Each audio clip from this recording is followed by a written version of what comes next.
Hello, everyone, and thank you for joining me for another restful episode of true, scary stories to help you fall asleep. Today, we're going to be doing our weekly compilation of true scary stories. I hope you enjoy them. Also, don't forget that if you enjoy these stories and they do help you fall asleep, make sure that you hit that subscribe button. It truly helps out a lot. So, without further ado, lay back, relax, and enjoy these true scary stories.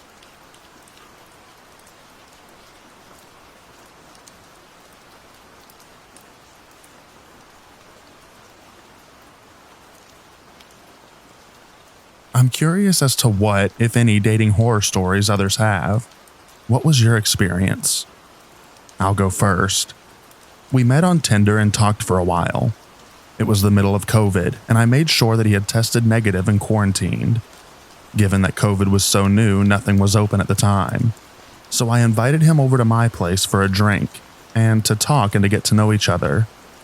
He immediately gave me this very weird vibe. He starts talking about his ex, and he's just trashing her to no end.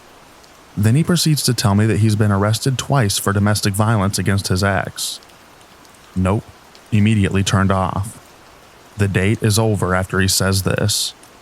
He then says, if you want to date him, I need to get rid of my cats. Never in a million years would I choose a man over my cats. Are you insane? I tell him I'm getting tired, trying to give him the hint to go, and he says, okay, let's go to bed. I say, no, sorry, I think you should get going. I need to be up early. He starts pushing to stay the night. I firmly tell him no, and he finally takes the hint and leaves. That was the first and last time that I saw him, and our interaction was less than 30 minutes. He still texts me to this day that he misses me, and I just don't answer. He keeps trying to add me back on Snapchat and Instagram. Someone broke into my house a few months after that date. The creepy thing was I noticed after the fact. Nothing was stolen.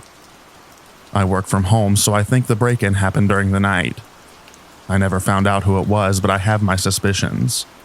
Someone also put maggots in my mailbox a few months after the break-in. I've since moved out of state, over 300 miles away. I can't help but think that I could have been on a true crime episode had I stayed in my house for much longer.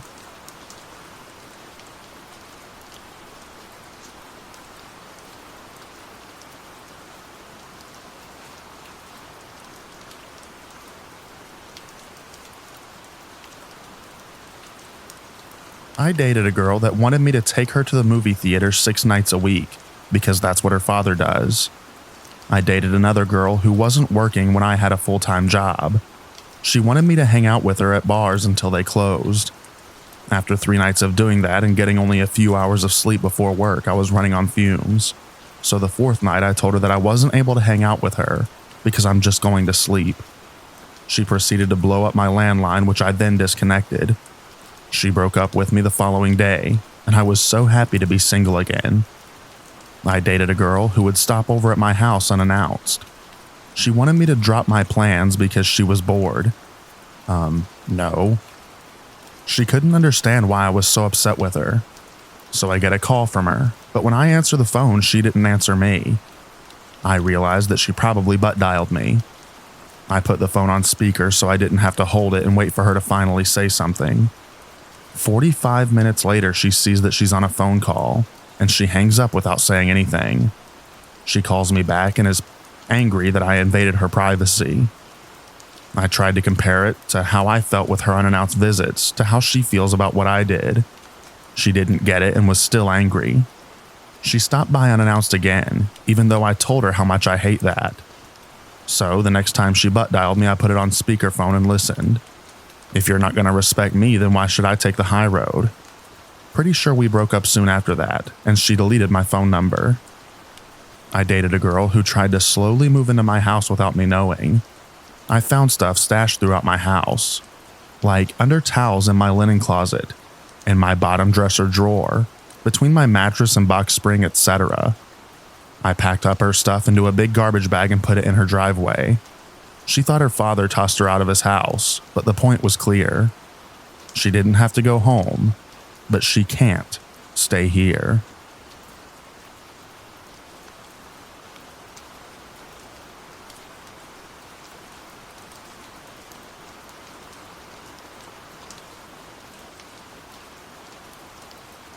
All my dates have been pretty good, but I just remembered a particular one that left a bad taste.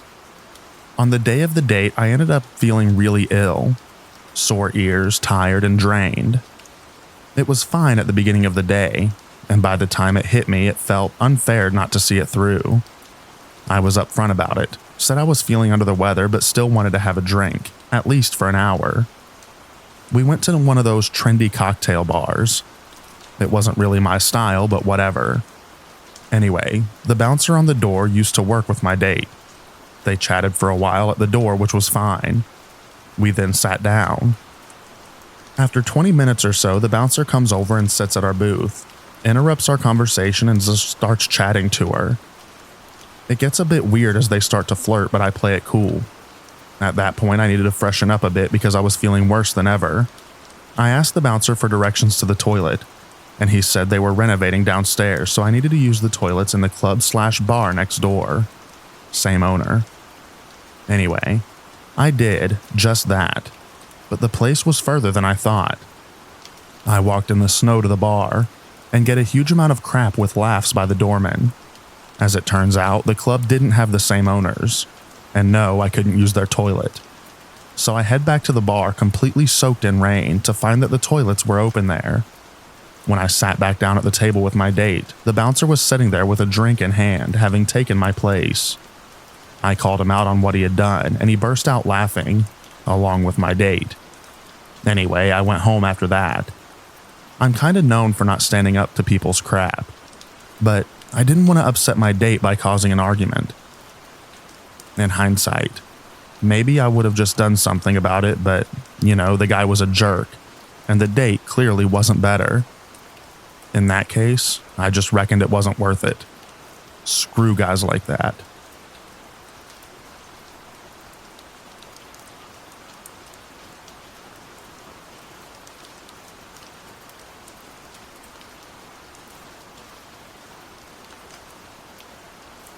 So I met my friend's cousin in college. She's an attractive tomboy-like girl who just graduated high school. I was a sophomore at college at the time. I got her number, started texting her, eventually got a date on a weekend. She lived 2 hours away, but I wanted to impress her, so instead of meeting somewhere, I told her that I would meet her there, and we would get some food and go to a comedy show. Everything looks square. I drive down in my best date clothes and pull into our meeting place. I text her where I am and what I'm driving. I see this large, crappy gold van pull in next to me with her in the passenger seat. Then a skinny guy in all goth getup gets into my car and shuts the door. He tells me that he's her boyfriend, so I should keep my hands to myself and don't try anything funny.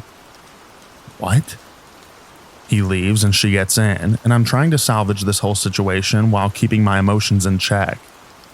Turns out she had just started dating this guy 3 days ago, and the hour that we were eating was the first time they had been apart in their budding relationship. He texted her the whole time about how he desperately missed her, and that to distract himself from the pain of her being gone, he went to get his nipple pierced. So I decided to skip the comedy show. I'm not wasting any more money on this girl, and we left. That is the one and only time I drove over 90 miles an hour on the highway in anger.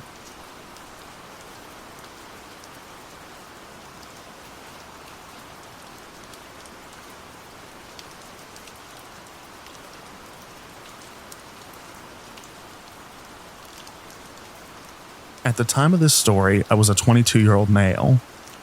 My foray into online dating went just about as well as all my friends said it would, which was about as well as a train wreck.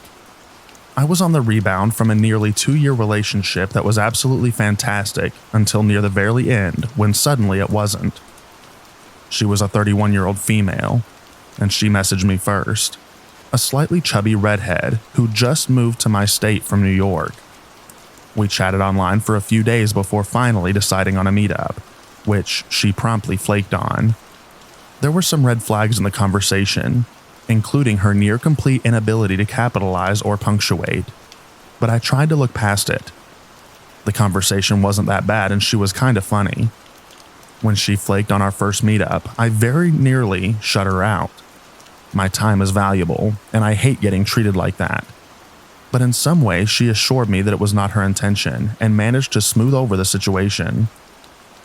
A few days later, she hit me up again asking if I wanted to come over and watch a movie. I usually wouldn't go to someone's house the first time we meet because, well, who knows what or who could be there. But I figured I fight for a sport and had backup, so I'd be fine. Yes, a terribly foolish assumption in hindsight. When I arrived, I was greeted by a much shorter, much chubbier woman than I was expecting. If her pictures were a 6, her in reality was kinda dismal. She brought me inside and began to talk, which turned into her rambling for an hour or so. Then she asked if I was willing to take us out to dinner somewhere, which I couldn't at the time because I was in college. She declared that she didn't know how to cook anything, so if we were going to eat, I was going to have to cook, which I did. I did mention that I was on the rebound, right? Apparently, she really liked a man that could cook, because she started to move things towards the bedroom. On the way there, she drops 2 bombshells on me. 1, she was looking for a new apartment, was living with roommates at the time, and wanted to move in near me. She was technically still married to some guy in New York, but apparently he tricked her, and to him it was only a marriage, so that he could get his green card and move stateside. The divorce was in the works, but it wasn't official yet.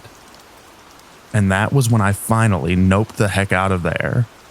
She then sent me a text message the next day, asking if I wanted to meet up again. I said no.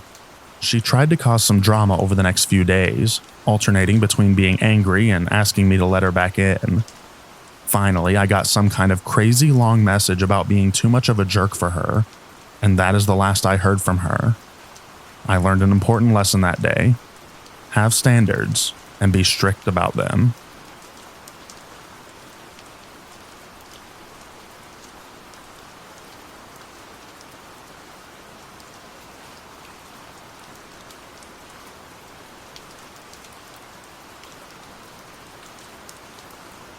I went out with this woman last year. At dinner, she said she had been divorced for 2 years. Then after some conversation, she mentioned how she always goes over her dates with her brother. She said I would be referred to when speaking with her brother as number 79. She didn't understand or even perceive that I was totally turned off by that.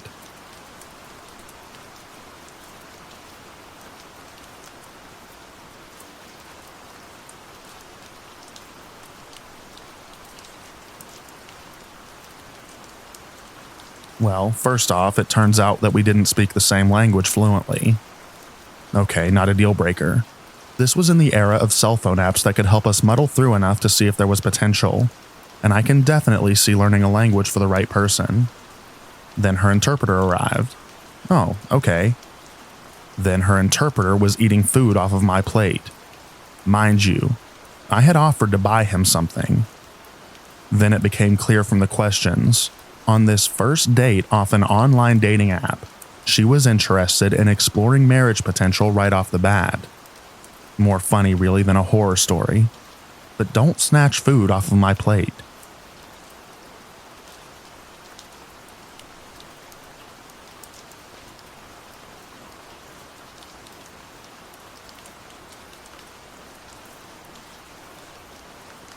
I went to a live band karaoke night with this girl from Tinder. It was a fun night overall. They had a set list of songs and you could get on stage and sing with them. But this girl acted like she didn't see me when we first got there. I got there first and had told her I was there, but got left on red until I saw her walking by the bar. She seemed super into me, grabbing me by the hand and dragging me around to meet her friends. But she gets super wasted and tells me that she has slept with a lot of guys in the past that were also there that night. And she got up on stage and made a drunken fool out of herself. Afterwards, she invited me to her car, where she began having panic attacks because she didn't want to be with a stranger, but also didn't want to be alone, so I couldn't leave. She told me that she was inviting a friend of hers to hang out with us, and that she'd really like it if I stayed and chatted. I was noping out of there in my head, but wanted to wait until her friend got there to make sure that she was in good hands. This dude shows up, and she asks me to get in the back seat, as he is a good friend and always rides in the front. I wished both of them a good night, and never talked to her again.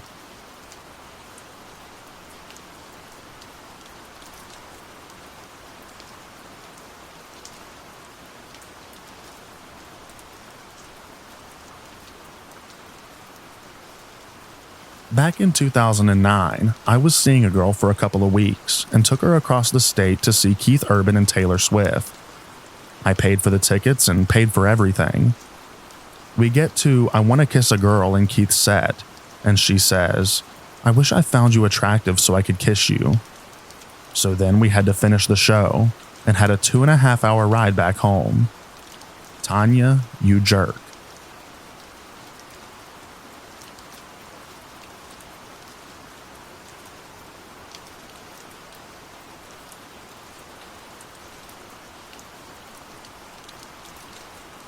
This may be long. Back in 2003, I recently moved to Charlotte, North Carolina. I decided I was going to sign up for Match.com and try online dating for the first time. I started messaging a few girls and eventually made a connection and set up a date. We decided to meet at P.F. Chang's. We had discussed that it was going to be casual, so of course she showed up in an evening gown. First flag. She was super gorgeous and looked great in the gown, but also completely looked out of place. Fight or flight kicked in, but she was hot, so I decided to stay and fight. She stood next to me at the bar and ordered 2 glasses of wine. One she immediately downed. The second she took a sip and turned to me and said hi. Second flag. Kind of. We had some awkward small talk and I mentioned her evening gown. She told me she collects them and decided to wear one tonight to dazzle me. Third flag, but I'm staying in this. We were seated at a table, and as the server walked up, she ordered a bottle of wine. Fourth flag. Okay, she likes wine. And she's hot. I'm still in it. We have more awkward small talk and eventually order food, and by the time I finished my first beer that I had ordered while back at the bar, she already finished the bottle of wine and orders another. Fifth flag. And now I'm planning my escape plan. I stand and ask if she knows where the restrooms are, and she's pointing in a direction behind me. I turn to look, and I feel a stabbing pain in my right butt cheek, which literally makes me flinch in pain. I grab my butt as I turn to see what the heck just bit me, and she is giggling her butt off. Also, she is holding a 5-inch long pin, which she just used to stab me. Sixth flag and I'm done. Screw this. I walk to the bathroom and go in one of the stalls, drop my pants and do a one-hand sweep of my right butt cheek, and my hand comes back bloody. I use toilet paper and apply pressure to eventually stop the bleeding. I zip up and go stare at myself in the mirror as I wash my hands and have a Pulp Fiction moment, where I say to myself in the mirror, "Okay, go back out there, tell her this evening is over, and that you are going home. And don't ever do this online dating crap no more." So I walk out and find the server. I pay the bill and close the check. I tell the server to hold off on serving anything else until I'm finished talking with my date, and I am walking to the door. She agrees. As I walk up to the table, I'm noticing people are giving me the hairy eyeball and realize that my date is silently sobbing at the table. For some reason, I'm the butthole in this situation. Maybe they didn't see the assault, but maybe only the death glare I gave her as I held my butt cheek. I sat down and asked why she's crying. She said that she screwed up by drinking so much wine, and she thought she was being cute and funny poking me with the hat pin. She said it's an antique and she collects those too. I told her that I was pretty shocked when she stabbed me with it, and that my butt was bleeding where she stabbed me. I told her that this evening got off on the wrong foot, and that I had already paid the bill and that we should try it again some other time. Not ever. With that, she snapped out of her sobbing quietly and began yelling at me. "Wait, you're leaving? You can't leave me." I said, "Look, The evening has taken a bad turn and I just want to go." She stood up and yelled, "No one leaves me. I leave them," and started marching to the door of the restaurant, forgetting that there were 3 steps she had to walk down towards the entrance of the restaurant. She took a tumble down the stairs, purse flying, pashmina wrapped around her foot, and landed hard on the bottom step.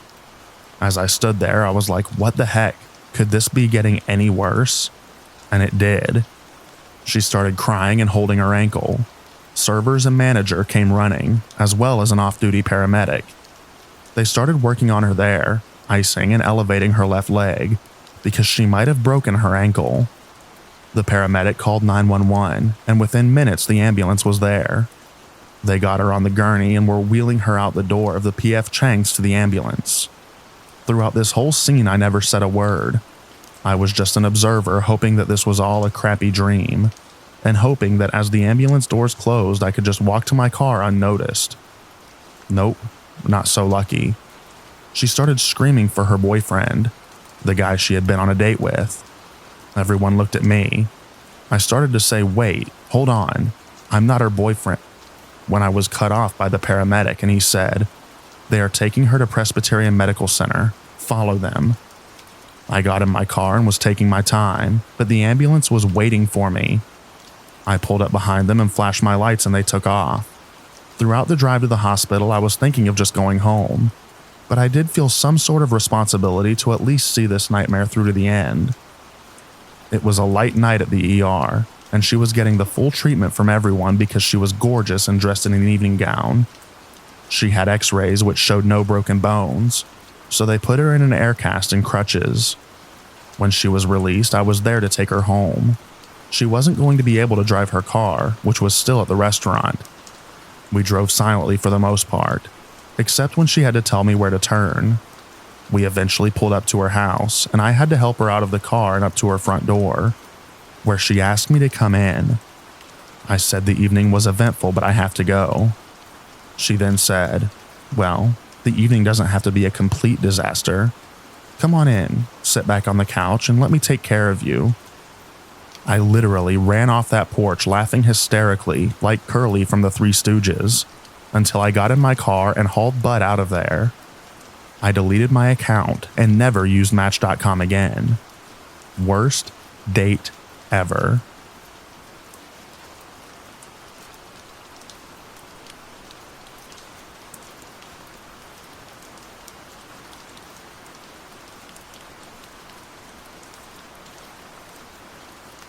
Usually, I think of worst dates as a way for people to shift blame in a bad situation, but I know that this one was 110% my fault. When I was in my last year of high school, a buddy of mine suggested that we should go and see the new James Bond movie. I think it was Spectre. Me. Yeah, that's a good idea. Who else is going? Him. Well, I was just going to bring my girlfriend, Kay, but I know that T also wants to go, and I think she really wants you to go as well, just the 4 of us. So I'd found myself set up on a double date with a girl who I knew quite well and could see myself dating, but hadn't really explored the avenue with. The movie was pretty good, and I kept on turning around to see if she was enjoying it, all smiles until a specific scene. The main guy gets a drill put into the side of his skull, and she was very squeamish about this, head tucked in her knees, etc. This was my time to shine. I went to slide an arm around the back of her neck, while still watching the movie to see what was going to happen. Then, bang. I don't remember whether it's in the scene, or just something in the theater popped, but both me and her jumped, resulting in her head cocking back and my arm cocking forward, clocking her square in the temple. She turned around and just made an "oh" whimper, then slid across the chair away from me to watch the movie.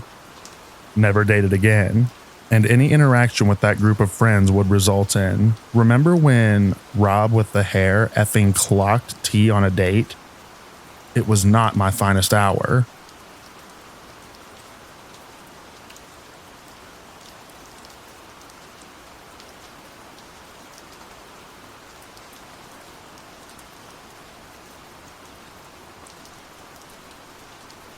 So this particular date changed my entire life. Not a first date or anything, probably fourth or fifth. We went out to the local barbecue cook-off early in the afternoon, which was free food as well as free booze. About an hour in, she starts talking about how we need to get married and she wants to go back to her home state, and we would have a good family for her child back there. She moved to my state after we initially met at a friend's wedding couple a few weeks before. Clearly missed some red flags early on, but at the time she seemed like a good person, but left out some big portions of her life. So back to the date. After marriage talk, I figured we should probably move on and leave this place, and maybe it'd go away, and it was just the beer talking. So a group of friends was at a restaurant/bar and wanted us to stop on by. So about 2 sips into our first margarita, she proceeds to get into a yelling match with my best friend, and threats of fighting her start to heat up. I was not going to let this happen, so I pay for the drinks and drag my date out of the place. She then starts screaming and yelling at me and threatening me and losing her crap to say the least. At this point, I'm mentally exhausted and full of barbecue and decide I'm over this. I offer to give her a ride and she kept throwing a fit, so I said screw it and got in my car and left while she was throwing a temper tantrum. I go home and I'm walking my dog when a random truck pulls up. And guess who was getting out of the truck? Yup, she returned. The fighting and yelling from before has now turned into crying and apologies and more love talk. I'm over it at this point and tell her that she needs to leave and this is over, and I don't want to see her again. Next thing you know, she starts having a panic attack on the couch and says her heart is racing and that she has a heart condition and needs to go to the hospital. Well, screw me if I believe a dang thing at this point, but I'm not about to have someone to have a heart attack on my watch. So I take her to the hospital, where all they do is give her an IV and some calming oils. It's almost 3 a.m. at this point and I'm drained. After this day/night horror, I come to find out that she is diagnosed bipolar. If only the story ended there. She moves back to her home state and calls me and says she's pregnant. We hooked up before this night. And 4 years later, I still have to deal with this person.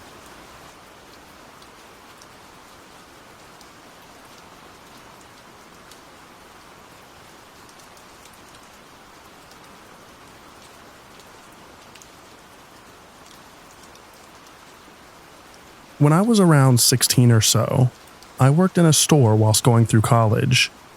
We always had odd customers come in, but one in particular really sticks out to me. At the sight of him walking in, I'd get chills. My whole body wanted to nope out. You could really tell that he thought he was charming, but even thinking of him now, I feel a little sick. He used to always offer to take me out to his car, buy me jewelry. You know, strange things for a grown man to say to a 16-year-old girl. He gave me really assaulty vibes. Being the jerk that I was at 16, I was always rude to him. Never ever humored him, but it didn't deter him from visiting the store every single day. It got to the point where I told my manager, and if I saw him, I'd just go to the back or sometimes even duck. Anyway, a few years before this, there was a very infamous story of a young girl going missing in our town. Her body was never found. Fast forward to now, I'm in my 30s, watching a documentary about 2 men accused of this girl's murder. And one of the ones who were accused was this guy. They had tape recordings, how they had done it. But because of mishandling evidence by the police, they got away with it. If he wasn't a killer, I'd be shocked. He tried to prey on young women, buying them things, flattering them. And honestly, I believe he was attempting to line me up as his next victim. Never has another human being made me feel so creeped out. It still makes me shudder at the thought that he's still out there.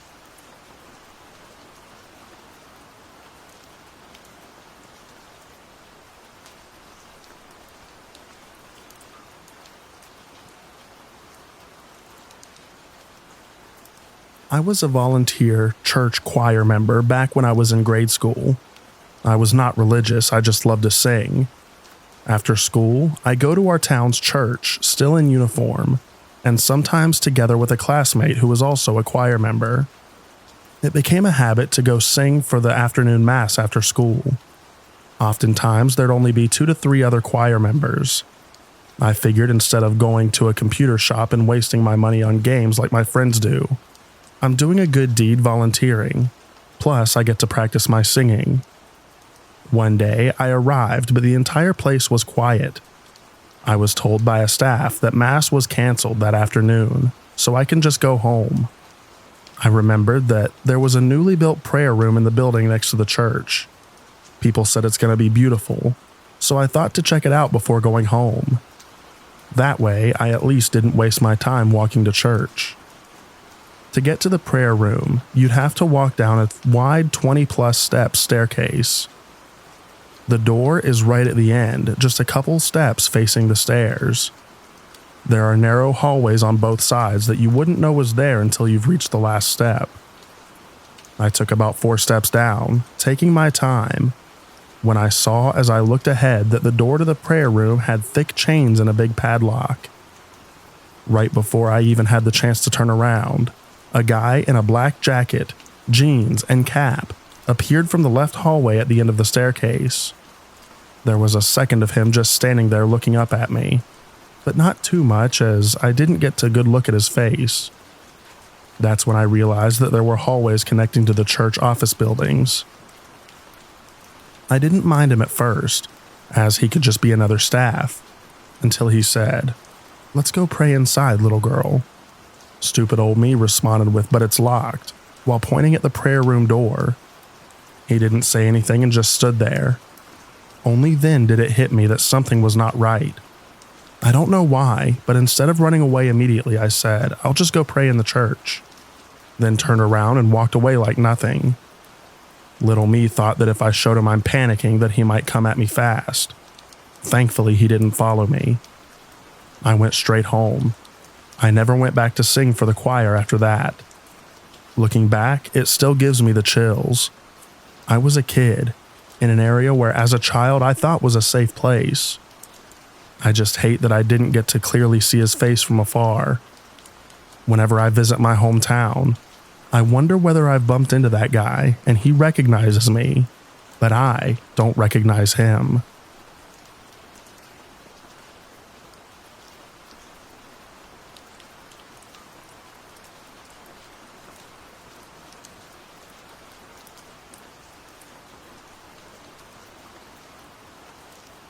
Hi. So I live in Australia. It was 2017, after a long, late class at the university.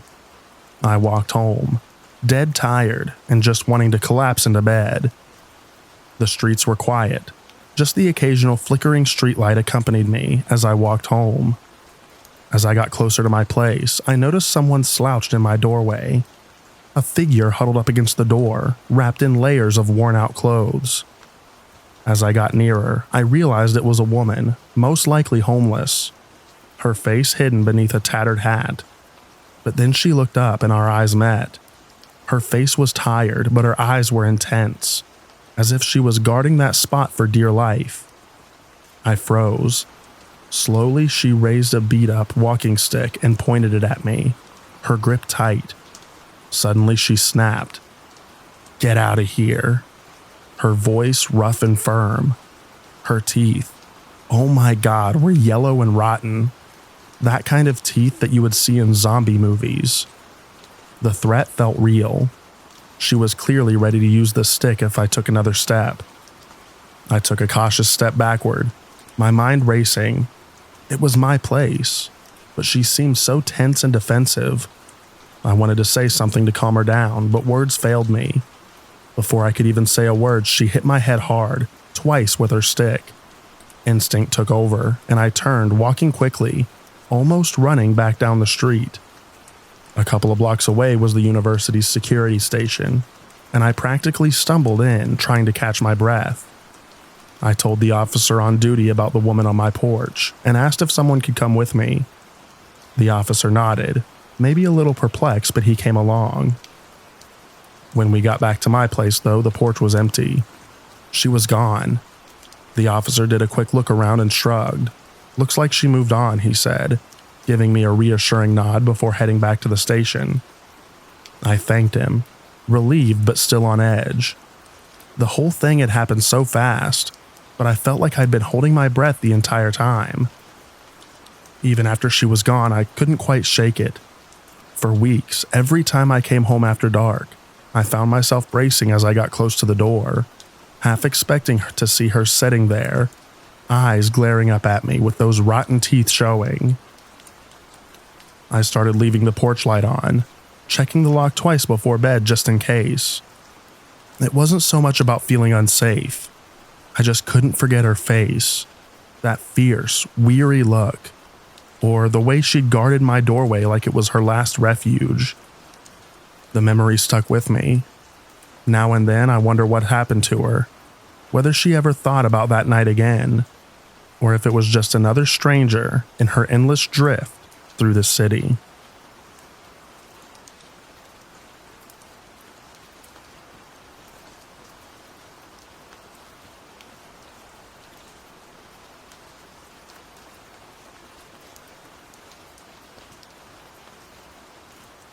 I'm a 19-year-old female, and I study in a university. During the semester, I noticed that someone had been checking off my own attendance on our class sheet. I didn't know anyone at all, so I couldn't shake the feeling that I was being watched.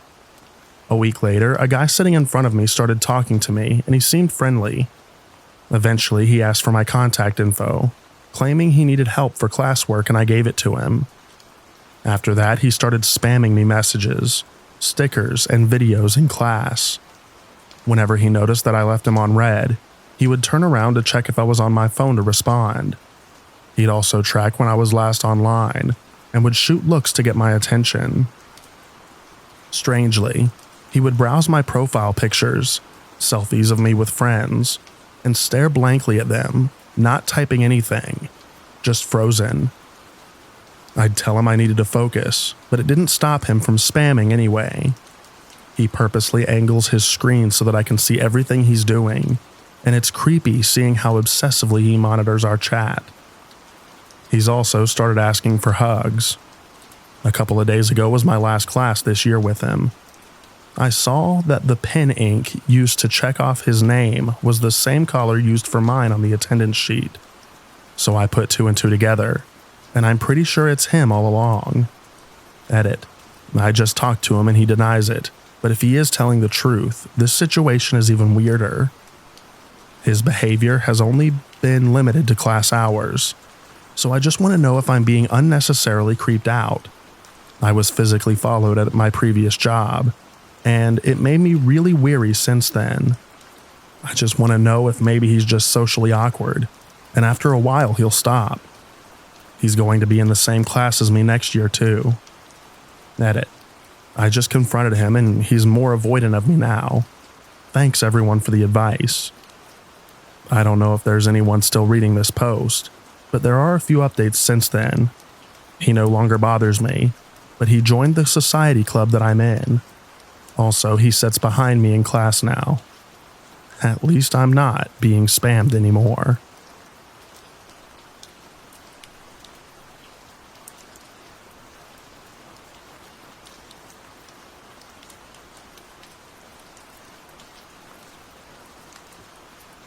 Before I begin this story, I'd like to get it out of the way that this story is true, even though it is written like it isn't. I wanted to include as many details as possible to really show what my perspective was like. I wish that this didn't happen to me and my friend, as we were only teenagers, and it definitely affected how safe I felt in my hometown. This also happened several years ago, and even though this isn't a new story, there's not a week that goes by that I don't replay this in my head. I guess hearing others' thoughts might help give me more clarity on what might have happened, as there's still a lot about this that is unknown. It was early in the fall of my senior year in high school. I was a 17-year-old female. My friend Madison was a 16-year-old female. And our two other friends, Daniel, who was a 17-year-old male, and Jake, who was also a 17-year-old male, walked around the mall for a while.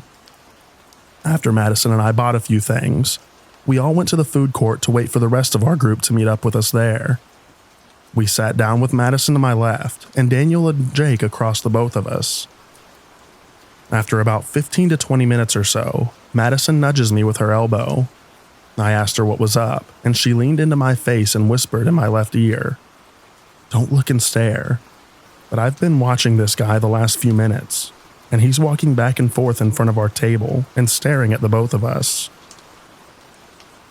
I remember that I briefly saw a man a few minutes ago walk by our table a couple of times, but I didn't think much of it then. There was a lot of people in the mall that day that were walking by, but at the same time I could see the man in my peripheral and asked if it was him. "Is it the one in the blue?" "Yes." "Is he still looking?" "Not right now. I'm looking away though." Madison looked down at her phone. I thought that it was better to look at the guy now since he wasn't staring at us, and Madison wasn't looking anymore. Just as I went to get a glimpse, he started walking past our table again. He was a white man, brown hair, lanky/slender build, middle-aged, probably 30 to 40 plus, wearing a light blue polo shirt and jeans with sneakers. I also happened to notice something that my friend didn't, and it was that he was holding his phone in his arm facing us, down by his side with his camera pointed right at us. My first conclusion was that he was recording us, so I stayed vigilant and made sure that he didn't notice me looking at him. After he passed our table, I saw him stop walking and was just standing there. He was about 20-ish feet away to our left from where we were seated. Then, after looking at his phone, he walked the opposite way past our table again. Here's the kicker. He switched his phone into his other hand so that he could point his camera at us again. I nudged Madison and tell her, and just as I finished whispering, we both watched him sit down a few tables over from us, about 25-ish feet away. He sat facing towards us, and after fidgeting with his pockets, he pulls out his phone again. He propped the bottom of his phone onto the table, pointing the camera right directly at us, still not noticing that we can see him doing all of this. I guess Madison and I were in shock at what we were coming to terms with, that a strange man was taking pictures of us in a public place, and we had no idea what his intentions were.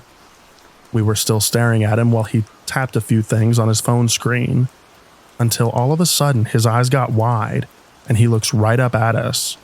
My guess is that he saw us staring at him through his camera. "We need to go, Daniel. Give me your keys now," Madison yelled at him while I grabbed my things and put them away. While fumbling with my things, I made eye contact with the man, who I saw was starting to get up from his chair.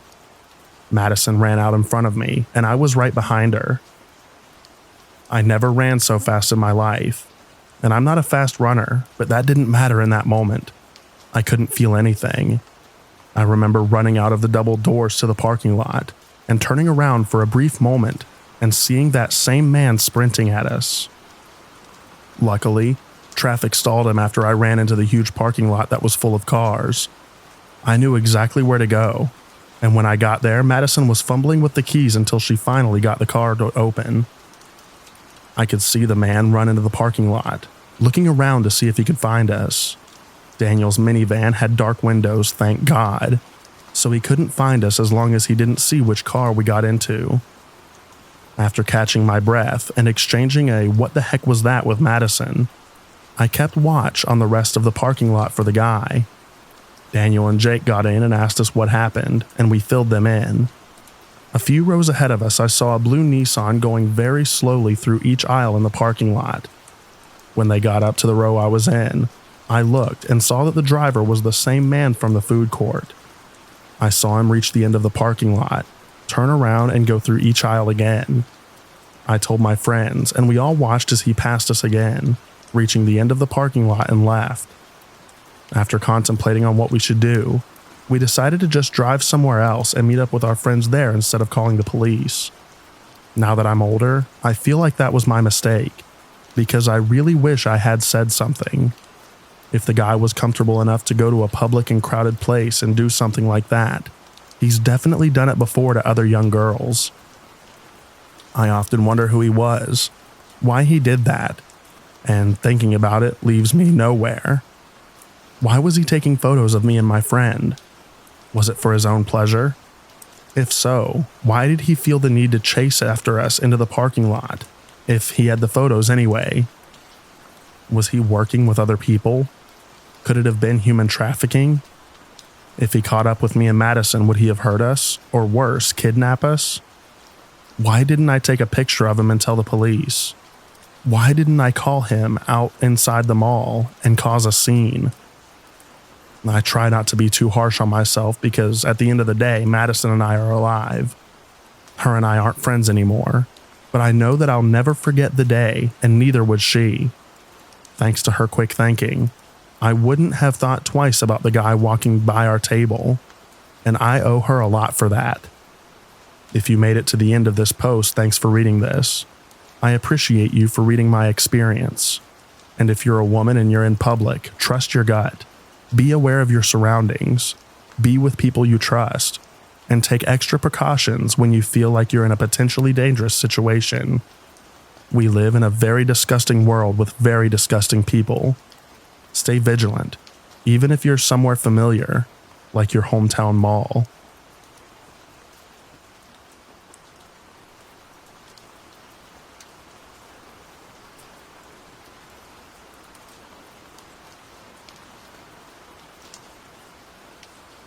I was 9 years old when me and my little brother, a 5-year-old, were invited to a sleepover.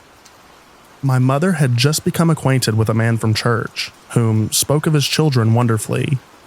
I remember him saying he had them for the weekend due to custody. When we arrived, we asked about the children.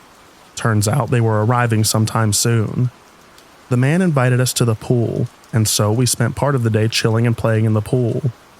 When the sun went down, we decided to head back in and take a shower. I made sure to stick by my baby brother while the man was in the living room.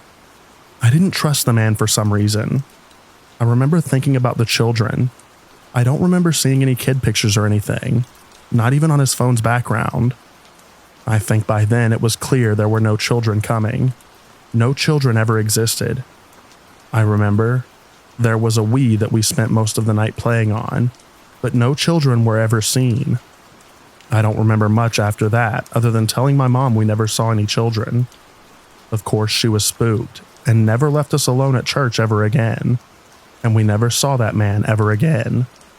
This happened years ago, and now I'm a 19-year-old boy, reliving the memories of the man with no children, inviting us for a sleepover.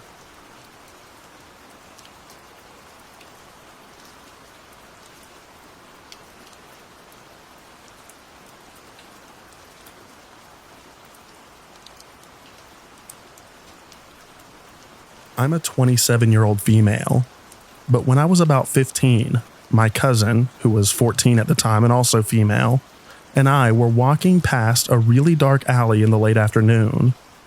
I noticed an old, suspicious car with a creepy guy driving slowly past us. He turned around and pulled up right next to us with the creepiest look on his face. He was probably in his late 20s. He asked in the creepiest voice if we had a lighter that he could borrow. For a moment, I thought about saying yes, but my instincts kicked in and I said no, sorry. Then he seemed frustrated and asked if we needed a lift anywhere. We freaked out and ran away. It was such a creepy moment. To this day, I wonder what he was planning on doing with us.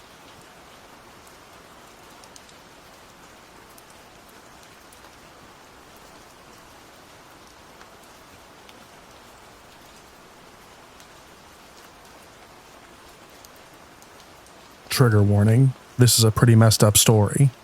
Please don't judge me. I was only a kid, and kids make really dumb mistakes.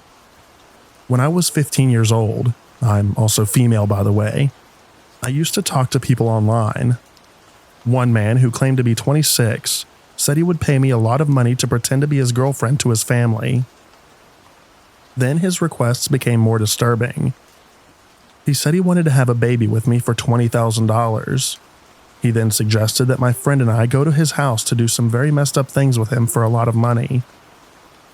My friend and I planned to get the money from him and then run away. We were very stupid and should have told a parent about what he was saying to me. We decided to meet up with him that day in a crowded area so he couldn't kidnap us. He looked much older than 26 and was fat and scary looking. He brought us some smokes and gave us $50, saying he would give us the rest that night when we met up again. When we left, he texted me, saying he could see my underwear through my shorts. I was really creeped out, but being young and dumb, my friend and I were determined to get the money and then report him to the police. We met up across the road from a park in front of some old houses. He was in his car and told us to get in. I said, "Show us the money," and he showed us about $1,000. I said, "Pass me the money and then I'll get in the car," but he insisted I get in the car first. I sat on the edge of the seat, and he said, "Now tell her to get in the car too and I'll give it to you." I refused and said, "Give it to me first." Then a man came out of his house asking if we were okay, and the car sped down the road a bit before driving off. After that, we decided to try to catch him again, to get his number plate so that we could report him to the police. Unfortunately, we never looked at the number plate. He never tried meeting up with us again, so I gave my Facebook information to the police so they could try to catch him. Turns out he didn't use his real name and got rid of his phone right after that, so they could never catch him. I know we were very stupid, but this just shows that parents really need to monitor what their children are doing.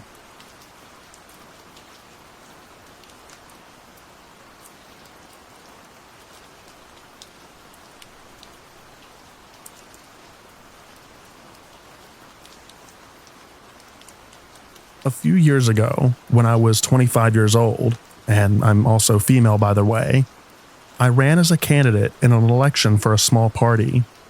It was my first time running, and I really didn't know what to expect. The night before the election, my 44-year-old mother and I went around putting up my signs at all the polling booths. As we were leaving one of the booths, we saw some volunteers from another party pull up in their car to put up their signs. When we got to the next place, the same people were driving past us really slowly. It was around midnight at this point, so it was a bit creepy. We were heading to our last spot to put up signs, driving down a really dark road, when the same people cut us off, blocking our way. I watched too many thrillers, so I was freaking out, crying, thinking we were about to get robbed or worse. My mom, on the other hand, is tough. She wound down the window and asked them what they were doing. They said, "Sorry, wrong person," and then drove off. I swear they wanted to scare us away, so they could get all the best spots for their signs.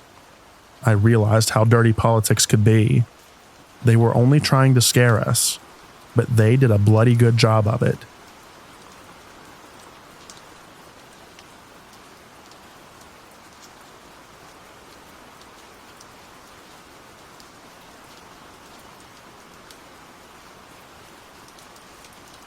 I used to work in a kitchen design studio. We had a host desk at the front to answer quick questions and handle small customer service issues. One day, the host on duty needed her break, and I, a 34-year-old male, told her that I would take her spot for her break. About 10 minutes into her break, a scruffy-looking dude with an unlit half-cigarette in his mouth came in. I gave the usual, "Welcome in, how can I help you?" service industry greeting, and the dude just looked at me silent for about 2 minutes. Then he walked over and started rubbing my shoulder while saying, "You're a good man. You're gonna be okay." I was just kind of frozen.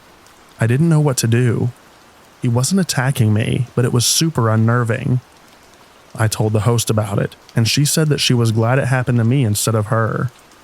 Anyway, that guy got arrested after lighting half a block of the sidewalk on fire.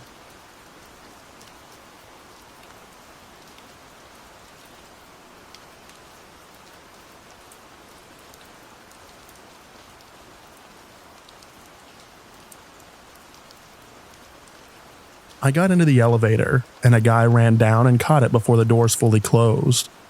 Thinking nothing of it at all, I was shocked when I looked up to see that the guy was standing with his back to the doors and directly face to face with me. I'm telling you, my heart was pounding, and it felt like it took forever to get to my floor. The guy was not turned to me because we were speaking either. He was not friendly and had a deadpan, creepy look on his face. I get to my floor and he gets out as well. I tried my best to keep composed with my key in my hands. got in quick and locked the door. What the heck is wrong with people?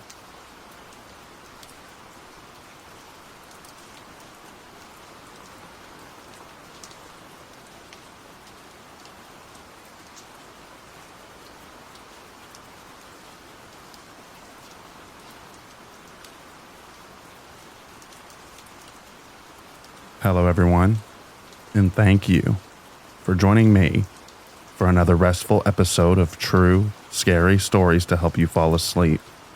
Today, we are going to be reading true, scary, crazy X stories. I hope you enjoy them.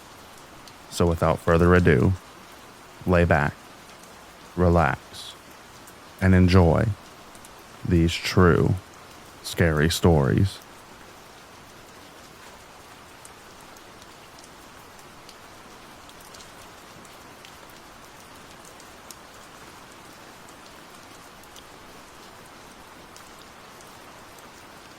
He ended up in the dryer at my apartment complex in the middle of the night, naked and crying. Yes, you read that correctly. And no, I'm not making this up. I wish that I was. I found this guy on OkCupid, and he was a really nice guy, if a little strange. Good looking too. We dated for several months, during which time he slowly revealed that he was hearing things that he couldn't possibly be hearing. His upstairs neighbors or my roommate were talking stuff about him, even though I couldn't hear a thing, and he started to get paranoid. This all came to a climax one night when we were at a comedy club with some of my friends. He had been acting strange all night and thought that my friends hated him and were all talking crap about him from a couple of feet away. They weren't. I was sitting between them. They had even told me previously that they liked him. He left before the show started and I didn't see him again. Until 8 months later, my roommate was getting ready for work one morning. She gets up around 5:30 a.m. She heard strange noises coming from the laundry room, which shared a wall with the hallway of our apartment. She thought the loud wailing sounds were from our neighbor's crazy friend, and that she'd have to deal with her when she went to the laundry room to get her bike. But when she went in there, she couldn't see anyone and wasn't sure where the sound was coming from. She searched around and was looking under the table across from the washer and dryer when she heard the dryer door being pulled shut. I know, horror movie stuff right there. She was about to open the door, but thought better of it and went to wake up sleeping me. I work in mental health. I got up and could hear the crying, so I went out to the laundry room and opened the door. At this point, the person who had previously occupied the dryer was lying face down and naked on the linoleum floor. I asked if they were okay, not knowing who it was at that point, and there was no response. I told my roommate to call the police, and while she was on the phone, this person gets up. He was actually wearing mirrored aviator sunglasses, and walks past us and into our apartment. He sat on one of our chairs and proceeded to give me a death stare while my roommate was outside speaking with the cops, and her work explaining what was happening. He was in our apartment over the course of an hour while the police and later the paramedics checked him out, and he did not say one word. The most he did was make a guttural growling noise while he gave whoever was speaking that hate-filled stare. Finally, the paramedics took him to the hospital, and I never saw him again.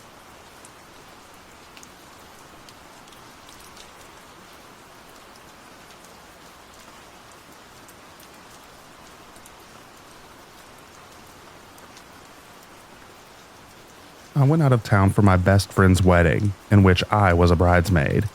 I didn't take my boyfriend at the time as per request of the bride. It's her day, and considering my boyfriend and I were on the outs at the time, I was not opposed to this. He's an ADD kid, and didn't get his meds refilled before I left town for 4 days. This is his meltdown. It started off okay. We would text back and forth, but I wouldn't be able to reply as fast because, duh, I'm helping with a wedding. He overdosed on Valium and told me that he was wandering around outside, then doesn't answer his phone for 6 hours, in which I'm panicking because I'm a 6-hour drive away from my home, and I don't know if he's wandered off in his messed up state or not. I break down. My best friend's stepdad, an ex-cop, sits with me and lets me know some options on what I can do from far away. Eventually, I sent my apartment manager over to see if he had left the house or not. Apparently, he had fallen asleep because he took so many drugs. The actual day of the ceremony, he flips out again because I don't have time to talk to him at all. Tensions are high for the wedding party as we're being pushed to get this ceremony on its way. I leave my phone in my bag while I help the bride and the groom. Come back to no less than 10 voicemails and 30 plus texts, half of which are just incoherent, random letter-style typing. This continues the whole weekend. I stop responding. I come home to find my blinds torn, DVD player smashed, cooking oil spilled all over my kitchen floor that he made me clean up because apparently it was my fault that he knocked it over while I wasn't even in town. And my entire nail polish collection, over 50 colors, destroyed. I'm still finding cracked bottles. It's amazing how I haven't died from all those fumes. Red-colored Kool-Aid splashed everywhere, even inside kitchen drawers. I don't even know how that happened. He didn't apologize for any of it. His only words were, "You made me do it. If you hadn't ignored me, this would have never happened." We're no longer together, of course, but this is just one episode of many. This man will be 30 next month, and I pity his next girlfriend.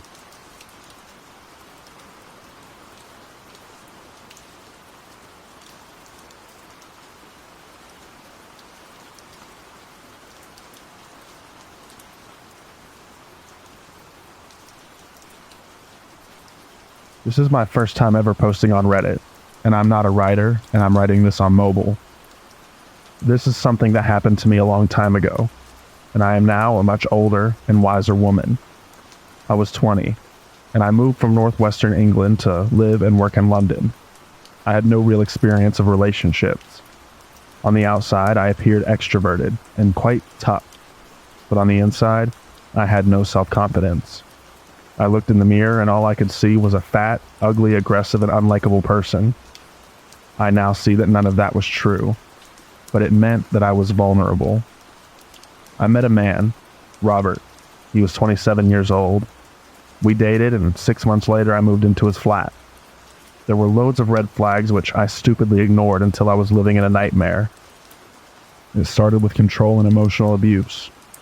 Now, I grew up in a very rough city in northwestern England, and I could handle myself and had a quick temper.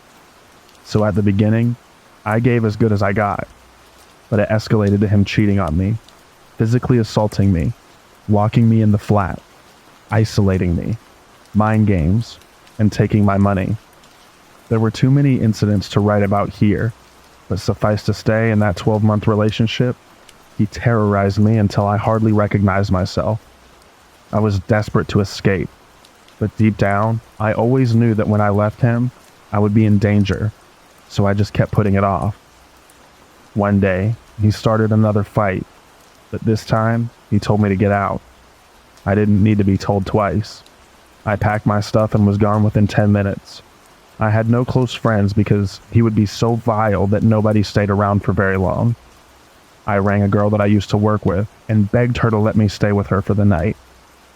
She gave me her address and she let me stay with her for a month in her flat, which was about a mile away from his flat in northwest London. This meant I had to use the same tube station to get to work. It started one morning when he was waiting at the tube station. He escalated it from that point onwards. He would be at the tube station waiting for me a couple times a week. He would stand behind me as I got my ticket and would verbally abuse me. He would never shout or draw attention to himself, but he would call me names and threaten me in a low tone of voice that made my stomach heave. I never reacted because I knew that's what he wanted. I foolishly hoped that he would get fed up and just leave me alone. Then, he started to show up in the neighborhood around my workplace in West London. I told my manager and colleagues, but this was before mobile phones were commonly used. Other than keeping an eye out for him, they couldn't really do much to help me. Sometimes I would see him at a distance standing in a corner, or catch a glimpse of him in a local market, and then he would vanish. I thought I was going mad or developing paranoia.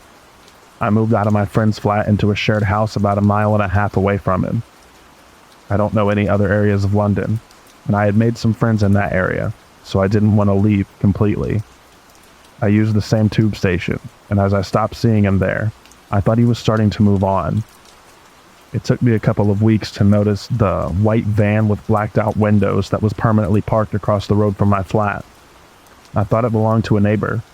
I was horrified when I realized it was him, and he would sit in that van day and night, watching me and tracking my movements. One day, soon after the van appeared, he approached one of my housemates to give me a message and asked for the telephone number. I wasn't that friendly with my housemates, so I hadn't told them what was going on. They thought that he was a friend and gave him the number. From then on, he rang every night all through the night. Eventually, I told my housemates what was happening, and they promised not to let him, and unplugged the phone that night. He started to leave gifts and cards on my doorstep. My room was on the ground floor, and a brick was thrown through my window. I'm phobic about birds and keep finding dead birds on my windowsill. I was a nervous wreck, flinching at shadows and jumping on the slightest sound. I thought about moving again, but I knew he would find me through my workplace. I went to the police, who said because he hadn't actually done anything, then there was nothing they could do. This was before stalking was a criminal offense in the UK.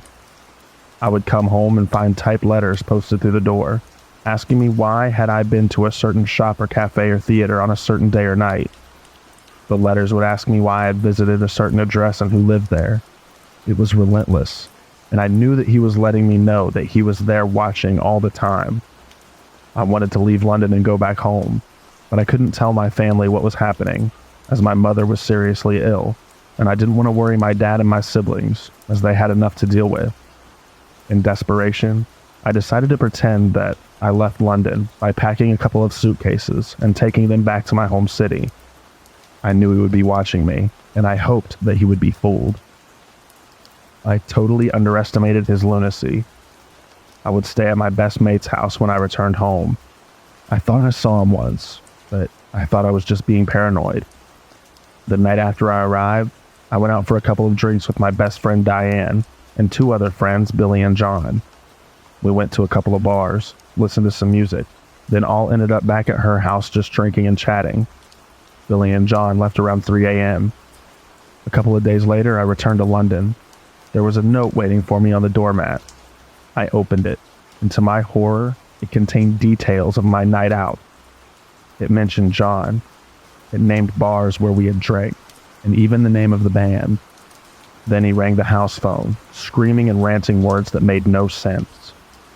I saw one of his friends who told me that, unbeknownst to me, the crazy ex had drove 200 miles and gone straight to my best friend's house. He had watched me go out and waited for me to return home from the night out. Then he followed John and waited outside his house too. The following day, when John went to his local pub for a Sunday afternoon drink, my maniac ex followed John in there and made a point of chatting with him to find out his name, etc. This had gone on for about 4 months at this point. About a month later, I was on my way home from work. It was winter, around 7 p.m. and the streets were dark. He grabbed me on a side street, dragged me into the back of the van. I was petrified and crying in the dark, being thrown from side to side. All I could hear was the radio. He hadn't said a word. After about an hour, the van stopped and the back door opened, and I was in an empty car park with trees around it. He kept his hand on the back of my neck as he made me walk for about 20 minutes through what I guessed was a forest. He never said a word as I asked him where we were going, and why he was doing this. It was as though he was deaf because he didn't even acknowledge what I was saying. The night was freezing and there were no lights other than his torch. I don't know how many times I fell over and got dragged back up to my feet. Eventually we reached a sort of clearing, and he pulled me behind a tree with a stick and plastic bag tied to it. Then he showed me a shallow rectangular hole in the ground and said that that was my grave, and that he would happily go to prison knowing that I was dead because of all the pain that I had caused him. He pulled a short, thin blue rope from his pocket, and at that point he looked unrecognizable. His expression was pure darkness, and all I could see was his crazy eyes staring right through me. He had his hand on my throat and the rope in his other hand. I swear I have never been so scared in my life. I was shaking with terror. I honestly thought that forest clearing would be the last place I would ever see again in this world. Suddenly, I knew with complete certainty that I had to stay calm if I was going to get out of this alive. I told him he didn't need to do this, that I knew I was wrong to make him mad. It was all my fault and I was sorry. I told him we could get back together, and I knew now that he really loved me. In the end, God knows how, but somehow I got through to him, and his eyes cleared and he spoke to me. He agreed to let me go and get my things to move back in with him. He drove me back to my flat and I ran inside and collapsed on the floor while he waited outside.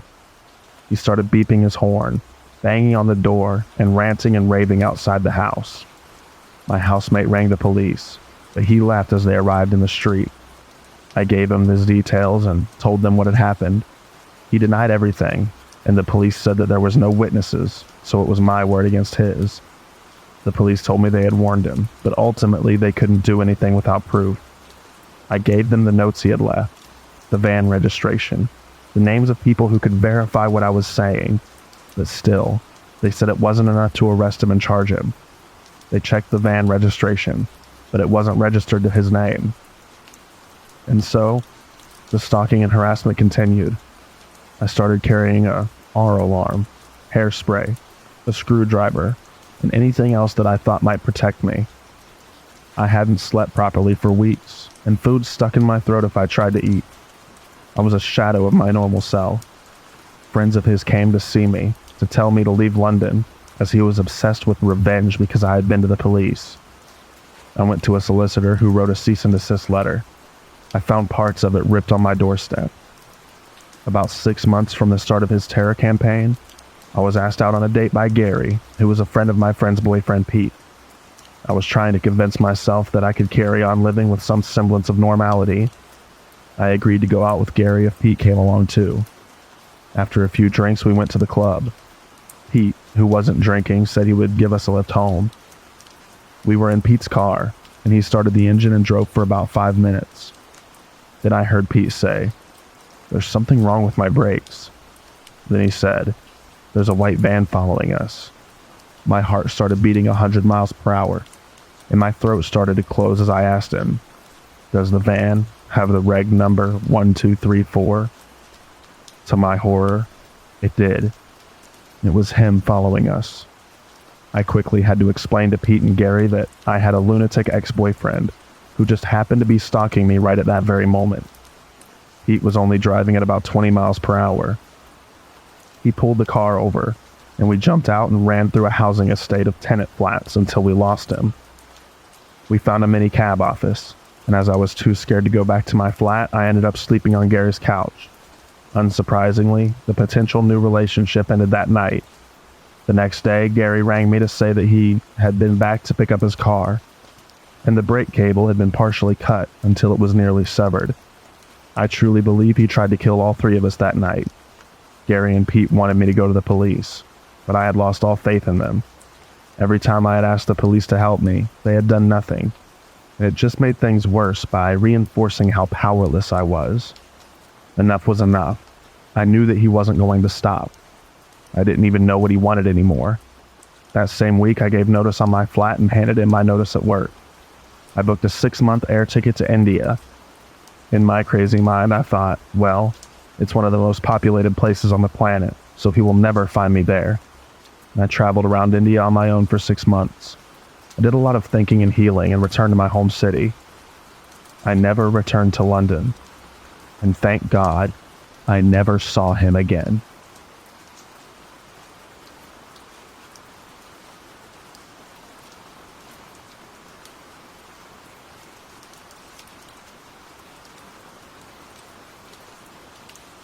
So for starters, I've been dating this girl for a while now, her name being Isabel, going on a year very soon, and all is going well in that regard. However, when we first met, she told me about a less than ideal ex-boyfriend she had a couple of years before she had met me. They still went to the same school, and he ended up going to the same university as us after we graduated high school as well. Apart from that, all three of us went to the same church, meaning there was a lot of opportunity for him to meet us. The creepy encounters with him, Jose being his name, started a little before we graduated high school. After he heard that we were dating, he was furious, even going as far as to say I was abusive on Twitter. But nobody believed him, and he was notorious for doing the same in the past in order to keep Isabel from talking to other guys when they were together. That was just the beginning, though. It started off small at first, seeing him in the mall whenever we would go out on dates, before it was illegal to go outside. After a while, it seemed like a little too much to seem like a coincidence, though. He started showing up at our church, which, although wouldn't ever really be abnormal, he all of a sudden joined the same youth ministry as well. It seemed as if he was trying to get as close to us as possible at all times. There was one instance I remember very specifically, at a graduation party everybody was invited to. Everyone was in the backyard, and I remember looking across the patio and just seeing him staring at me and Isabel from the other side. His eyes didn't move, and his breathing was very heavy, as if he was angry, anxious, or both. He didn't try anything that night, though, probably because of the other people there that night. After I left the party and dropped off my girlfriend at her house for the night, I saw a black car following me for a majority of the way home, which I really didn't think much of. And not to sound like that guy or anything, but I wasn't too worried about it either. I'm fairly well built, and I've done martial arts for a little over 6 years. The next day, that same car was tailing me almost the whole day while I was running errands. Things got a little heated in the afternoon, though. I was sitting in my car outside of a store, waiting for a curbside pickup, when he parked a few spaces down from me, got out of his car, and came up to my window. He started yelling at me, saying I would never be good enough for Isabel, that she still loved him no matter what I thought, and that he was going to make sure that she and I weren't together. I just tried to ignore him. Starting anything would have probably been a bad move given that he hadn't even touched me or my car. But I was still a little heated. After heading home, it was already pretty late, so I just played video games for a while till I was tired enough to go to sleep. When I was walking back to my room, I saw him from my window, just standing there on the sidewalk looking right at me. The only reason I knew it was him was because of the light from one of the street lamps. My parents had also seen him and asked me to go check it out, since they aren't the youngest of people and wouldn't be able to do much other than yell at him to go away. But as soon as I walked out, he just got in his car and left. This happened every night for about 3 days straight. The last night I ever saw him was not unlike the others, except this time he didn't leave when I went outside. In fact, he started walking closer to me. I didn't notice until he was a lot closer, but he had something in his hand. I couldn't tell what it was, but it looked like a fairly large knife that you would use in the kitchen. Adrenaline kicked in and I ran back into my house and told my mom to call 911, after which I went back outside. He was just there in the front yard waiting. When I stepped outside, he said, "Isabel belongs to me, and I'm gonna make that happen no matter what." He ran at me with the knife, but muscle memory kicked in and I had pinned him down after that. The cops came shortly after, and I explained the situation to them, after which he was arrested with a couple of different charges that I really don't remember. One other thing I do remember, however, was what was inside of his car. When the police came, they also searched his car to see if he had anything else that I should have been worried about. They found a bunch of tape, some rope, another large knife, a handgun, and a camera. I don't know what was going on through his head, but I could at least guess from the kit he had in his back seat that he planned on hurting me in some type of way and recording it. I hate to think what would have happened if he had tried to come into the house while everyone was asleep, but I'm glad that he was arrested for what he did, or planned to do anyways.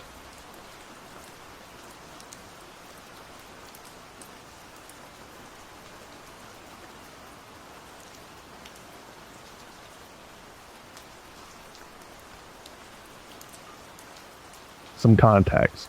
Me and my ex were together for 2 months, and within that time, he stole money from me and blamed it on me when I asked him about it. We broke up after I went for advice on Reddit. I go to college for most of the day, go to my work, go home and do homework, then repeat. The story. I was at my job, doing my job, and I get an alert on my phone.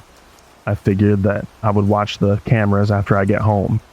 And so, over the last 2 hours, I got 3 more alerts. And as I was taking the bus back to my home, I watched the cameras. I watched my ex take a hammer to my back door.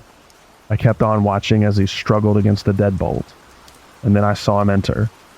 I called the police faster than I thought I could, and told them that there was a break-in at my address. I continued to watch the video after that. 15 minutes after he entered, he left with a duffel bag. I arrived back to my house to see that police had beat me. I identified myself as the homeowner and went inside to check the damage. The place was trashed, along with my duffel bag, and some jewelry was missing. I gave the police the evidence that it was my ex, and I gave them the place he was crashing at. I then called to put a restraining order against him, along with to replace the deadbolt. Not long after that, they caught him at a pawn shop. He was trying to get back at me for dumping him.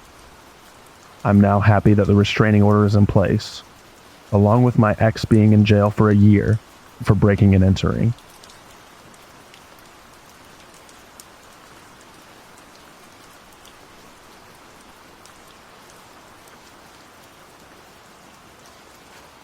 Hi everyone. I'm going to start this post by saying that I haven't told anyone about the whole story, mainly because of fear, but also because the guy I'm going to talk about is the son of one of my dad's best friends, and I just know for a fact that my father will inevitably end up blaming all of this on me. Anyways, I'm currently a senior in high school, and I live in a pretty nice town in North Carolina. It all started a year ago when I was 16. At the time, I was working at Starbucks as a barista. It was Thursday, and surprisingly, the cafe was almost empty.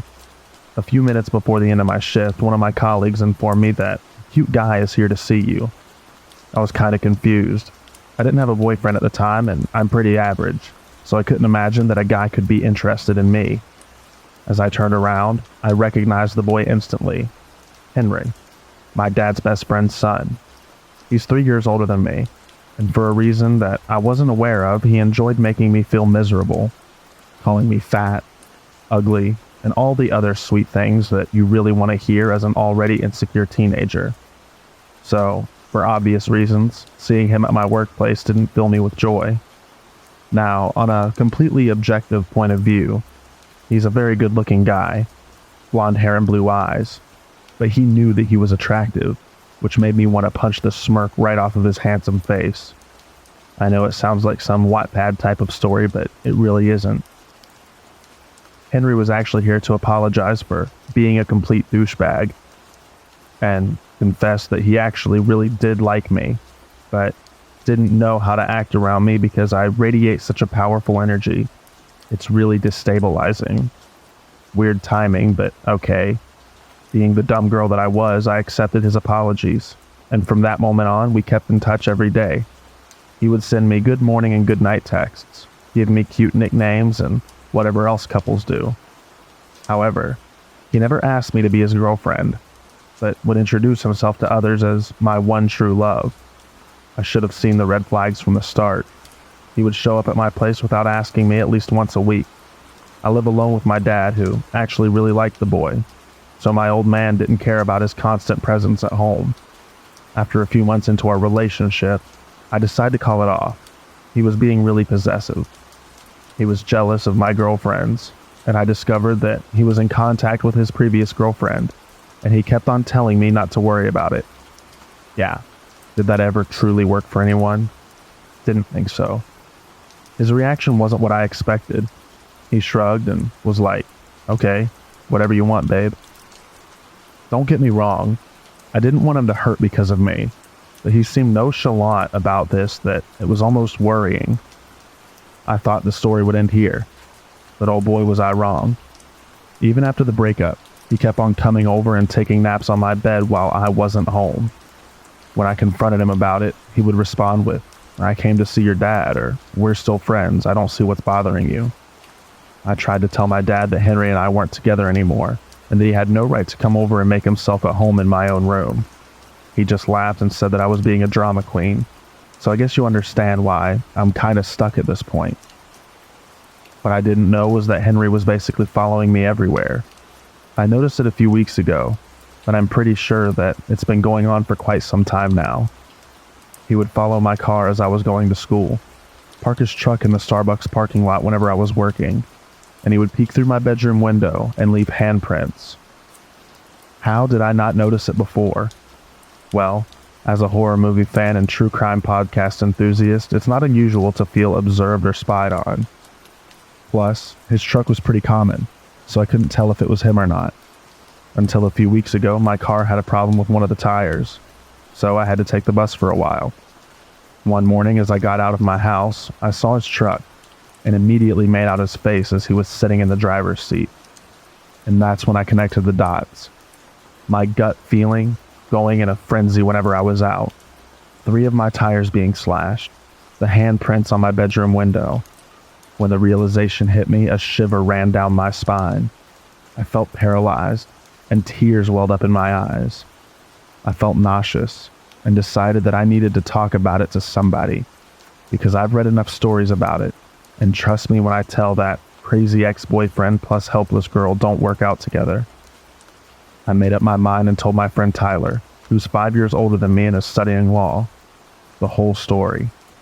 And he unfortunately told me that I couldn't do anything because I didn't have any concrete proof, and it would be my word against Henry's. Now I'm stuck, because I don't know what to do. I tried to take pictures of his car, but due to the lack of light in my neighborhood, I never managed to snap one in which we could recognize him. Whenever he's parked in front of my house and we make eye contact, he usually just starts the truck and drives off. I haven't seen him in 3 days. However, my gut feeling is still making me go crazy. So crazy, Henry, let's not meet again. But I know eventually you will show up.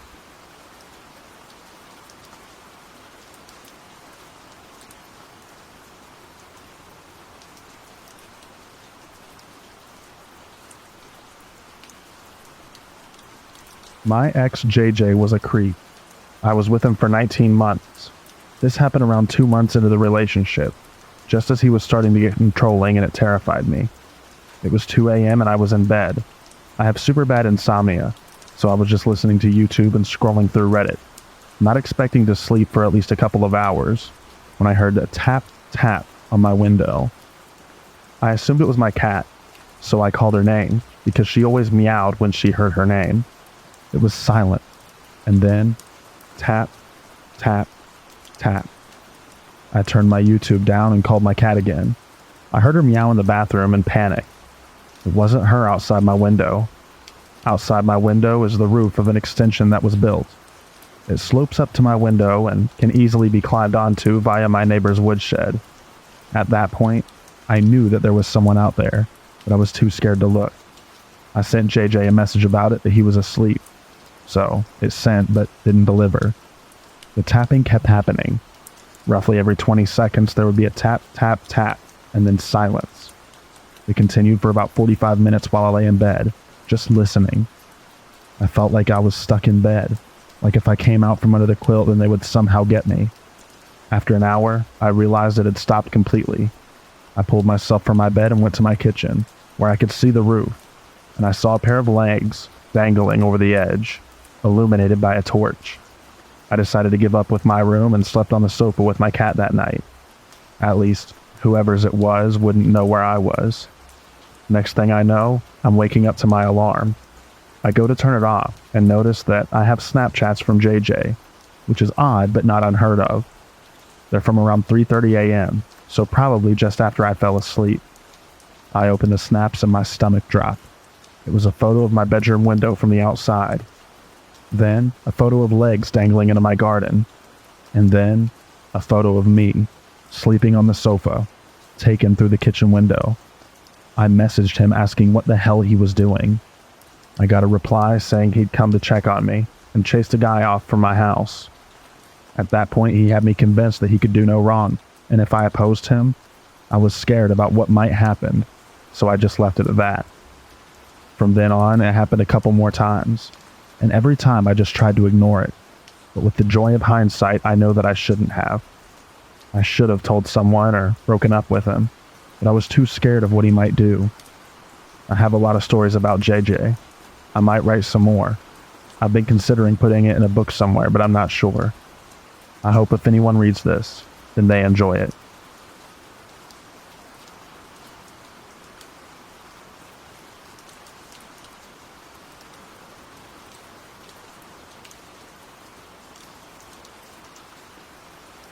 I would like to make something abundantly clear in the beginning of this. I was very naive in my youth. Very naive. While my ex was emotionally, sexually, and mentally abusive, he was smart enough to never lay a hand on me physically. He used gaslighting, manipulation, and carefully hidden sadism to control me for 8 years. I forgave him for every slight against me, every instance of cruelty, every mental assault, and every sexual attack. I forgave him because I thought that he loved me and that I was his property because we'd been together for so long and I wore his promise ring. In my mind, I was dealing with actions that would eventually go away with age. I was 17 when I finally got the courage to leave him. And since then, he's left me messages on Facebook, my phone, my email, and called me from texting apps to be a breather. It's always the same message he leaves. I'm still here. Every month, like clockwork. Same time, same day, same message. He has done this for 6 years, and I could do nothing about it. He wasn't breaking any laws, so I couldn't report him, and nobody cared about it anyway. So I blocked each account and continued on with my life. But 2 months ago, the messages stopped completely, and I know why. I got engaged to another man the same day he messaged me for the last time, and posted about it on Facebook. And magically, the messages stopped. He stopped because I'm going to marry someone else, and in his mind, I'm no longer his property. This is the only thing that makes sense to me, that he believes I belong to the new man and not him. But I have the feeling that I've not seen the last of him.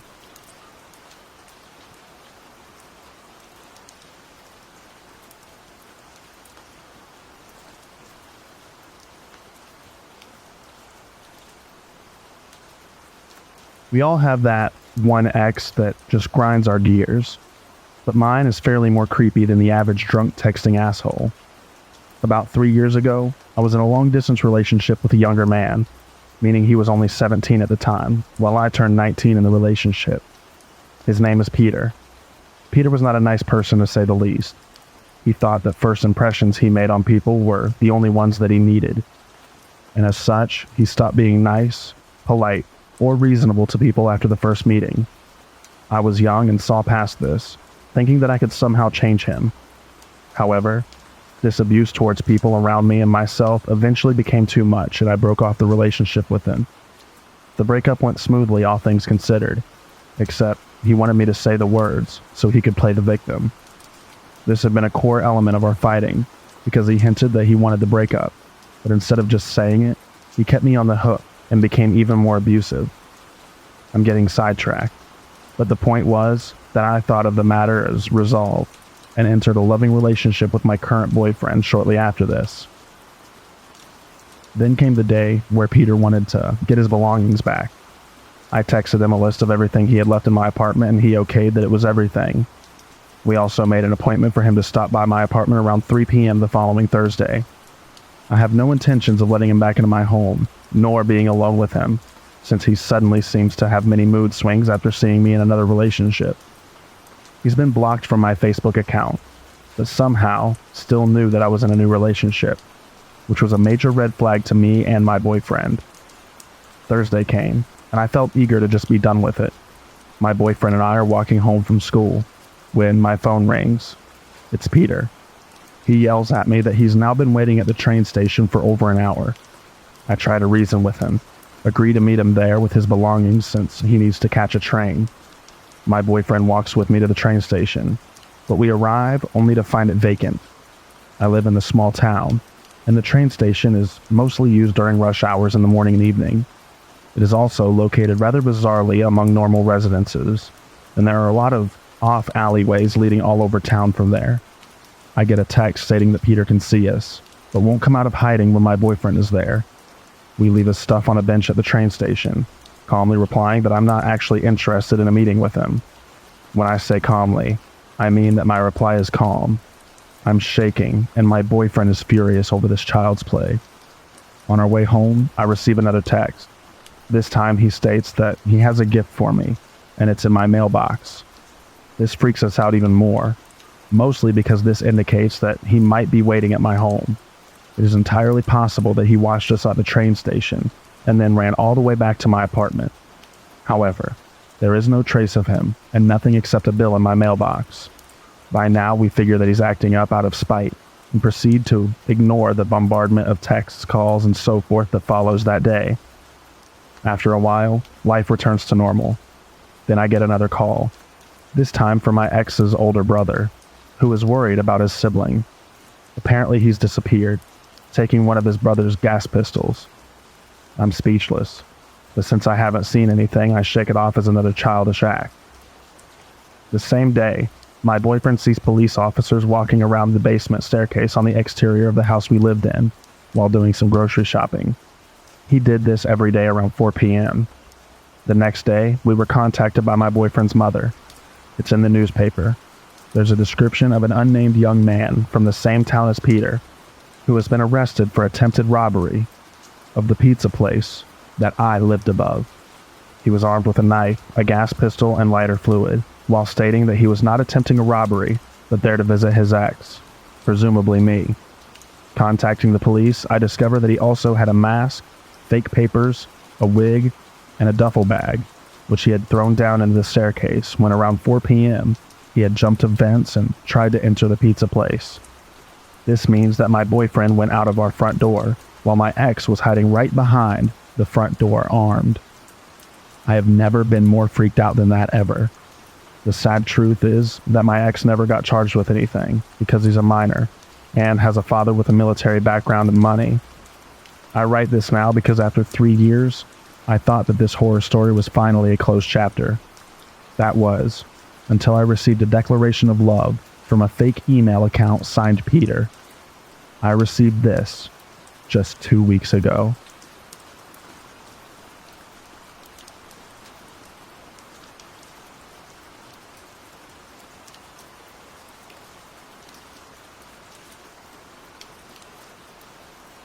This happened yesterday, after I finished the night shift at around 3 a.m. I work at a store of a big fast food chain to pay for my university. Our staff changes frequently because of a lot of students and migrants working at our place, so you don't get to know each other very well. Everybody has their own social life, and it's very, very rare for coworkers to establish friendships outside of working hours. Still, you know the people on your shift, and the night shift has particularly few workers. One of my coworkers, Jasir, started to get interested in me. Not that I noticed. I'm young and dumb. Like being friendly and important for later, I have a hard time saying no. In December 2019, our store threw a Christmas party at a pub. I went and had a great time, but I also made plans for later that night. Because of that, I wanted to leave early, which made Jasir also want to leave early, despite the fact he neither needed nor planned it beforehand, which made me uncomfortable. Unfortunately, he didn't know how to get to the train station, and I did, so I couldn't say no and just let him tag along. When we arrived at the train station, it came to light that there was no train that he could take to get home. None. He did not check beforehand. He did not ask me. He just wanted to tag along with me. That made me super uncomfortable. Instead of taking the train to the main station, he got into my train and only got out when I insisted he change his trains at another big station. But oh boy, that was not the train of the title. On January 2020, Jasir asked me out for coffee and I agreed. I thought, he just wants friends. He doesn't have any and can only rely on his coworkers. If something happens, I can just nope out.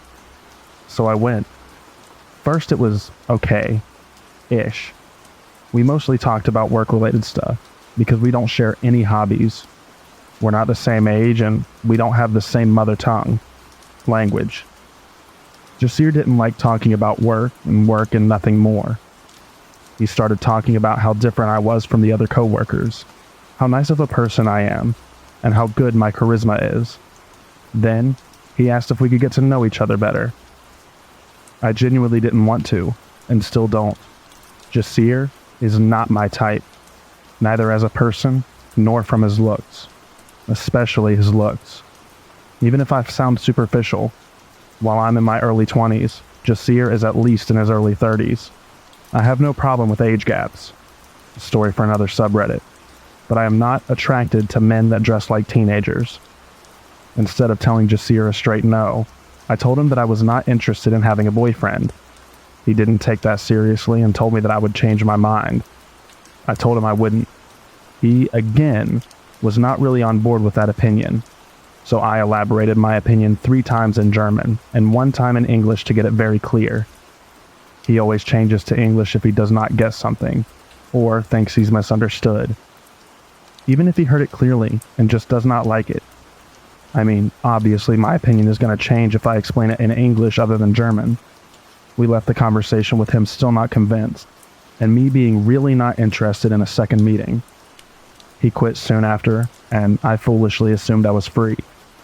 But whenever he came to my workplace to place an order, he would ask me out to eat something, and every time I would postpone whatever I said the last time. Because of finals, because of travel, because of anything I could get my hands on. Then came COVID-19 that hit Germany in March, and I didn't see him anymore. I blocked him on social media in April, and hoped that that was the last thing to happen. But oh boy, that was not the case. Today, I finished my shift at 3 a.m. and left with my female and very Asian coworker, Wei, to catch the next train. We take different trains, so we decided to wait in the main lobby until I needed to go to my platform. In that time, Jasir appeared. He just finished his shift and was on his way home. Wei asked him which train he needed to get, and he said that he was walking home. While the conversation went on, I got closer to Wei to get some space between me and Jasir. Wei did not grasp how uncomfortable I was in this situation, and she just walked away. What did Jasir do? He placed himself between me and Wei, right in my vision line. Every fiber in my body felt how he barged into my personal space. I decided I could not take a private conversation with him and said, "Oh look, I need to go to get to my platform." But Jasir followed me, through the main lobby, through the train station, into the elevator, and into the train. I was internally screaming, and walked through the train until I saw another passenger. I sat down in the row of seats next to me and Jasir followed. As if every bit of luck had just left me, the other passenger moved seats and went away, so I was back alone. Jasir talked and talked, and I showed clear signs of not wanting to continue the conversation. I hoped he would leave before the train departed, but he didn't. Mind you, the train goes in the opposite direction of his house, and is 1 hour walking distance to my workplace. There is no way in hell this man could get anything out of taking that train, except for following me and continuing the conversation. I was freaked out, and told him in English that he was acting very weird. Maybe I should have used a different word, but English is not my first language, and at that point, I only thought about escaping. I could not let him see my station, or he could easily follow me home. I don't live rural, but at 3 a.m., there's nobody on the streets. So him following me home was terrifying. I thought about getting off a station earlier, but then I would need to get a cab, for which I did not have cash on me. Or I needed to walk and he could still follow. I decided to get up at the next station, let him get out of the train first, and then just stay inside while the doors closed. It fortunately worked, but only after telling him that this was not my station. I would not get out, and he would not get back in. I even held my hand out to stop him from coming back. He stayed outside after the conductor shouted at us to let the door close. So let's rewind. He's way older than me, but does not get the concept of me not wanting to be in a relationship with him. Whenever he does not like an answer, he switches to English, because it just might be a misunderstanding. He followed me 2 times into my train and almost home, without even thinking about how creepy that behavior is. So Jasir, my ex-coworker, let's not meet again.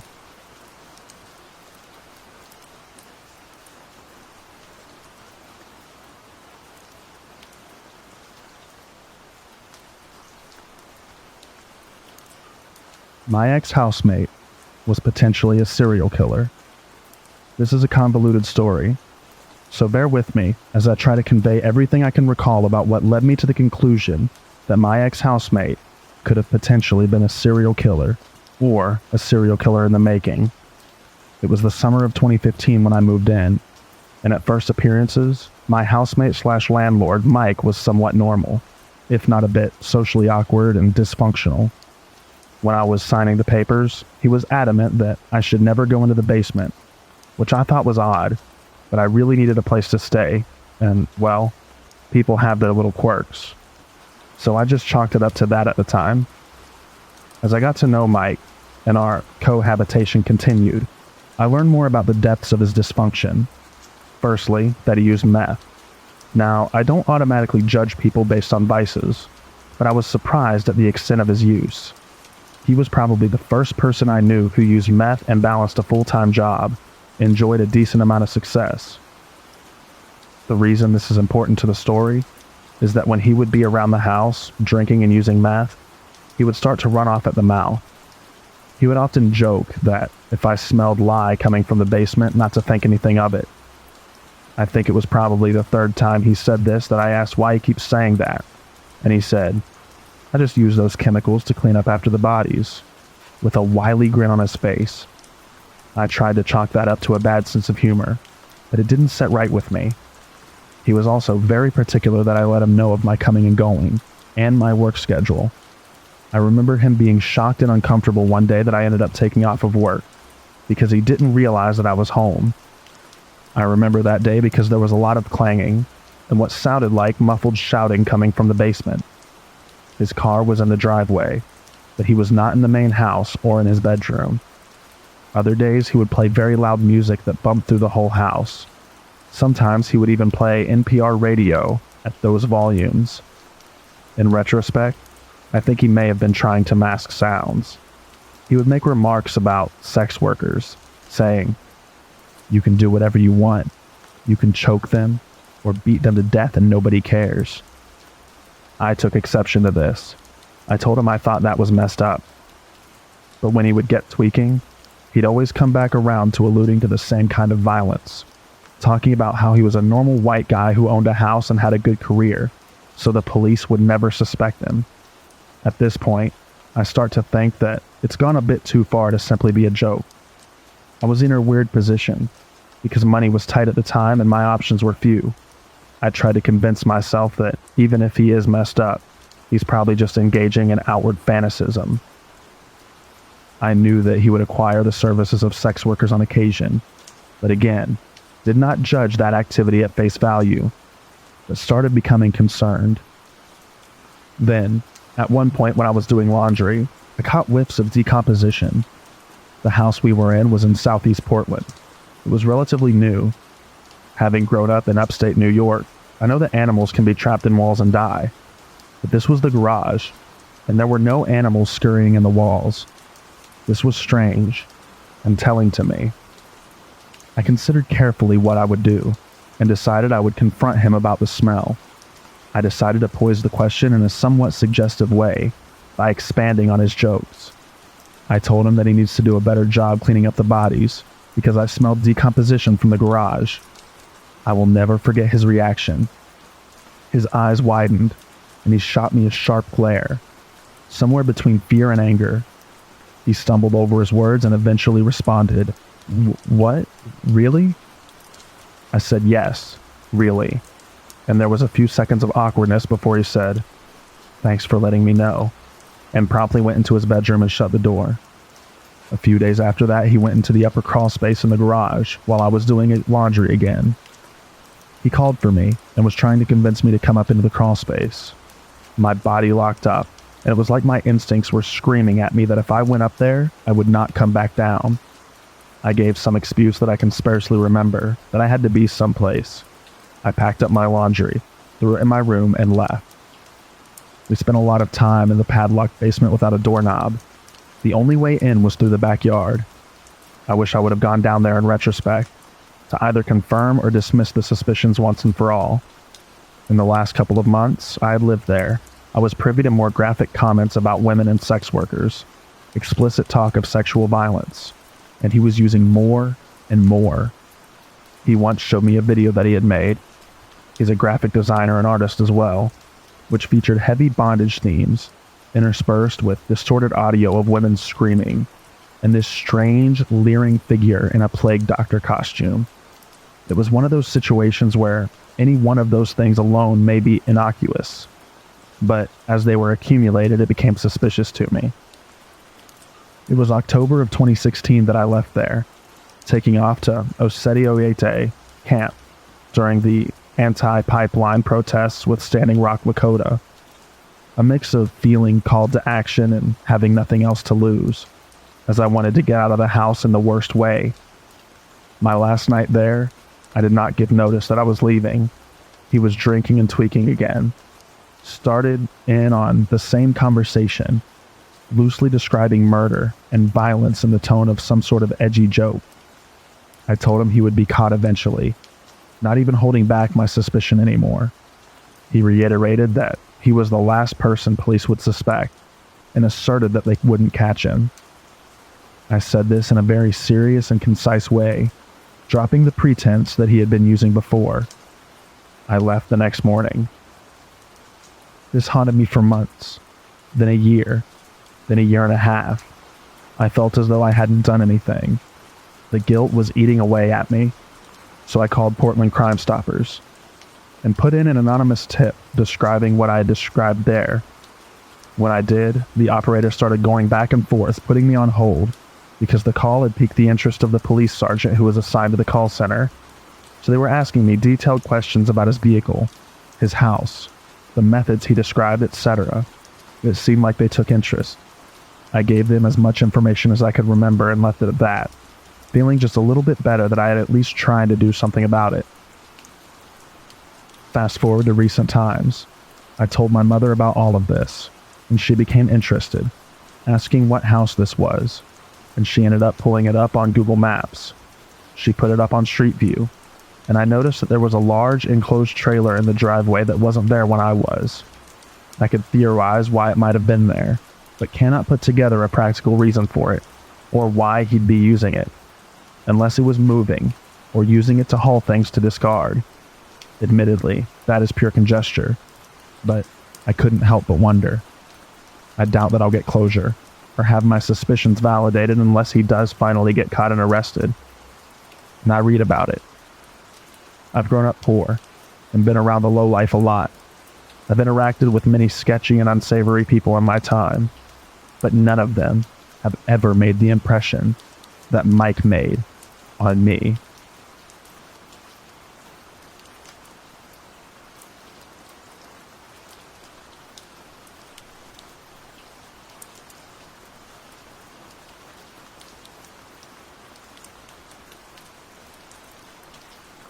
To keep a long story short, my ex-best friend Alyssa and I were friends for almost 7 years. We had a good, healthy relationship. She was my ride or die. We did everything together, but we slowly started to drift away when I exchanged schools. We saw each other after school, so it was cool. Well, a year passed and I started to notice Alyssa hanging out with the wrong crowd, and I didn't want any part of that. I started to notice how Alyssa would pick on me about my appearance and clothing, but she used to dress like me. We used to be dripped in anime merch, but ever since she started to hang out with more mature college people, she changed. She would constantly tell me that I'm fat, ugly, or nobody loves me at all. That type of stuff. And my last straw was when she called my family poor. I lost it because my family has helped her with financial problems and even gotten them out of debt. So I stopped being friends with her, and I started to hang out with new people and get to know myself more. I'd made a new best friend and everything was great, but I couldn't shake the feeling of being watched from every corner. I always felt like someone was there, but I ignored it. Months pass by and I still can't shake the feeling of being watched. And that's when stuff started to happen. My car would end up getting keyed. My tires were popped. And weird letters I had to decipher started to show up on my front porch. But I'm dumb and just decided to ignore the problems. A year later, I decided to hang out with some old friends from the group. And that's when I found out everything. Alyssa was the one doing those things to me. And every letter she sent was a death threat. My friend Tori, the one who witnessed everything, told me how Alyssa would stalk me and get mad that I replaced her with a guy. That's not what creeped me out. Turns out, Alyssa copied everything. I got a 2018 Nissan Sentra, and she got the same car. Inside my dashboard on my car, I have my Hero Academia figures and South Park figures. And she went as far as to get the same type of figures online and put them on her dashboard. She would wake up at 6 a.m., drive to my house, and wait for me to wake up and get out of the house so she could follow me. She tried adding my friends on social media and tried to convince them to leave me for her because she's a better friend than me. She even got the same clothes as I did. According to Tori, when she would visit Alyssa at her house, Alyssa would have the same anime posters. I didn't believe her at first until she showed me pictures. Everything was the same, as if Tori was seeing double of everything. Lucky for me, Alyssa was forced to move up north with her father. Her grandma kicked her out of her house, and everything went back to normal. For now, I'm just scared when she comes over for holidays and starts to stalk me again.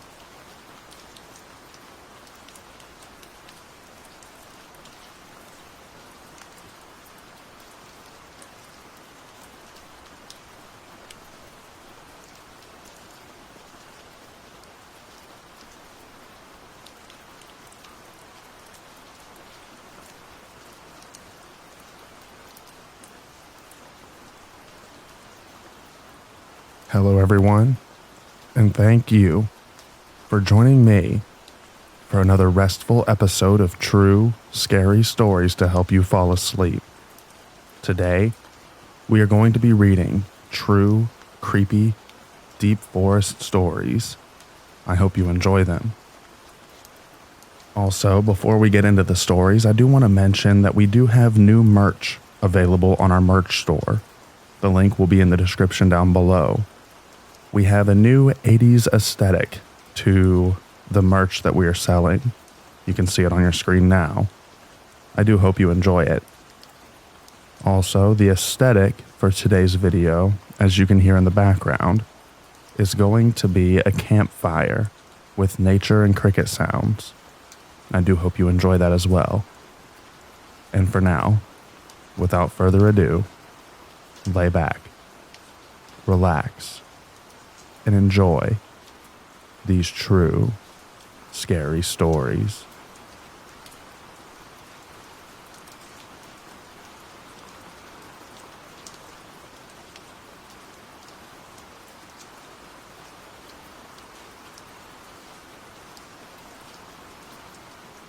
I've spent most of my life running around the woods of southern Oregon, and I've seen some weird stuff out there. First story. Way out in the middle of nowhere, far from any road, my friend and I stumbled across a large fenced-in area. 10-foot chain-link fence. Inside the fence were all these trees planted in perfectly straight rows. No biggie. The Forest Service does sciencey stuff out in the woods sometimes. What was odd is that every single tree was bent in a specific shape. All of them were crooked in the exact same way. We didn't climb the fence that day because our dogs were acting super sketchy and one ran off. We found him eventually, thank goodness. And despite looking, I've never found that place again. Back then, I was convinced that it was a nefarious government project, a la Stranger Things or Aliens. The vibe was really weird there in our defense. Now that I think about it, maybe someone was growing trees in that shape to make a boat. I did read that people do this. The woods can be spooky sometimes, so maybe it was aliens or Bigfoot. Another time with that same friend, we were again in the literal middle of nowhere, dry camping and hiking with the dogs. We found a small clearing that had a twin-sized, rusty old iron bed frame, a small rusted-out cook stove, and some other rusty buckets and stuff. The odd part is that it was so far from anything, even old logging spur roads. Whoever lived out there really didn't want to be found or bothered. Can't blame them, really. I do have a bunch more stories, if anyone is interested.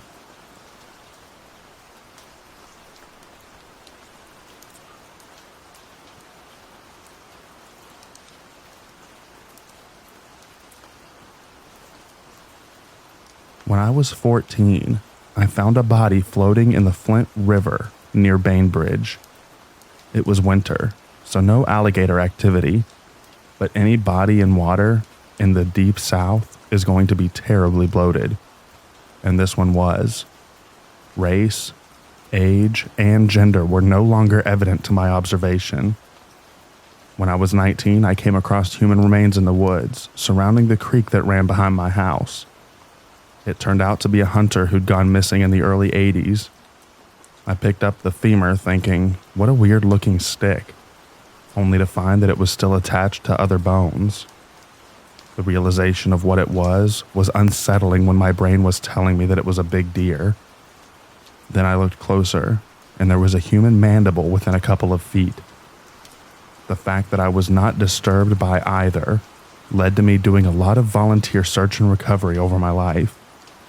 I'm comfortable in remote areas. Woods don't faze me, and a body is just a thing. A thing that deserves respect, and an important thing, but I never feel creeped out. I've found, aside from those two, 4 other partial sets of remains, and one recently deceased individual who got lost in Escalante Canyon. That one bothered me, because even half a day sooner could have saved him. It's why I don't do search and rescue unless it's a child. I can't handle it. But I can put the feelings aside when it's a missing kid.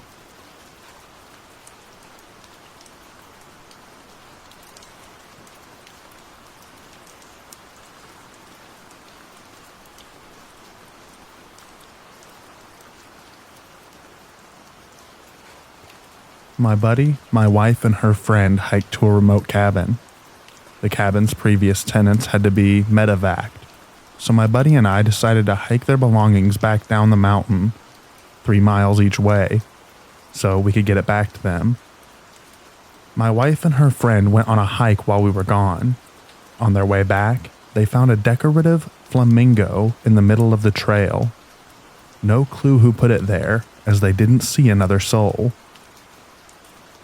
A couple of times I've had people appear in places that no one should have been. One was an old man at 2 a.m. in St. Mary's Wilderness. He said he had gotten turned around and asked if I could use my Jeep to take him to where he wanted to camp. The road is very rough and was just a series of mud pits. I ended up agreeing, no idea why, and drove him about an hour to where he just said, "Okay, this is fine." I dropped him off, took his picture, and left.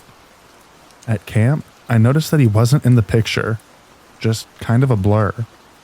The next morning, I went to where I dropped him off and I couldn't find him or any tracks. No clue if he was real or if I was just imagining it all. I've also seen markers from where Civil War soldiers had died. And how. Example, Jack Smith gunshot, carved into stones.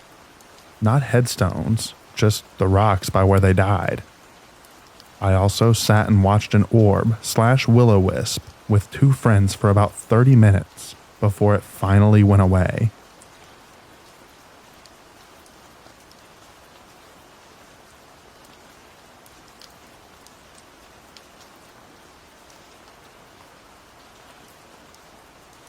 In high school in the mid-1980s, we used to go out to the lake and stay the night.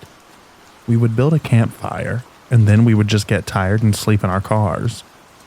It must have been around 11 p.m. when we decided to go for a hike into the thick wooded area. There was a trail. There were 4 of us, 3 girls and 1 guy. We had flashlights, but we didn't really need them because the moon was bright. Then I heard something that sounded like faint music. I asked the others if they heard it and they said that they did. It was like music from a jewelry box. You know, that type that has the little ballerina that spins around. We keep walking. Then, right in the middle of the trail, there it was, a white jewelry box with the ballerina.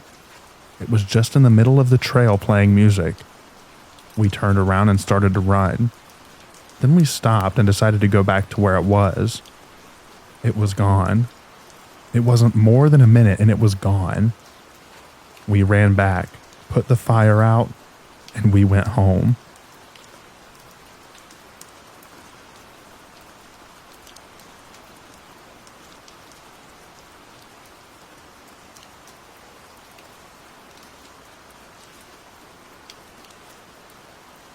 My family and I have a new puppy that we take outside to walk in the middle of the night.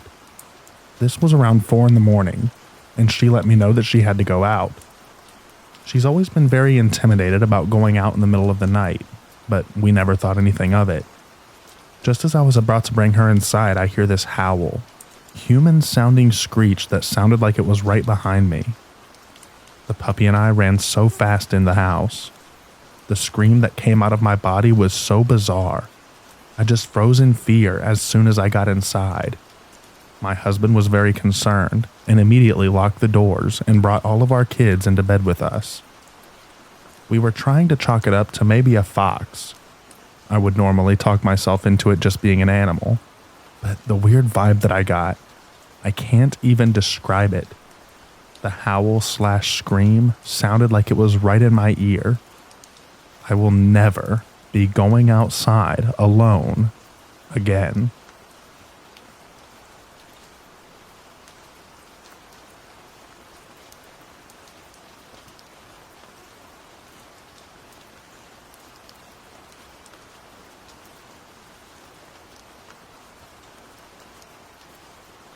This is a story that I only recently remembered again in a conversation with my fiance. When I remembered the story, I was overwhelmed by an uncomfortable feeling, similar to what it was like at the moment. I never fully managed to figure out what really happened then, so I decided to share that story here.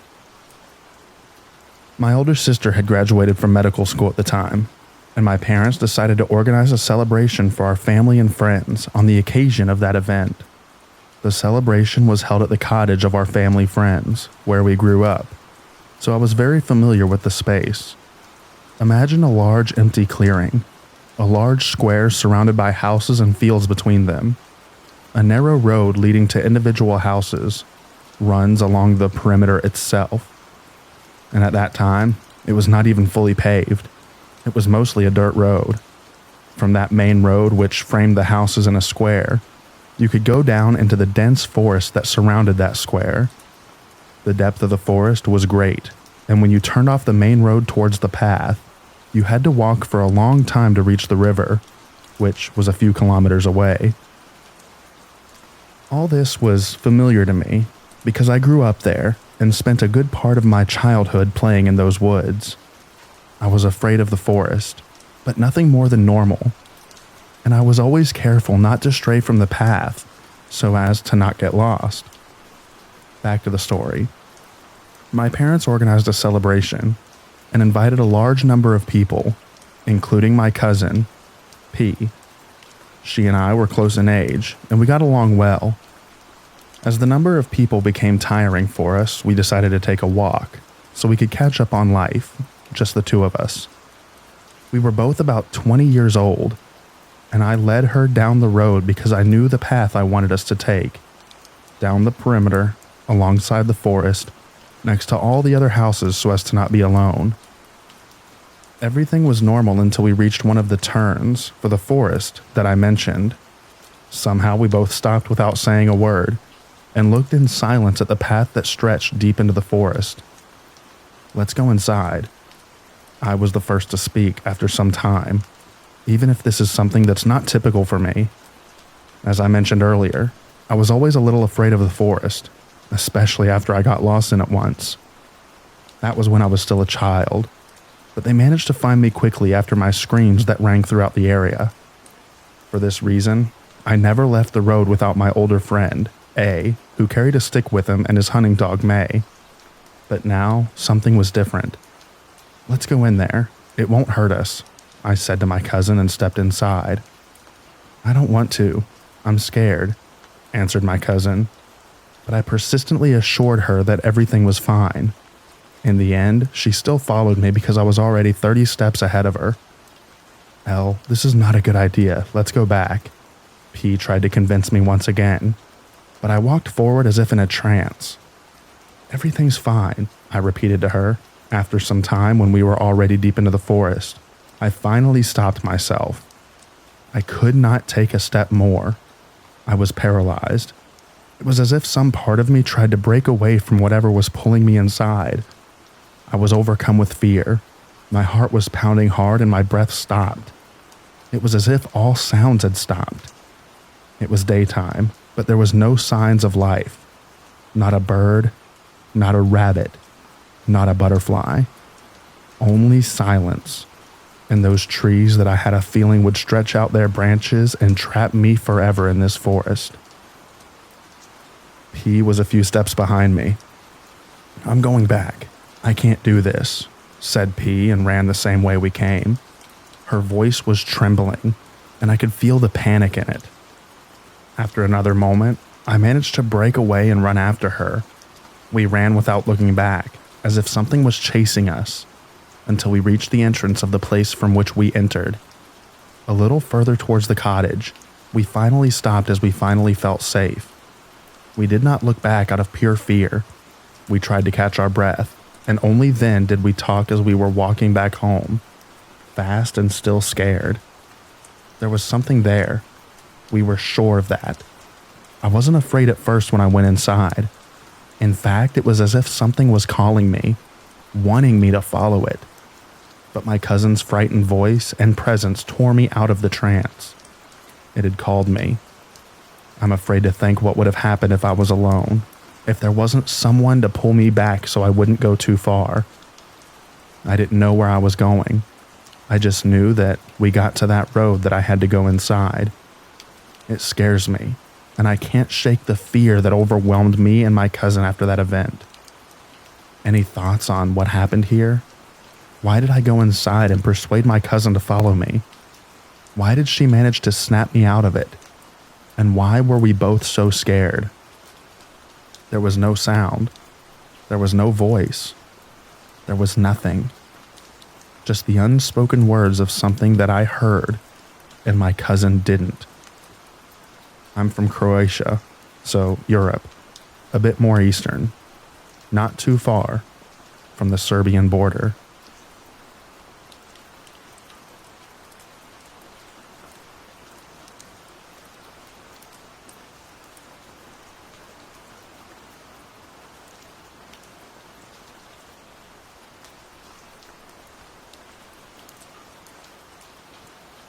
I'd never been a big fan of camping. Circa 2012, for some reason or another, my friend and I decided to take a Saturday night to camp on private property. We had permission from the owner, on the bank of a small lake in the rural American southeast. The lake wasn't very large, probably only 50 to 150 yards across. Not great at estimating distance. It was more of a deep pond, but it was like 5 times as long as it was wide. And from the perspective of our camp, it consumed the majority of our sight line. The plot of land itself wasn't entirely removed from civilization. We were 5 to 10 miles outside of a small suburb of a mid-sized southern city. It definitely was not easy to access, however, and the only way in was a gated narrow dirt road across a levee which spanned one side of the lake. This road was gated and locked. The owner gave us his code. We pulled the car through and locked the gate behind us. If you've ever been down south, you know how quickly it gets isolated outside of cities. Our cities are small, and the rural people around often live rough and wild. We have dense woods, so thick that they're not worth building in unless you have some connection or attachment to the area. I've heard it was not profitable to cut roads through a lot of it, when they were building highways in the 50s, so not much development has happened in the last 100 years, and in some places, since the Civil War. It's not uncommon to go for a 30-minute drive straight out of town and come upon cabins that are obviously off the grid. My friend and I were used to living in the suburbs, so we were just happy to see stars and hear the sounds of nature. We were at our utilitarian camp. Small, Coleman 2-person tent and a blanket. Simply looking around and enjoying the night, when suddenly my buddy sat up real straight. He said something like, "Do you see that guy over there?" He pointed to the other side of the small lake. I didn't see anything. I sat up slightly and said, "Nah, it's just the dark playing tricks on you." He seemed actually shaken. "No, look, there's a bunch of faces behind the trees now." That got my attention, and I sat up fully, rubbing my eyes to try and gain full focus. And then I saw them. Small, round, white faces staring back at me from across the lake. Maybe 15 to 20 of them. All were positioned in such a way that their bodies were behind the trees and only their heads were visible. The best way that I can describe the faces is very pale, somehow internally illuminated children. I should mention that neither of us were drinking or high. We were too young for that, not for at least a few more years. We had eaten dinner at home, and were just planning on going to sleep after chilling out for a while. The faces weren't moving.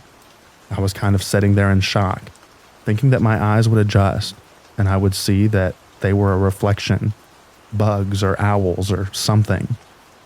But I would never come to that realization. I stared right back at them for what felt like 5 minutes, looked back at my friend, and they were gone. Bodies of water carry sound extremely well, and we heard extensive shuffling from the other side of the lake, and a couple of small branches snapping. It's incredible what your ears pick up on during an otherwise silent night. My buddy was tearing up a little when he said, "What the heck were those?" And I didn't have a good answer. Neither of us slept particularly well. I definitely felt validated in my feelings of disliking camping. But what were we going to do? I tried to do some research on the internet, but never found a phenomenon that could explain that.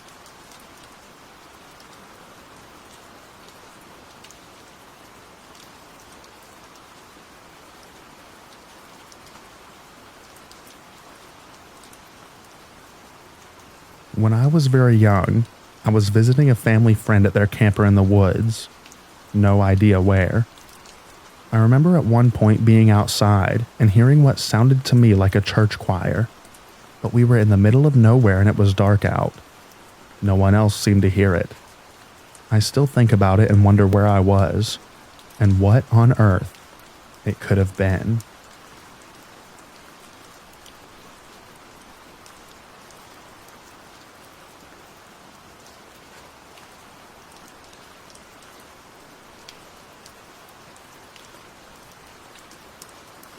I've just stumbled upon this subreddit, and I've thoroughly enjoyed all the experiences and stories shared by others. I've finally felt compelled to share an experience of my own, and while it may not be as provoking or profound as the stories told by others on this subreddit, it still fills me with a strange and mysterious feeling all these years later. I grew up on Long Island in New York State. My older sister, her boyfriend, and myself often would walk the trails and the beaches at night. On one particular evening, the three of us were on a walk at a Camp Hero State Park. It was a full moon, so it was very bright out. As we were walking the trail, we stopped to relax and look out over the water. My sister's boyfriend sparked up a joint, and we were all partaking and relaxing. Whilst we were gazing out onto the open water, we spotted a small light in the distance. My sister inquired as to what we thought that was. Her boyfriend said it was probably a light on a distant boat. I agreed, and we didn't think much of it. However, as moments passed, we noticed the light seemed to be approaching us, getting closer by the minute. As it moved closer, it appeared to not be on the water, but above the water in the sky. We soon realized it was not a light on a distant boat. We continued to speculate what it was, and I came to the conclusion that it must be someone's small personal drone. But as the light came closer and closer, the brightness got stronger and stronger. If you know Camp Hero, you know that there are cliff edges that hang over the water. There we are, standing there on the edge with this orb steadily approaching us. With the span of 5 minutes, the orb was no longer in the distance, but hanging right in front of us. It was no longer over the water, but rather over the sandy beach. We stood there staring at it. It had a whitish purple glow to it.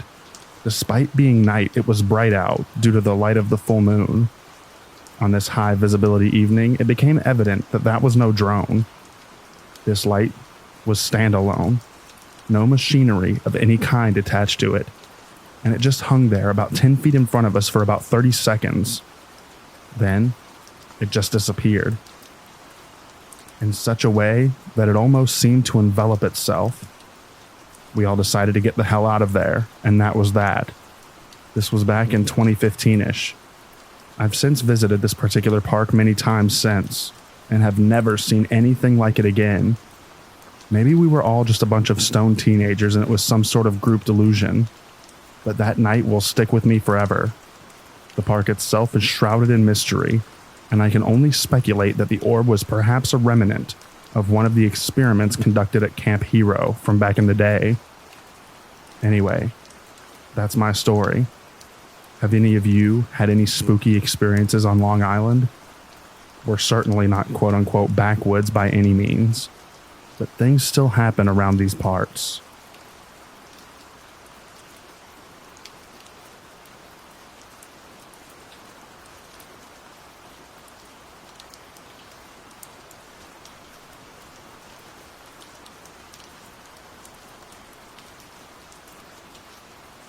So this is a story my dad recently told me about my grandpa and my great-grandpa. My grandpa grew up in a very rural southern Indiana, but moved to very rural southern Illinois in his youth. So this takes place in Illinois.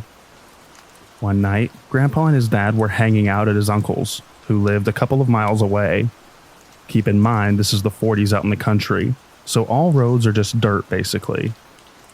Anyways, it was pretty late, so they decided to head home and hopped into their old car, going probably about 15 miles per hour through these woods roads.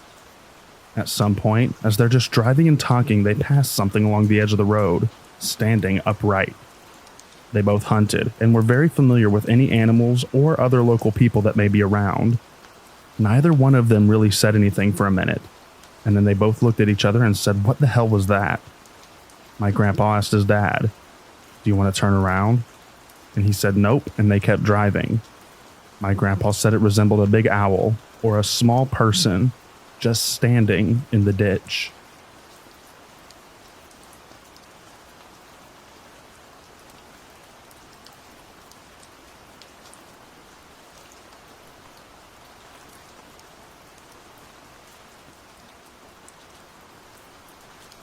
First time posting here or anywhere.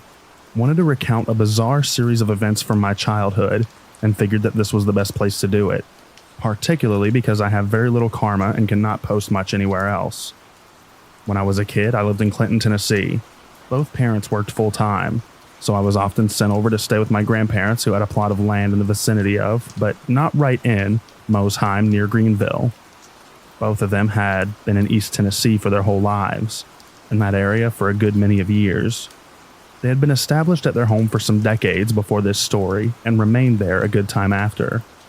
Recently, I had reason to return to that area in Tennessee after having spent the majority of my adult life in Minnesota. Being in and around the area, driving the same roads made me reminiscent about my lazy summer days tucked away at my grandparents' house. Learning to shoot on the same .22 with which Grandpa had taught Mom. Feeding fish at a neighbor's stocked pond, or spotting deer and bear with binoculars from the back porch.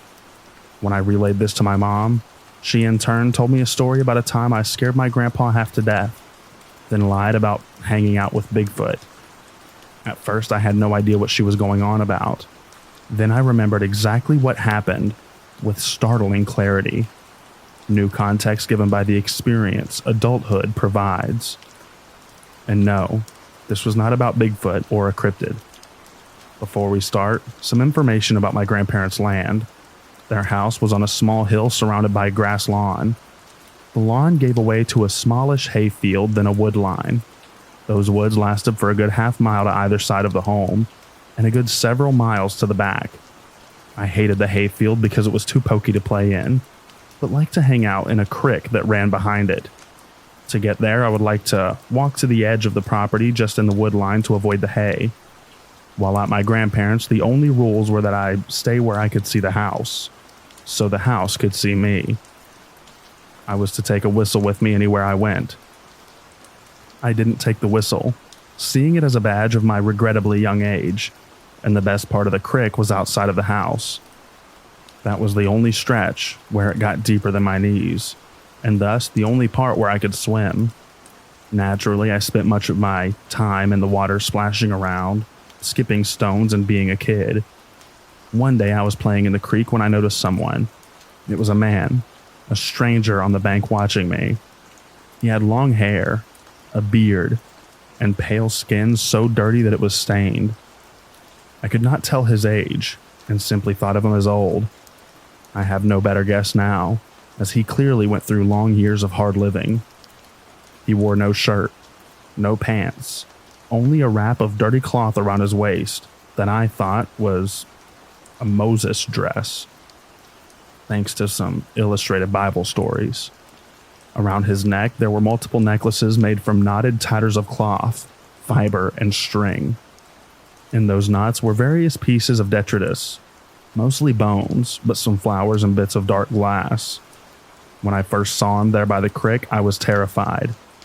Terrified. Frozen still. The man, however, was smiling.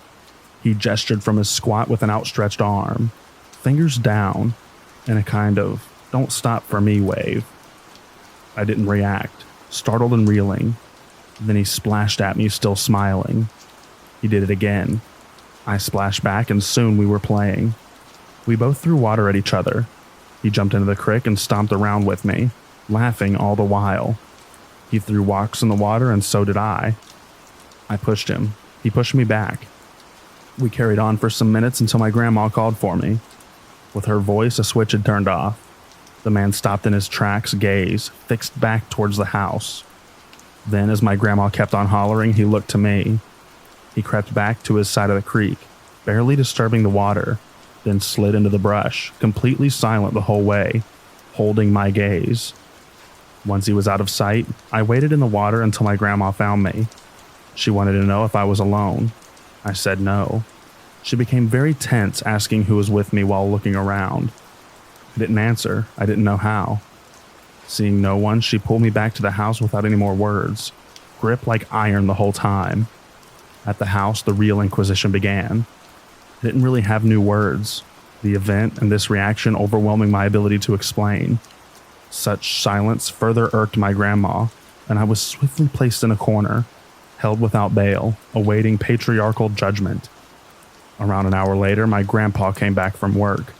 He was told about my churlishness and was ready to set into me again when I started talking. I told him about the man, hairy and old, dressed like Moses, about how we played, and then he disappeared.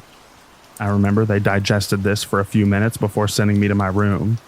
I was happy to go, and happier still, Grandpa did not yell like he usually did when we misbehaved. Later, I was brought out for dinner. I ate in the kitchen with Grandma, but Grandpa called me to the back porch. He was on the swinging bench, looking out over the hayfield, turned red by the setting sun. He had kicked off his boots and put them next to his shotgun. I knew that was odd for the gun to be out of the closet. Previously, we had used it to shoot bottles. Sometimes I would throw them into the air like they were clay pigeons. These escapades were accompanied with speeches about how the gun was dangerous and only for adults to use. He went through my story again, his tone deadly serious. Eventually, he asked me how Harry was the man, really. I told him very, thinking it was the right answer. He asked where. I told him everywhere like a bear. He ruminated on this and grew more nervous, worried I was in trouble or causing trouble, just wanting the trouble wherever it lay to end. So, When he finally asked me to swear, in the name of Christ and on my mother, that I was telling the truth about everyone, I said I had been joking.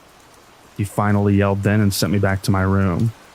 The family memory became that I had hid by the creek and made up a tale about Bigfoot. At the time, everyone was very upset with me, and I was forbidden from going back to the creek or anywhere out of sight. The enforcement of this rule, like the others, was lackluster.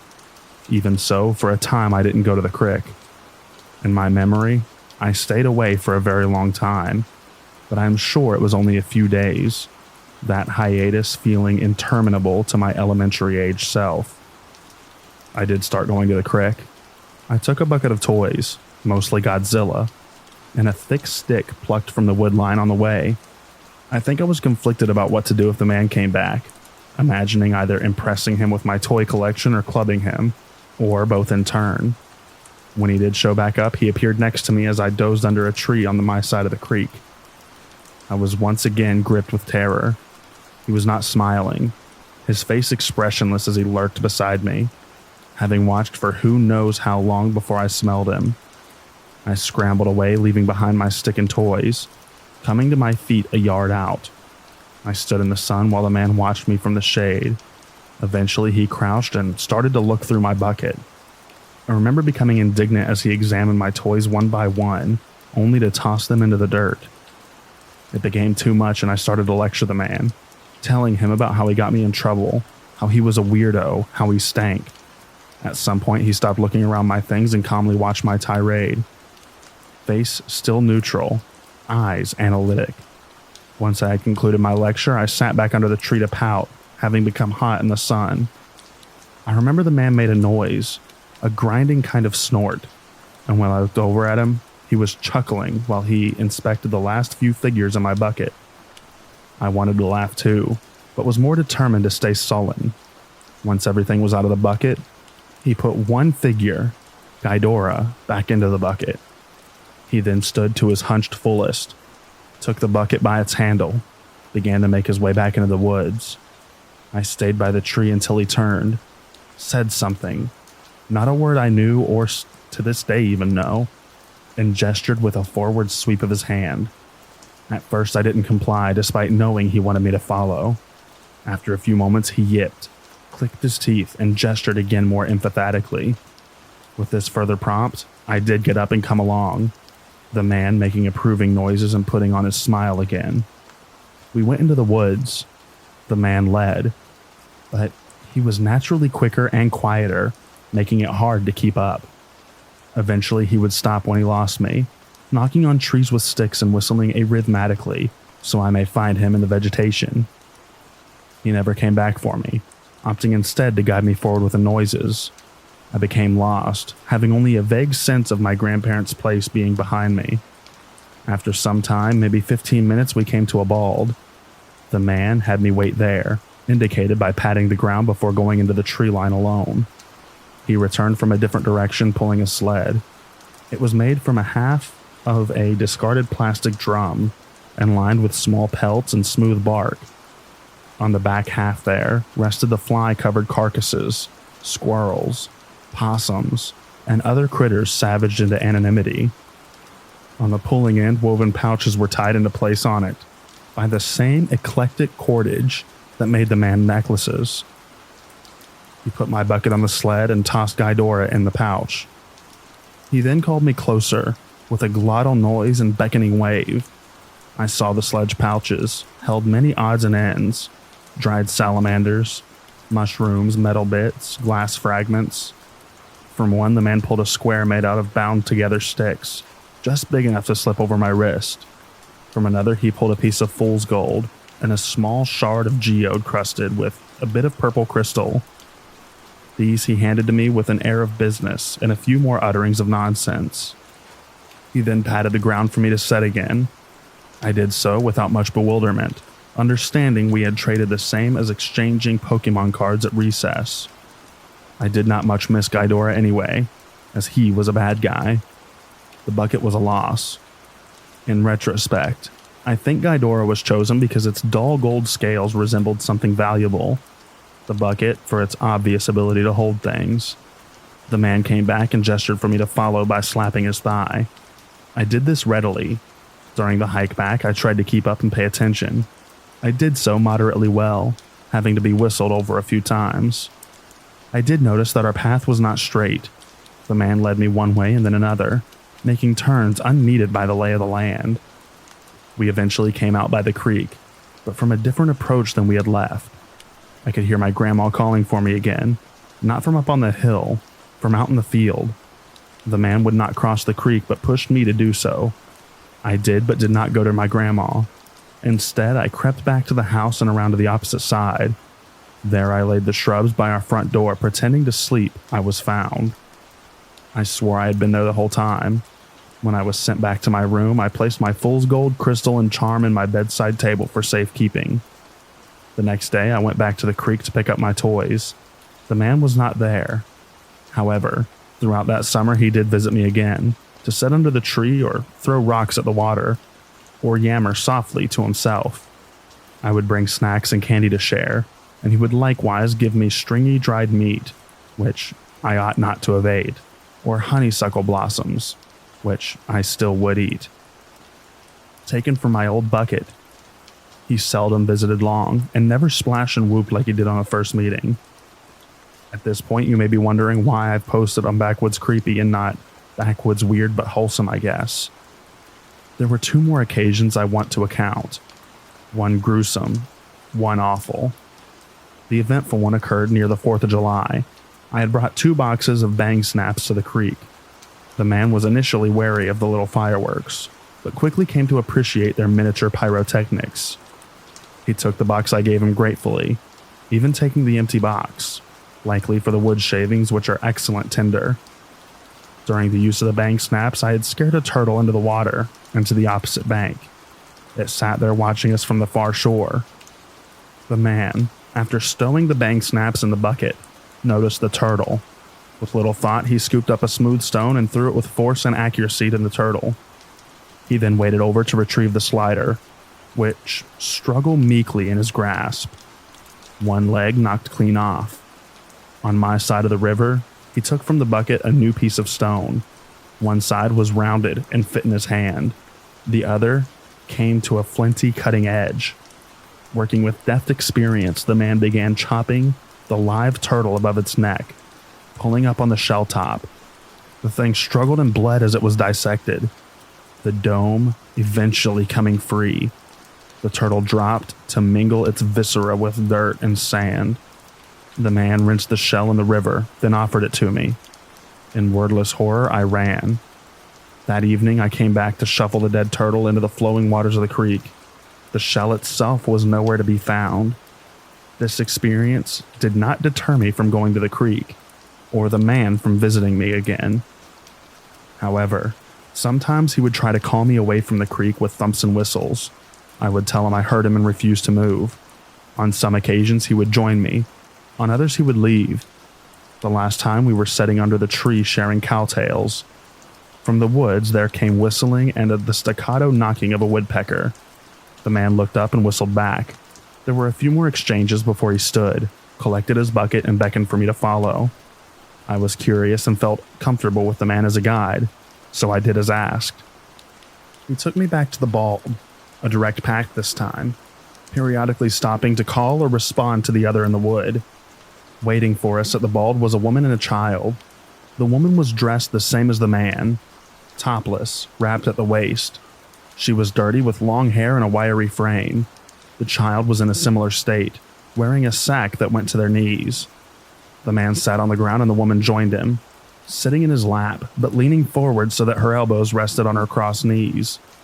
She had dark brown eyes that were fixed to me. The other child would not look up. I didn't know what to do and didn't speak. The other kid lifted their sack to wipe at their nose, and I learned under all that dirt they were a her. The man made a noise and drummed on the woman's bare back. The kid looked at them, still hanging her head, hair covering her face. The woman yammered and swatted at the girl lazily, the man echoing her noises, slapping skin to skin once more. At this bizarre scene, the girl stumbled towards me, stopping close enough that I could smell her and hear her wheezing breath. She was thin, but not emaciated, and slightly taller than me, should she have straightened up. The man and woman fussed some more, and the girl leaned close and pressed her cheek to mine. Her hair was in between us, greasy and cold. She made no move to embrace me, no move at all, only pressing limply against me and breathing so loud it was all I could hear. During this time, the woman had approached. She pulled the girl back by her shoulder with one hand and delivered a flurry of snaps to the crown of the girl's head. The woman then gathered the girl's hair in one hand, using the other to sweep back her bangs. The girl was then made to look at me, face bare. One side of her jaw was bulged out, smooth skin over a lemon-shaped bump. Her mouth was twisted by this deformity. Her nose faced to one side as if affixed sideways and leaked a trail of clear snot. One eye was bulged and roomy, the other startlingly regular. It looked at me, blank and dark brown. The woman gave the girl's head a little shake, spat off to the side, then cooed like a dove as she smiled at me. I fled. There was commotion behind me. I think the girl was pushed to the ground. I did not look back, and they did not pursue. My flight ended at my grandparents' house, my absence unnoticed. I chose not to tell anyone what had happened, wanting to forget, not wanting to get in trouble, not thinking about the girl, the couple, what was intended for me. I spent that August inside whenever I visited my grandparents. I begged not to be taken, claiming it was boring and lonely. Sometimes when I sat on the porch or went from the car to the house, I'd catch a snippet of bird call in the wind or the distant tapping of wood and hurry inside. My grandma could tell something was wrong and made an effort to entertain me in town. My grandpa cared in his own way, involving me in his errands, as he never had before. Eventually, school started. Classes and friends eased me away from thoughts of the dirty man or the people in the clearing. Time did the rest. I think now that of all the people in the clearing were of a family, but their features, white skin, brown eyes, brown hair are common enough that they could have been unrelated. I am sure they lived together. They knew each other's signs and signals. They used their own words. I know that the Smokies are full of tales of feral people, wild men, and superstition. I also know that they are full of people living in unlikely ways in unlikely places, and that those real people call others kin, and that through the chain of human connection, even a recluse living in a run-down shack is someone's somebody. I guess I'm asking if the people in my story are somebody's someone, or if they are known, or if their behavior rings any bells, belies any known intention. I figured here, where the tale would not be discounted out of hand, might be the right place to ask.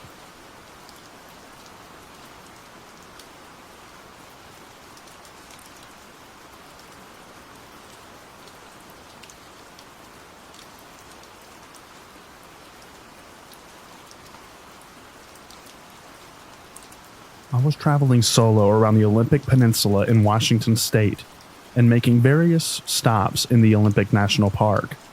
I decided to stop in Quinault for the first time and took a random road that dead-ended at a beautiful spot at the edge of Quinault River. There was an ancient footbridge that led across the river, but it looked like it might collapse if I tried to cross it, so I decided not to. It was off-season, and I was not in a tourist area. I was the only one there. It was so unusually hot outside that I decided I needed to get in that water. I backed my car all the way to the edge of the dead-end road, faced it out in the direction I would need to leave, and started hiking through thick brush down an embankment to the edge of the water. There was no path. It was a pretty rugged area. It was mid-fall, and I didn't have a suit since I didn't plan on swimming, so I took my clothes off and got in the water in my bra and underwear. I had a nice swim, but I could not shake the feeling that I was being watched, even though I was in the middle of nowhere.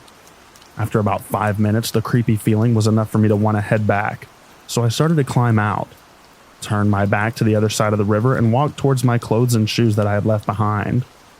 When I turned around, there was a big, small man standing in plain view, just across from me on the other side of the river, but higher up on his embankment than I was on mine. He was wearing a poncho made of animal pelts, had long hair full of sticks and twigs, and looked like he had been living out in the wild for a very long time.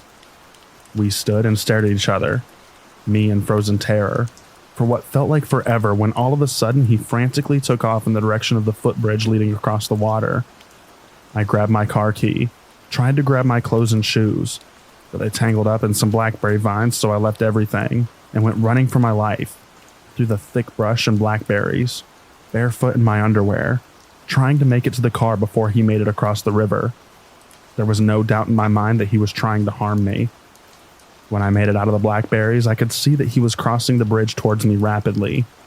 I got to my car and flung my door open just as he arrived. I locked the doors while he pounded on the hood of my car, just screaming and grunting non-verbally. The moment he went for my driver's side door, I hit the gas and took off as fast as I could. I looked back and he was chasing after me.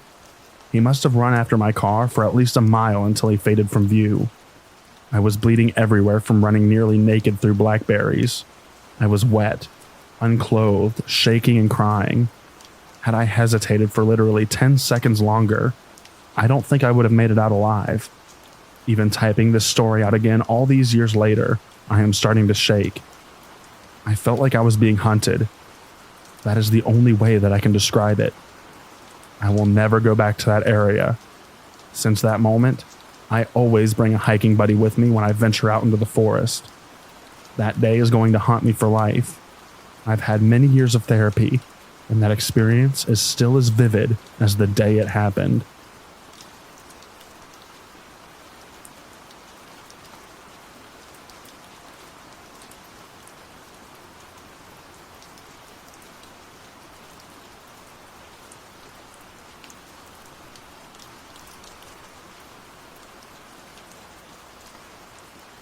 Have you ever experienced anything strange in and around Florida? Apologies if this isn't allowed. I got to thinking after a couple of weird things I experienced in my hometown, and it had me thinking if anybody else has experienced anything. Back when we were teens, me and my brother were out for a walk outside of our neighborhood. Where we were walking was kind of wooded, but the houses were still pretty close together, yet considerably more in the boonies compared to our place. Anyways, we had almost completed the loop of the area and were around the bend going towards the exit when we heard something odd. I remember there was a helicopter overhead. Around the time, we both heard this weird guttural yell/growl, like right next to us. It was so close. It sounded like a mix between a mountain lion, an angry house cat, and yet oddly human-like all at once. We both just froze and looked at each other startled, and started looking around for the source, but there wasn't a single cat or anything animal-like about.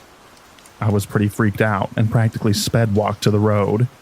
All the while, my brother kept asking me what the F that was, but I was too spooked to talk about it.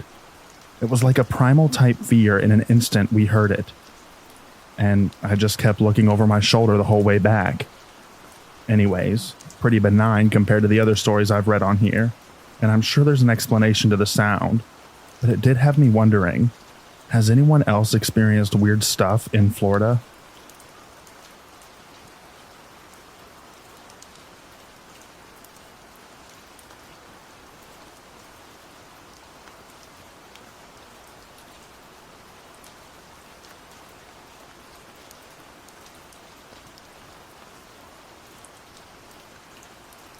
Years ago, I moved from a very small town to a remote valley out in the middle of nowhere, surrounded by national forests and not many neighbors. It was just what I had always wanted. At that point in my life, I had been a paramedic for about 4 or 5 years, and being an outdoorsy, civic-minded sort, I decided to volunteer my services with a local search and rescue organization. For being such a tiny, poorly funded organization, we were surprisingly busy. In the 9 years I was with them, we'd have at least one rescue, sometimes several, every weekend spring through fall. The source of the majority of these calls was the roughly 100 miles of poorly maintained fire trails that were very popular with dirt bike and quad riders. When they'd inevitably get lost or wreck and get injured, we'd head out, track them down, provide medical care, and fly them out in a helicopter. or put them on a Stokes basket mounted to a janky trailer thing that we'd pull with a quad. About 2 weeks after joining, and with zero training beyond what I had learned as a Boy Scout and medic, I got my first call. A group of dirt bikers from the city had lost a member of their party. For some reason, they had put their least experienced rider at the back of the group of a dozen or so riders and took off into the woods. When they returned to the trailhead 4 hours later, the inexperienced guy was missing. They sat out again and looked for him for 4 or 5 hours, then gave up and called 911. The time interval from the initial 911 call until we had a squad assembled at the trailhead was pretty impressive. No more than 20 minutes. But we were already 8 or 9 hours behind the ball. We did a very quick briefing, distributed maps, divided into teams, and then set off. They put me on a quad with the most experienced guy, and we headed out. The plan was for each 2 to 3 person team to take one of the longer trails that ringed the place. Then, after searching those weeds systematically, work our way into the shorter, maze-like trails that made up the interior. This was to be a hasty search. None of that grid search crap. Just riding around looking for clues. I don't know what I had expected exactly. Maybe a few dirt roads through the woods or something. But these trails were an absolute nightmare. They were extremely rugged, technical trails where you really had to know what you were doing and where you were going or you'd never make it out. GPS rarely worked due to the rugged terrain and tree cover. Radios and cell phones were a crapshoot, and the maps didn't account for all the random trails that riders would just sort of make. The only marked roads were fire breaks, and mileage-wise, those were accounted for maybe 10% of the trails. Why this guy hadn't been partnered with someone or put at the front of the group is a mystery. 4 hours into this, I'm caked with mud, bleeding from being hit with branches, exhausted and just effing done. We take a water break and hear broken radio traffic that sounds like the bike has been found, but no rider. It's only a couple of miles from us, so we head that direction. When we get there, the bike is off to the side of the road, along with the quads of the other teams, but we can see them a few 100 feet in the woods. We walk over and find them looking at the missing person, who is very dead. Lips blue, skin dusty, arms spread out like a cross. On first glance, his eyes looked to be wide open and solid white, but when I examined him, I could see that his eyes were actually covered with fly eggs. This dude had been dead a while. It didn't make sense though. His bike still had gas in it. He had water and food, and he was a healthy guy in his late 20s. Why was he dead? It looked like he had simply laid his bike down, then ran into the woods to die. Mission accomplished, I guess. We wrapped him in blankets, then put him on the Stokes and took him to the trailhead where the coroner was waiting. About a week later, I ran into the coroner and asked what the cause of death had been. The pathologist's determination was cardiac dysrhythmia, secondary to extreme anxiety. The guy literally died of fright, which up to that point, I had always assumed was just Hollywood BS. I've always wondered what was going through his head. Was he just afraid of the woods, or of being lost? If so, why did he run blindly into the woods instead of continuing to follow the trail? There's a part of me that thinks he may have seen something out there. I've heard a lot of stories about weird stuff in these woods, and I've seen a few strange things myself, so it wouldn't surprise me.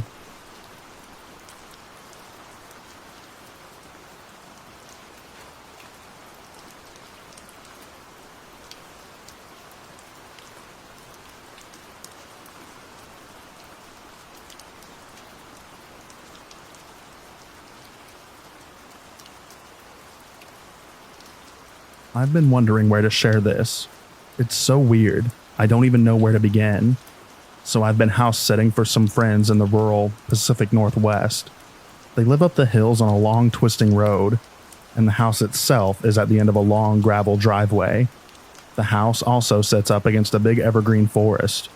I should also mention that at one point the driveway branches off and goes into the woods. I have no idea why. I've explored in there before and there's nothing. The road is too overgrown for a vehicle to get through anyways. Or so I thought.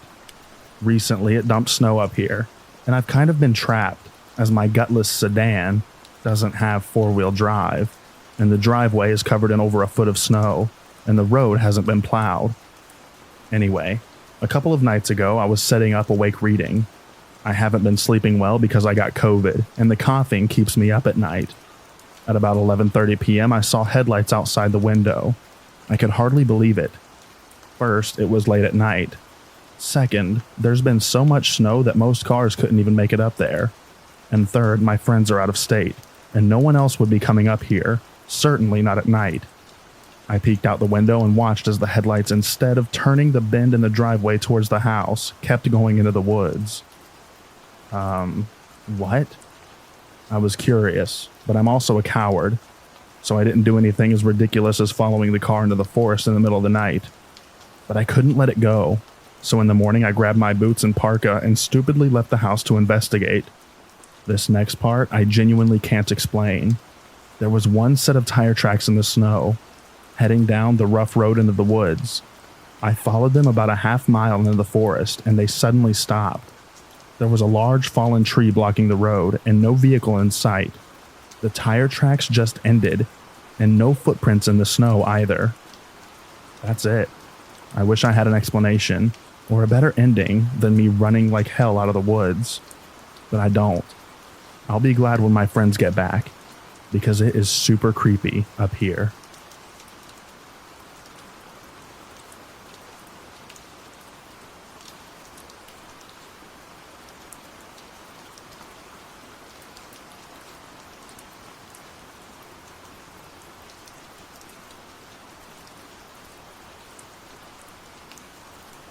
My husband and I were on the way back home from Navarre Beach, heading towards the Alabama line. It was storming really bad that night. As soon as we were passing Blackwater Forest, it slacked up a bit. We both saw Bigfoot walking across the road. By the time we were coming up on it, was almost to the other side. He looked so shocked, like a deer in headlights. I asked my husband if he saw the same thing that I did, and he agreed. I couldn't believe that we had seen it. A couple of weeks ago, he got sad news that our older woman friend that had stage 4 cancer had passed away. Yesterday, her daughter updated everyone with where they were having all the memorial services at, and one of the places just stunned me. They opened a restaurant, and it's called Bigfoot Crossing, exactly in the area that we had seen it. So now I'm wondering how many more sightings. I mean, it's gotta be quite a bit. Now I want to go back out and check out the area more.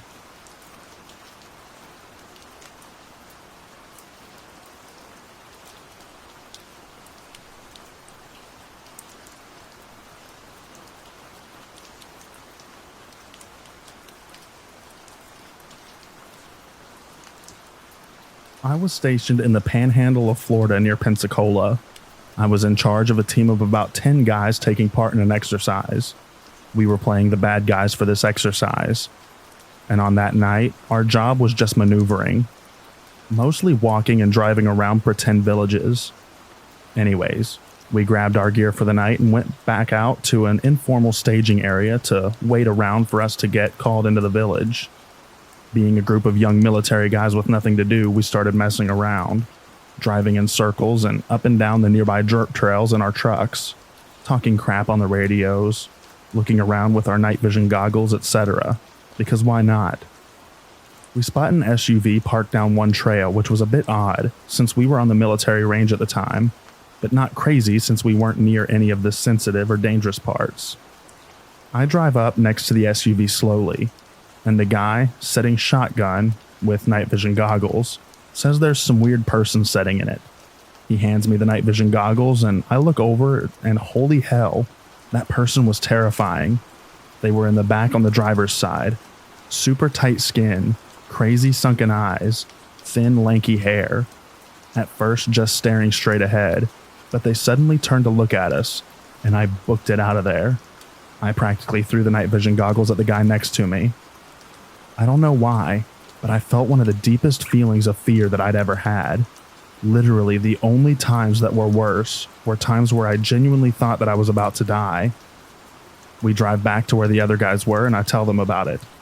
Of course, they think we're messing with them, but eventually we convince them to follow us and check it out. So now there's a convoy of 3 trucks holding 10 guys.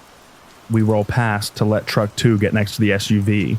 And only a few seconds go by and the radio goes wild with them yelling, "Go, go, go." We haul crap out of there. and all agree to find a new informal staging point to park at.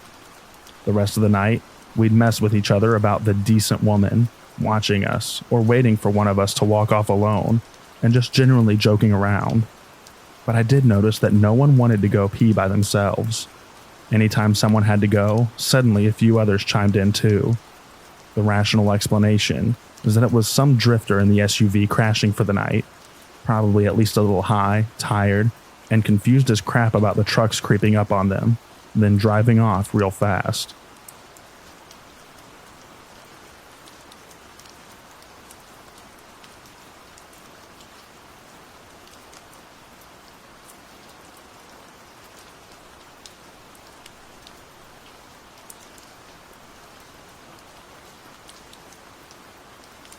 I took a trip to stay in a cabin in the middle of the woods, high up in the mountains of the city of Ranger, Georgia, United States. This neighborhood was 30 minutes up the mountains, away from civilization, and even the cabins were spread far apart. The front deck of the cabin was completely exposed to the woods, so I acknowledged that any animals could stroll along if they pleased. But I stayed there for about a week, and me and my boyfriend sat outside on the front deck every night, very late, and at no point felt in danger. It was peaceful with fireflies out and sounds of crickets every night. Until the fifth night. It was eerily dark too. The moon was covered heavily. It was about midnight, and all of a sudden, I didn't feel peace like I did those other nights. The forest went completely quiet, and I felt a horrible sense of dread.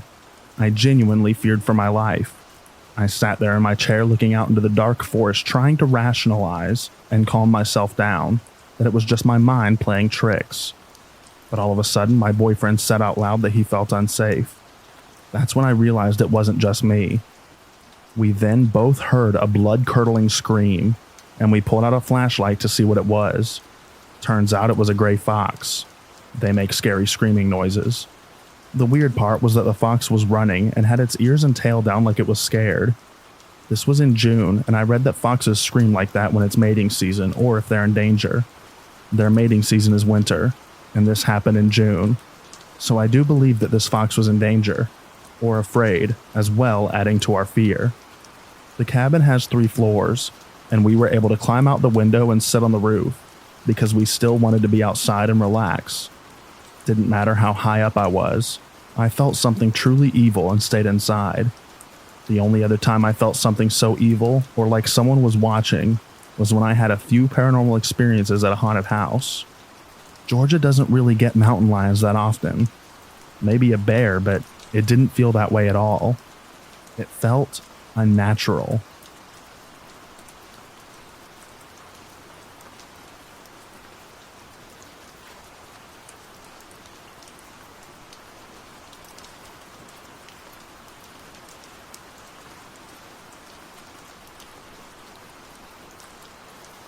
I've lived in the backwoods of Northern California most of my life, hours north of the Bay Area. So with that being said, I have a million weird or creepy stories, most of which can probably be blamed on wildlife, but not all of them. This would have been about 2 years back now.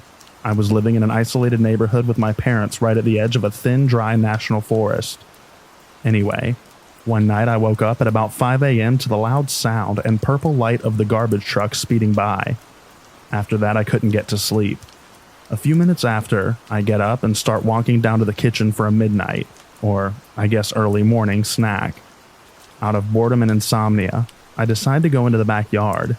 It was an unusually warm, dry night for the season, and it felt nice to get outside, but something caught on in the corner of my eye. I looked up to see this huge ball of light in the sky, completely still, just a little bit above the neighbor's roof. I stand and stare for about 30 seconds to a minute and run back inside completely freaked out. Does anyone know what this could be? It was completely clear and in Northern California, not a place for weather. So I've ruled out ball lightning, and I'm kind of stumped.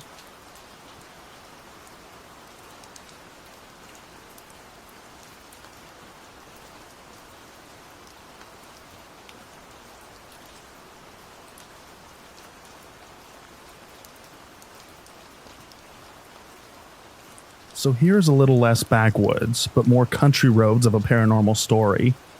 Every summer, my family and some close friends would all travel up from Southern California to the eastern Sierra Nevada mountains along the California-Nevada border to the town of Bridgeport. If you've ever been, it's a super cool area. Big biker route to Reno, Tahoe.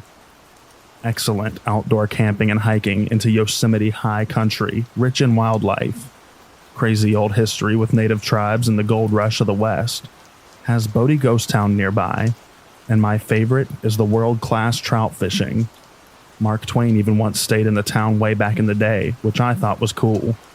The town is small and has your typical 20-building Main Street USA to match the field, all surrounded by rivers, lush meadows with cattle and horse ranches, and absolutely gorgeous wooded snow-capped mountains. We would often camp up near Twin Lakes, just outside of town about 10 miles, but always made a point to get to town for dinner at this bar, Reno's, for pizza and beer, at least once during the trip. So one night we do this, and afterwards we're on our way back to camp at twilight. Just light enough to make out the peaks on the horizon, but still densely dark with billions of stars out in force. Now this road back to the camping area would zigzag through the square-cut properties of ranch land. It's a narrow 2 lanes edged by barbed wire and an irrigation canal, and minimal streetlights, if any at all. Literally can only think of one installed by the Dude Ranch out here. So, we drive back to camp, having to use our brights due to the dark, and making sure to keep an eye out for deer. And when we finally pull into camp, my mom immediately asks, "Did you see that kid in the swimsuit on the side of the road?"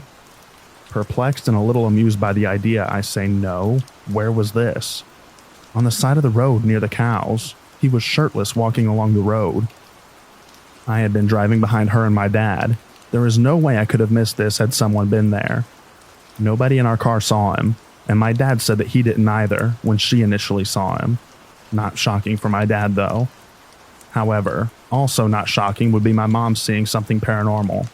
It always seemed to follow her, and she was dead, excuse the pun, serious.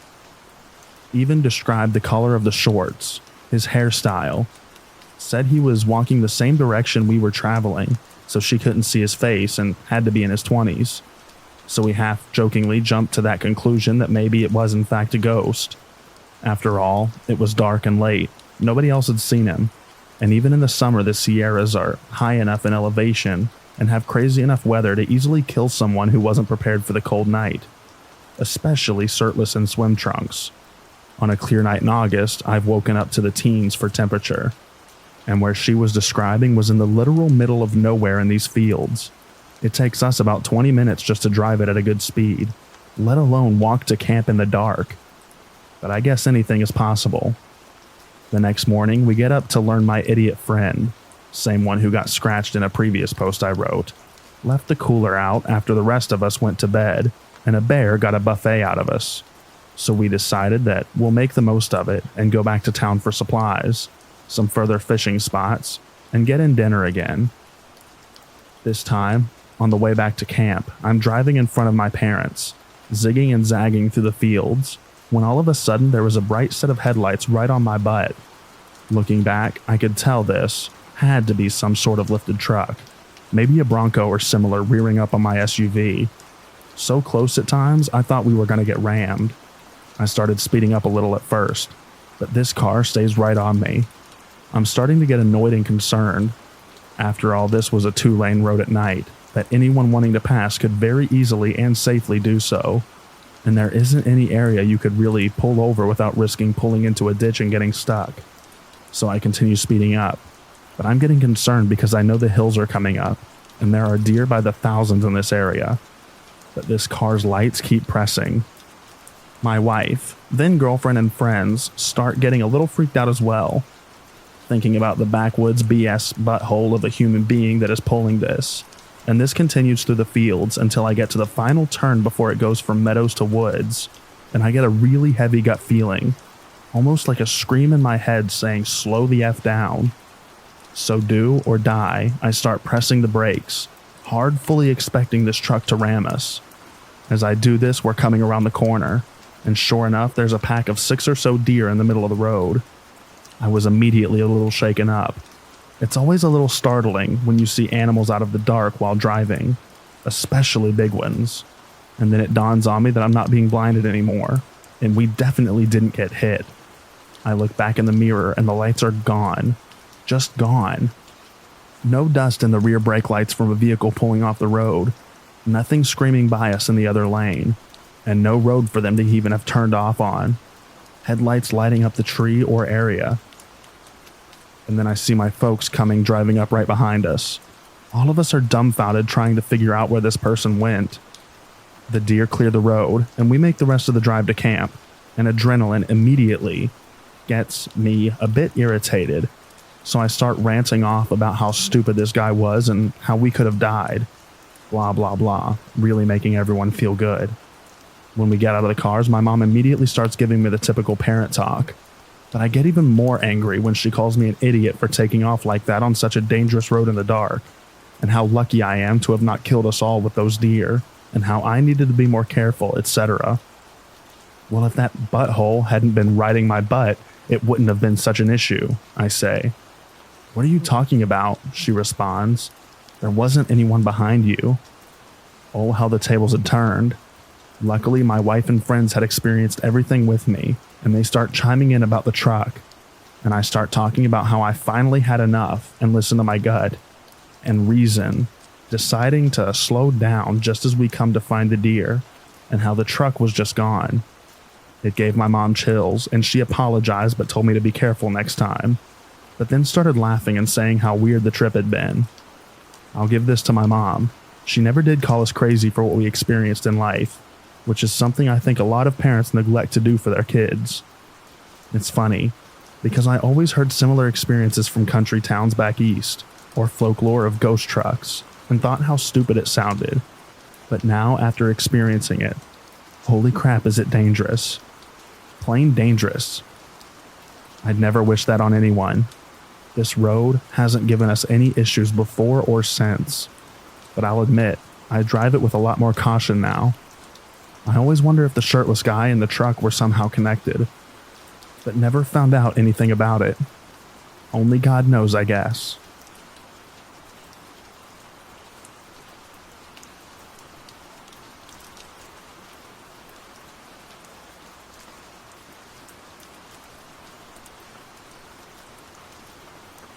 The whole thing unfolded today. Cops were involved. I almost had a panic attack. It was a whole mess. So I'm on a trip backpacking around Europe with my brother, currently in Paris. We're staying at this hostel and we're in a 10-bunk bedroom. There was this one guy in the room who was immediately super weird. Almost right away, like as soon as we got settled, he starts talking to us about flying to Libya. He's all, us, Libya, fly tomorrow. And me and my brother are just like, nah, dude. He keeps saying it. We keep saying no. And he's getting progressively more assertive about it. As me and my brother are going around doing sightseeing and stuff, I keep seeing this dude around. When we're at the hostel, he kept following us to the dining hall, out onto the terrace, and I'm getting more creeped out. My brother, ever the non-assertive soul he is, just laughs it off like the dude is joking. This goes on for 2 days. Well, this morning, we were going out to get breakfast, and I forgot my phone back in the room. So I told my brother to just go ahead and I ran back to get it. I go in the room and the dude is sitting there. There's no one else in the room, and I honestly contemplated just leaving it. But I didn't trust it alone in the room, so I planned to just grab it quickly. That morning, he was still going on about Libya, and was essentially bending over our beds going on about it, despite me repeatedly telling him to stop talking to us. I go in and grab my phone, when he suddenly just yells, Libya, now, now, we go now. I'm very scared, since at this point we are the only ones in the room, and I just say, screw off, dude. And I go to leave, when he blocks the door and grabs my shoulder, still going on about going to the airport and flying to Libya. I shove past him and run away to where my brother and I were going to breakfast. I decided that we were going to switch rooms because this dude was officially creep level 100. We make it back to the hostel, and before we make it to the front desk, we went outside for a smoke and he shows up. I almost yell at him to leave us alone, and he flat out says no. I go to the front desk and explain that this dude has been harassing us and we wanted to change rooms. I mention what went down in the room, and before I know it, the cops were called and I was giving a statement. As they were sorting it out, there were a couple things that jumped out at me. 1. This guy didn't pay in advance. Normally, when you're staying in a hostel, you pay the full amount up front, or if you're staying a while, you pay weekly. He was paying by the day. 2. He had several pieces of ID in his wallet, none of which matched his description. Apparently, Paris had been having a problem with human trafficking. This guy was escorted out of the hostel by police. He was banned from staying there ever again. Me and my brother switched rooms and were given vouchers for free dinners for the rest of our stay here. And now, I'm terrified to go out by myself. I swear, if me and that guy had been alone in a more secluded place that didn't have cameras everywhere, I could have been shipped off to Libya. So, creepy guy from the Paris hostel, let's not meet again.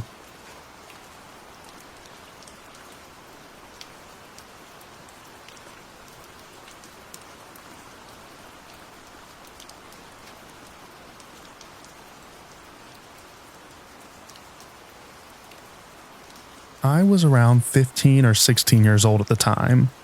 I'm currently 18. And my mom, dad, and I were on a family trip to New York City. It was a really good trip at first. We visited the Statue of Liberty, Madison Square Garden, Times Square, etc. And for the most part, it was a normal vacation.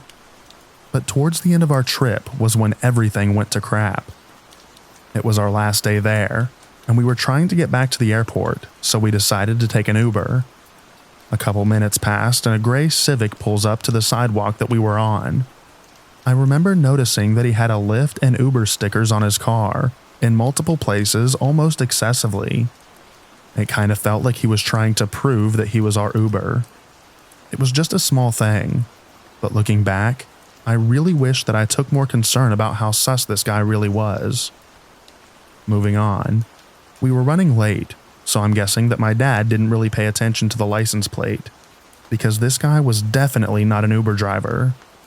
He was a lanky African-American man wearing clothes akin to rags, and looked like he was drugged out, but at the time, nothing seemed off to us. Again, we were running late, and what happened was the least of our expectations. The ride was normal until we got to the airport. We all expected him to get off the highway and let us off, but he didn't. Instead, he casually continued down the highway, past where we wanted to be dropped off. This was when my dad noticed that the man didn't have a meter or his phone set up with the Uber GPS open. We were starting to get worried, and my dad asked him in a stern voice, "Excuse me, where's your meter?" The man stayed silent. Flustered, he asked once more, this time yelling, "Where is your meter?" Again, no reply. But at this point, the man started dashing down the highway, weaving past other cars and driving very dangerously. We were all panicking. My dad was screaming at him to let us off. My mother was crying and praying with her rosary clutched firmly in her fist, and I was in shock. I froze up. I couldn't even cry or scream as much as I so desperately wanted to. I was completely immobilized. This continued for a while, driving down an unfamiliar road to God knows where, with the car only getting faster and faster.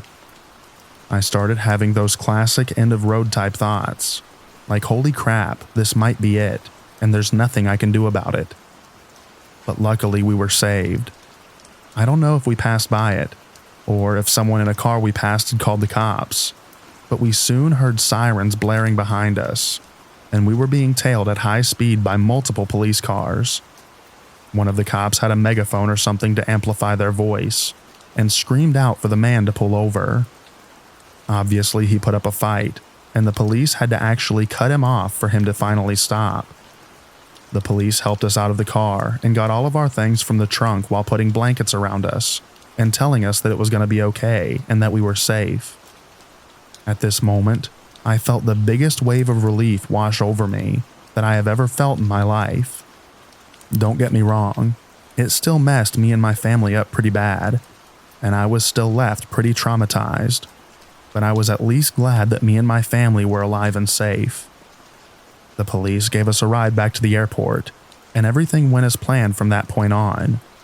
But holy crap, am I glad that I never had to find out where this guy was taking us, and what he was planning to do with us. Just thinking about it still gives me goosebumps. I guess the moral of this story is to always check the license plate before going on an Uber or Lyft. That feature on the app that tells you what it is exists for a good reason.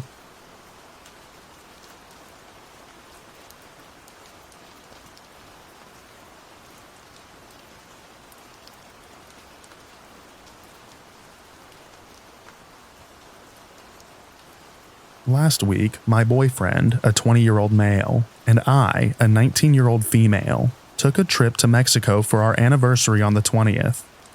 Let it be known that we speak a fair amount of Spanish, enough to get us around comfortably.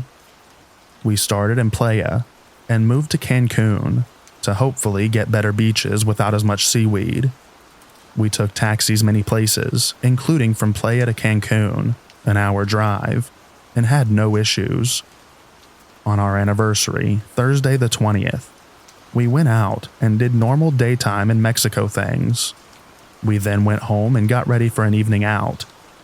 We decided to go to a place called Toro Rojo because they are known for their super nachos, and boy, do I love nachos. So we take off walking because according to the maps, it's not far. We walk and walk and walk for 45 minutes.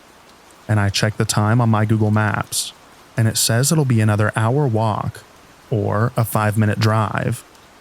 It was a pretty major highway that we were walking on. We decide to hail a taxi, because honestly I was in a rush for super nachos and daiquiris. The taxi pulls over to the side and we hop in. We tell him Toro Rojo, and he says he doesn't know where that is. So we hand him my phone with Google Maps pulled up. To get there, you needed to go straight and take a U-turn, and it would then be on the left. So he starts driving down this highway, and I'm watching over his shoulder. We're getting closer to the U-turn and he does not slow down. We pass the U-turn. I assume, okay, maybe he missed it. I've done it myself 1,000 times before. He keeps driving. He passes another U-turn, and another, and I start to worry. I take my boyfriend's phone and type. He keeps missing the U-turns. Tell him it's the other way. In Spanish, my boyfriend tells him to go the other way to get to the restaurant. The guy keeps driving faster and faster, 40 kilometers over the speed limit now, and says, "Mi inglés es no bien." My English is not good. He keeps driving and driving, passing U-turn after U-turn. I start panicking. It's hard to breathe. When I hear my boyfriend tell the guy, "Aquí es bien," here is good. He keeps driving.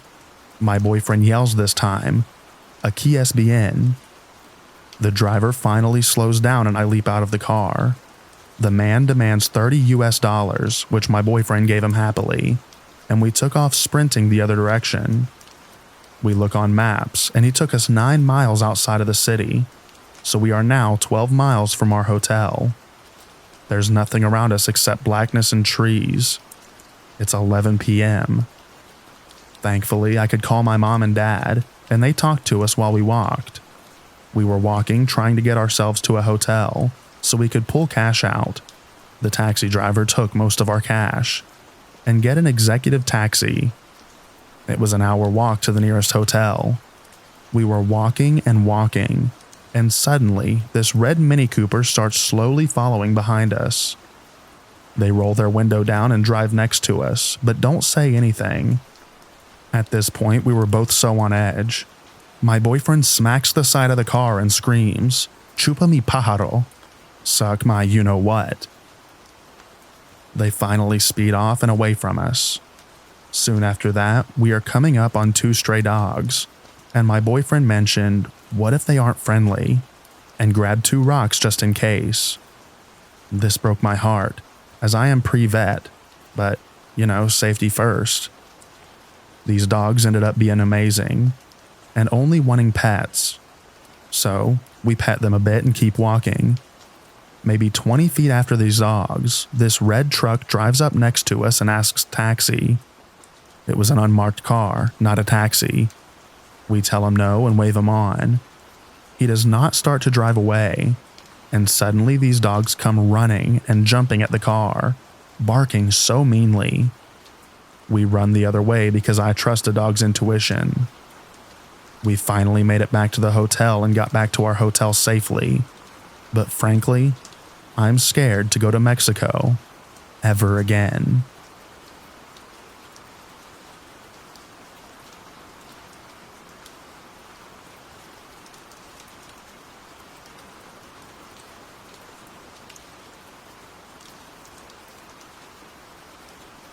Back when I was 16, I had a rough time with my father and his girlfriend for about a year or so.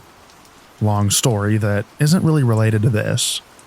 But I was trying to mend my relationship with my father, because before all that I had always been a daddy's girl. So when I was offered to go on vacation with them along with my siblings and step-siblings, I said yes. After having thought about it long and hard for a month. We went to Turkey. We would be living at an all-inclusive resort that was aimed at Scandinavians, so a lot of people we could talk to. The first few days were perfectly fun. I was swimming in the sea and the pools at the resort. Only creepy thing there was a waiter who grabbed my hand and slipped me a napkin with a message of meeting up with him. He spent the next couple of days lurking around me every time we would go to eat, until my father saw how uncomfortable I was and told him to buzz off. Yay, Dad. But one day, my stepmother decided that we should take a girl day of shopping, which meant my sister, my two stepsisters, her, and myself. I didn't really like the idea, but I decided to come along anyways. So off we went to the nearest bazaar. We spent about an hour there, until we got to a small place that looked really sketchy. But they seemed to have some clothes that my stepsisters wanted to look at. So we went inside. I remember there were 3 men there, 2 older ones and then a young one in the beginning of his 20s. He called himself Oscar. I remember because that's the name of my dog. We were seated and they brought out Turkish tea and such to make us feel at home, while we were looking at dresses and the like that they wanted us to try on. In the end, I was pressured into trying one on and went to the dressing room. While I was there, Oscar came and asked if all was well. Thinking that it was just good customer service, I answered that I was fine. He might have understood something because he slipped into the dressing room, and before I could do anything, he had me cornered with his hands on my cheeks and leaned in to kiss me. My body froze, despite my brain telling me to scream and punch him. It took me half a minute before I managed to pull back and tell him to stop. I pushed him out and changed faster than I ever have. Luckily, I was wearing a dress as well, so it was easy enough. Once I got out, I asked my sister if we could leave, whispering what had happened. She nodded and had to force my stepmother to get her butt in gear. She was enjoying all the compliments. Once out of there, my stepmother was scolding me for making a scene. My sister told her what had happened because I was a sobbing mess. Stepmother's reaction? She grabbed my arm hard and said, "Do not tell your father," before she let go and marched out of there. I didn't feel like leaving the room the rest of the vacation, and stupid as I was, I didn't want to make my father angry, so I didn't tell him. To this day, he still doesn't know what happened, and to this day, my stepmother is still angry at me for ruining that vacation. So Oscar, from that creepy shop, I hope you get what you deserve. But let's never meet again.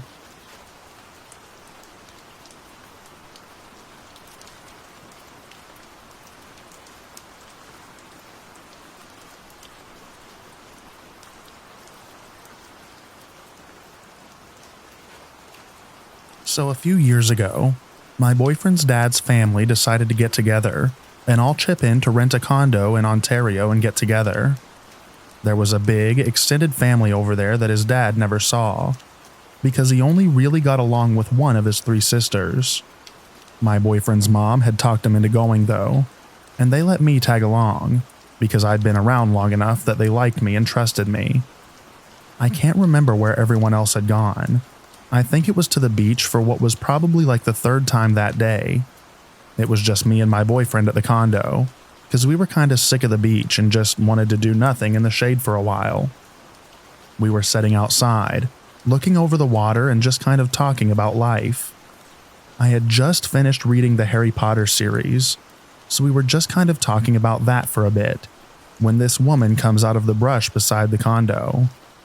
Just for an idea, this condo was about an acre of land maybe, and it was kind of out of the middle of nowhere.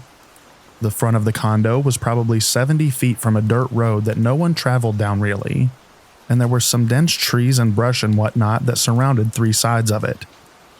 This woman comes out of the wooded area, and I immediately knew that something wasn't right. She was limping, and she only had on 1 sandal, and frankly she looked like crap. She was pale, and her face was gaunt. She was really pretty, but she just looked exhausted. The thing that immediately caught my attention was her baby, who she was holding pretty tightly in her arms as she started coming towards us. I didn't really know what to do, but my boyfriend immediately got up and walked over to make sure that she was okay. I couldn't help but think of all these awful things that might happen after spending so many hours hearing these horror stories on Reddit. I was just terrified that she'd do something. My boy is a lot more trusting than I am though, and he's always had the instinct of what's the problem and how can I help. He's never assumed the bad in anybody. So this woman is just sobbing by the time she gets to the porch of the condo, and she looks like she's just been through a war zone. She's shaking and hyperventilating and crying, and she's telling us that basically her boyfriend has been a drunk for a while, and he's been getting worse and worse, and he's been an overall abusive guy. He'd get angry whenever she was focused on the baby instead of him, and part of what made him angry and set him off was that it wasn't his kid, so he kinda didn't care about the baby at all. She told us how this time in particular he was drunk, and she was driving him home, with the baby in the back seat, and he grabbed the baby's booster seat and tore it out of the car, and threw it out of the window while they were driving. She got the baby out of the seat or something. I don't remember how, because as she's telling us about how he started hitting her before she took the baby and ran, we hear this yelling, and we turn and see this angry dude walking up to the condo, and she starts losing it. Drunk and angry, this guy followed her to our condo and was starting to come up to us. He was trying to act like he wasn't angry. He was doing a, "Oh, you guys found her, thank you so much. Baby, let's go home" kind of thing. But he was slurring his speech and not doing a good job of hiding how angry he really was. My boyfriend has always been a pacifist. Honestly, he's even kind of a pushover. He's really non-confrontational and tries to find a way to talk stuff out and come to an agreement before doing anything. But before I could even say anything, he's across the yard and approaching this guy. As much of a pacifist as he is, he's also huge. He's built like a football player. He's 6'3", and at the time he was 230 pounds. I've known my boyfriend since we were 10. At the time we were 20, and we'd been dating for just over a year. I knew him better than anyone. He's never done anything like this before, but he goes up to the guy and goes, "Not another step, dude," and he's shaking as he says it. The guy tries to walk around my boyfriend and goes, "No, it's okay. I'm just gonna take her home." And my boyfriend steps in front of him and shakes his head. "You're drunk," he said, "so I'm gonna pretend like maybe you didn't get what I just said. Don't come any closer." At this point, the guy stops trying to pretend, and he says something like, "You don't know what's going on. That's my girlfriend. I'm gonna take her home." And he tries rounding my boyfriend again, and one more time my boyfriend blocks him and says, "Stop." I've never heard this tone in his voice before or since. It was scary. It wasn't him. The guy tried one more time before my boyfriend finally put his hand on his chest and pushed him back a bit, keeping his hand on the guy's chest. I'm telling you right now, you're not going anywhere near that girl and her child, so turn around and walk away. This guy was about 5'6", maybe 5'7", so when he looked up to threaten my boyfriend, he had looked like a kid. The guy finally looks up at my boyfriend, and he says something that I couldn't hear. My boyfriend said something back, and then the guy stared at him for a moment, like he was deciding whether or not to do anything. My boyfriend finally pushed him away, and the guy stumbled back, and then started pointing at me and the girl as he was trying to say something. And then he started to walk away. I didn't learn till the next day, but the guy had told my boyfriend that he had a gun and that he was coming back, and that he'd kill him if we stopped him again. My boyfriend's response to that changes depending on who's telling the story. Originally, he told me that he told the guy that he'd feed him his own teeth, which made me laugh because he's such a dork and he got that from a movie. And ever since then, the line he tells everyone is, "I'll be waiting." The woman was sobbing, the baby was sobbing, and I was shaking because even though he didn't throw any punches or anything, I could tell that he was ready to hurt this guy if anything else had happened. We called the police, and they didn't really do much of anything outside of make sure that everyone was breathing and take the girl to her sister's place. We didn't really hear much from her after, but I know my boyfriend sent her an email once or twice, and she's married now to someone else and had another kid last time they talked. It was a really nice trip, despite that one part.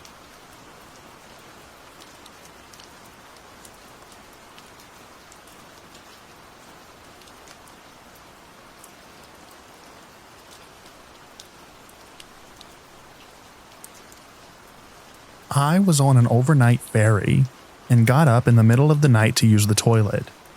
They were like communal, if you know. So I had to go out of my room and a few doors down a hallway.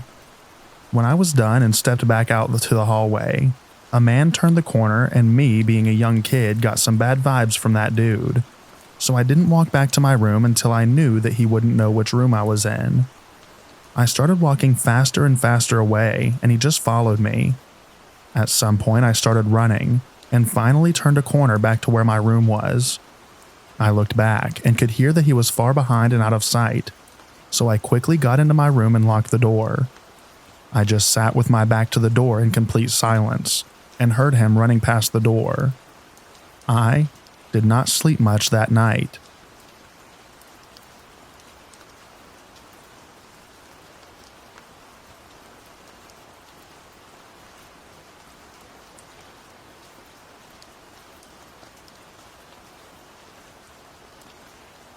I was around 12 years old. We were fishing in the middle of a lake when my cousin hooked me in the forehead with a triple hook barbed spoon lure, feathers, and pork rind for bait. My uncle detached most of the lure, but couldn't get the hook out, so I had to go to the ER in a tiny town. I came in with my hand over the hook. The triage nurse asked what was wrong. I removed my hand and she just said, "Oh." After I sat in the waiting room for a while, a resident came out, said I was making the other patients uneasy, and put a sheet over my head. Once they took me back and a doctor examined me, he asked for a scalpel blade. I thought he was going to cut my forehead open to get at the hook, but he just needed to remove the pork rind. He numbed me up and pulled the hook out rather aggressively. I had to get a tetanus booster. I have a needle phobia, and I had to get stuck twice that day. My mom and aunt are still laughing about it more than 30 years later.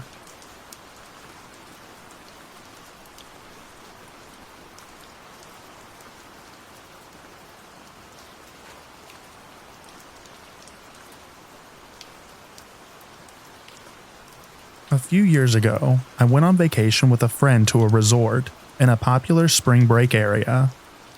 Although I was the typical spring breaker age, I avoided people my own age, and instead hung out at the adult pool bar. My friend and I frequented this bar every day, and became friendly with the bartender. But the bartender became a little too friendly with me, and would occasionally flirt and blow kisses at me. I took these gestures with a grain of salt, and saw that it was a way to get more business. But his gestures went too far at one point. The pool bar had a public restroom right next to it, so one day after having a drink or two, I excused myself from my friend to use the restroom. While going to the bathroom, I heard the door open and someone enter a stall. I didn't think much of it until I went out to wash my hands. The restroom was really dark, which made this situation even scarier.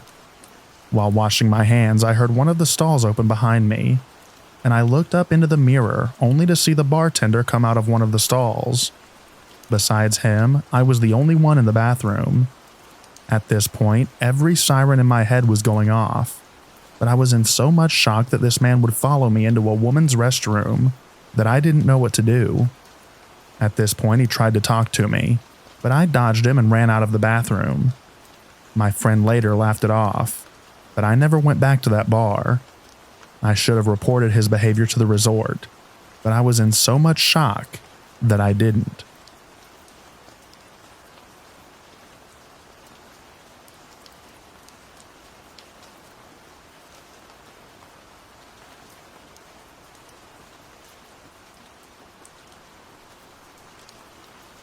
When I was younger, each summer and almost every New Year, my family would pack the car and go on a trip to visit family in Mexico.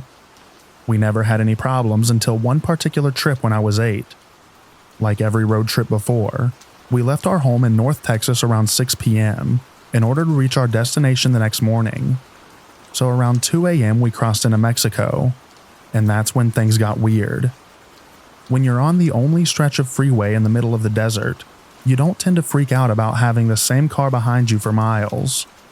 It was practically pitch black outside with our car windows, the only visible shapes being the dotted stars and the eerie silhouettes of the cacti. We'd been in Mexico for about an hour and still have a few more to drive, and I remember sleeping, but still being semi-conscious of what was going on around me, because I didn't have the skill to really fall asleep in a car. So when my mother suddenly spoke my dad's name, I heard her. Miguel, that car behind us, it's been behind us since we left Laredo. My dad peeked at the car, shrugged off my mother's tension. A lot of cars use this road. He's probably going to Reynosa or another city, and he left it at that. Despite his sureness, my mom kept a wary eye on the car behind us. By this time, my siblings and I were hyper aware of the car, and entertained ourselves with watching the car through the gaps in the luggage that blocked the rear window. We got tired pretty quick. He's getting closer, my mother noted, and we turned to watch as the car inched closer and closer to ours. He's too close, Miguel. And she was right. By this time, the car was practically pressed against the rear of our car, and on a lonely stretch of highway in the middle of nowhere, with another few hours until daylight. It was downright crazy. We couldn't do much. My dad didn't slow down, didn't stop, and he didn't speed away either. He just drove, and the car followed.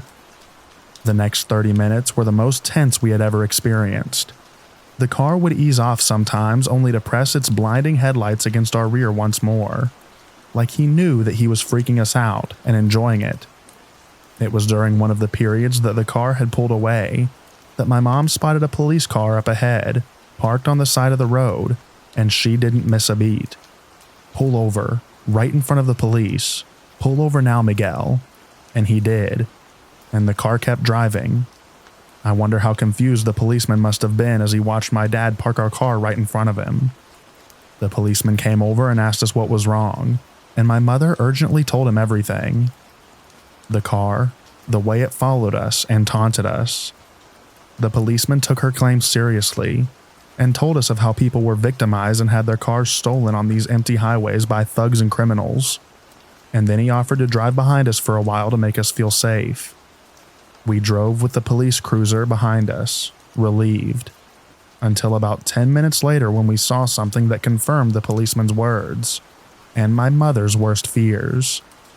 10 minutes later, we saw the car pulled over on the side of the road, waiting.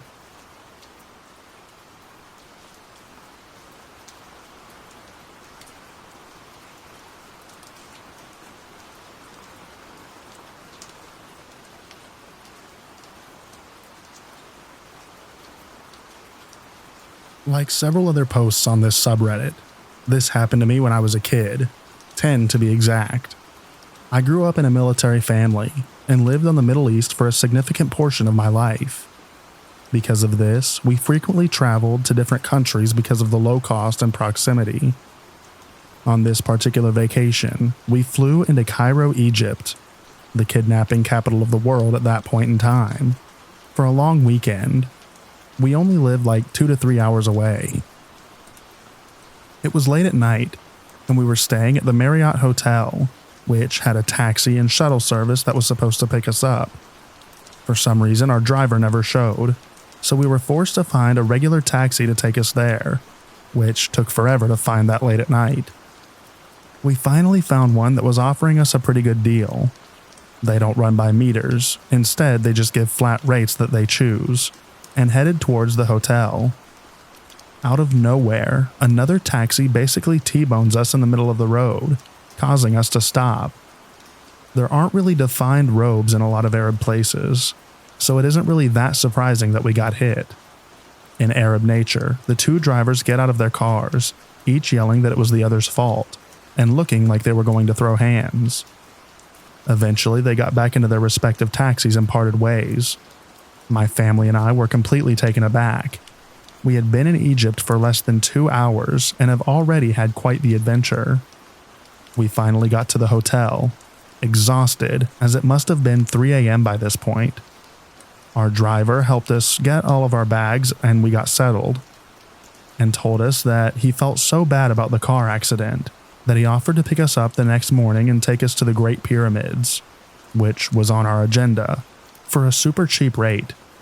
My parents agreed and decided on a time for him to come, though I can't remember when. Flash forward to the next morning. Everyone is ready for the day, excited to see how crazy it was going to be. Our driver was outside waiting for us, leaning against the car like someone in an old movie, right when he said he'd be there. I'm a blonde-haired, blue-eyed girl that had a deep tan at the time, and being in Egypt, that was a rare sight. When the driver saw me in the daylight, he gave me the creepiest, most unsettling look that sent chills down my spine, even as a 10-year-old. I knew that something wasn't right with him. Nonetheless, we got in his taxi and headed towards the pyramids. He continued to try and talk to me and joke around with me the whole ride, something that I found to be extremely creepy and bold since both of my parents were in the car. We get super close, and there is an entrance that people can go through and walk the long distance to the pyramids, and there's an entrance that taxis can go through. You have to pay to see them. Strange but true. Our driver keeps making jokes about my blonde hair and blue eyes, and bringing up that he could get me into the pyramids for free, so my parents wouldn't have to pay the extra ticket price. We laughed it off and my parents paid him, said thank you, and began to exit the taxi. I don't remember how it happened, but at some point after I got out of the car he did too, and directed me towards his trunk. I was confused and thought we had forgotten something, so I stayed behind as my parents walked towards the gate to get whatever I thought we had left. The driver pops the trunk, but there wasn't anything in it. He grabbed my arm and put a hand on my back, trying to push me into the trunk, and said, "I'm getting you in for free," over and over again as I resisted.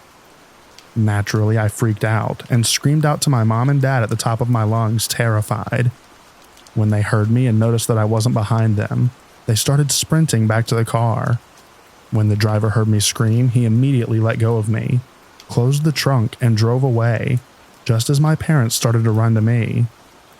I was crying my eyes out, terrified out of my mind knowing that an Arab taxi driver tried to put me in his trunk, and drove away the second I screamed for help. It's scary to think what could have happened to me had he been stronger and more prepared, or faster. He's the reason that I'm still terrified of taxis, Ubers, Lyfts, and any car service of that nature. So, Egyptian taxi driver, let's never meet again.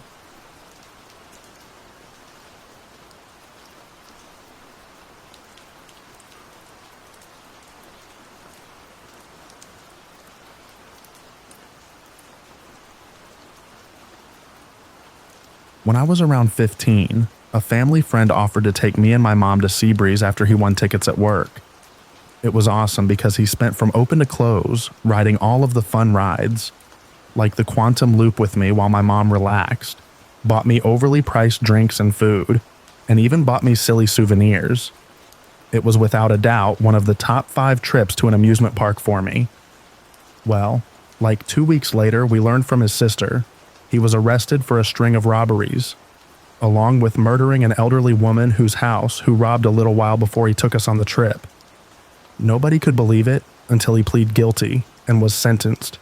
He seemed like such a great guy, loved his family, gave money to charities, took his friends on expensive trips, which now we all know how he could afford it on a cashier's salary. All in all, a seemingly great guy. It just shows that even the most normal-seeming people can sometimes have vomit-inducing skeletons.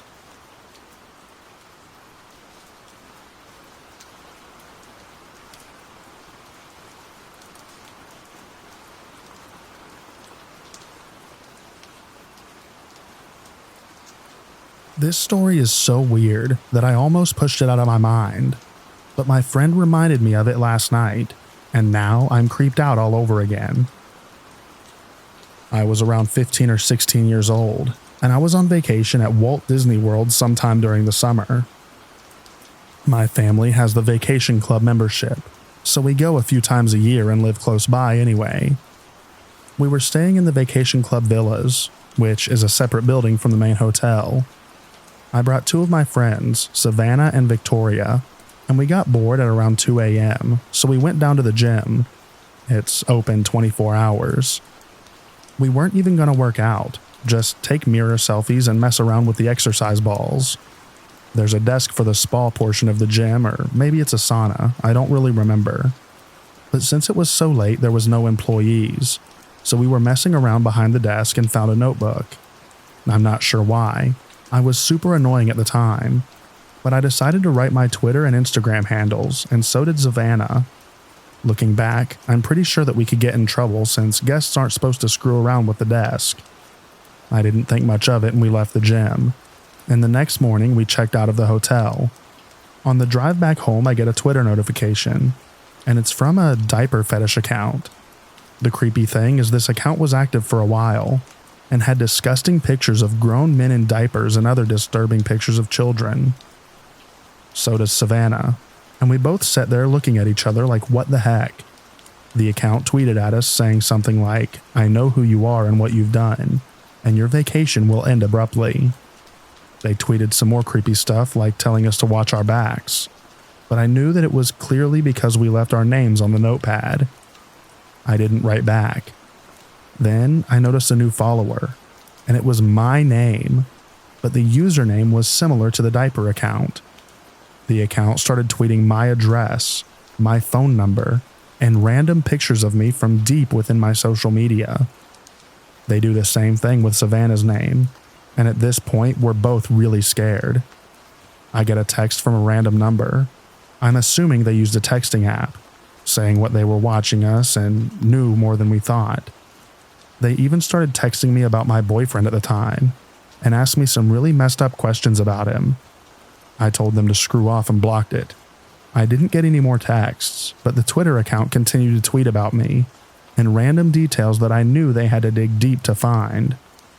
I blocked them on that too, and put all my accounts on private. I never got any more messages, but the Twitter accounts are still up to this day. So, to the Disney employee with a diaper fetish, please stay far away from me.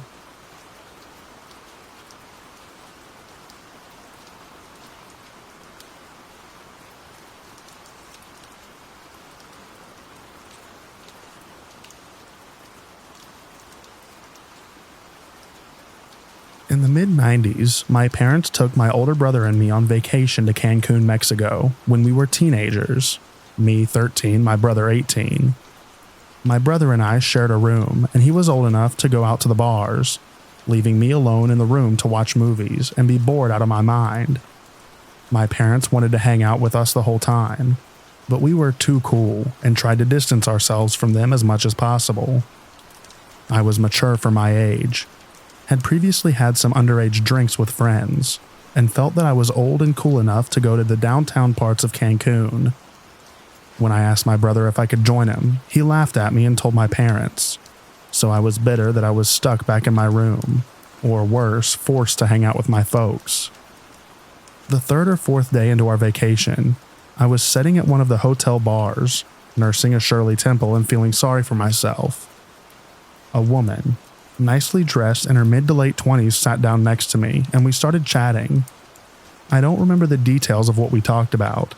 I just remember her being really interested in what I had to say, and she made me feel like I was really mature for my age, what 13-year-old me really craved. We made arrangements to meet at the resort bar the next day to hang out some more. The next day, we met in the resort lounge at lunchtime and hung out. She listened to my stories about how BS it was that I couldn't go out drinking, and sympathizing, she offered to get me alcoholic drinks. 13-year-old me wanted screwdrivers. After 3 to 4 drinks, I was getting pretty drunk, and this was when she asked me if I wanted to go back to her room to hang out and watch a movie. Drunk 13-year-old me thought this was a great idea, as I was going to get more booze, and this cool 20-something chick wanted to hang out with me, and thought that I was super cool. Just as we were leaving the lounge, my mom appears. She was meeting my dad at the pool. Mom doesn't know what's going on, thinks I'm heading to my hotel room. Drunk me proudly introduces my new friend to my mom, telling her that we're going back to the woman's room to watch a movie. My mom's face goes from "Hi, how's it going?" to "Get your butt up to your room right now." My mom tells my new friend that she has no business inviting 13-year-olds back to her room, and that she is not to talk to me again or my mom will call the cops. At that moment, I was so angry with my mom that she had that "don't mess with me" look that I knew that I had to keep my mouth shut. The next day, I was heading out to the pool and saw that woman sitting at the bar with 2 men in their late 50s, who I can only describe as menacingly scary. She pointed at me, and one of the men glared while the other winked at me. It sent shivers down my spine.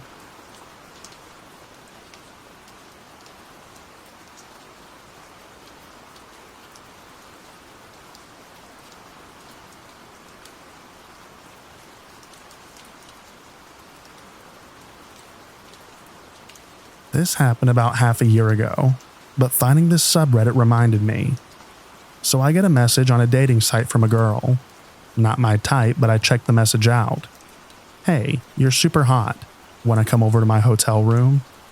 I was flattered, but definitely was not interested. However, she might be a good person, so I messaged her back. "Not really looking for that, but I'm down to chat."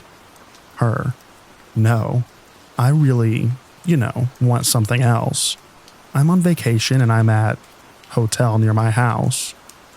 Me: "Once again, I'm very sorry, but I'm not interested. Where are you from, and why choose here to vacation to?" Her: "I live in the same town, but I'm at a hotel wanting to do stuff. Come over." At this point, I was sketched out. Why rent a hotel room when you live here? It's a smaller city. So I did the smart thing. I blocked her. I sent a message beforehand saying goodbye, and I hope she finds someone that is interested. Fast forward 30 minutes. She made a second account and sent me this. "I'm serious. I really want you to come over. Here's something to persuade you." A link to a picture that was a picture of her, naked in bed.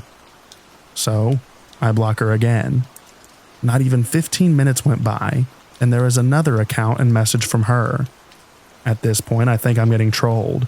My friends could easily pull this off.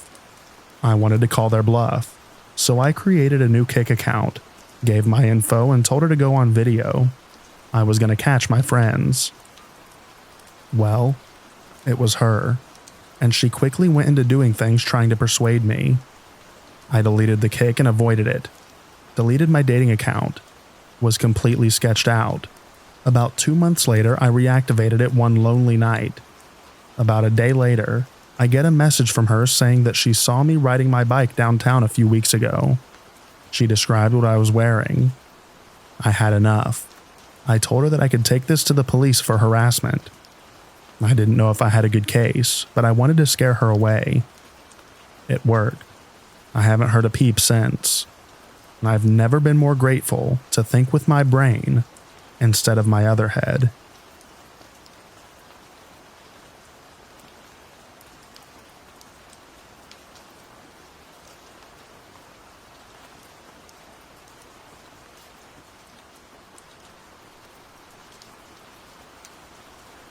This is about last year, just at the start of October 2015.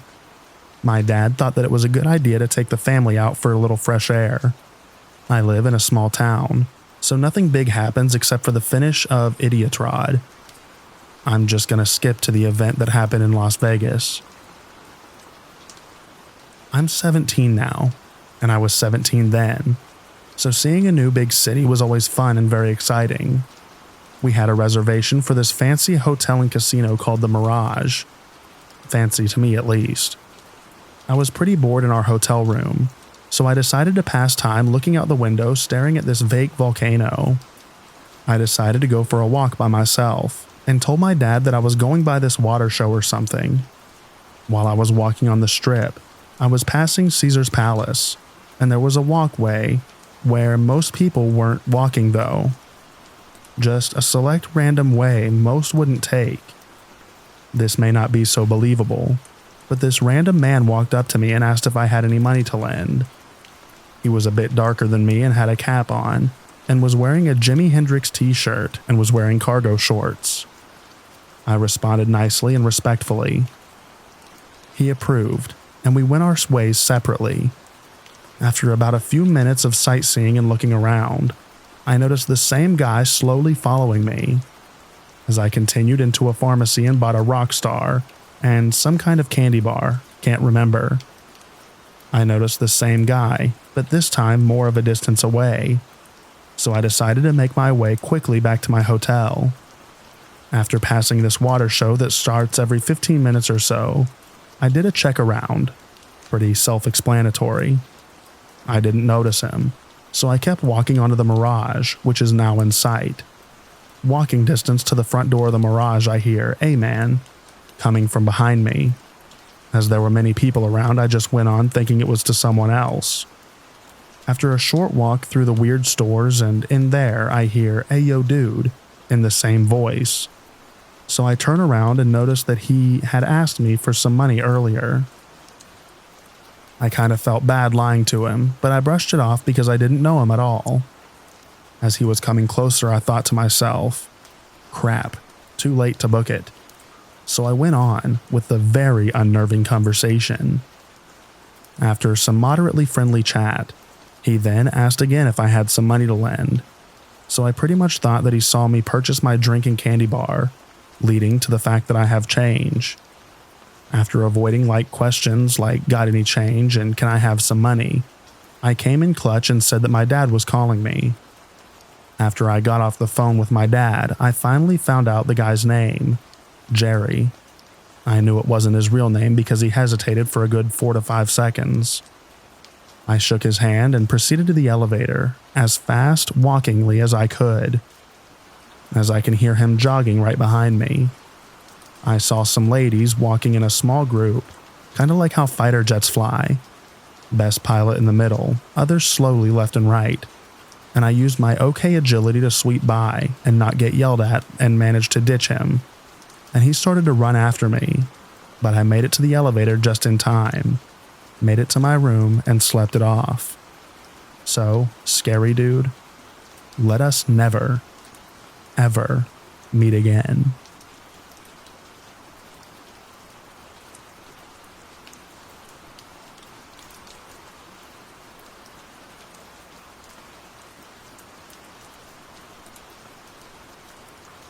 We were in Hamburg, Germany. On our last day, we went to the parking place where our car was, and driving out of there, a van had parked blocking the exit.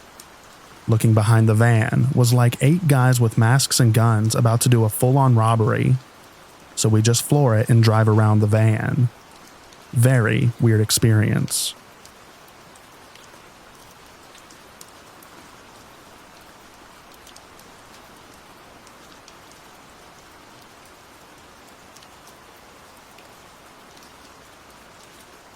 I went to Paris for the Japan Expo 10 years ago with my parents and a friend of mine.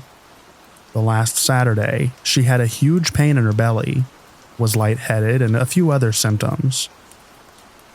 We tried to go to the hospital, but the ER was closed. Tried like 4 clinics with ERs, but they were all closed too. The only one that was open had the on-duty doctor only arriving in the middle of the afternoon, when it was 10 a.m. Receptionist tried to call her until she got a hold of her, because my friend was visibly in pain. The doctor made my friend explain what was going on the phone, and sent us to another clinic to get some scans and tests. Turns out, one of her kidneys had shut down, and she needed immediate medical attention.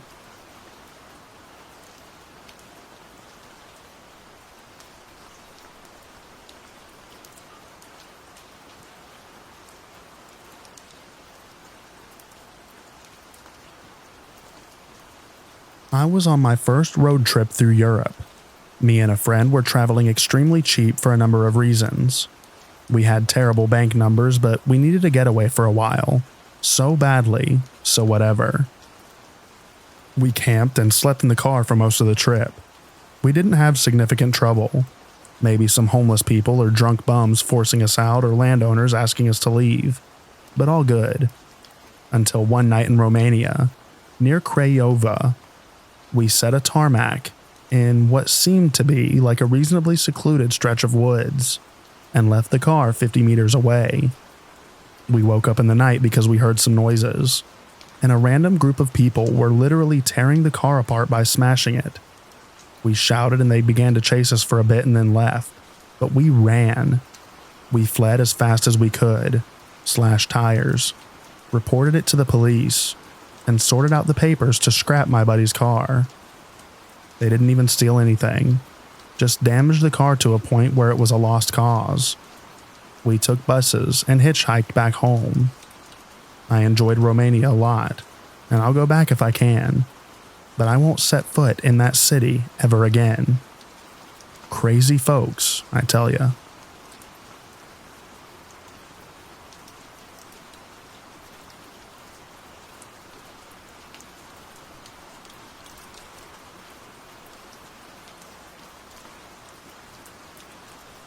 Alright, so picture this. It was a Friday night, and my friend Sarah and I decided to check out this old abandoned amusement park on the outskirts of town. Back when we were kids, we used to hang out there, which made us think it would be a fun trip down memory lane. We returned home after spending the evening reminiscing and goofing around. The darkness outside was creeping me out as the sun had set. And then, out of nowhere, we saw this guy crouching by the road, staring at us as we drove past. It freaked us out big time.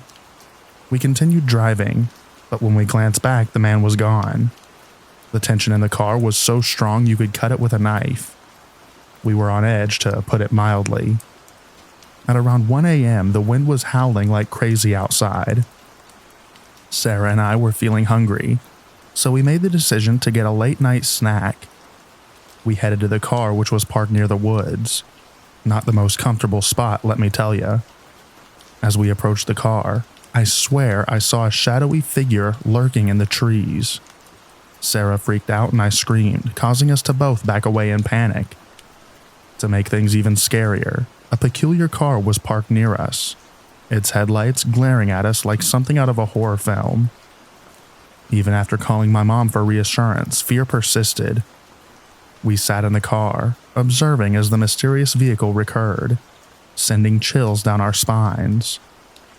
We were locked in that car for what felt like forever, and the tension increased every time the strange vehicle came back. When it finally disappeared, we took the initiative to investigate, driving around to see the license plate. After a night of fear and uncertainty, we decided to call it a night and go home. We were shaken by the events of that night, a reminder that darkness can be more than just the shadows.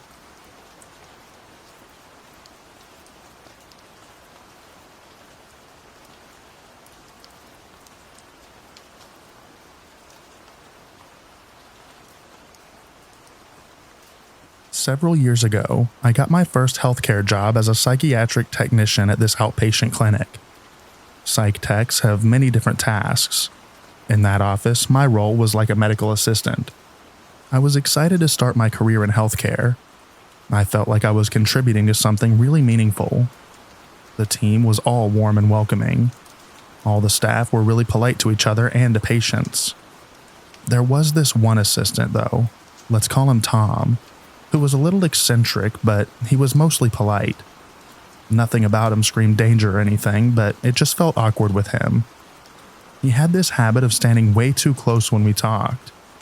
His gaze when we talked to you was seriously intense. It was like he was trying to read my mind or something. At one staff meeting, his stare was so distracting that I lost my train of thought.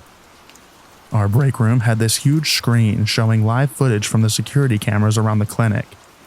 We didn't record anyone's appointments, but we recorded everything else, like the waiting room, the little conference room, etc. One day, I saw Tom just hanging out in front of the screen, completely fixated on a patient in the waiting room. He wasn't just glancing, he was standing there paying really close attention. That patient was literally just sitting and waiting for his appointment.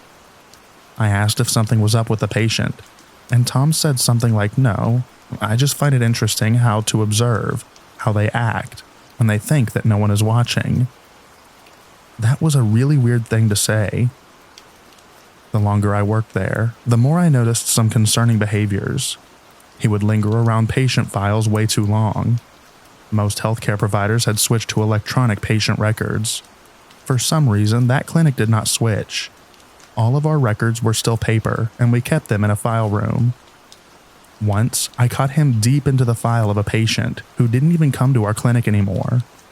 When I asked what he was working on, he just said, "Oh, just catching up on some old cases."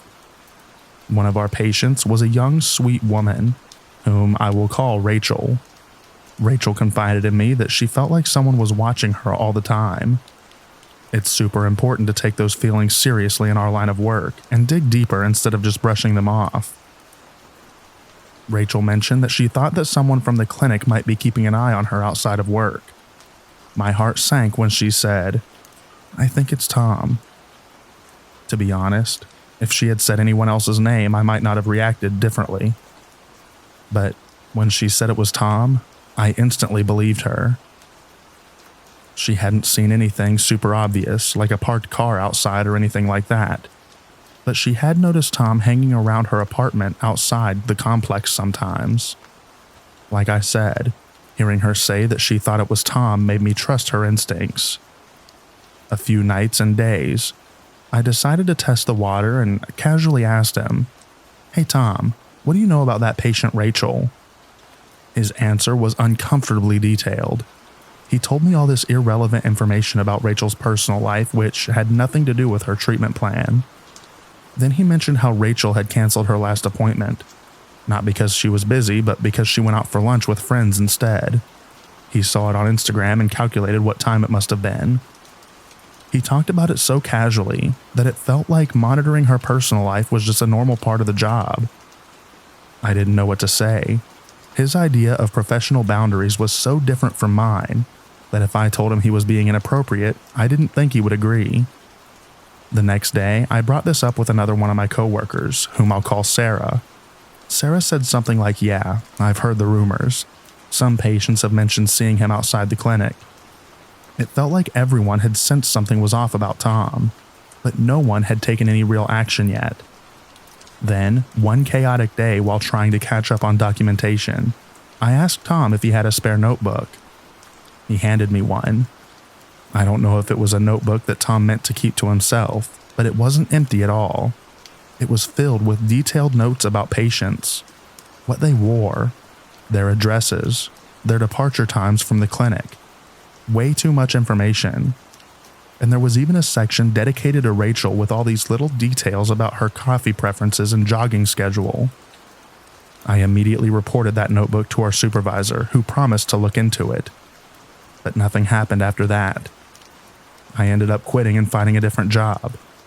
I could not stay in an environment that allowed his behavior.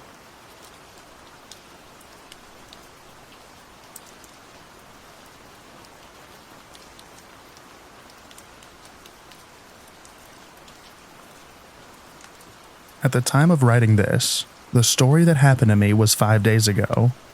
It was on a Saturday, and for context, I'm a 16-year-old French boy. So I was with my friend this Saturday in my little French hometown, casually hanging out at the border of the town for a whole hour. My friend here is a 17-year-old girl. We were sitting on big rocks behind the kindergarten school of our town, right in front of the beet field at around 8 p.m. The sky was starting to turn dark. Nothing has ever really happened in our town since we live in it, except recently, when a dad stabbed his daughter and wife 40 times. But it has nothing to do with my story. Note that there aren't many foreigners there since it's kind of a lost country town close to Paris. So I was sitting with my friend eating stuff like we casually do when we hang out, when suddenly, I spot a man with a beanie. He had his hands in his sweatshirt and was directly walking towards us. He was way too close for my friend and me to get up and walk away. He comes right in front of us and starts talking English. My friend doesn't speak English, so she didn't really know what was happening at this time. So this guy comes right in front of me when he noticed that I was able to speak English and tries to shake my hand, which I deny the approach. Note that he didn't look like he was drunk or under drugs.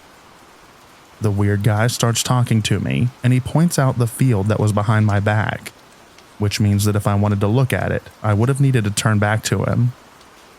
And then he says very insistently, "Is that cabbage?" I responded yes, but he wasn't satisfied by my response, since he was trying to get me to look behind me. However, there was literally the other part of the field that was in my line of sight at my left. He tried to get me to look again and again, which was kind of stressing because this guy was at like less than a meter away from me, which means that he could have done anything that he wanted to me.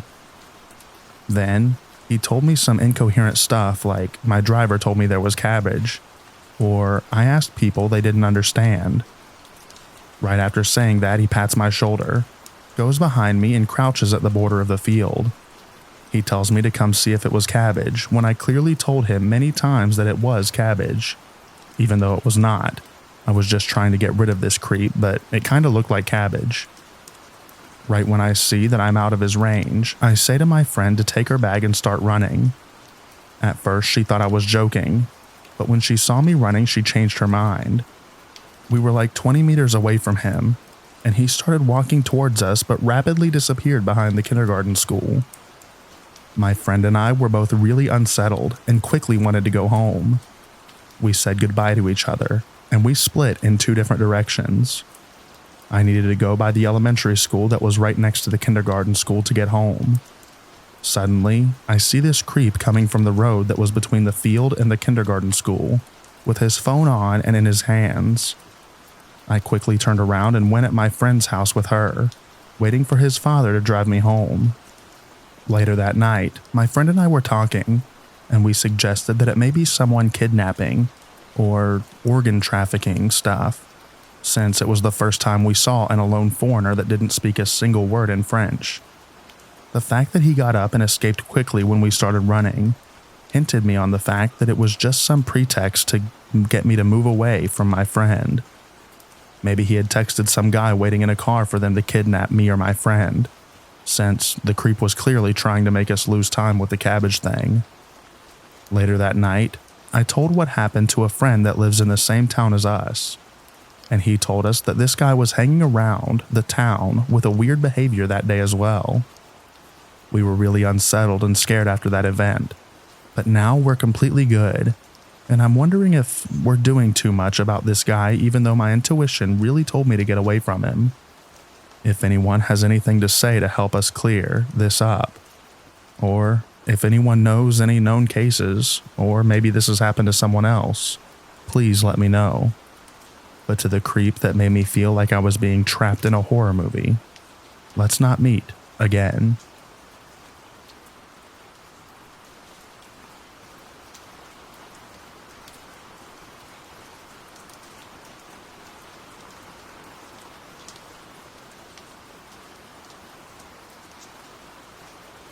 Last year, I started law school in Los Angeles. I have never lived in a big city before, and I was really excited to be in a massive city with over 4 million people. Ever since I was little, I always knew I had a half-sister in LA, but my parents had this weird anger towards her that always made it feel like a taboo topic. Of course, I had looked her up on social media, and I knew what she looked like, but that was about it. We had never actually met. She was never that active on social media, so there wasn't a lot that I could see. Out of nowhere, one day in my first year of law school, I got a friend request on Facebook from my sister. Her profile seemed legitimate. She had Facebook friends, and her profile picture looked like her. She sent me a message, inviting me to a little dinner party at the park with her friends. We could finally meet each other for the first time. I was new to LA, still am, and I had no idea which parts of the city to avoid at night. I was so excited about the idea, but I had a lot of anxiety about it too. It would be nice if we met, totally clicked, and became besties for life. But what if we ended up sobbing like we were in some dramatic movie scene? What if I tried to talk to her and she just didn't click with me, and she started showing me an attitude? Or worse, what if it's all going well until we have some kind of disagreement? Someone said something hurtful, and then we were both crying in front of everyone. Honestly, if she had suggested a cozy little bakery for desserts instead, I would have gone. But going to a park with other people didn't feel right. I thought it was like such a precious moment that I didn't want to have it in front of all of these other people. I couldn't bring myself to go. I didn't want to risk having a meltdown in front of other people. I was worried about how messy it could get. A few weeks later, I Googled that park to see what it was like. Maybe we could meet up there together, just one-on-one. That's when I learned that something was wrong. I won't say the name of the park, but anyone who has lived in LA for long will tell you that it's not a safe place for girls to be having a dinner party at night. The area surrounding that park has very high violent crime rates. It's controlled by gangs. Even people who do illegal business in that park are forced to pay a tax to the gang in exchange for being left alone. So now I was really concerned and curious. I actually tried to get a hold of my sister myself. She was an undergrad at the time, at a local college. I had a friend who went to her school. I asked my friend to reach out to her on campus and ask her if she'd be okay with meeting us. They connected, and the three of us met at my friend's house. It was great. We got along so well. My friend was also very happy to do that for us. The three of us had so much fun. We weren't bursting in tears, but we let out a few. We had dinner. We watched a movie and we spent the night at my friend's house. When I told my sister about that whole thing, she said that she hadn't used Facebook since high school, so clearly someone was impersonating her. I would have told her to report the fake account, but it had already been deleted. She knew that she had been impersonated on social media though.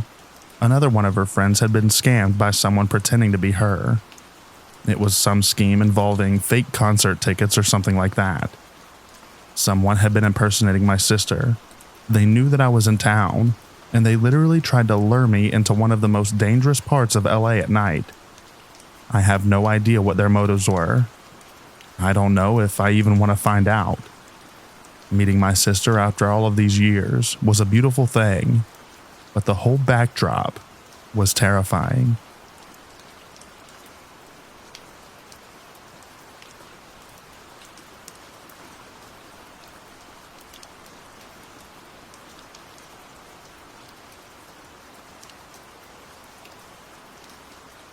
This happened 4 years back. It was the middle of winter, and the night was unseasonably warm, without a hint snow on the ground. I left my apartment around 8 p.m. to go for my daily walk. I worked nights and my schedule was screwed up, hence the 8 p.m. walk, figuring I would cross the bridge into the city nearby. For further context, I'm a tall guy who's fairly athletic, and I was in my late 20s at the time. I'd rarely had a problem walking at night, and at the time, I felt safe to do so. I put on my headphones and headed towards the bridge. The first 20 minutes were uneventful. I passed by old houses, a subpar Mexican restaurant, a really good Mexican restaurant, a sketchy gas station, some newly built upscale apartments, and finally, I was at the river, enjoying the view of the bright lights over the dark flowing water. not yet frozen. I crossed the bridge into the city and hit a crosswalk button at a four-way intersection, then noticed someone standing on the corner opposite, the only other soul I'd seen outside that night. Seemingly, she was doing nothing, and I assumed she was waiting for an Uber to come pick her up, since she didn't seem to be waiting for the light to change. The street, ordinarily busy during the daytime, was silent. The light changed, and I crossed, headed in her direction. As I neared her, I noticed that she would cast glances in my direction, then look away, almost sheepishly. She did this multiple times, and I figured she was unnerved by me. I sympathized, figuring it must have made her uneasy, us being the only two people on a dimly lit street. As I passed by, I took in her outfit, mostly because I thought she looked cold. She wore a knitted hat with tassels, a sweater that looked too thin for the winter, tight jeans, and a little plastic children's backpack on her back. I thought she was in her teens at first, but upon closer inspection, she appeared to be in her late 20s or 30s. She had short, cropped light brown hair and a pale complexion. She was skinny and was of average height. I was maybe a head taller than her. I walked by and continued down the street. I passed by high-rise hotels on my right and left, and made my way into a central park. During peak hours, this place would be packed with tourists and locals alike. But that day, at an odd hour, and with the pandemic in full swing, I felt like the only man in the city. I admired the brilliant display of lighted trees as I crossed through the center of the park.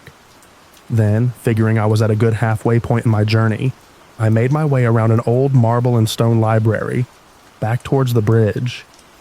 As I turned the corner of the library back onto the street from which I'd come, I nearly collided with someone, moving towards me. It was the same woman I'd seen not 10 minutes earlier.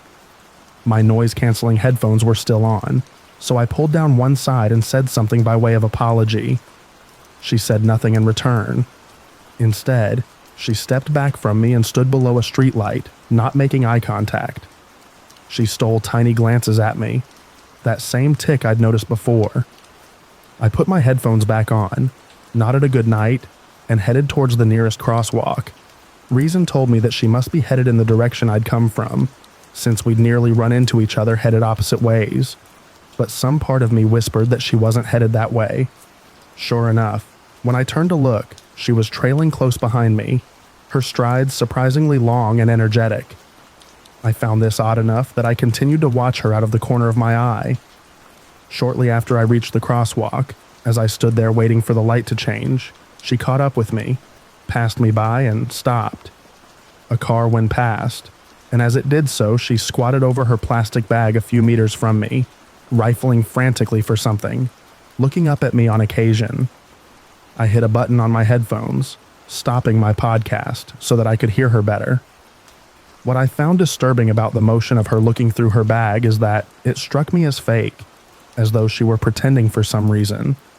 She was barely looking inside, and her careless motions struck more like bad acting. Something about her motions, the way she kept looking at me, felt wrong. The light changed, and I began to walk quickly, but she was faster. She stood suddenly, darting past me towards the museum, swinging the half-open little pink backpack over her shoulder. I watched her silhouette disappear into the darkness beyond the reach of the streetlights. I hoped that that was the end of that, and after a few beats of not seeing her, I let my guard fall a little, restarting my podcast. Beyond the museum was a patch of poorly lit sidewalk, in front of a squat building with mirror-like windows. I wasn't far from the bridge now. As I made my way back there, I turned my head to look at the reflections of buildings and streetlights in the windows. To my horror, a dark figure sprinted silently towards my reflection, dreamlike. I'm not sure why, maybe out of sheer confusion, but I turned to meet her as she hurtled towards me. Perhaps surprised by my sudden turn, she halted mere feet from me, staring. Her eyes were wide and looked frantic, wild. She kept looking at my arms, then back at my face as though sizing me up. My accidental bluff had worked, and in the darkness, I suppose I must have looked more prepared to fight back than I felt. She gripped something small tightly in one hand, though she held it off to the side, and in the shadow of the building I couldn't see what it was. Seconds dragged as we stood there, staring at one another. Immobilized by fear and confusion, I waited for her to make some move, to attempt to use whatever object she held in her hand. Just then, to my enormous relief, a car trundled slowly past. A bit of my strength returned, and over my blaring podcast I felt more than heard myself shouting at her, "What do you want?" No reply. I slowly backed away from her, expecting her to move. She just watched me, that same intense look on her face. I took another step back, then another, steadily backing away from her until I felt confident enough to turn and carefully walk away. As I reached a better lit area, I began to move faster, all the while keeping my eyes trained on her shadowy form. She stood there for some time, statuesque. Then abruptly, having spontaneously abandoned whatever plans she may have had for me, she turned from me, and without looking for traffic, she crossed the street with long strides and disappeared around the corner of a building. Something about the casual air of it disturbed me. I kept my eyes trained behind me on my walk home, afraid that she would follow me. The bridge was well lit, and I saw no sign of her. Knowing that this was the only way for her to follow me and keep up on foot, I breathed a sigh of relief. I saw no more cars headed from the city, no more pedestrians out walking. Nothing happened after that. I'm not sure why, but I didn't call the cops that night. I still regret having not called, despite my roommates insisting I do so. I just remembering thinking that I wasn't sure what to say to the cops, that I hadn't really been attacked, that they wouldn't be able to find her anyway. I made up excuses. I suppose I must have been in shock, in denial at having been nearly ambushed, especially by someone smaller than me, in my own city, so close to my apartment. One of my roommates called the cops for me. A cop drove through the area, but by that point she was gone. Woman with the little pink backpack. Let's not meet again.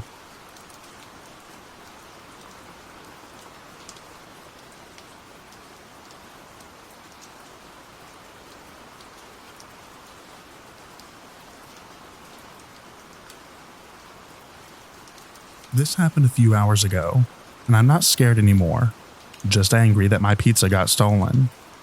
In my town, there's a story that a guy has moved into the deep woods close to our town.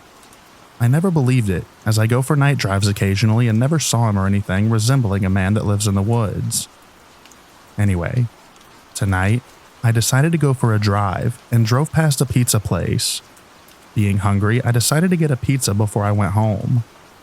In my head, I had a plan to eat the pizza and play some Minecraft, as I'm in my 2-week Minecraft phase at the moment. I paid for my pizza and started walking to my car with the pizza in one hand and my phone in the other, messaging my friend, asking if he wants to play some Minecraft when I get home. I look up from my phone to cross the road to the car park, and I see something under my car. It looks like a shadow or something dark. I put my phone in my pocket and pull out the keys. I unlock my car to scare off anything close to the car. I was thinking it may be a cat or a dog just hanging around my car. But when I unlock the car, nothing happens. No cat running away, and nobody running away. The shadow looked like it was cast from the driver's side, so I was gonna have a look to see what it was, and whether I wanted or not to get in. I put my keys away and pull out my phone again, and turn the flashlight on to see better in the dark. As I turn towards the driver's side of my car, I see him. A dirty, naked guy with big eyes staring right at me. He was crouched down, trying to hide from me. Now, I usually don't get scared of anything, but this guy scared me. He looked like he rolled around in mud, and it dried out on his skin. His eyes looked creepy, bloodshot, and kind of bulging out of his head, and he was naked. I get startled and jump backwards out of instinct, dropping my pizza in the process. It falls out of his box and onto the floor. I start moving back slowly and shout at him to get away from my car. He looks up at me, then at the pizza, then back at me again. He tilts his head to one side and then jumps towards the pizza like a dog, grabs it and starts running away down the road. and I assume he ran all the way to the woods. I wouldn't know where he went as I didn't feel like following him. I lock my car and run back to the pizza place and stay there for a bit. The workers obviously don't believe me when I tell them what happened, but I know what I saw. Once the fear subsides after a while, I realize that this guy just stole my pizza. Angry as I was looking forward to it, I decide to get another one and run to my car this time. I get in, put the pizza on the passenger seat and go home. Once I got home, I locked all my doors and windows. I even locked my bedroom door as I feel a little bit scared still. I think I'll be playing Minecraft until the sun comes up. Creepy, dirty guy that lives in the woods close to my town, I never want to see you again, because I may have to fight you for stealing my pizza.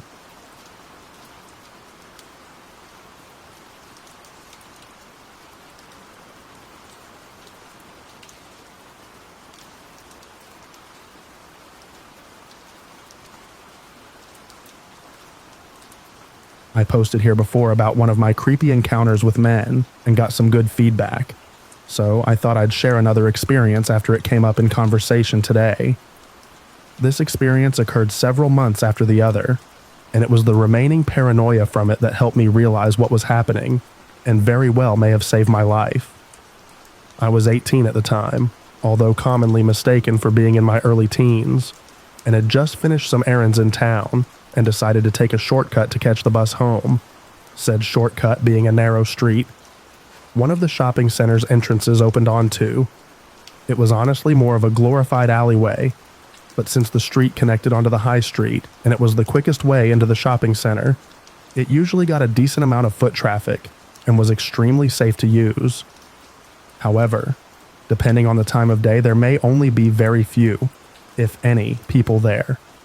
And that was the case on this day. Just as I was walking out of the entrance and celebrating the fact that it wasn't blocked by people standing around talking as usual, a young man around my age startled me by stepping out of a small alcove beside the door and blocking my path with an, "Oh, hi there. How are you? Have you been shopping?" The way he had approached me immediately put me off, but the overly familiar fancy seeing you here sort of tone he was using made me hesitate for a moment, wondering if he was just someone from high school who recognized me and wanted to say hello. So I muttered, yeah, hi, to stall for a moment while I racked my brain for who he could be. It didn't take me long to confirm I didn't know a good-looking, fit, blonde 20-something with bright blue eyes and a heavy accent. And since I couldn't think of a good reason someone like that would approach me, my socially awkward, non-confrontational past self decided the best way to deal with the situation was just to dodge around him and leave. He didn't let me, though. Instead of taking the hint, he immediately started walking in stride with me on the side of the street closest to the road, so that I was between him and the side of the building. And when I tried to speed up because I didn't like the feeling of being penned in, he sped up along with me, keeping me between him and the wall. As off-putting as that already was, he began asking me questions that seemed innocent enough, but all centered around where I was headed, and if anyone was going to be waiting for me there. Where are you going now? Have you not finished your shopping? Are you meeting your friends? Maybe I could come with you. Or are you meeting your family instead? Do you have a boyfriend? Is he who you're meeting? Are you going home? Do you live near here, or are you getting a bus? I had already asked him to leave me alone once, and he acted like I hadn't even said anything. So I was ignoring his questions and glancing around, desperately hoping someone else would enter the street with us in case he didn't react well to being asked a second time. And that is why I noticed the second man. He was older, in his late 30s or early 40s, with dark hair, a short but scruffy beard, and had the kind of face and expression that tells you that you might need to be cautious when dealing with this person. I have no idea where he had come from. My guess is he was hiding in the alcove on the other side of the door from the blonde, or further down that side of the street out of sight. But he was now walking in line with us on the opposite side of the road, staring the entire time. I tried not to let either of the men realize I had seen him while my brain went into overdrive, trying to figure out what their endgame was. Were they going to assault me? Surely they wouldn't risk being caught doing that in broad daylight, right outside a shopping center. Maybe they were just going to rob me. But if they wanted to do that, the blonde could have just grabbed my bag and ran when he had the element of surprise, back when he was hiding behind the door. Then I remembered something that made my blood run cold. At the end of the street was an underground parking garage, the entrance of which opened up onto the pavement. Me and the blonde were walking on, and I would have to walk right past it because of the way he was penning me in towards the wall. It would take him barely any effort to shove me through it, and the dark-haired man across the street had been toying with something in his pocket that I worried at first was a weapon. But what if it was car keys? What if they were planning to drag me in there and into a car, take me who knows where, and do who knows what to me? We were very close to the end of the street now, so I abruptly dropped back behind the blonde and darted towards the road, wanting to get away from the garage and make a beeline for the end of the street without getting within arm's reach of the dark-haired man. The blonde immediately darted after me and blocked my path, hurting me back towards the pavement and pinning me in so close to the wall this time that my arm was almost scraping across it as I walked, all while still talking to me casually, as if he wasn't doing anything wrong. They obviously knew the game was up at this point though, and when I glanced over at the dark-haired man to check where he was, he locked eyes with me, laughed, and called out to the blonde in a different language. The best I was able to determine later was it was Eastern European, but not Lithuanian, Polish, Romanian, or Russian, saying something that made him laugh too, and doubled down on his "is anyone going to miss you" questions, while also asking me if I had ever had a boyfriend, if I had ever kissed a boy, would I like him to be my boyfriend, etc. Obviously, I continued to ignore them and was panicking more and more as we approached the garage. But fortunately for me, the dark-haired man started to lose his patience with the blonde's lack of progress with me and began snapping at him, presumably demanding he get me to answer because the blonde looked worried and his tone was getting more urgent every time the man spoke to him. Only a few feet from the garage, the dark-haired man apparently crossed a line because the blonde suddenly looked furious, stopped walking, span around, and started shouting back at him. I immediately took the opportunity to bolt for the end of the street, and although I heard the blonde shout, "Hey, where are you going?"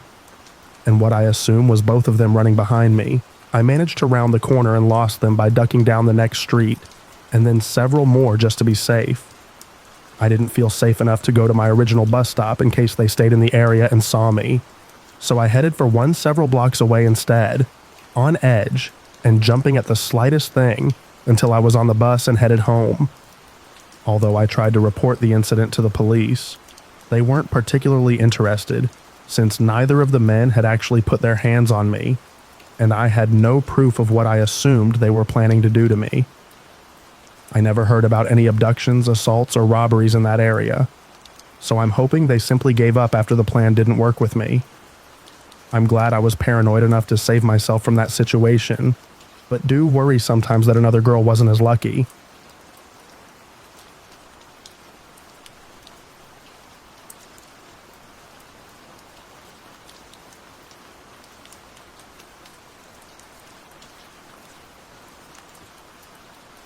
"9 years ago, I had met a person that to this day, I still wish I never did. I was an isolated, bullied, and depressed 8th grader, with the added state of being a plus-sized kid in a sports-centric town. So basically, I was beaten and ridiculed on a daily basis.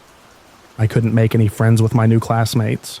All of my old friends from elementary school I got placed in different classes, and nobody was in the same after-school groups as me anymore.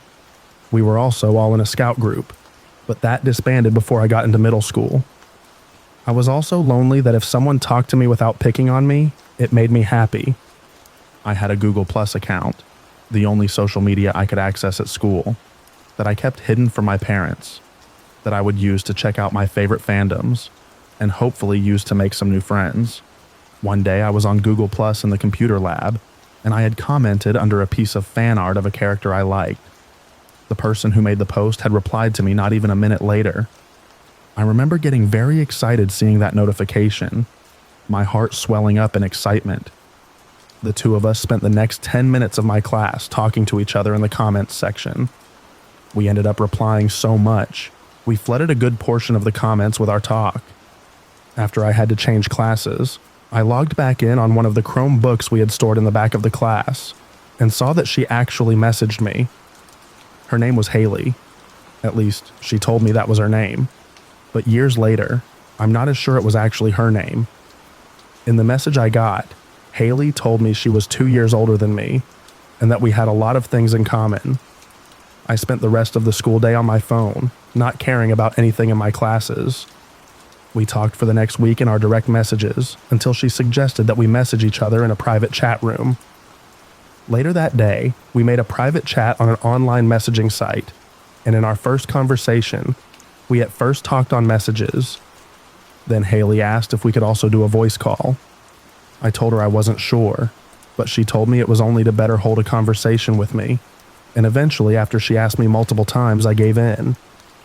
After an hour of us talking, she then suggested we video chat. I agreed, both to make sure she was actually my age, but also to put a name to a face. Haley turned on her camera and she did look in the same age range as me. I don't know why, but that fact haunts me more than anything else.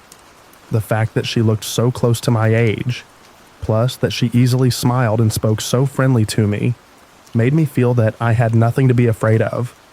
So that led to me quickly believe that I could trust her. We ended up talking for hours after, with me practically on cloud nine the entire time.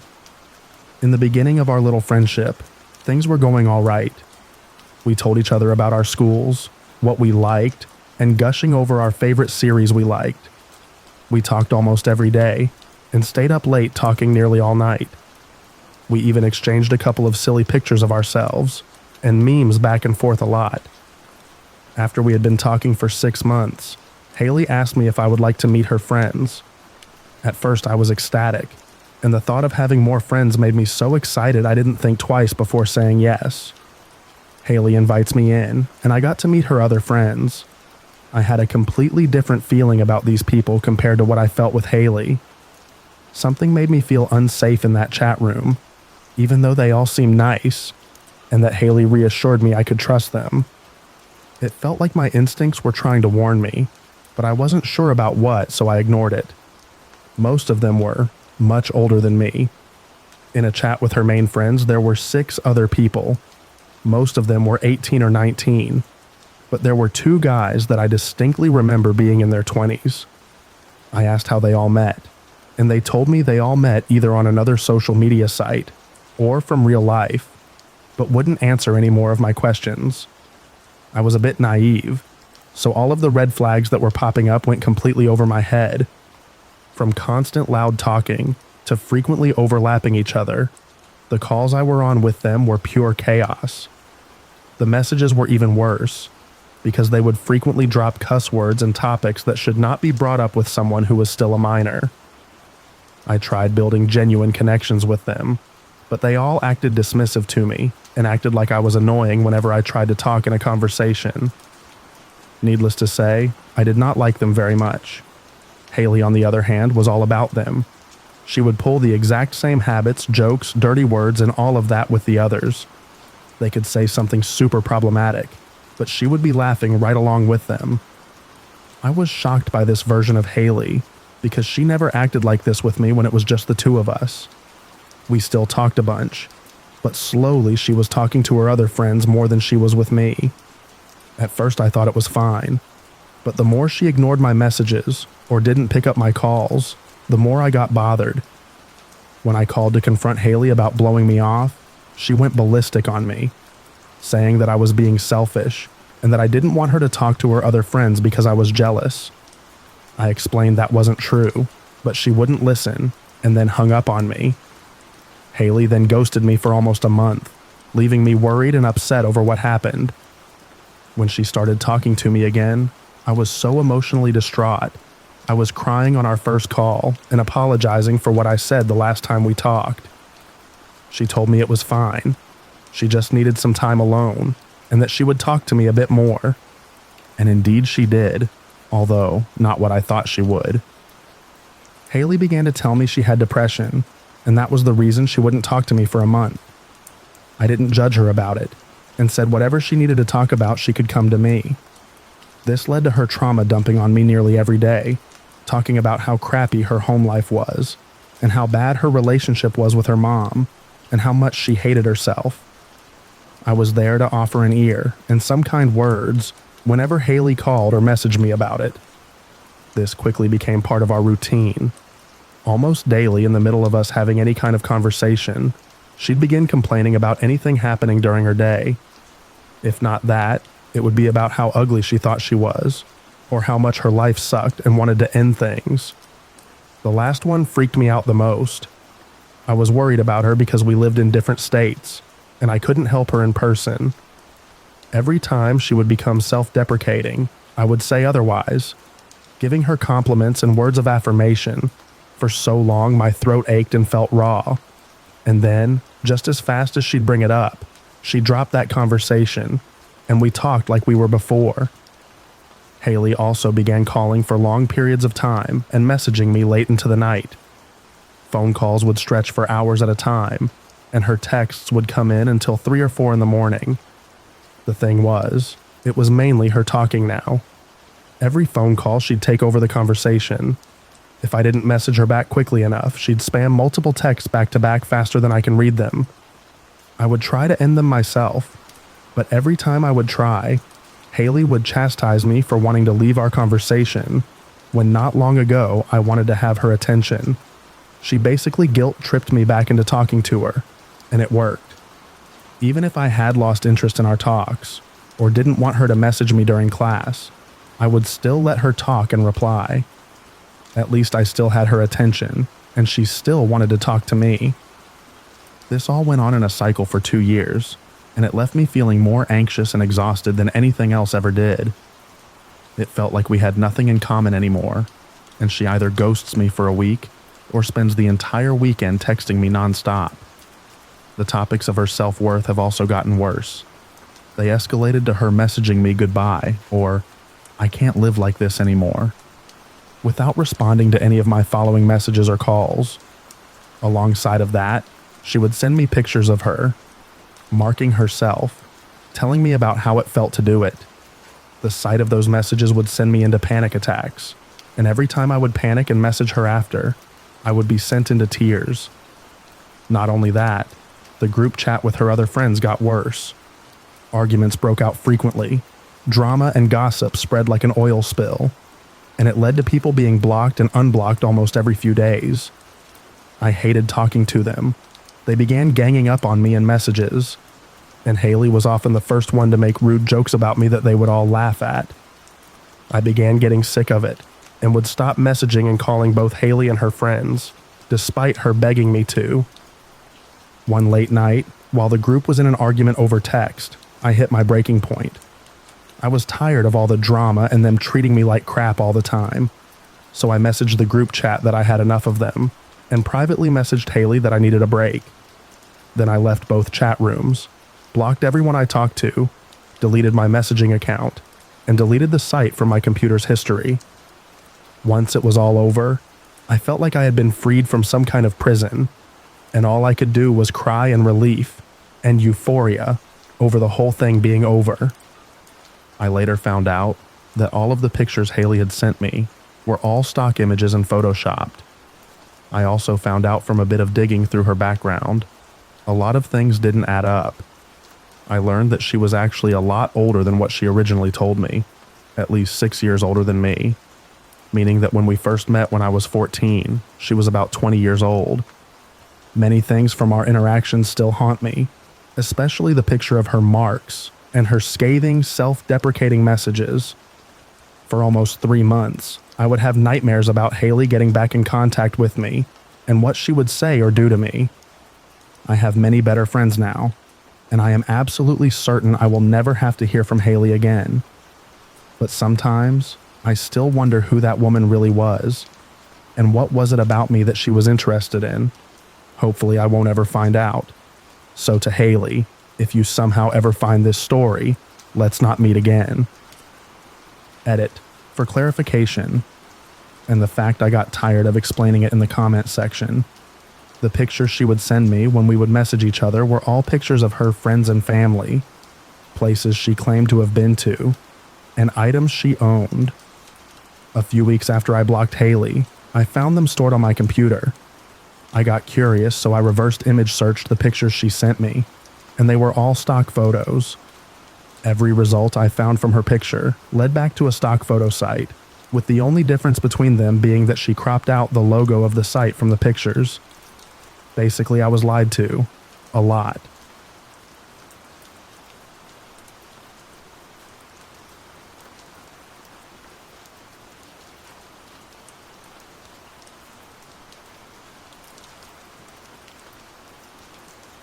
I matched with a man on Tinder one day.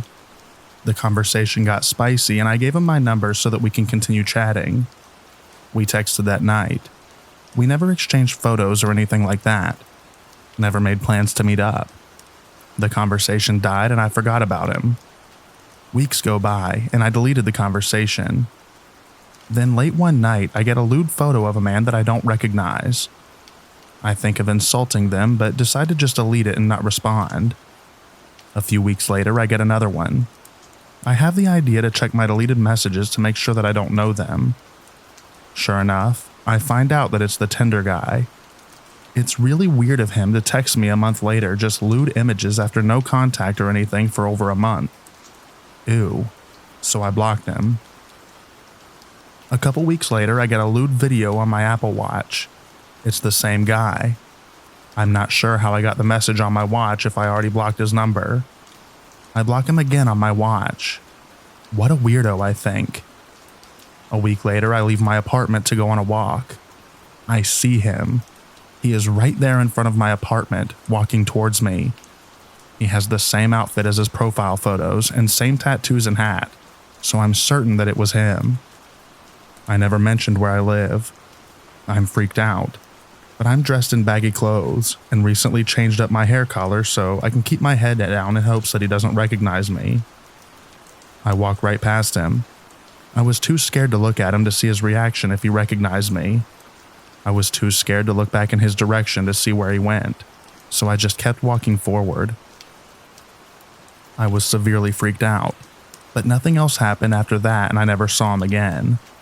I never mentioned where I lived, so my only thought is that he must have used my phone number to look me up. It was the least likely person I would have expected. Just some random person I messaged for only one day on Tinder. Even with the lewd content they sent, I still just thought that they were a regular perv. I never expected them to somehow show up at my apartment. They didn't even text a word to me or attempt to meet up. They just sent lewds over 2 months and then appeared. It's just so random and weird. I think their motive was definitely something sexually perverted. It gives me creeps to think about what they wanted, but I'm glad they left me alone. I never give out my real phone number to dates anymore.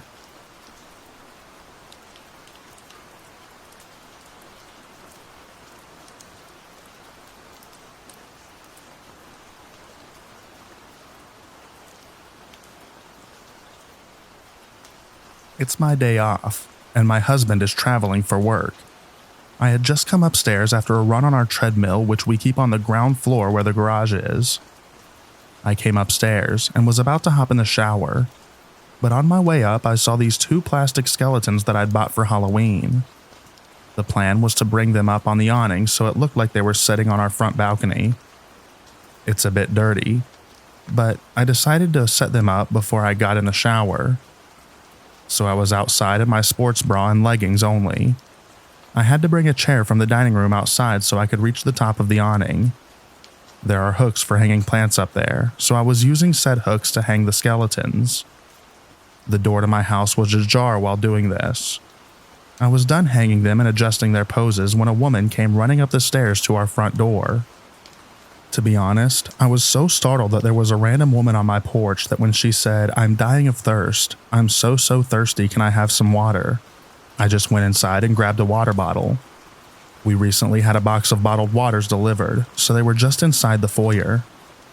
This woman followed me inside and I started to panic as I realized that I was now inside my house with a strange woman. There's a lot of homeless people and junkies in the neighborhood, but she was well dressed.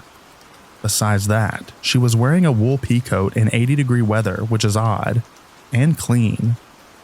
I'm a small person, and she was probably a head taller than me and outweighed me by 30+ pounds.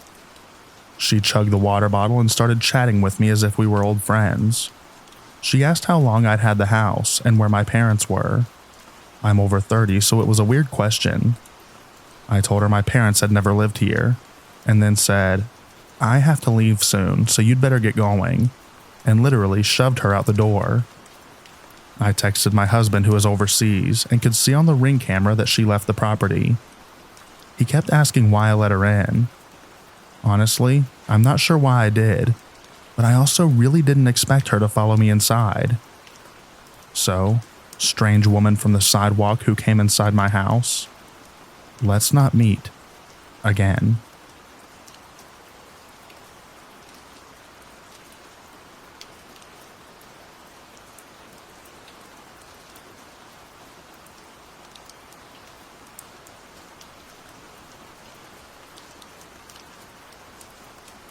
I was in my early 20s and went camping with my spouse and another couple, way up in the Smoky Mountains, about an hour from the nearest small town. There are 2 to 3 other sites, but none close enough to hear anybody.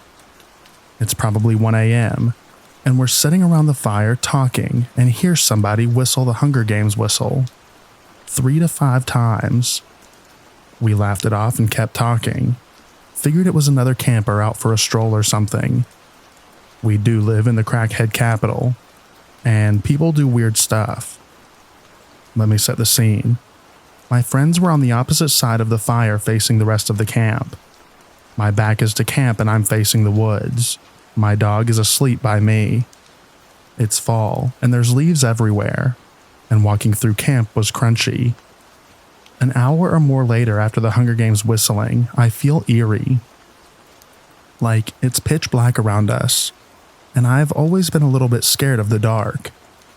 I turn around and glance behind me, and I felt what I thought was something white and then something black attached. I even said that it was weird, and we kept talking. It had to be my mind playing tricks in the dark because I'm a pansy. A few minutes later, I still feel weird. I turn around again, and my eyes focus on the white and black. I can now tell the white is the top of a shirt, and the white short sleeves. I literally screamed, "Who the heck is that?" and flashlights immediately click on. A federal marshal introduces himself. A game warden was with him. I literally saw his white t-shirt and black vest in the dark. He was no more than 5 feet behind me for God knows how long. Like I said, it's very crunchy out, and my high alert cattle dog never heard them either. I'll cut the end short. I've rambled long enough. They checked all our alcohol.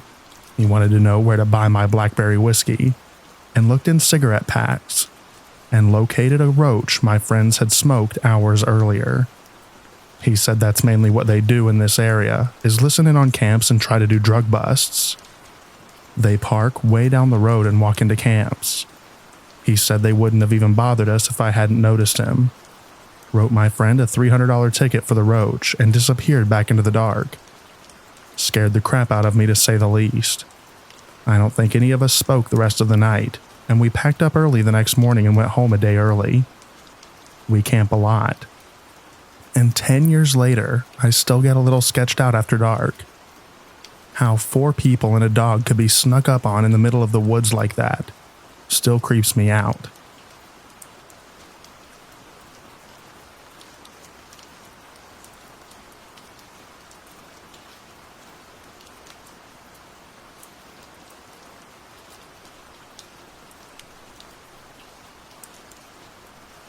Okay, so my friends and I decided to go camping and have some drinks. We were pretty far off in the woods and there were no houses or other campsites near us, and no sign of any other people in the area. We eventually fell asleep for the night. Everybody else was asleep in their tents, and myself and one of my friends fell asleep in hammocks we had set up near the road. At one point in the night, probably around 2 to 3 a.m., we both wake up cold. because we only had thin blankets, and start talking and trying to wake up a bit. Then out of nowhere, we hear this weird human-sounding whistle. It didn't scare me at first, because I know there are a lot of animals who can make that kind of noise, especially where we live in central Missouri. But it was strange, because it was a two-toned whistle. Think like Negan in The Walking Dead. And we heard it every few seconds. It seemed to get closer every time, until eventually it sounded like it was maybe 20 feet away. At that point I was really scared, and my friend and I jumped up to start a fire, and heard it once after that, maybe 2 to 5 minutes later, on the opposite side of the woods. I did a lot of research the next day trying to figure out if there were any animals that could make that sound, but I couldn't find any that whistled the way that whatever was in the woods did. I'm wondering if anyone here knows what kind of animal it might be, or if somebody has any kind of supernatural explanation, because I found plenty about why you shouldn't whistle in the woods at night, but nothing about hearing whistles.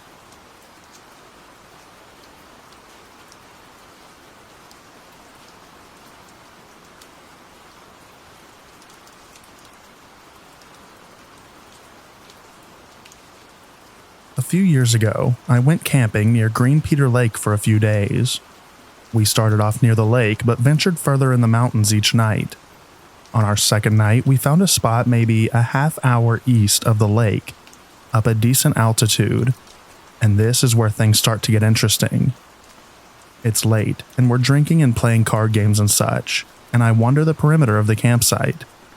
We're on a mountaintop setting over a small valley, and on the other side of this valley along a near sheer drop, I see a blue orb. It was maybe a kilometer away and slowly faded in and out, but was very apparent to me.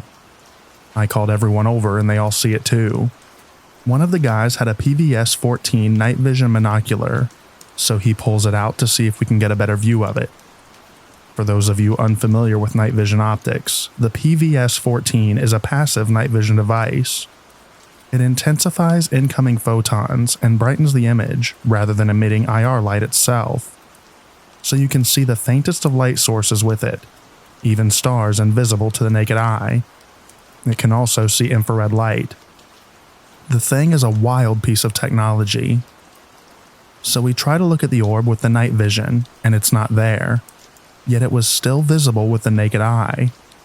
Somehow this orb was not detectable to the night vision. I try and adjust it, and no matter what I did, it wouldn't show up under the night vision. It's almost like the orb was emitting some wavelength of light that the night vision couldn't pick up, but I'm unaware of what that would be. Anyone have a similar experience? I'd be curious to hear input from any veterans, or people more familiar with the kind of night vision that I was using, because as far as I know, this shouldn't be possible. Yet it happened, and all of us saw it.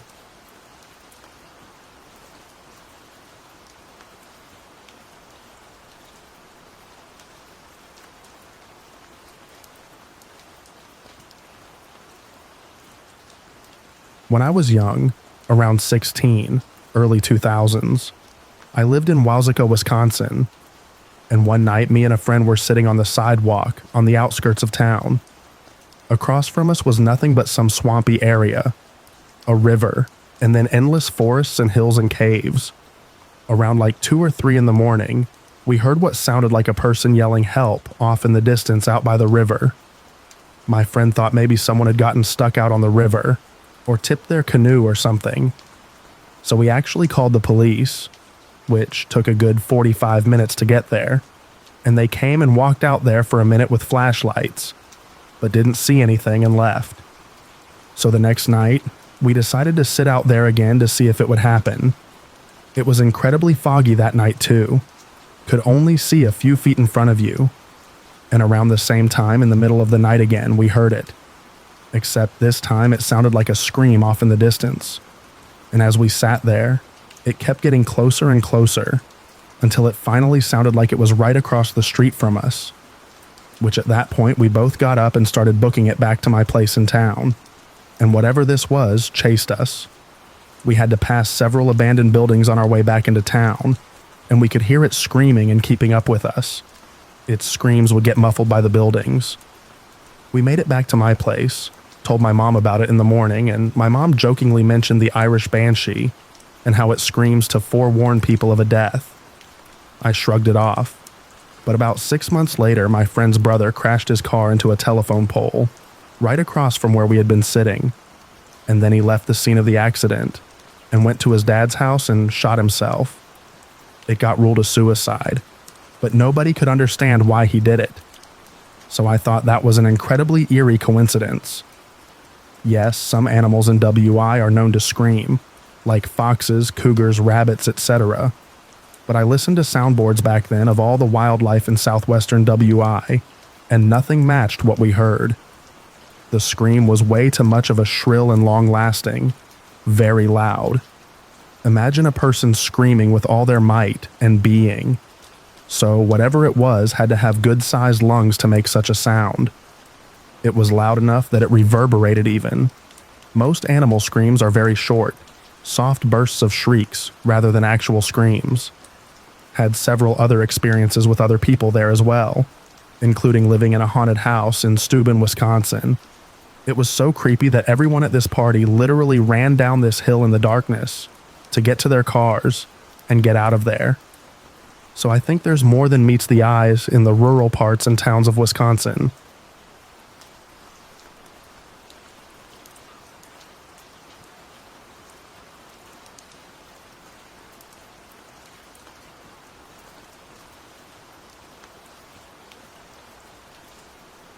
In the late fall of 2010, my dad, mom, sister, uncle, and I decided to try and hike to the Goat Canyon Trestle, located deep in the desert of San Diego County in Southern California, near the Mexico border.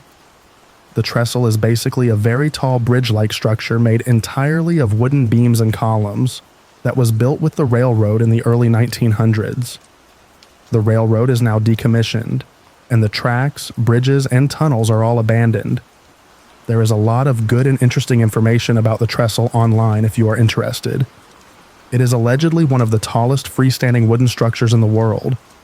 I believe now there is a lot more information on how to hike out to the trestle online, but back in 2010, there was very limited information about it, and you really had to search deep to get information on where to start and what route to take.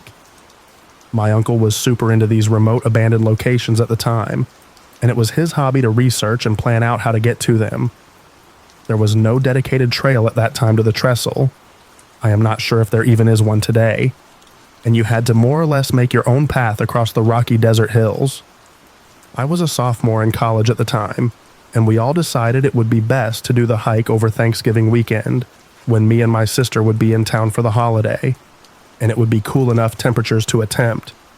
When we got to the location where we parked our car, it was pretty barren and out in the middle of nowhere, with desert all around. My uncle told us we would have to hike up into the hills ahead of us, and then down the other side through a canyon that led to the trestle. It's this canyon that the trestle traverses. The hike started off without incident, but the lack of a dedicated trail soon made it difficult. The terrain was very rocky, with loose slate-like rocks that were lined with sand and made you slip and fall easily.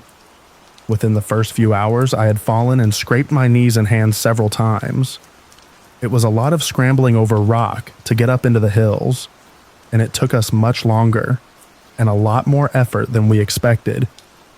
We probably started the hike around 9 or 10 a.m., and by the time we reached the top of the hills, it was already mid-afternoon, and we still had to traverse down the canyon on the other side to the trestle, and then walk all the way back to the car. Recall that it was around Thanksgiving time, and the sun would set around 5 p.m. My mom and dad were naturally worried that we didn't have enough daylight to make it to the trestle and back, and thought that we should start heading back to the car. But my uncle really wanted to at least see the trestle from the top of the canyon, and said he would go on ahead alone while we went back. Being the young, invincible-minded male I was at the time, I convinced my parents to let me go with my uncle. My uncle and I were much faster hikers than my parents and sister, and we were sure we could make it to the trestle and back with enough light. We parted ways, and my uncle and I continued into the hills towards the canyon. And this is where things started getting very strange. I want to take a moment to explain a little about the area, for those who might not be familiar. As I said above, the trestle is located relatively close to the Mexico border, with the abandoned tracks, running between Yuma, Arizona, and San Diego, California, more or less paralleling the Mexican border. This area, at the time, was well known to be a very active route for illegal immigrants crossing into the United States from Mexico. There were stories online that my uncle found that said that people would hide in the abandoned train tunnels to escape the Border Patrol officers during the day, and would then walk the abandoned tracks at night. Border Patrol was also very active in the area at the time.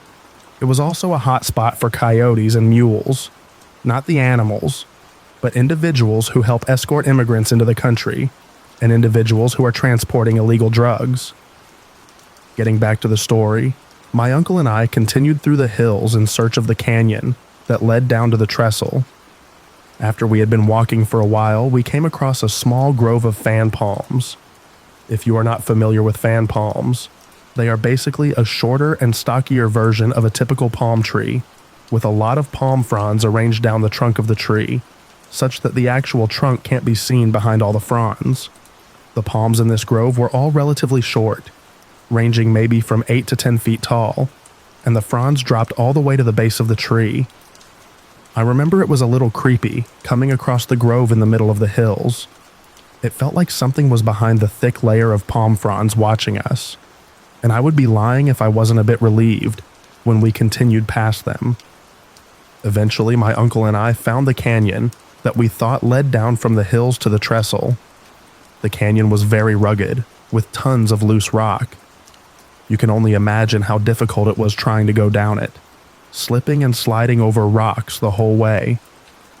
Once we were about halfway down, the sun was just starting to set, and that eerie quietness that comes with sunsets in the desert washed over the canyon. It was also starting to get cold, with the sun dipping below the hills, covering the canyon in shadows. It was around this time that both my uncle and I started seeing things. We both swear we saw my mom at the top of the canyon looking down at us. My uncle joked with me that my mom would never let me go on alone, and she must have followed us. We continued down the canyon some more, and when we looked back up, there was no one there. We thought maybe she had just walked behind some rocks or something, and began calling out to her from below. There was no response. I admit was a little freaked out then, and told my uncle we should start heading back. But my uncle wanted to keep going and insisted that we must be close. He was right. Around the next few bends, we saw the trestle ahead of us. It was very cool to see, but we still had a good way down the canyon to actually get to the base of it, let alone climb to the top of it, which was our original plan. My uncle, being the crazy adventurous guy he is, insisted we keep going. But as we were heading down further, I stumbled and sprained my ankle very badly, and decided that I couldn't go any further down. My uncle finally agreed and said he would just go alone a little way farther to get some pictures, and then we would turn around and head back together. So there I was, sitting alone in this canyon that was getting darker and darker by the minute, trying to mend my twisted ankle, when I looked back up the canyon to see if my mom was visible again. I didn't see anything initially, but something large moved out of the corner of my eye up the canyon some, like it was darting behind a rock. This freaked me out, and I felt a sense of dread wash over me like I was being watched from every shadow. I remember it was so quiet. It felt unnatural. A little while longer, my uncle returned, and we began to make our way back up the canyon. It was very dark at this point, and just a glimmer of sunset was left on the horizon. I was really starting to freak out, because I knew we would be walking back in pitch black. When we were almost to the top of the canyon, my uncle, who was walking ahead of me, stopped in his tracks and pointed ahead. It was my mom again, standing at the top of the canyon looking down at us. We both yelled at her, but she didn't respond or even move. She just stared at us. We continued forward, thinking maybe she couldn't hear us, and when we came around the next bend, she was gone again. I was losing it at this point, and I am not sure what I would have done if my uncle hadn't been there with me. We eventually made it to the top of the canyon, and it was indeed pitch black. There was no sign of my mom or anyone else. We were utterly alone in the dark desert hills.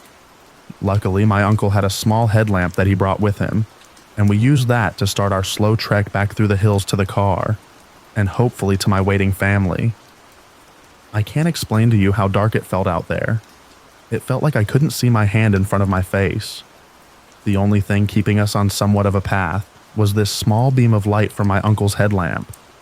We had no camping or emergency gear, stupid I know, but we were able to find the small path we had come by on the way into the canyon and began following it back. After some time, we made it back to the grove of fan palms. I would be lying if I told you I wasn't terrified seeing those trees in the dark, just standing watch over the path like ancient sentinels. I remembered how I felt the first time we encountered the palms, and how it felt like something was watching us through the fronds. I hesitantly followed my uncle through the trees.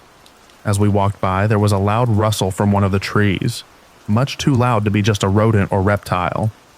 My uncle swung the headlamp around on the tree, but there was nothing there.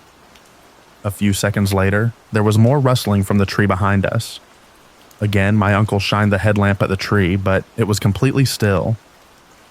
It was at this moment that I felt something push me hard, away from the palm I was standing in front of, and I crashed down into the dirt. I remember it felt like something had reached through the fronds and pushed me from behind, but I don't remember hearing any rustling, even though I was so close to the tree.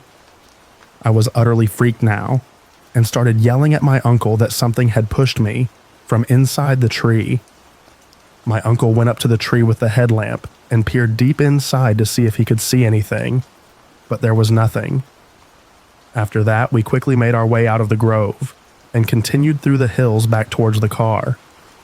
I remember it felt like forever walking through those hills in the complete darkness, and every once in a while I would hear rustling behind or to the side of us, but there was no way to know what it was with no light.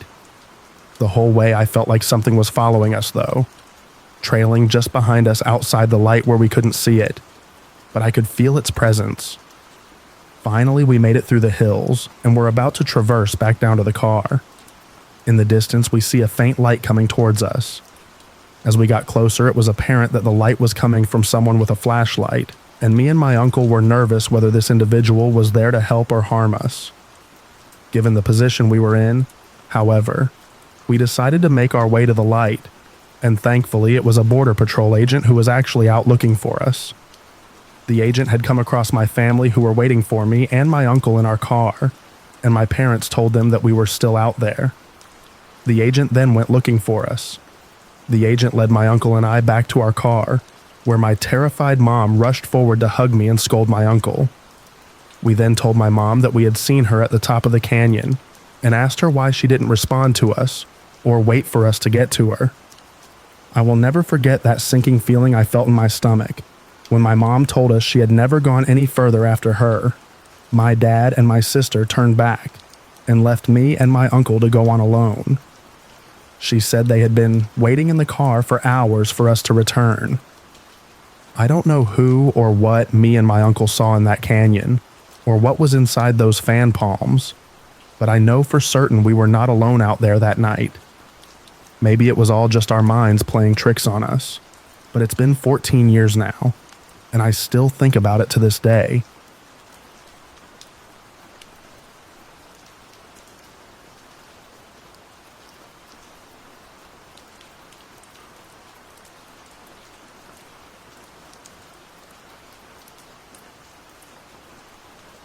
Today, my girlfriend and I went backpacking in Angeles National Forest.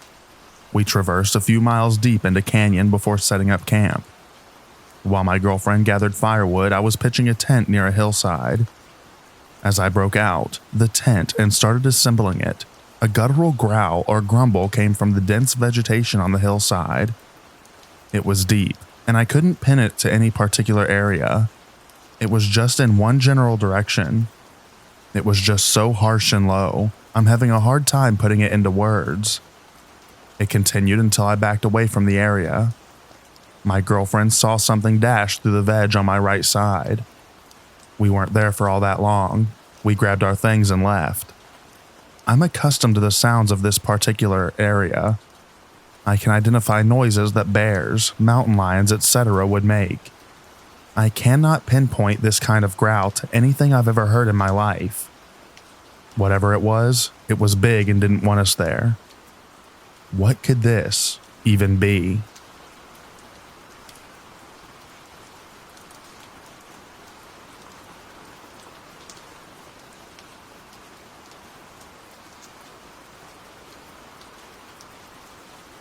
I once held a hunting lease in Middle Georgia.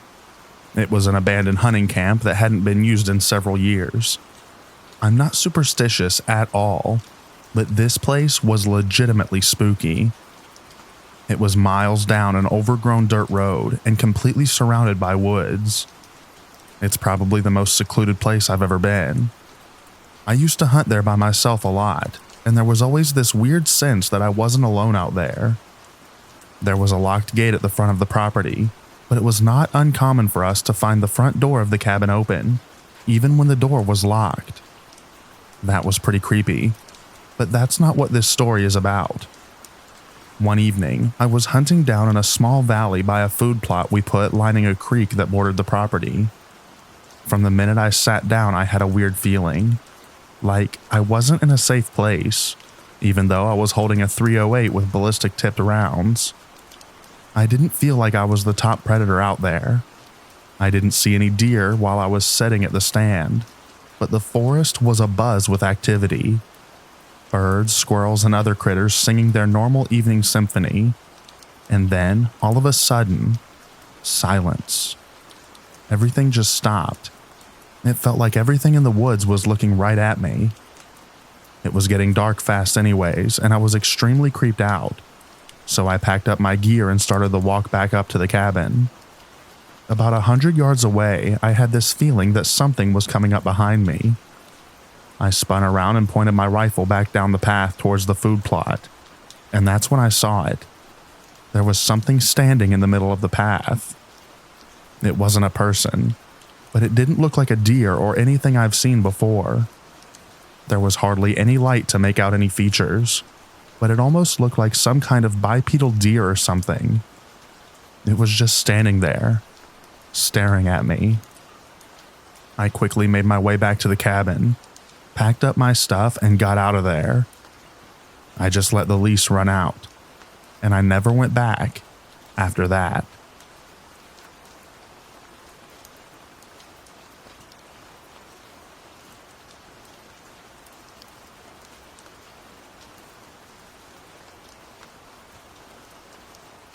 My story probably has a logical explanation, which is partly why I'm posting.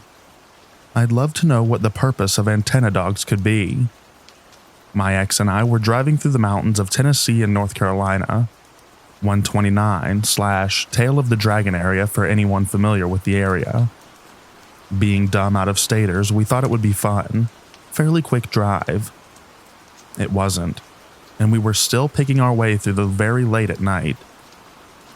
No civilization except a random gas station where teenagers were hanging out. Going up a hill, suddenly we saw two largish dogs standing in the middle of the road. These dogs scared the crap out of me.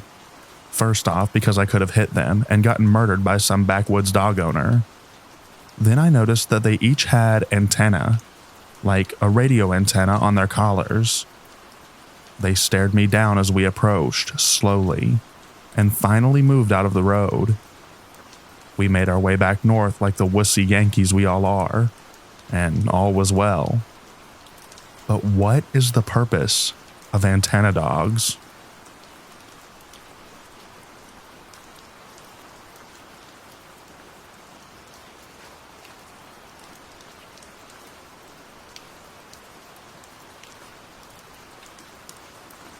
I'm a hunter, mushroom forager, etc. Bottom line, I do a lot in the wilderness. So tonight, I went scouting for a hunt. As I came up to the cattle guard in my side-by-side, lights hit this individual holding a beer by the gate. I hop out and ask if he's okay. He had no light or anything, and he doesn't even look at me. 40 minutes later, I'm coming back to my vehicle. I close the cattle gate and hop in my car.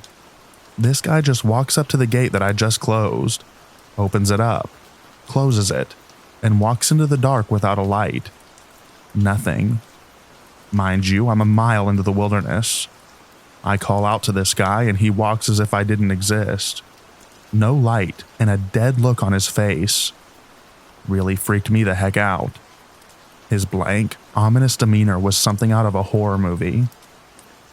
I've had quite a few negative experiences in this area.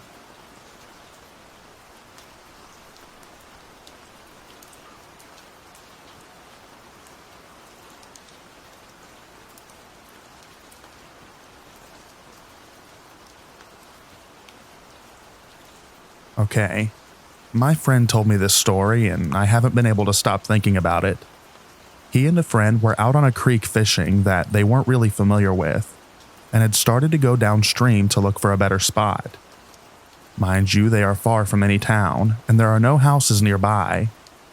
They suddenly come up to a clearing that has a dome-shaped building that is dissipated and can barely be seen under all the trees and brush. Of course, curiosity got the better of them, and they decided to take a peek. Upon going inside, there are a lot of strange random items. As they venture further through the building, they come upon coffins that were very small, like for a children or an infant. They started getting really creeped out, but continued exploring. They then come across a heavy door that leads into a room painted in extremely bright colors, with pictures on the wall like a daycare or a preschool would be. And all around the room was wrapped in layers and layers of chicken wire. And it was done in a way not to keep someone from getting in, but to keep them from getting out. At that point, they were so creeped out that they just got the heck out of there. When they made it home, they told the dude's girlfriend what happened, and she called the police to report it. She was so freaked out. He never heard about anything about it and moved shortly thereafter. He says it's been on his mind often since then, and when he talks about it, you can see that he's genuinely freaked out, and he doesn't scare easily. Edit. So after investigating further, I found out that I got a few details wrong. So there is the dome building, a trailer, and one or two tiny house type things. The room with the baby caskets had gurneys in them also. I have no idea what this place could be, but if any of you have any ideas, please let me know.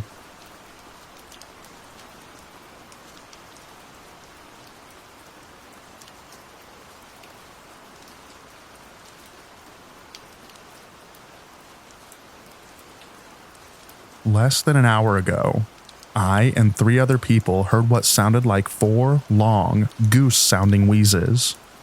We have no idea what it was, but we had filmed an interview in southeast central Oklahoma.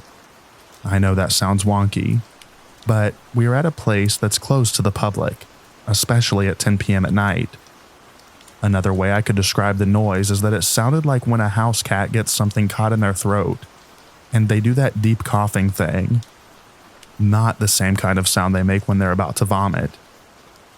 Also similar to a deer blow, but distinctly different enough not to be that. Has anyone else heard something like this before? What is it?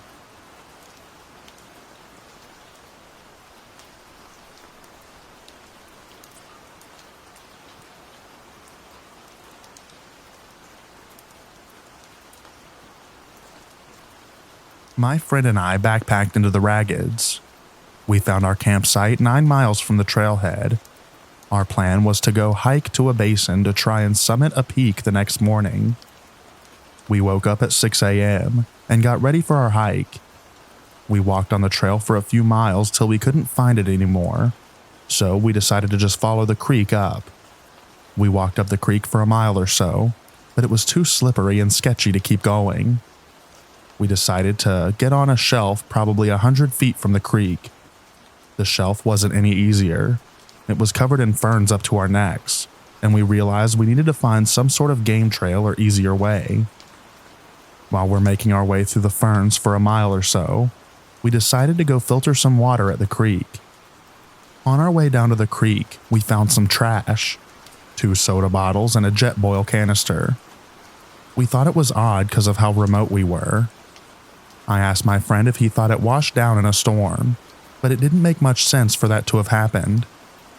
We made our way down to the creek to filter some water and took some time to recover. We walked up into the forest and found a bone hatchet lying on the ground. I thought it was pretty cool and wanted to keep it. Then we started to look around the area. Fans, that's when we come across the campsite. The first thing I noticed were some XL gloves half buried in pine needles. I looked up at the tree they were under, and there were deep gashes in the tree, probably from the hatchet. I thought that it was odd, so I told my friend to come look. This is when we both just felt some bad energy, but we decided to keep looking around. I picked up some trash and put it in my pocket, when I then tell my friend tell me to come look what he found. There was a tiny pond. The first thing I saw in the pond was a basket, but I looked harder and there was a big black tarp, and it looked like it was wrapped around something big. My heart dropped. Right when we saw that, our fight or flight instincts took over, and we decided to run.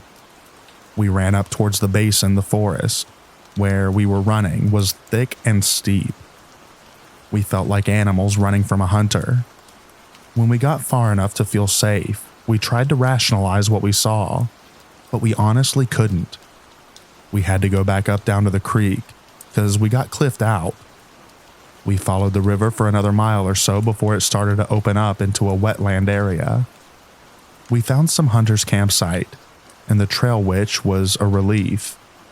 So we kept pushing to the basin. We found a little stream and filtered some water, but didn't fill our water bladders up. We started to follow the trail up the ridge. We were pretty much just following elk trails the whole time, until we realized that we were running out of water. We looked at our GPS maps and saw there was a drainage about a mile from us. So we decided to keep pushing, hoping that it had water. We lost the trails again and decided to just walk across a super high exposure shell field to get to the drainage. But I was dehydrated. My legs were cramping and I could barely take another step. I almost fell 1,000 feet to my death multiple times on that shale field. Finally, we made it to the drainage, and there was water. We filled up our bladders and drank a lot of water till we felt better. We decided to keep pushing through the shale. When we got up on a shelf, and that's when we saw how far we had actually come from the basin and the peak. So we decided to turn around. Our way back went a lot better.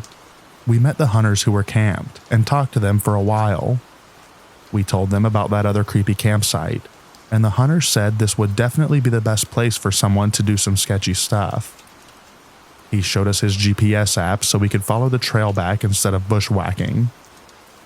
He said, if you get in the craps, you're too low, the trail will never go near the creek. We headed back to our campsite, and when we got there, we looked at the hatchet closer, and it looked like it had blood splattered on it. We put it away and tried to have a good night at camp. The next morning, we were hiking out. While we were hiking out, we came across some other hunters.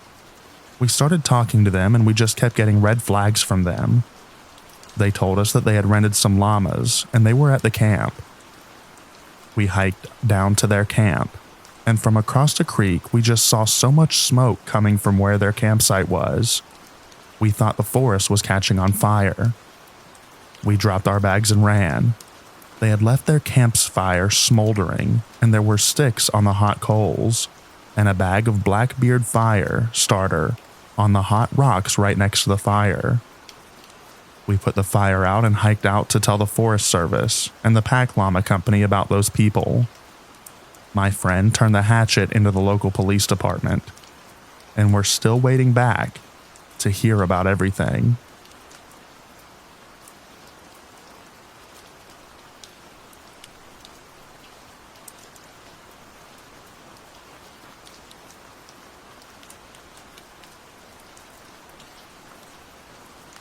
This is my third alarming experience in the last couple of years in northeastern Pennsylvania in state game lands.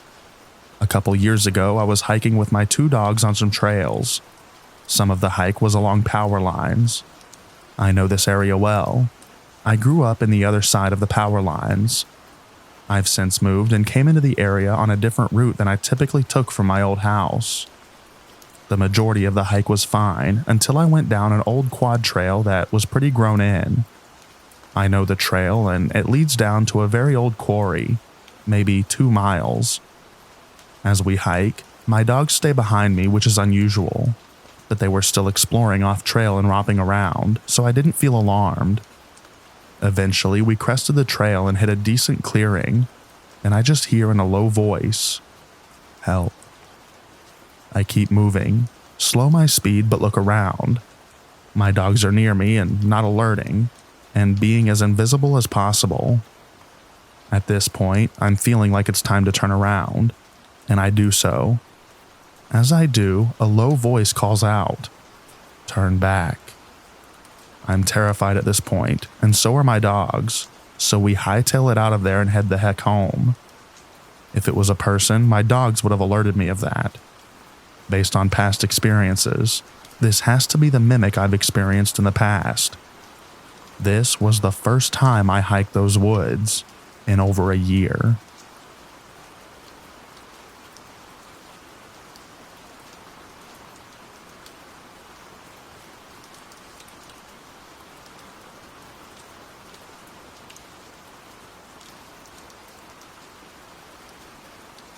I moved west of the Cascades recently.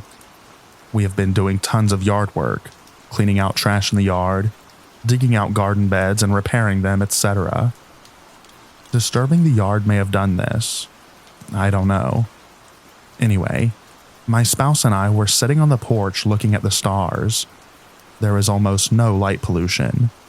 The only thing around is from an elderly neighbor about an acre away, which is always on. We were watching the stars and heard a distinct humming very, very close to us in the pitch black darkness. It was beautiful sounding, and like alluring almost. But immediately we turned tail into the house due to being raised with the knowledge that if you ever hear or see something, no you didn't. What could this be? It definitely sounded deep, like a very deep-voiced man. The only thing that exists the way that the humming came from is a cow pasture, then a mountain. Does anyone know any folklore? It was unnerving. I know I sound crazy, but there were no humans other than us nearby. Edit for clarity. This hum was someone singing at us. An actual tune or song like the humming at the beginning of the Misty Mountains song from Lord of the Rings. I know it's a dumb comparison, but it's the only thing that I could find that reminds me of it. All great resources have been given here though, so thank you for all your comments. And if anyone else has any other suggestions, please feel free to let me know.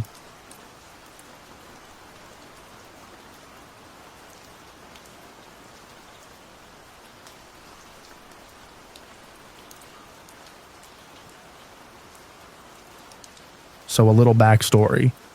My friends and I have been hiking and backpacking around the area many times, at least once a year on a good long multi-day backpacking trip, a few times in this same location, and other than car problems and sometimes friends not bringing the right gear, we've never had any issues. This specific trip was a 6-mile in, 6-mile out, 6K total elevation shift, both ways trip to a lake. We did it in October, so we were preparing for extreme colds, potentially below freezing at night.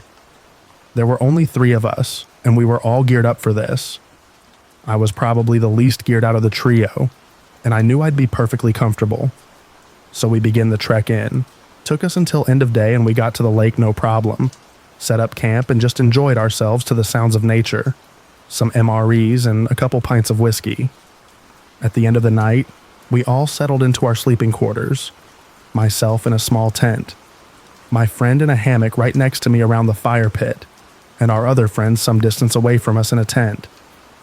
Now it's important to note that my friend in the hammock was camped right next to me, maybe 10 feet away, while our other friend was probably 100 feet away or so. I had trouble sleeping. was restless, and even though I was warm, I kept getting shivers frequently and tossing and turning in my sleeping bag, which I just attributed to the cold. I didn't think anything of this at the time, and eventually I began to drift asleep. The forest around was quiet, with the occasional sound of insects buzzing or a bird taking flight from a tree. That's when I was awoken by the sound of my friend's voice. Clear as day, I was groggy and a little confused as to why he was waking me up, but I clearly heard him say, "My name, help me." I immediately froze as he sounded really desperate and said, "My name, help me," again. Then before I got the chance to speak, I heard the voice again, "My name. Help, I have to pee." And then he laughed in a way that sincerely only my friend does. It was a giggle that I'd known him to have since we had met many years ago. And so I responded, "I'm trying to sleep." And I thought that he was just trying to be funny. Thinking back on it, it would be very out of character for him to wake me up, to pull some stupid joke like that. But I was half asleep and wrote it off. Although I knew something didn't feel quite right about it, I decided to just ignore him and let him do his business. He persisted. "Help. I need you. Come out here." I just mumbled about going back to sleep and to just go if he needed to. My memory is a little foggy as to how long we conversed back and forth and what exactly was said. But afterwards, I had noticed that he hadn't made any noise to leave to go pee or get back in his hammock as I was trying to fall back asleep, which I found odd, but again, brushed off as nothing. Once the voice had been gone for a while, and I assumed he had quietly gone on and gotten back to his hammock, I realized I had to pee badly and wasn't going to get any sleep until I did. So I got out of my tent and immediately walked over to his hammock to pull the same stunt he had on me, calling his name in a joking manner and waking him up to let him know I was there. But when he woke up, he was immediately thrown off by this. That's when I told him I was just going to pee like you had told me you were a bit ago. Maybe 15 minutes had passed, not enough time for someone to get back in their multi-layer cold weather hammock setup and fall deeply asleep again. Not to mention he hadn't made a sound since our conversation stopped. He asked me what the heck I was talking about. And I asked him over and over if he was just outside my tent. He swore up and down he had been asleep since he laid down that night and never once got out of his hammock. That's when I felt the real chills go down my spine. Whatever had been outside my tent asking help in this high-pitched mocking voice that my friend would sometimes joke with was not him. I told him, "Oh, okay, it was nothing then," and I proceeded to go pee, keeping eyes on my surroundings the whole time. Eventually, I was able to get back in my tent, warm up, and get drowsy enough to sleep, even though the events that had just transpired terrified me to my core. I am well aware of the lore of the areas around northern New Mexico, and I wouldn't be the first of my friends to go missing without a trace. Had I opened my tent and followed that voice that night, somehow I shook it off and was tired enough to start drifting to sleep after I got cozied up. That's when it actually tried to get me. That half-awake state between sleeping and awake. You know, the place where you suddenly feel like you're falling but get jolted awake. Except this time I wasn't falling. Something had grabbed onto my tent and was dragging it at what felt like 50 miles per hour across the forest floor. I felt every bump when the tent was hitting tree stumps and rocks, destroying my tent and trashing me around viciously as I was being pulled at an insane speed through the trees, seemingly in a straight line, though which didn't make sense in hindsight with how dense the trees are there. I yelled out and could feel my vocal cords moving, but very little sound came out. I must have traveled a good several hundred feet like this. That's when I opened my eyes. The only thing that felt different was the tent was no longer moving. During this weird trance state of being dragged in my tent, everything looked identical. I was perfectly aware of my surroundings. It felt nothing like a dream. However, when I finally opened my eyes, I was laying in my tent, seemingly undisturbed and unharmed. I called out to my friend, feeling bad for waking him up, but needing to know that this was reality, as the last place felt so real. He groggily woke up and said something back to me before going back to sleep. His response sounded legitimate to me, I thought. That actually sounds like him. Realizing that whatever I had heard earlier was so far from anything he would actually do or say. That thing that called out to me in a high-pitched, whiny voice, mimicking my friends saying, "Help, help me. I need help. I have to pee. Come out here." It still weirds me out to this day. After asking him about it the next morning, he just laughed and swore to me that he absolutely did not get up in the middle of the night and say anything to me, much less try to joke with me about getting out of my tent to help him. Whatever that was, specifically targeted me. My friends have been back since, but I opted out of that trip.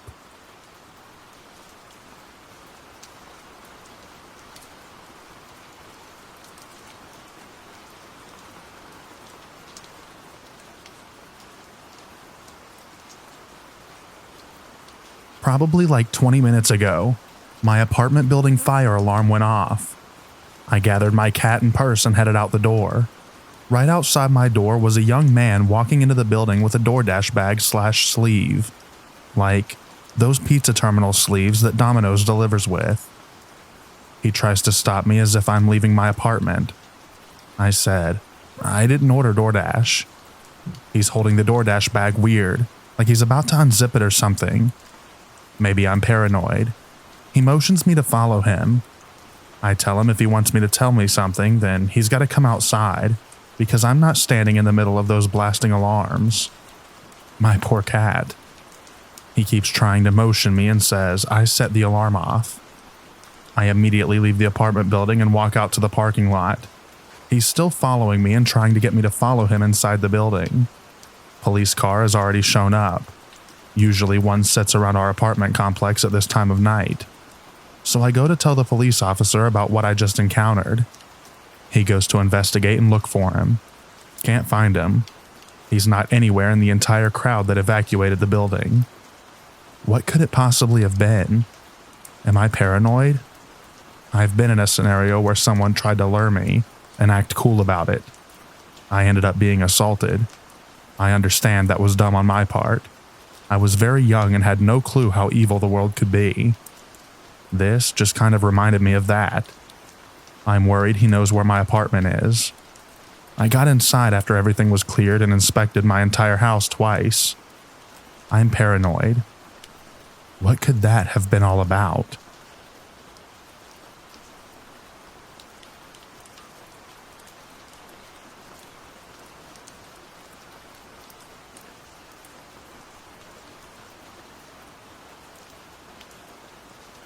This story takes place all the way back in October of 2016, when I was a freshman in high school. During my freshman year, I met this boy named Elijah, and we eventually ended up dating. We were both new to the school. We first met each other at orientation, but we didn't have any classes together. It was now October and it's been a month since we started dating, and the relationship was going pretty well. I thought he was a good person, but he later on showed his true colors. One day when I was in class, I had to use the bathroom. I raised my hand and asked the teacher to go and excuse myself, and she said it was okay. As I was on the way to the bathroom, I saw Elijah in the hallway. We both smiled at each other and gave a small smooch to one another. I asked him what he was doing out in the hallway and why he wasn't in class. He told me that he was disrupting the class and he had to take a break. I rolled my eyes while laughing after he said this. I then said to him, "I'm going to use the bathroom now. I'll see you later." He said back, "Yeah, I'll text you." I then entered the bathroom, which was right next to his class. I went into a stall and I was doing my business. I was in the stall for like a minute and a half when I suddenly heard the door to the bathroom open. At first, I figured it was someone who was the same gender as me that had to use the bathroom as well, but I spoke too soon. I then heard this person open the stall right next to the stall that I was in. As I was still my you-know-what, I didn't even look down. I just looked straight ahead in front of me. As I was doing this, I felt a hand touch me. I looked down to the right to only see the haunting sight of Elijah giving a sinister smile as he was the one who was touching me. I screamed bloody murder and pulled up my skirt right away while I was running out of the bathroom. I completely forgot to wash my hands. Elijah didn't even follow me. He just stayed where he was. I was sprinting like Usain Bolt all the way to the principal's office. I then got to the principal's office. Right away as the headmaster saw me, he looked really concerned if he knew something was wrong, because I was bursting out crying. He asked me what was wrong. I told him everything from when I was going into the bathroom and when I bumped into Elijah outside the hallway because he got kicked out of class, to the moment that he intruded into the women's restroom and violated my personal area. I could tell by the look on his face that he knew that I wasn't lying. He told me that I can go home for the rest of the day because he clearly saw that I wasn't in the right mindset, and he also said that he'll speak to Elijah. The next morning, I was called into the principal's office while I was in the middle of my first class. I then arrived there and sat down. The headmaster then spoke and said that Elijah had been expelled from this school. He also told me that it wasn't his first time that he had been expelled. I found out that he had previously gotten kicked out from his last school for harassing many women. I felt queasy, and I was flabbergasted just hearing about this. Not too long after, we wrapped up our meeting and I went back to class. I was able to complete my high school life without any other issues. People like Elijah never change. If any other woman ends up dating him, I feel very sorry for you.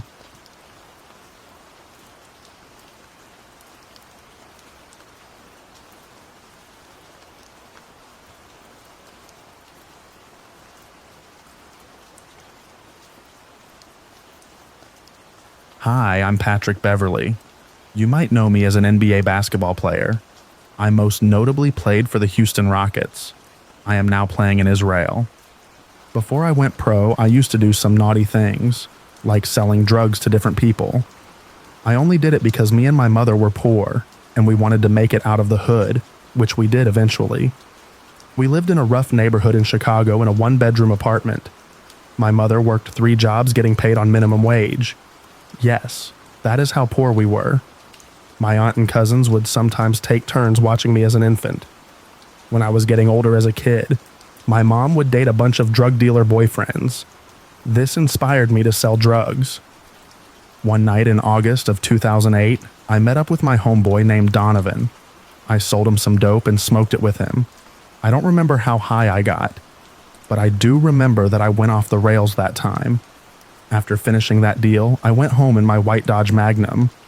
I was really driving under the influence. It was a huge mistake that I made.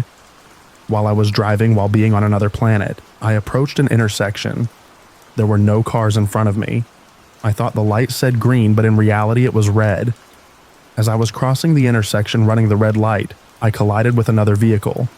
My car flipped 3 times. I was not wearing a seatbelt and the windows were down. My mindset was now coming back to real life, slowly. I don't even know how I even survived the crash. I was able to climb out of the car without a scratch. I heard someone call out to me in front of me. As my eyes were still adjusting from all the weed that I smoked, I saw a guy standing outside next to a car with the hazards on. He said that he had my phone after it flew out from my car. I said to him to call the ambulance, saying it loudly as I was still trying to catch my breath. I remember the EMT arriving and I told them my story. They were even amazed at how I was still alive. I later on healed from the physical trauma, but I suffered an emotional scar that has not healed to this day. A few weeks after the car accident, something even more tragic happened. I was driving a new affordable car, and Donovan was in the car with me. We were just shooting dice at a corner street. We were now driving to a park. We hung out for a little while, and then I decided to go back to my grandmother's place. I kept insisting for him to come with me, but he told me that he'll meet up with me later. I just left by myself, leaving him behind. This would be the biggest failure I'd ever made in my entire 36 years of living. Not too long after driving off, I got a call from a nearby hospital, and I was told that Donovan had been shot multiple times and had died. I was at a loss for words.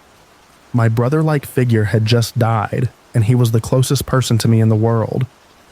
I then phoned my mom, and she even started to cry like a big baby. She told me to pick her up and that we will go to the hospital together. We got to the hospital and we had to identify Donovan because he wasn't carrying any ID at that time. I should have never brought him over there in the first place. I didn't know what I was thinking. I would have nightmares for 2 months straight. I know this sounds crazy, but after Donovan died, I would sometimes talk to him like a ghost. I was basically talking to air. 2 days after he died, I got a call to play pro basketball in Ukraine. I was 20 at the time. The reason why I wasn't in college at that time is because I had academic issues. I would also have constant insufficient grades, and I was suspended from school for some time because I hired and paid someone to do a college essay for me. Although he did it, he later ended up snitching on me about this. At first I kept denying it, but I eventually owned up to it, and I accepted full punishment for it.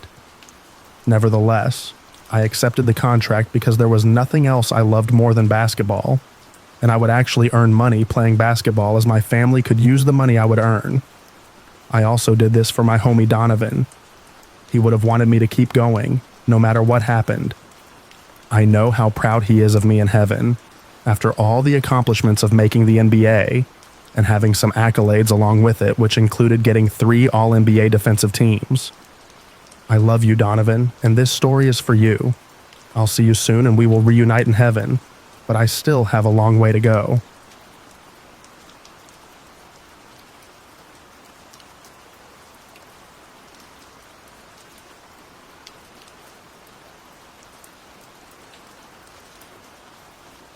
Back in 2023, me and my partner were both living at his mom's house.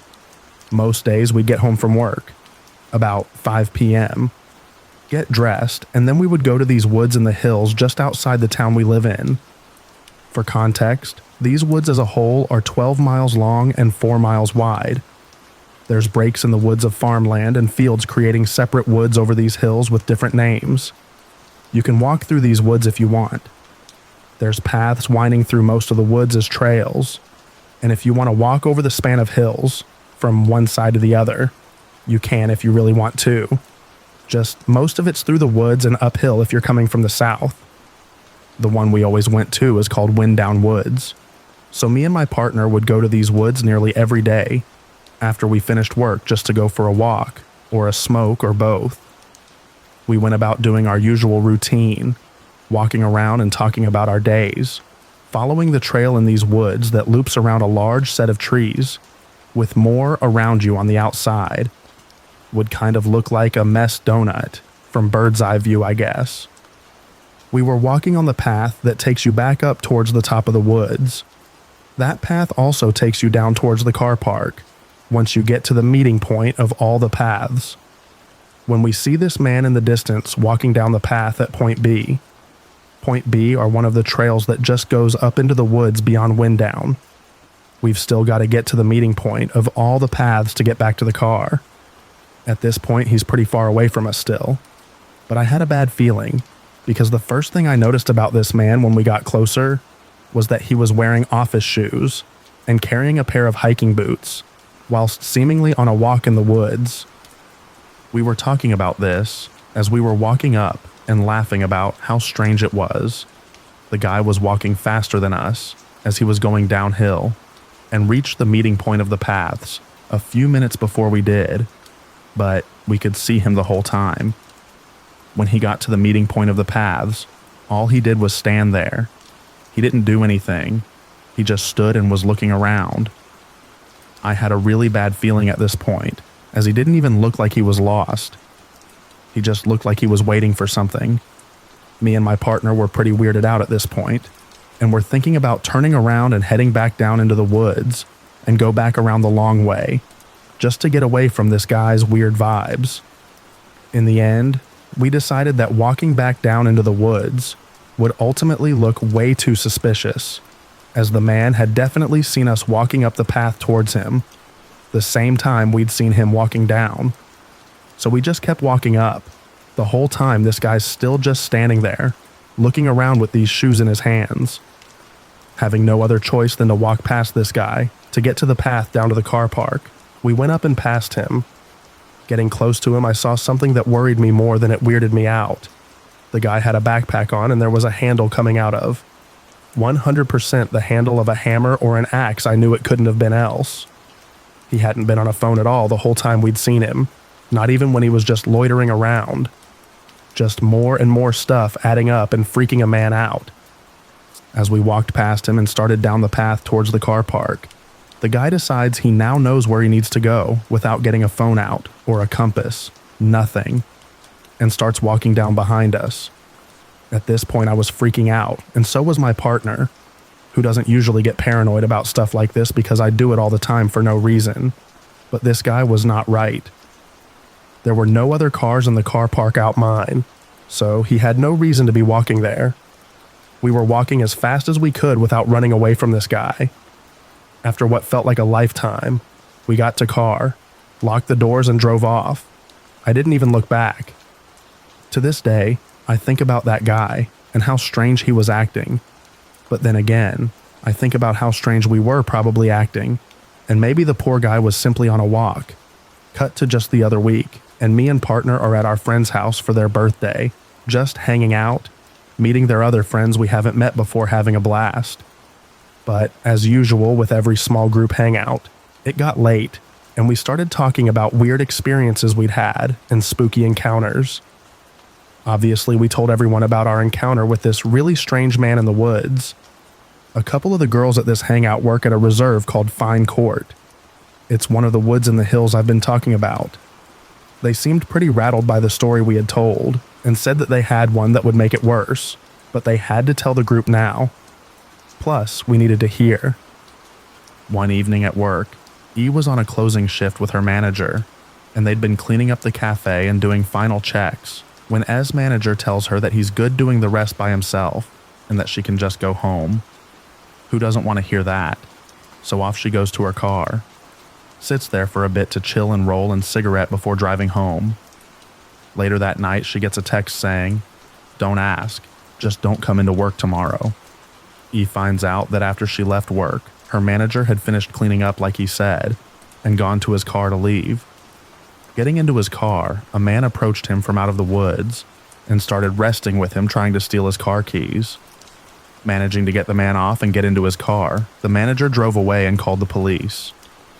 After talking to police, they connected some dots of a call they'd had earlier that evening from a concerned neighbor living in a village a couple miles from Fine Court, reporting a suspected burglary of one of her neighbors.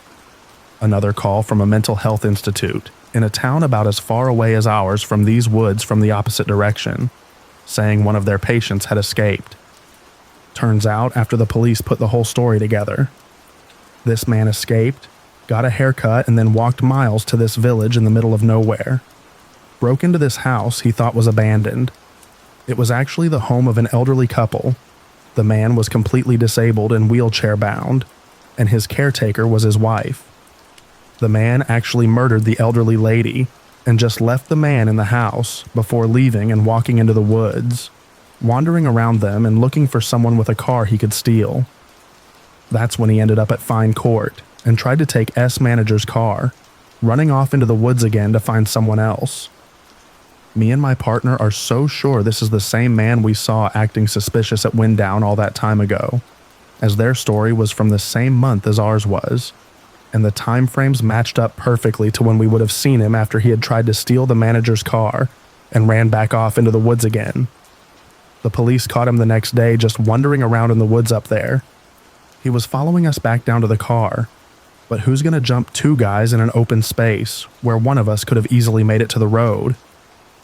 I think he was trying to freak us out and get us to go back into the woods when he stopped at that meeting point and was loitering around. IDK. This still horrifies me to this day, and I just needed to get it off my chest and share this with someone.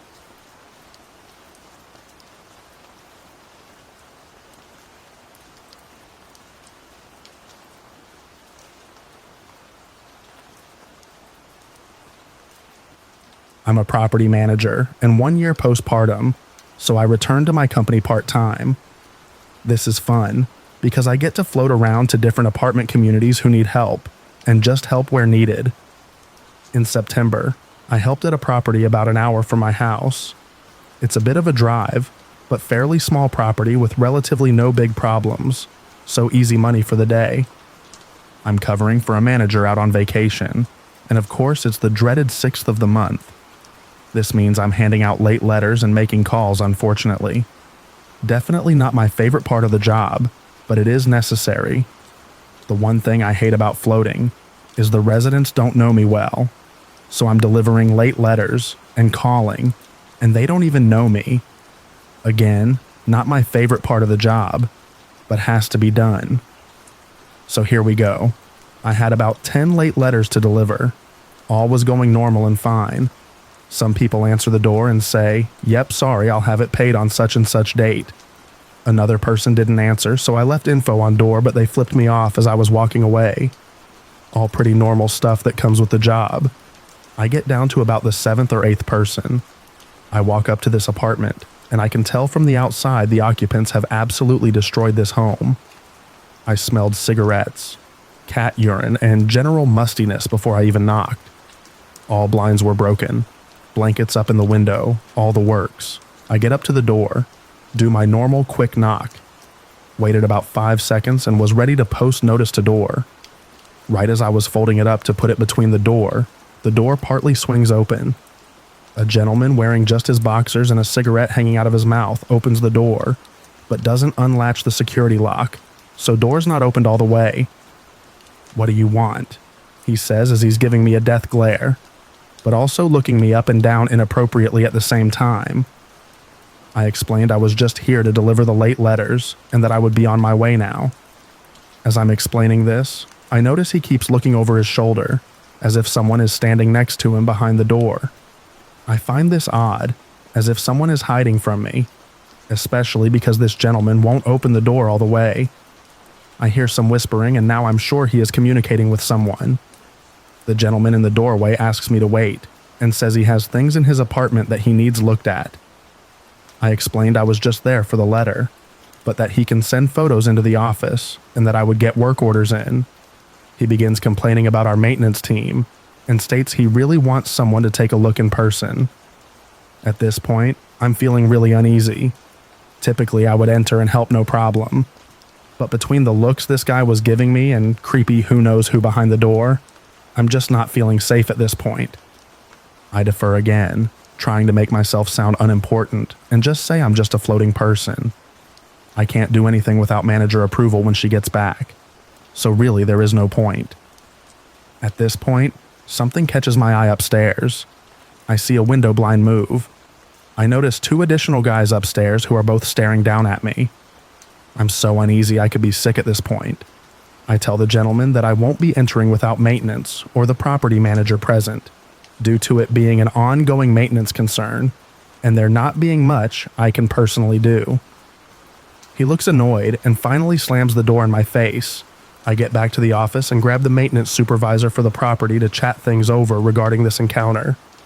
The maintenance supervisor explained to me that there used to be an old man who lived in that apartment, but then his son took over lease after he died.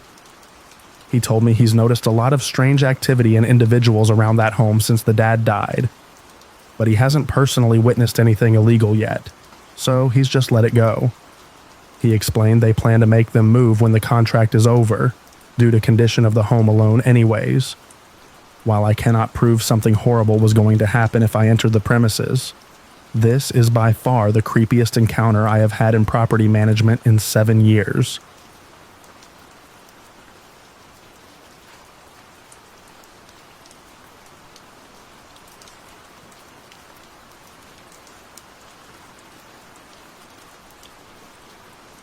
Our night 1.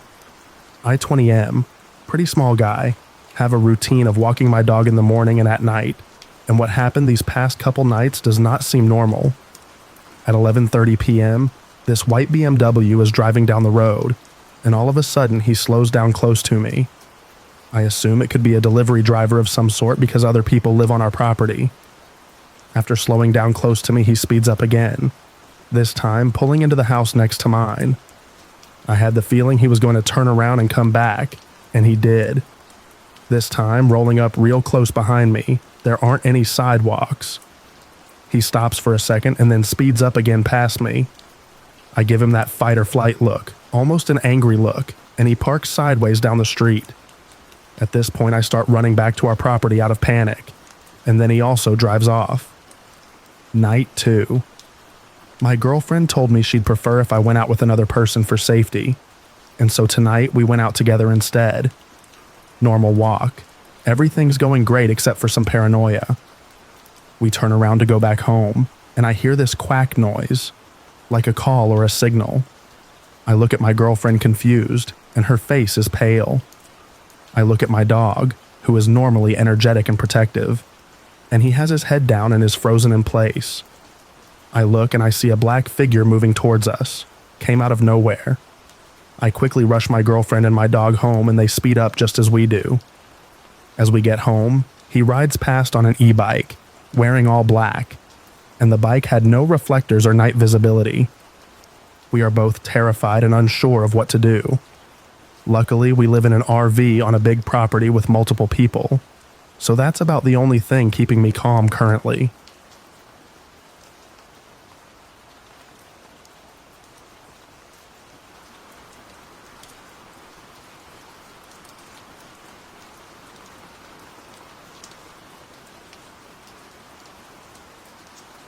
So I was picking my daughter up from her nursery with my newborn in a baby carrier attached to me.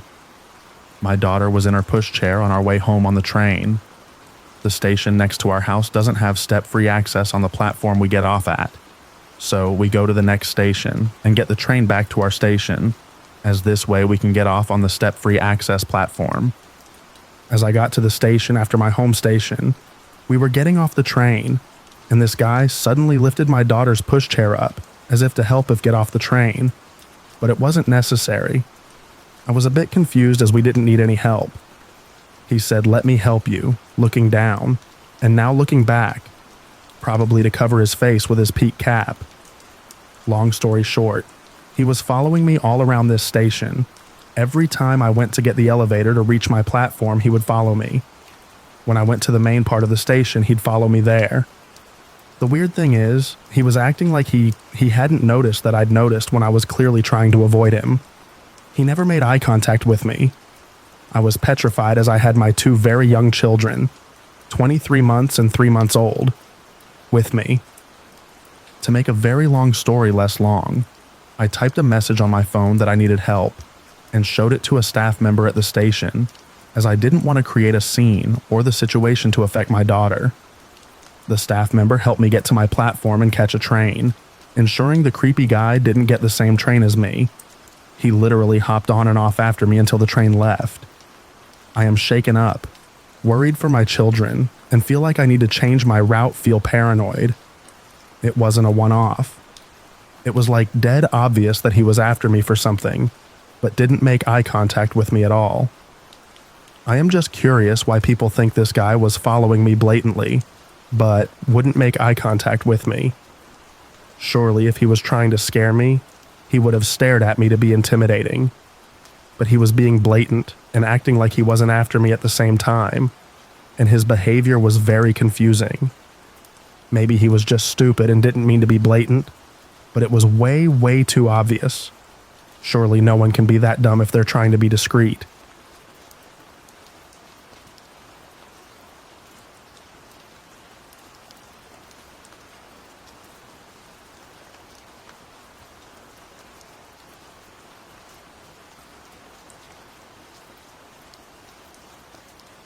I, a 21-year-old male, live in an area with moderate crime. About a week ago, I was walking to my car, about to drive to my girlfriend's house. This guy, who was decently far away, yells out at me asking for a cigarette. I shout out nah, and I continue walking to my car at a brisk pace. By this point, however, he's running up to me. He tells me I have a nice car, asking me how old I am. I told him I was 21. I was getting in my car and starting it, and he tries to converse with me. He then asks me to go to the corner store and grab him some cigarettes. I said no, and I gave him $3 with the intention of making him go away. He did not. He asks if I do any drugs, and I told him no. He said he was trying to get away from that stuff. I was all like, that's cool, bro. He told me he was trying to get away from people from the hood. Let it be known I am a scrawny white guy, 6'0", average build. Then he tells me his name and asks for social media and such. I told him no. Then he asks for my phone number. He's then trying to make me hang out with him and go out with him. In the heat of the moment, I made the error of giving him my phone number. I do regret doing that. Maybe he's just a friendly guy, but this guy gives me the creeps. Later that night, he texts me, and I don't answer. Then he texts me again from a different number, and I didn't answer that either. 5 days later, I encounter him again when I come home late at night, and he runs up to me again. He's asking why I haven't responded, and I said it must have been a glitch or whatnot. He's talking about jobs and whatnot, and he told me he's trying to be my friend. I feel like I was obviously nervous and apprehensive. He was repeatedly asking to hang out with me, and I was giving various answers to that, ranging from maybe I don't know to I'm busy. I am not actually terribly busy. I don't work many hours. I hang out with my girlfriend at my apartment every afternoon. He's probably able to see my car in the lot on most days. I told him I can't hang out in the afternoon as I am busy. He may have good intentions, just trying to make new friends, but I feel as if this man is way too forward. The next day, which was yesterday, he FaceTime called me 6 times in total from both of his numbers. He texted me today as well and called me on FaceTime again. I let all of the calls ring until they stopped. I am pretty adamant about not being his friend, but considering he lives right near me, I don't know how it's going to pan out if I tell him straight up. Update. So I haven't seen or heard from the guy ever since. I've been purposefully avoiding him, watching my surroundings each time I go out there. Another strange thing happened about 4 days ago when these 2 guys who exited their car motioned at me when I was driving off, and when I ignored them, they yelled "hey" and actually ran after my car. I sped off. I have bought pepper spray to protect myself just in case. I have noted the plate number, and I have notified the leasing office of this event.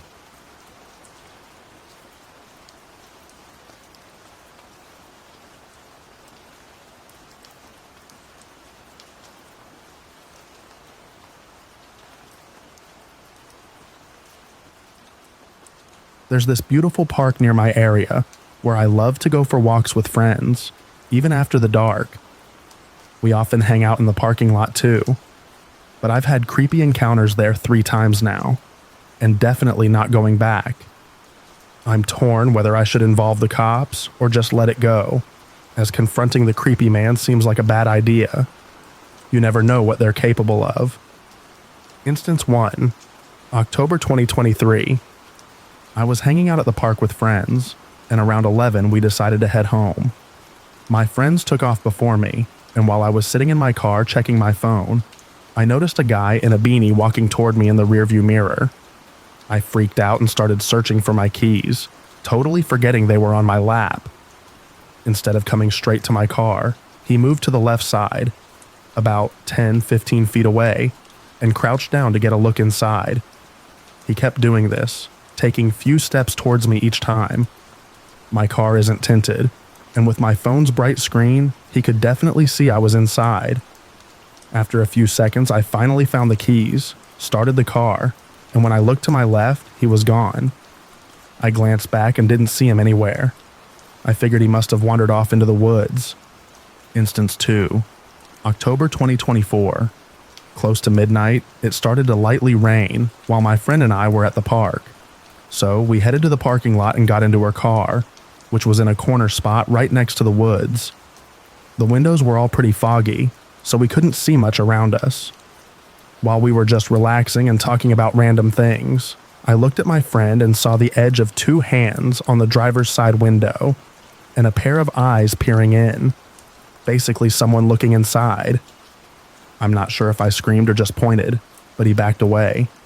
We wiped the fog off the window and saw a man in a beanie walking into the woods. We were way too freaked out to drive away or get out of the car. We were just shaking. We cleared the windows and kept looking around. There were only about 3-4 cars all over the parking lot. A few minutes later, we noticed one of the cars leave. It was a Jeep that I often see there. I'm not a car expert, but I love Jeeps, and whenever I see one, they catch my eye. I've always admired that particular expensive-looking Jeep whenever I spotted it in that parking lot, which is why I also noticed it would often leave the lot and come back after a while, but I never thought much about it. Funny enough, that night the Jeep came back as well, drove around the entire parking lot with its high beams on, and then just left without even parking. My friend and I left the park shortly after. Instance 3, October 2024, 4 days after Instance 2. So by this point, I had already told quite a few of my friends about this creep, and we were all curious to know if this was a regular thing. A few of us decided to take the most tinted car in our group and just sit in the parking lot to see if we can find out more about this. Yeah, I know, it probably wasn't the smartest idea for 5 girls to go out there, knowing that there's a creep around. But we planned to stay in the car and only hang out while there were other cars in the lot. Long story short, we spent a bit over an hour there, and the same Jeep showed up 4 times. The first time, the Jeep was parked near the exit. Someone got out, walked through the field and into the woods. A few minutes later, we saw a man, no beanie this time, lurking near our car. We had parked it in the same corner as before on purpose. It freaked us out, and we started screaming. Another car pulled into the lot, drove by us, and the creep was gone. A few minutes later, we saw someone get back in the Jeep. Instead of leaving right away, he drove around the entire lot with the high beams on before finally leaving. About 10 minutes later, it came back. He just drove around and parked a few spots away from us. This time, no one got out, and the Jeep left within seconds. After another 15 minutes of it not being back, we decided to check another parking lot nearby. We couldn't find it there, so we headed back out, thinking that was it. But as soon as we got back on the main road, the Jeep was in front of us and headed back to the original parking lot. We had to go back in, but this time we parked in the middle. The Jeep was by the exit again. Someone got out, stood outside for a bit, but then got back in and left. He didn't drive around the lot this time, maybe because no one was parked in the corner. We drove around the area for a bit and decided to check the lot one last time to try and get the license plate. Of course, the Jeep was back and parked in the same spot near the exit. It left right after, but not before doing another slow lap around the parking lot. I managed to get the last 3 digits of the plate, but it was dark, and I was way too freaked out to catch the whole thing. At that point, we figured it was time to call it a night and not push it further. While we were driving by the entrance of the other lot we previously went to check, we saw the Jeep leave. It then took a left turn to what it seemed like a parking lot of a playground.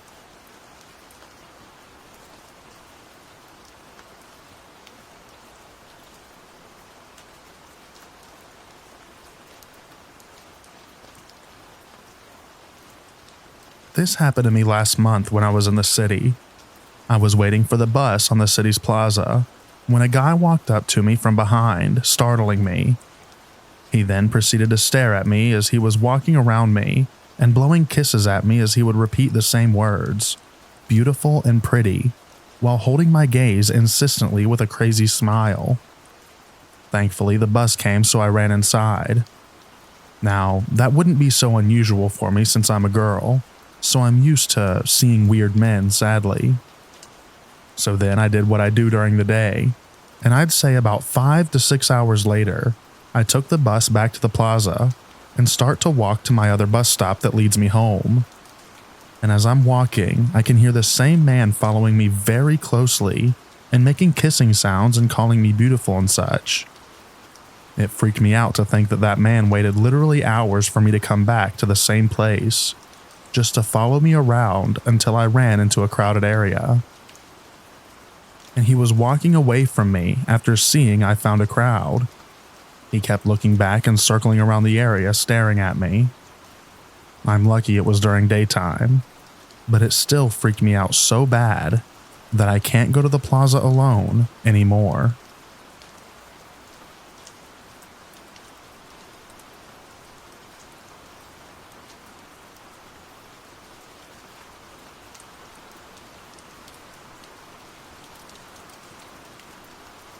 This happened to my dad back in the 1990s. He parked his car outside the CBD area to avoid mid-morning congestion.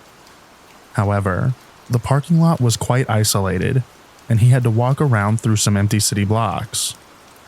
Halfway came two guys walking quickly towards him.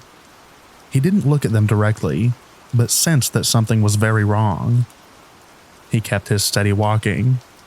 One guy whispered something to the other, and they came very close to him.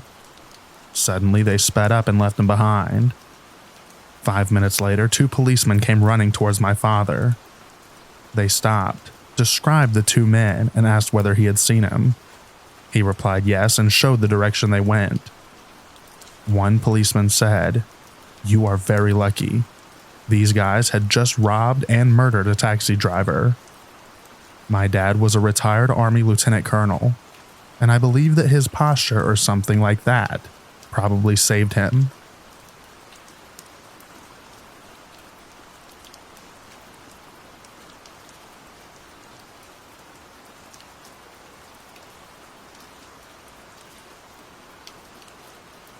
I am a 28-year-old female, and I live in a small, seemingly safe but not so aesthetically nice subdivision. My partner, a 30-year-old male, works in law enforcement, so I'm home alone many nights throughout the week. A few months ago, we adopted a small dog, and since I work remotely, I frequently take our dog on walks throughout the neighborhood for exercise and to help with potty training. We've lived in the neighborhood several years, but normally do not walk the neighborhood much, so we don't know many of our neighbors. Now that I go outside more, I'm beginning to meet more of our neighbors. Usually it's a simple hello in passing, but there are a few neighbors that I now speak to frequently. Everyone seems harmless and friendly, except this one neighbor who I'll refer to as Bob, approximately 50 years old and male. One day I was out walking my dog, and as I passed Bob doing yard work, he stopped me and said what a cute dog I had. He went on to tell me about his time in the military, training bite dogs, how he was shot and had remnants behind in his heart, etc. And while odd, it seemed friendly enough. What I thought was going to be a 5-minute conversation turned into 90 minutes of me smiling, politely nodding, and slowly backing away. I'm going to try my best to retell the conversation from memory, but it's hard because Bob was all over the place, and his stories were not cohesive at all. While specific, they were very over the top and embellished. Because of this, I won't give too many details for identity reasons. Essentially, he went on to talk about how rich and important he is, along with his family, yet he lives in a mobile home. He said he's so important that he had every presidential cabinet on speed dial, that the government has flown him around the world on Apaches to do top secret missions, that his family has gotten away with murder, and it's been swept under the rug by the government, that even Googling his name would have the authorities sent to your door for questioning. He said he used to be in construction and did masonry work for a bunch of celebrities and still hang out with a lot of them. He said that he speaks 7 languages, has a black belt in martial arts, and wrestles alligators. He asked me to feel his arm muscles and lifted up his shirt to show me his scars. I could literally go on and on about all the crazy and incoherent things that he said. At this point, I chalked it up to the ramblings of someone not mentally okay. It took a turn when he asked, "Your old man is a cop that lives down the street, right?" I wish I wouldn't have made the mistake of saying yes.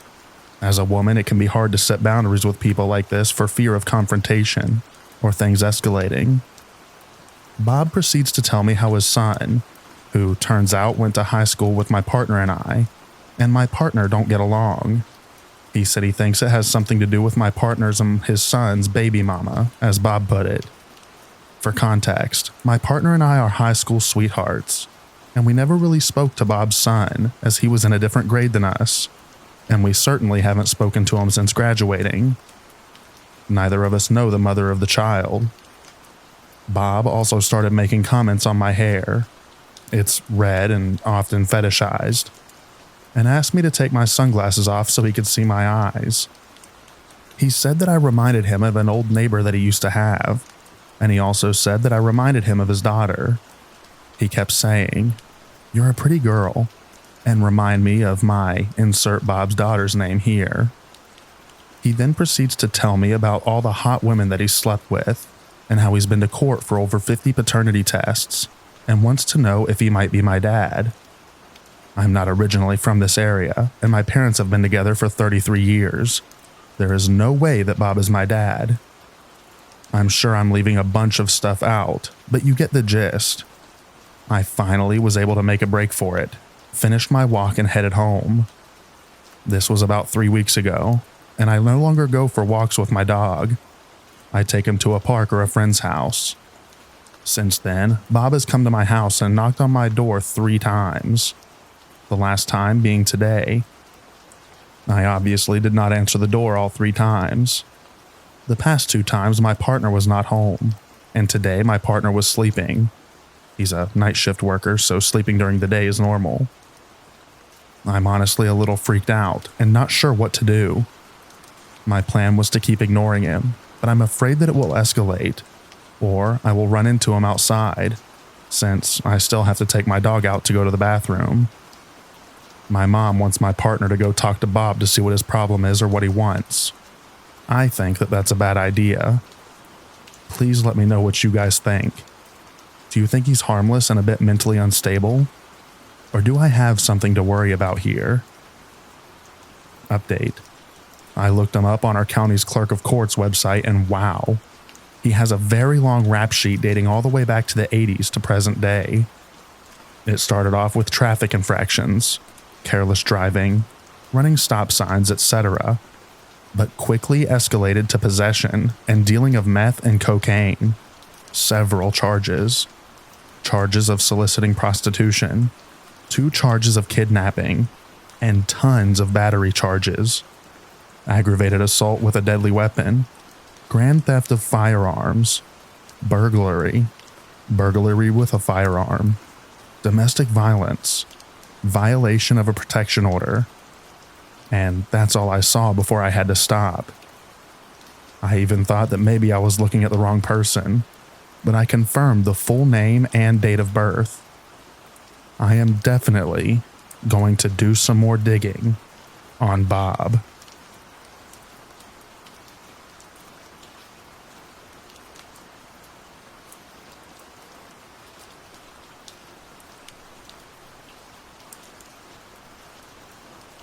So this happened about 2 weeks ago.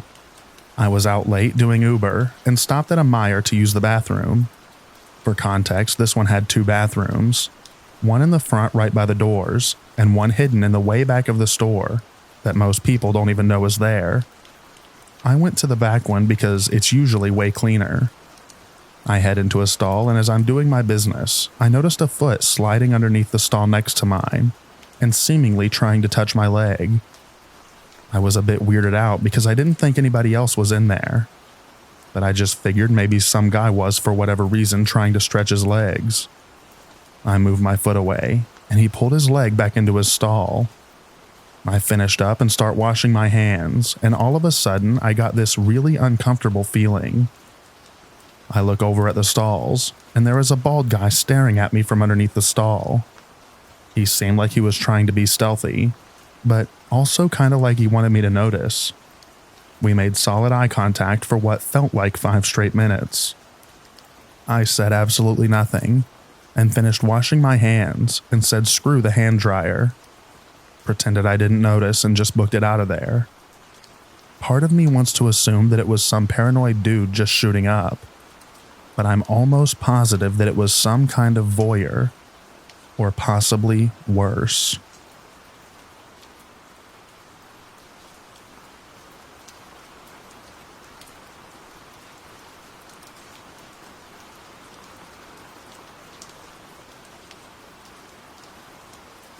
Back in 2021, my family took a trip to Lake Sanitla in North Carolina, a beautiful lake that's rich in Native American history and surrounded by mountain trails.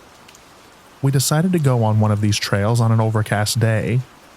I'm not an athletic person and suffer from asthma, so I was behind the rest of my family by myself. About almost halfway through the hike, I hear my sister yell my birth name, but it sounded like it was off the trail. She never calls me by my real name, just my nickname that I've had since I was a baby. It sounded like she was scared, so I was very tempted to run off and find her, but I knew my sister wasn't stupid. She wouldn't go off the trail even in case of an emergency. I quickly caught up to the rest of my family, and my sister was there with them, resting on some rocks next to a waterfall, chatting away and taking pictures. I asked my sister if she had called my name. She didn't know what I was talking about. She had been talking to our dad the whole time. I don't know what called my name that day, but I'm glad I didn't listen to it. Who knows what would have happened to me?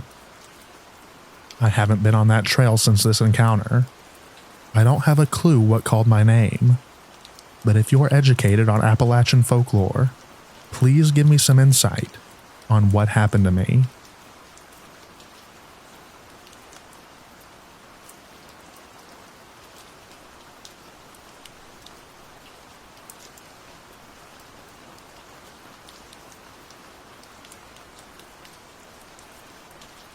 I am from a semi-rural town out in the Ohio side of the Appalachian foothills.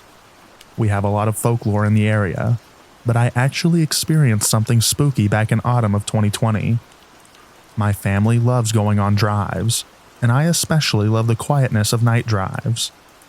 I was home visiting, and we went on a midnight drive, with my brother and cousin tagging along. Since it was the start of autumn, I suggested we drive out to one of the old cemeteries near where my mom used to live. It's settled on a hill, bordered by hundreds of acres of woods and farms, spotty cell reception if any, and listed as a non-GPS route. While all of this sounds sketchy, the area is really beautiful, and my family hunts out there, never having encountered any issues. Folks are nice, and it's far enough from town that you don't deal with many of the problems there, like the drugs, crime, etc. It was about 2 a.m., and this was going to be the last stop before heading back to my brother's place to sleep. The route I would normally take was blocked due to the bridge work, and forced us to take a literal dirt road through the woods. I've taken that road one other time, so the bridge closure didn't deter me from getting to the cemetery. We arrived at the cemetery, and I was stopped at one of the forks deciding where to park so we could get out and walk around. Windows were down since I was smoking when I heard a whistle. Not a bird whistle, but a person whistle, like if you were trying to get someone's attention.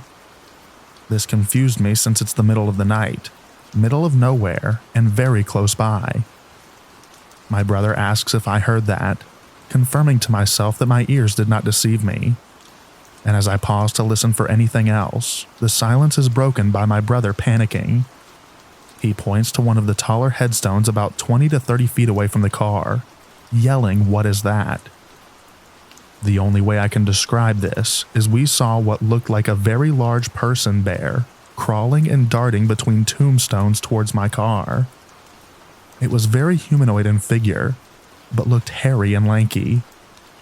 There are moments in life where your lizard brain kicks in, like, hey, you're in danger, please run. And this was one of those times. I whipped out of the cemetery so fast, I was worried I was going to pop a tire or spin out. We made it back to his place safely, hardly slept, and recounted our experience to each other in the morning, confirming that we all did in fact hear and see that. I have been back to that cemetery since, with our hunting dog, but have not experienced anything like that again, thankfully.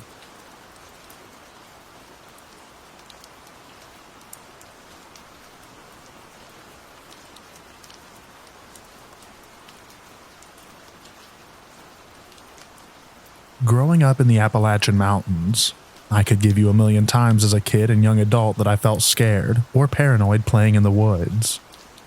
It's a beautiful place, and I spent my entire childhood getting lost, not literally, out there by myself or with friends. As kids, we never got too far out there, but you could actually see the progression of us venturing further and further out as we got older, because of forts and carvings that we would leave. This one particular time, like 1,000 times before, my friend and I had just graduated high school. It was our last summer of freedom, and we spent the entire summer camping and hiking out there. We had decided to try and find a new place to set up camp, and walked for what felt like a few miles before we came to a nice clearing. The area was relatively new to both of us. We got the camp set up and fire going, and the plan was to wait until nightfall, smoke some weed, and play Monopoly. For sake of backstory on my friend and I, my buddy is a smaller, real goofy guy, but comes from a family of foresters, and always had a deep understanding of all the trees and different plants you came across. He had no fear of going and camping out by himself. If I spent 10,000 hours in the woods, he probably spent 50,000. As for me, I'm a taller, sturdier guy, and as we got older, I spent more time worried about women and sports, and the woods became a place for small parties. Also, I never had the balls to camp out alone. In fact, older me wouldn't go far at all when I was alone, because I could never shake the feeling of being watched, which was just paranoia, but still an uneasy feeling.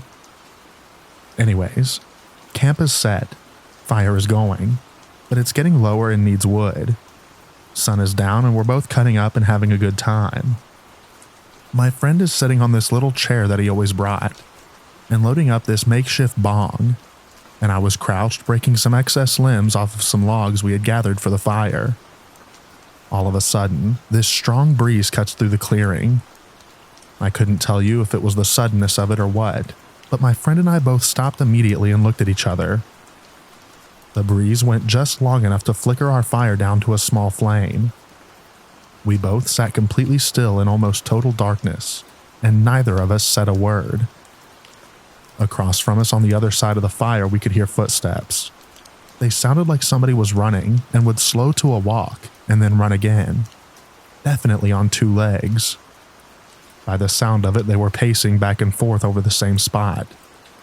Then, just like it started, it stopped, with a softer crunch on the underbrush. I knew by the sound it had taken a crouch. I was crouched still and knew I was staring at it in the dark. My friend grabbed my shoulder and said, "Buddy," and when he did, I felt this surge of fear come over me. I could feel it and hear it in him too. I had been so fixed on the footsteps and rationalizing what I heard that I hadn't even considered being afraid. But this was true fear. It was raw and made me feel helpless. I could hear my friend after a while grab some leaves, and he dropped them on the fire. For the split second the leaves covered the fire, we were in pure darkness. Then the fire sprang to life. We both quickly grabbed more leaves and brush and threw it on the fire. I got some sticks and logs on there, and neither of us took our eyes off of the spot, or moved much for over an hour. Finally, the leaves crunched, and it slowly walked off. Whatever it was had sat crouched, watching us without moving for far longer than any animal would. It wasn't until after the footsteps disappeared that I realized the smell had disappeared as well. It smelled like a paper mill. Spoiled eggs almost. For the rest of the night, besides whispered remarks, neither of us really moved or stopped looking at that spot. Nobody went into the tent, and I had a very short, light sleep sitting on the ground with my head rested on my hands. My friend never went to sleep. In the morning, we packed up and silently walked back home. To this day, we talk about it. In the 7 to 8 years since it happened, my forester friend has not camped by himself out there since.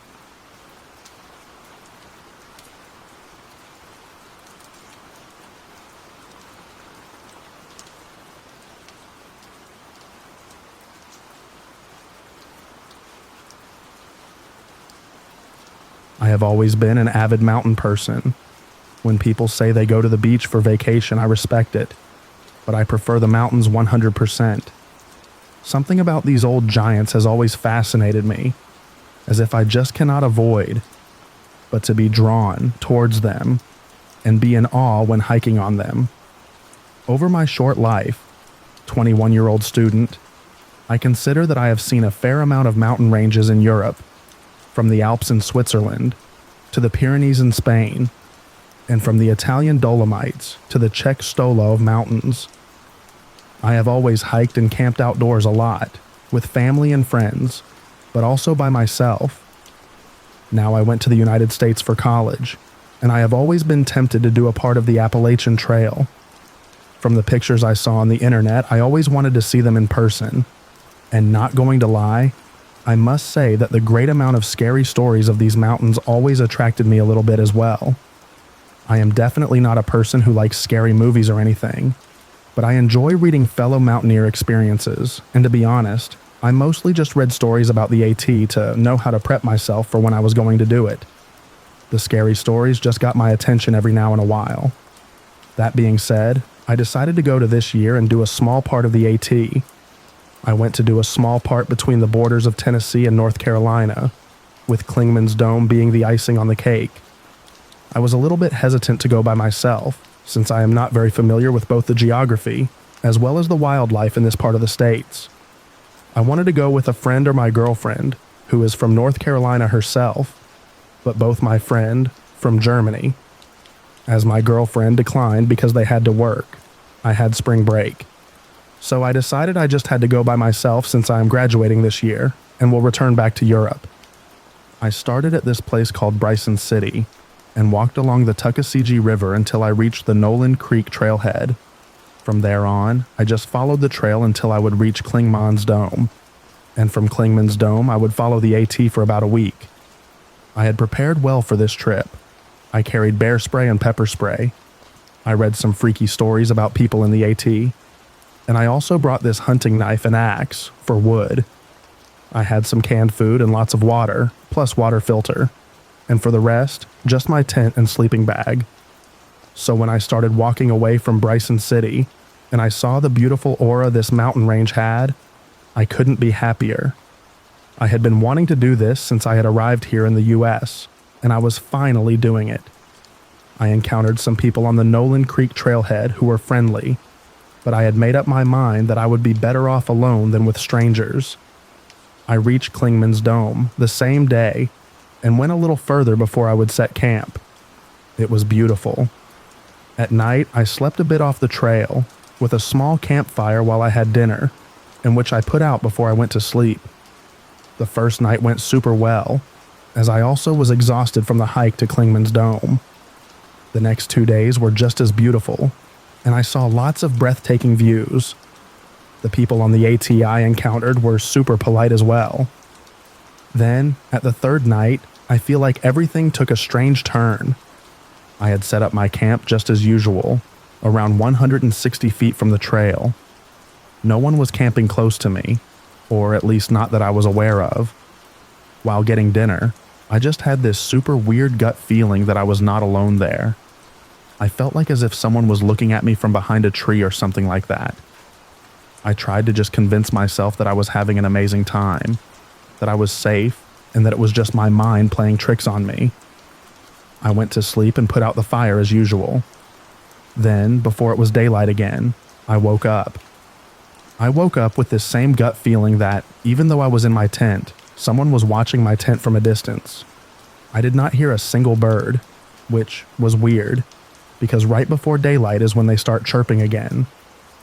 I only heard the wind and the leaves. It made me feel uncomfortable, a bit scared even.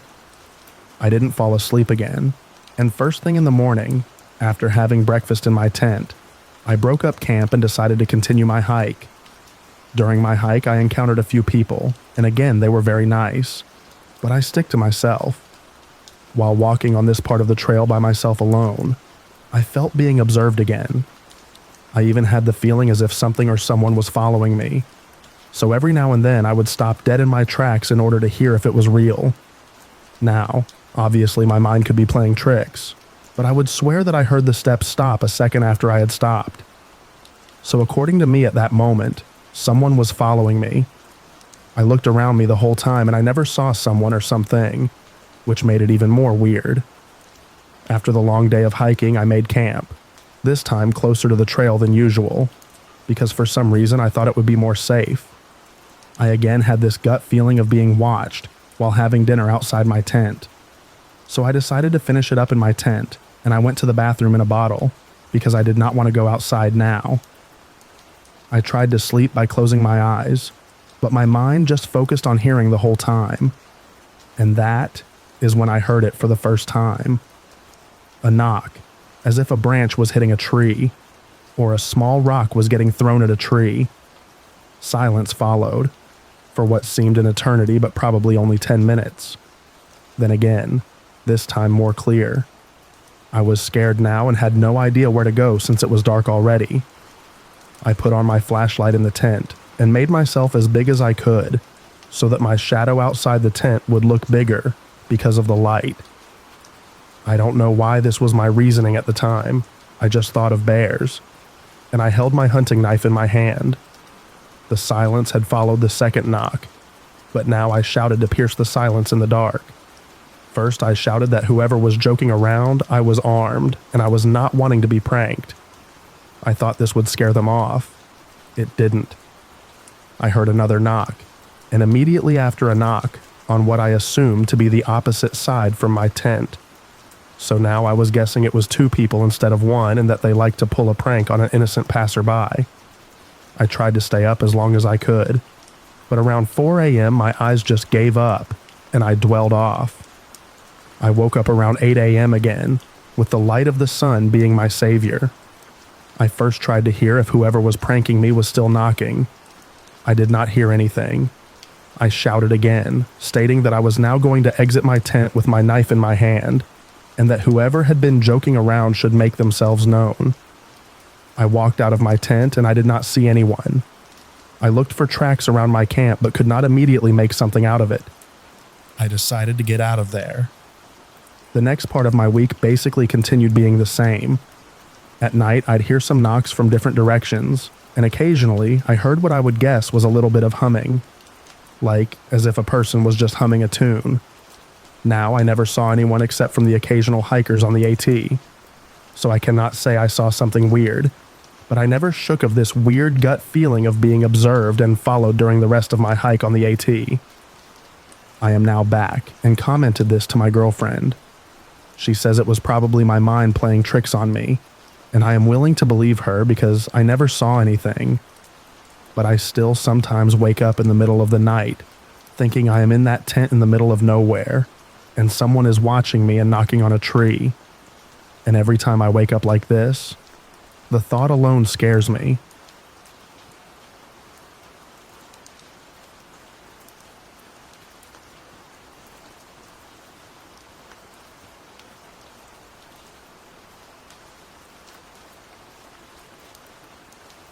I wasn't sure where to post this, but I needed the validation that I'm not insane.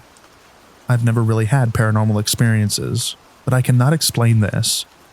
I'm in college, and me and some other 7 people from my school went on a backpacking trip, and we had 2 experienced leaders. We drove to Zaleski State Forest, which is in the Appalachian region of Ohio. It was early April this year, and it was cold, and everything was still dead from winter. After hiking miles into the forest, we set up camp at the backpacking campsite, and there were a couple of other groups of people as well. A few of them were friendly older couples and then 2 college-aged girls. Everyone was pretty spread out from each other. We set up camp further away from everyone else. I've always been able to sense energies of places, and the energy in this area wasn't great. It was almost spooky. Each of us had individual 1-person tents, and we formed kind of a cluster in this site, with my tent being in the back so no one was behind me. Our cluster was also right next to the forest, because this backpacking site was like a big cleared off square in the middle of the trees. Fast forward, I'm dead asleep at around 2 a.m., and I wake up to leaves crunching right behind my tent. I hear footsteps walking in circles around my tent. They had a sort of heaviness to them that couldn't be a deer or a dog. Also, it sounded like just 2 legs. I cannot make this up. This creature was circling my tent for long periods of time, slowly creeping up to the sides of my tent and then just stopping for periods of time, and then would move on walking around the rest of our tent cluster.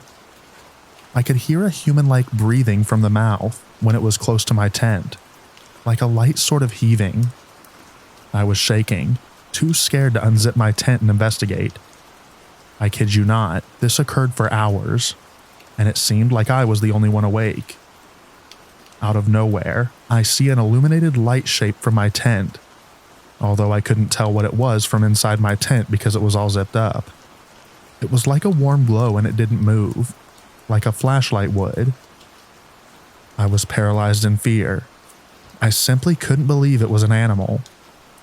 At some point, I fell asleep due to sheer exhaustion, but I could hear the heavy footsteps circling until I did. In the morning, I questioned my fellow campers about it, and my leader admitted she heard the footsteps and noises as well, admitting it was bizarre, and she would have investigated had she not been so groggy. One of the boys in the group said that he also noticed the light that came on, but thought that it was someone else.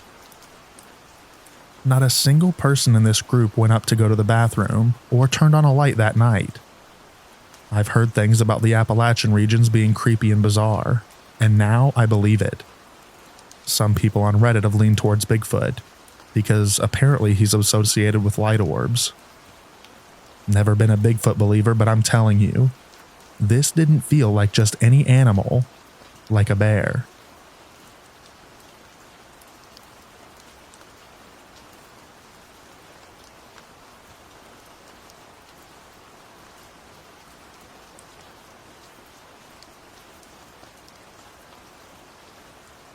My girlfriend and I went camping out in the backwoods of Greenbrier County, West Virginia. We were both 18 years old and drove about 5 hours to get to the camping spot to stay Friday to Sunday. Friday afternoon, we arrive and make camp. I put up the tent and we take a short hike, and then I built a fire and we settled in for the night. No issues so far. Saturday morning, we wake up and get ready for a day of adventuring. We were busy walking miles and miles, and we ran into two different sets of people who were also camping fairly close to where we were. Eventually, the sun surrenders to darkness, and out in this area, nighttime is super dark. We have lanterns and flashlights, but no major issues except for a few mosquitoes. Shortly after, around 1 a.m., we turned in for the night, zipped up the tent, and we were both out pretty quick after a full day of activity. I'm a very light sleeper, and it didn't feel like very long after I fell asleep that I heard a soft rustling sound. Whatever was making the noise, it sounded like it was about 20 yards away from the tent. I looked over at my girlfriend. Sound asleep. Why can't I sleep like that? I figured that the soft rustling sound was a small animal or something else minor, and tried to go back to sleep. Then, the soft rustling sound stopped. Then suddenly, in the silence of the night, I heard a loud thud that sounded like a decent-sized piece of wood falling onto the forest floor from a couple of feet high, coming from the same direction the soft rustling sound came from. Again, my girlfriend didn't hear anything and was still asleep. I had to pee anyway, so I began to unzip the tent, and my girlfriend slightly woke up and rolled over asking, "Where are you going?" Not wanting to worry her, I told her I just had to pee, then grabbed a flashlight and crawled out of the tent, immediately shining the light in the direction the sound was coming from. There was nothing, just trees, bushes, and total darkness that seemed as if it was swallowing up the beam of my flashlight. I walked around the edge of the campsite looking for anything out of the ordinary, but just as I was about to give up, the flashlight beam caught two reflections out in the dark. They were eyes, and they were looking back at me. I stood there with the flashlight beam locked on the eyes. They appeared low to the ground and didn't seem to be moving, but after a few seconds, the 2 points of light moved to reveal it was nothing but a bunny. I laughed at myself, answered nature's call, and returned to the tent laughing at myself. I settled back into my sleeping bag trying to fall asleep, and I was almost there when out of nowhere I heard a very loud noise that seemed to be coming from only a few feet from the tent. It sounded like a heavy animal's footstep, like the footsteps of the T-Rex from Jurassic Park. I sat up, waiting to hear more sounds, while images of what could possibly be making these sounds in the middle of the night flashed through my head. I remained awake for another hour and a half or so, until I finally fell asleep for the night. In the morning, Some of those nearby campers we had met the day before walked up to our campsite asking if we had heard or seen anything the night before. My girlfriend began to reply, no we didn't, before I interrupted her and said that I had heard some strange noises. The other campers ran into a wildlife officer who had told them to be on alert because a bear had been spotted in the vicinity.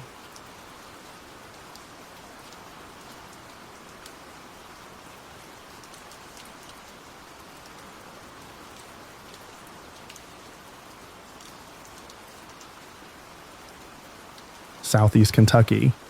It's where the bulk of my family lives, except I have a cousin who grew up elsewhere with my uncle who has money and lives a bit better than most of his kin. My cousin is an artsy guy who was brought up with stories from his dad about the area, and it gave him a very romanticized idea of mountain life. He used to visit a lot as a kid, so he associated the mountains with family and fun, and not the crazies I grew up with some 20 years later.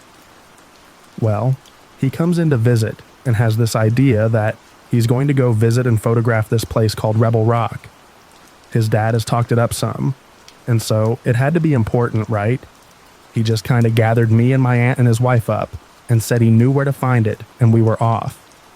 I was maybe 16 or 17 at the time, and I realized as we were driving that my aunt was getting noticeably uncomfortable, and I couldn't understand why. It took me a bit to realize that after we'd got back on this back road on the way to Rebel Rock, we were driving past sign after sign that said no trespassing. At some point I brought it up, and my cousin just waves it off as no big deal. Rebel Rock is a landmark, right? His dad visited it, so it must be open to the public. We finally get to this rock, which is right on the side of the road, and it's trashed. My cousin decides to walk further into the woods and leave the rest of us standing outside the car while he's trying to find an angle not covered in beer bottles and graffiti. While we're standing there, I realize that there's words spray painted on the asphalt right in front of where he parked. "We can see you," so I freak out, and my aunt comes over and looks at it and laughs. This is how horror movies start. And that's when we see a glint of light across from us. The way we were parked where Rebel Rock is, we were near the edge of the mountain and directly across from another cliff. And if you squinted, you could see light shining off glass across from us. It's a fucking scope. They were using it like binoculars. We also see movement, meaning somebody is over there. Suddenly, everyone is yelling at my cousin that we need to go. Now. He has the keys. He dragged us up there. We are there basically as his prisoners. We are trespassing, and somebody saw us. And trespassing in the mountains is not a good idea. You may get some irritated old lady. You could get somebody cooking meth. You're equally likely to get shot. This was a bad idea all around. Of course he's not listening. He says we're being paranoid. Or, at the very least, just one more shot and we can go. At this point, we hear a truck coming down the road from further up the mountain, and every last one of us is hoping we found a reasonable bunch. And then comes this pickup, full of folks. They're in the cab, in the bed. It's like they formed a posse just to get us. They start grilling my aunt about what we're doing, and before we can answer, here comes my cousin. They seem even more baffled when they see this city boy with his fancy camera, and my cousin flawlessly integrates himself in to speak. Thankfully, they were nice enough people. Once they realized my cousin was there just to take photos, they dropped the anger and just were picking on him about not listening to the no trespassing signs. Turns out they just monitor Rebel Rock pretty intently because teenagers and younger folks like to come out there and party, drink, do drugs, and trash the place, which is super frustrating for them.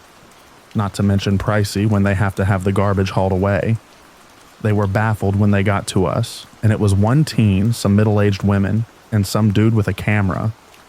They let us off the hook, and my cousin got his pictures, so it ended well in the end. But just the realization you're being watched in the middle of the woods, and just hearing that noisy-ass truck slowly making its way to us was absolutely horrifying.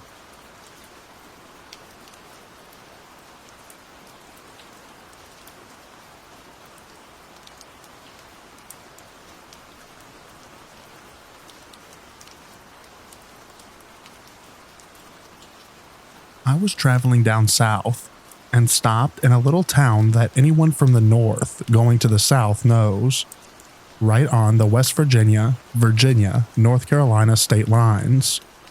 I was staying at a Ramada there, just outside of the town. It's the typical strip of hotels, motels, and a truck stop right off the freeway. I decided to go stretch my legs and walked behind the motel where there was a big field with the freeway just beyond. The sun had just set, so the sky still had that light that makes light-colored things glow a little. I don't know why I went back there, especially alone, but as I was standing there, I started feeling uneasy. Then I thought I saw something out of the corner of my eye in the field. I looked hard and could barely make out something white. I knew there were a lot of feral cats and kittens around, and thought it might be that. Just as I started to realize this was just a bad idea, the little white thing became big and was moving at speed in my direction. I sprinted down the parking lot and towards the office without slowing to look behind me. I knew whatever it was still coming by the looks on the faces of the people unloading their cars for the night as I was running past. Suddenly I heard a scrape, a scream, and a splat. When I turned around, there was a scrawny woman splayed out on the sidewalk, matted hair with dried and fresh blood on her face. She was screeching like a banshee.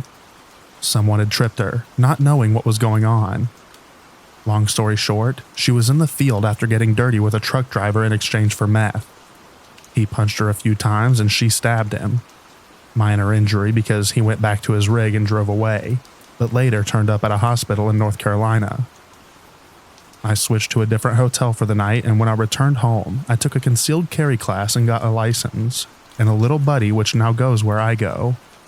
Especially when I'm standing behind sketchy Appalachian hotels, near truck stops, in the dark.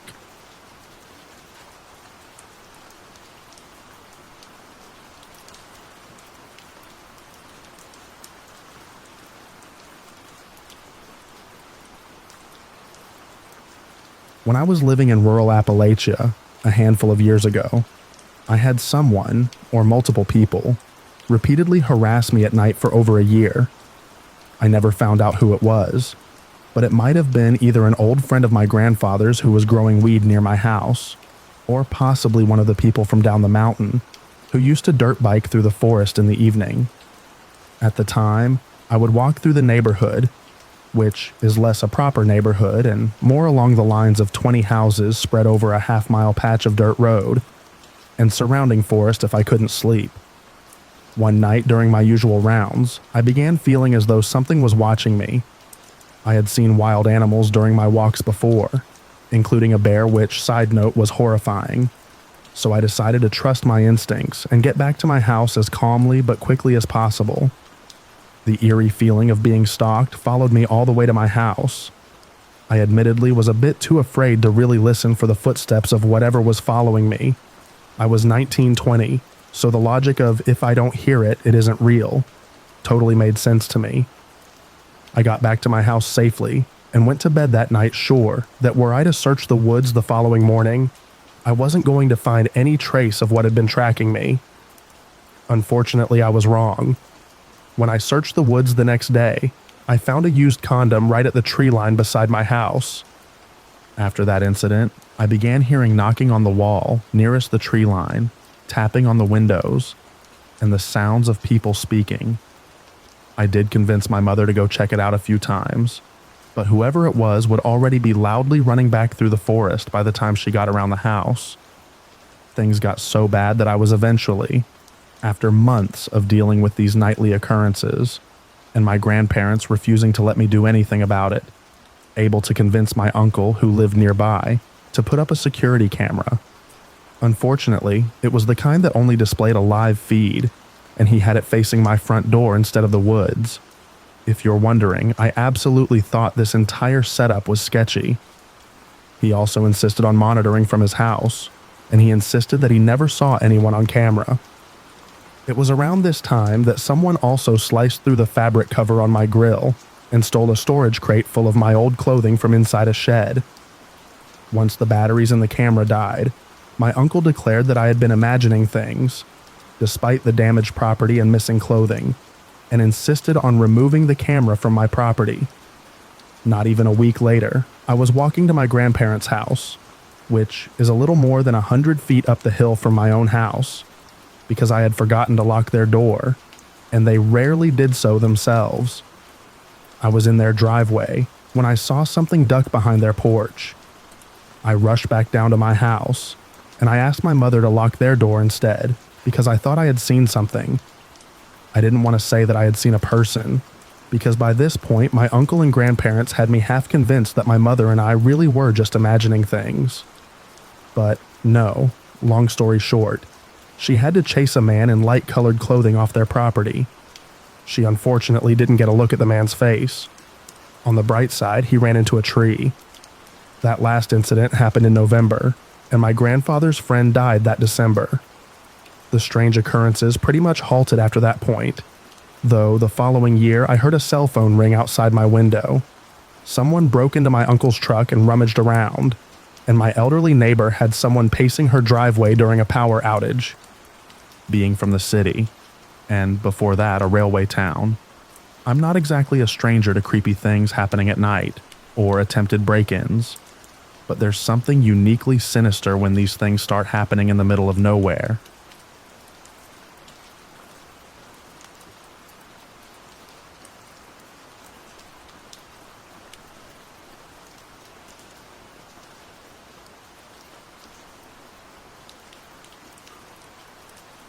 In May of 2003, I was fresh out of high school and had just joined the Marines. There was a period from when I joined until I could go to boot. So I took those few weeks to sign up for a survival camp. A local company in Gatlinburg offered survival techniques over a 10-day period. We met at the Elkmont campground in the Great Smoky Mountains with a group of 5 other survivalists and a group leader and his assistant. They would stay with us for 3 days and show us techniques. Things like setting up tents, identifying local flora and fauna that was edible, how to set traps, etc. Each of us were given a backpack with items that you may commonly carry when hiking: chapstick, binoculars, some protein bars, lighter matches, and we were allowed one personal item. I brought a small hatchet as I knew what items was included in the backpack from the start.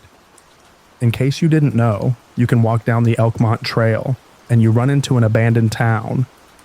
It's an eerie place, as it was a dreary day. The town was all but abandoned in 1992, when the leases expired and people living there left. There were a few people living there, until 2001, when the last person left for good. All the places are kept up by the NPS, and they are all well preserved from the logging town it once was. So with approval by the NPS to use one of the buildings as base for the first few days, we started our training. For 3 days, our group did several things. We used the Little Pigeon River to get water, which we liked boil for 15 minutes to kill anything in the water. There are a few natural springs in the area that you can drink fresh, and the guides showed us these. We learned how to make lean-to, how to use rock walls to make shelter with fire, heating it up to keep warm, how to build hammocks out of kudzu vines, what wild strawberries look like, along with several other things. They did not show us mushrooms, as these are easily misidentified, so they don't chance that for legal reason. But the puffball ones are the only ones they allowed us to pick, as they are easily identifiable. We also made traps like snares and rock falls, along with making fishing line out of kudzu vines and makeshift hooks, or finding fish in quiet zones of the creek where you could trap trout. We learned how to make fire with binocular glass, matches and lighter, and proper teepee builds for you kindling.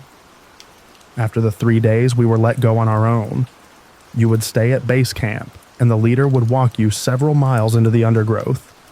Each of us were taken at different times, and given a satellite radio in case we had an emergency.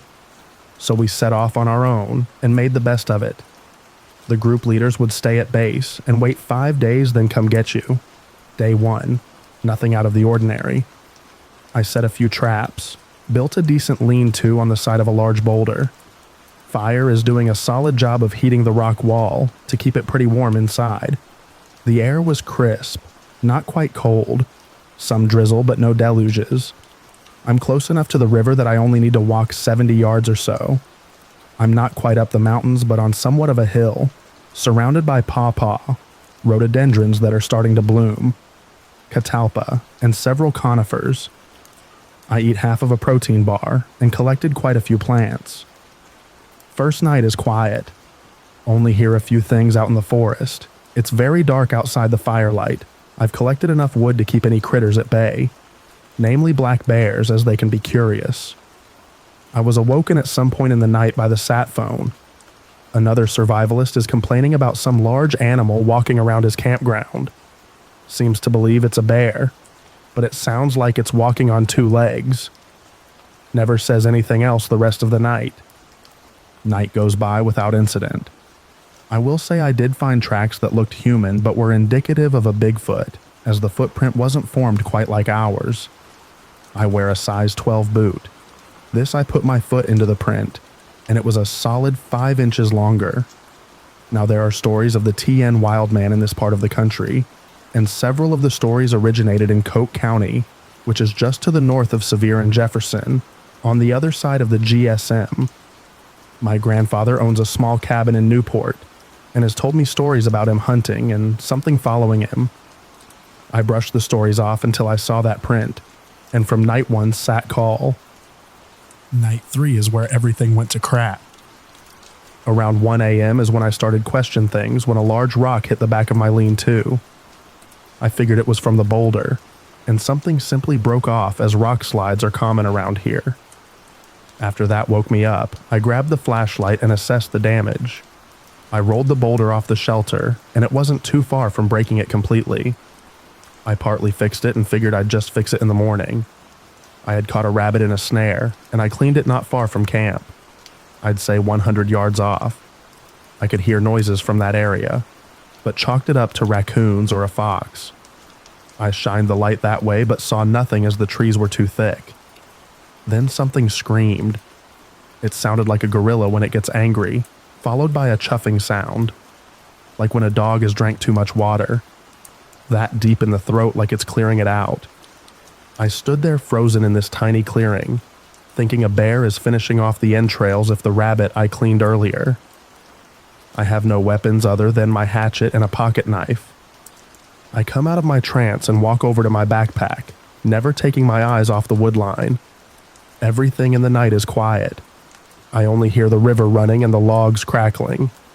I sit down with my hatchet and throw more logs on the fire, hoping that it gets large and hit enough to keep thing at bay. I sit for maybe 30 minutes and I'm kind of dozing off. Then another rock comes hurling from the left side of the forest and falls 10 yards away. I know the boulder didn't do this based on where this rock came from. Now I'm panicking. I stand up, hoping to make myself look large with my shadow on the boulder behind me. I hear the chuffing again, and smaller trees further in are clearly moving back and forth rather quickly. I can see a large black shape moving around the firelight, just at the edge of the end of the light. 40 yards in, maybe. I can hear this thing breaking limbs, crushing leaves with every step. Thing was at least 8 feet tall if I had to guess, but it was pretty far away from where I was. It's slowly moving away, but I could tell where the thing's head was watching me, as every now and again I'd see eye shine. The sounds started getting fainter and fainter, and I could hear it go into the river and cross it. That loud shush sound from the water as it crossed, were only a few steps. It was about 20 feet across the river at this point. I sat back down and contemplated what to do. It's around 2 a.m. and I have a few hours till daylight. I don't want to walk the 4 miles back to Elkmont in the dark, in a place I'm not familiar with. Fast forward 2 hours. It's 4-ish a.m. The sat phone turns on, and a guy is screaming into it. Something is trying to kill me. I've had several ricks thrown at me. A large man is outside my shelter. I can hear it. This isn't a bear. I don't know what it is, but I need help.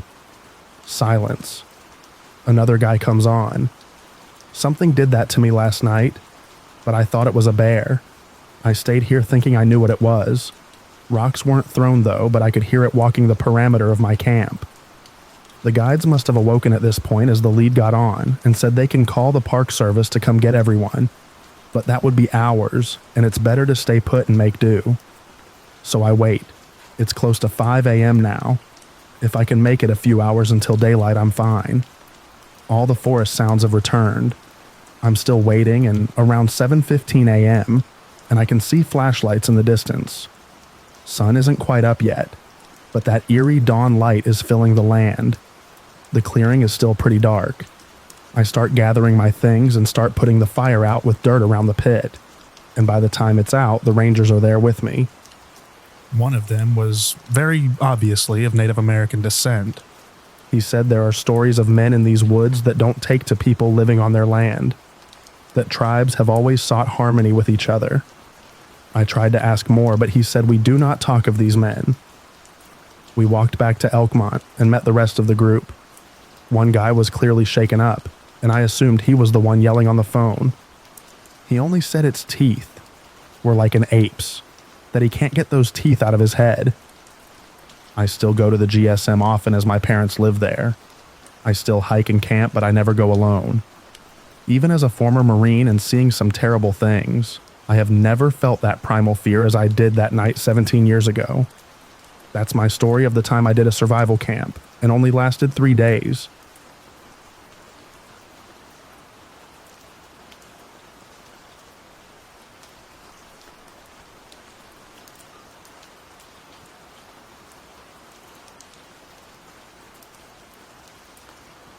I grew up in western New York, near the Pennsylvania border, and hunting is really big there. Seriously. The first day of hunting season, everyone skipped school just to go.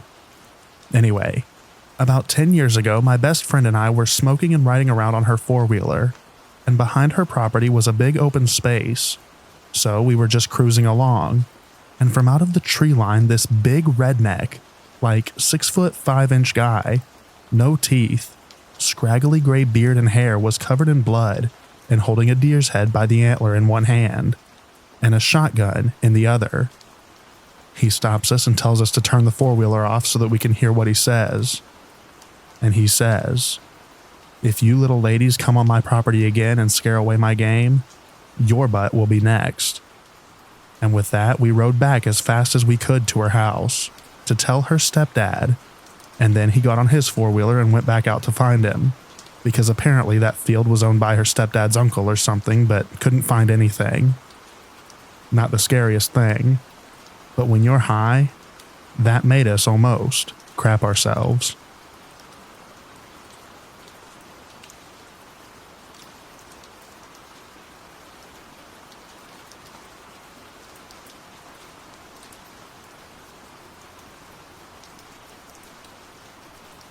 Back when I had just got my license, we would go camp up in the George Washington National Forest, so we could drink a few beers underage and not get in trouble. It was me and my two brothers and another friend one night. We had a fire and played music loud and got drunk. They all wanted to go back down the road to this cabin because we saw on the drive-in that there was what looked like a party going on, and we knew the cabin owner, so they went off in the dark walking to the cabin, while I stayed back and tended to the fire. Anyway, a few hours later, like 2 a.m., they all stumble back, and our one buddy is complaining that these people stole his cell phone, and he wanted to go back and get it. But we told him we'll stop in the morning to look and go to bed. So the next morning we pack up and head out down the road to the cabin. And as I'm driving down the road, out of nowhere, this dude flies out of the woods and starts beating on the hood of my truck. He was completely covered in blood. We all get out, and we tell him to back up and try to figure out what's going on. This dude says the people in the cabin took his phone and beat the crap out of him. Not a good situation. So we go down to the cabin because I wanted to see if the owners were there, but they were not. The people staying there were what we described back in the days as devil worshippers. You know, back when the whole satanic panic was going on. Anyway, my buddy is frantically looking for his phone, and the bloody guy comes down to the cabin, and this huge goth grunge guy comes out of the cabin and just starts beating this guy with a log. I tell my buddy and my brothers that we have to leave now. Screw your phone, and we got the heck out of there. I think we called 911 once we got back into service to tell them what we saw, but We never knew what happened after we left.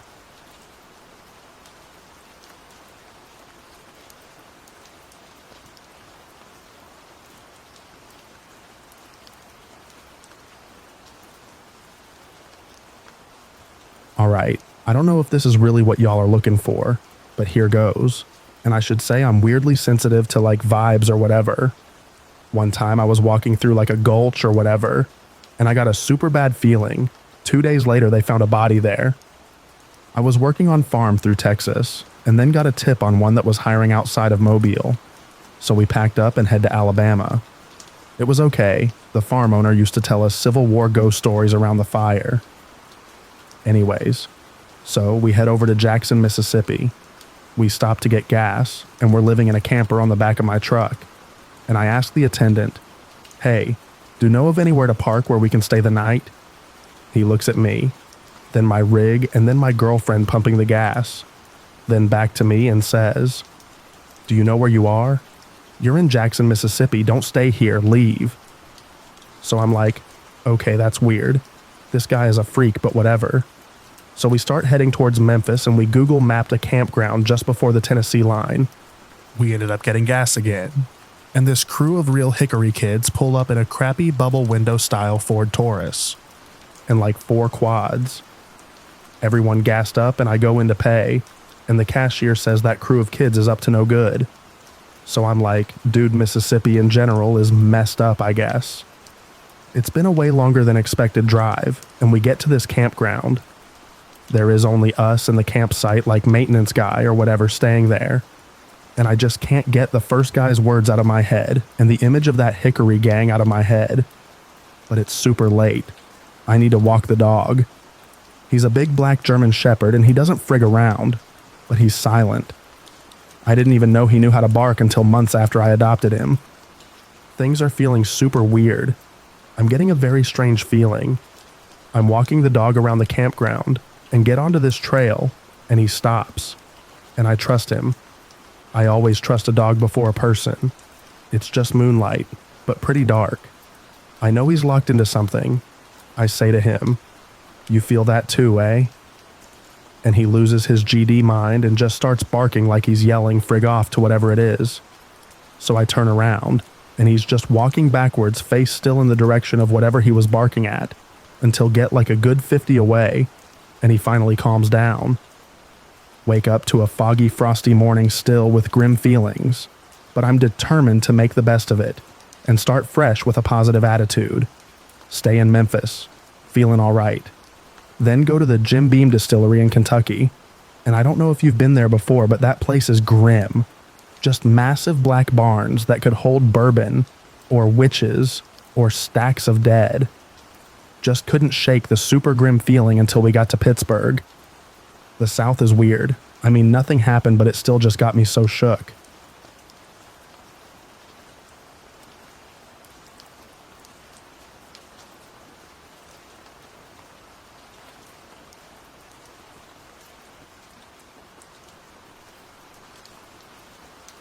In November of 2012, Hurricane Sandy hit our forested property near the Delaware River in New York. We had thought that since we lived a couple of hours inland and over 1,000 feet higher than sea level, we were fairly safe. We've always made some preparations in case of emergencies, but we had a lot to learn about being ready for a situation like this. We knew the storm was approaching quickly, and it was going to be severe. We had waterproof canoeing go bags ready, and we had a 625-gallon above-ground water storage tank and a good, non-electric water purification system. Even our dog had his saddlebags packed with his food and supplies. But we were not prepared for the intensity of this storm. Bugging out was not an option, at least by car. When the storm hit, the winds kept getting stronger. Just when we thought it was as bad as it could get, the wind picked up even more. Trees blew down and ripped out the power lines to our house. The circuit breaker box exploded. Several large conifers fell on top of our house, partially crushing the roof. Our daughter was watching the storm just as the wind hit, and a huge tree blew down and landed directly on the roof above her room. An old garden trellis made from large timbers took the brunt of the force and probably saved her life. We gathered the kids to the center of the little house, as far from the windows as we could get. We had a few battery-powered LED lanterns lit because the power was out. Trees and downed power lines blocked our street, so we had to shelter in place and tough it out. I think there might have been a tornado along with the hurricane, because some trees were twisted in half and not just blown down in one direction. Once the storm passed, we had to assess the damage. No one was hurt, thankfully. We made sure the propane tank was shut off and every appliance was unplugged. Clearing the driveway and property of downed trees and debris took several days. We had no intention of clearing out the road of trees. It was too dangerous since the power lines crisscrossed everywhere. We were able to check on our neighbors and offer what assistance we could. We had to stay in the house since the roads were impassable and dangerous. Since we have a private well and use an electric well pump, we had no running water. We had plenty of fresh water in the water tank, fortunately, and every drop of water we consumed went first through our countertop purification system. After the house was rebuilt and the storm was mostly behind us, we made lists of things that we could have done better. The first thing we did was to make a plan in case we got separated. Perhaps next time an emergency struck, we might not all be home. We planned where we could meet and who we might call for information. Over the next couple of years, we invested a wood-burning stove and a generator that could run on either gasoline or propane. Gasoline was scarce for weeks after the storm and rationed. 20-pound propane tanks were available, though. We also built a battery bank for backup power. Several deep cycle batteries connected to a power inverter. So we had 2 power sources. We now all keep a pair of jeans and sturdy slip-on shoes next to our bed, so we're ready to go in 5 minutes flat. A few other changes we made to our preparations. We got 2 camp-style toilets, emergency non-perishable foods like freeze-dried backpacking meals, MREs, canned foods, more lanterns and extra batteries of all types. A good quality AM/FM and weather radio that runs on either batteries, AC power, or a crank/dynamo. And we doubled the size of our garden. Some 8 years later, we continue to improve our emergency preparations and refine our plans.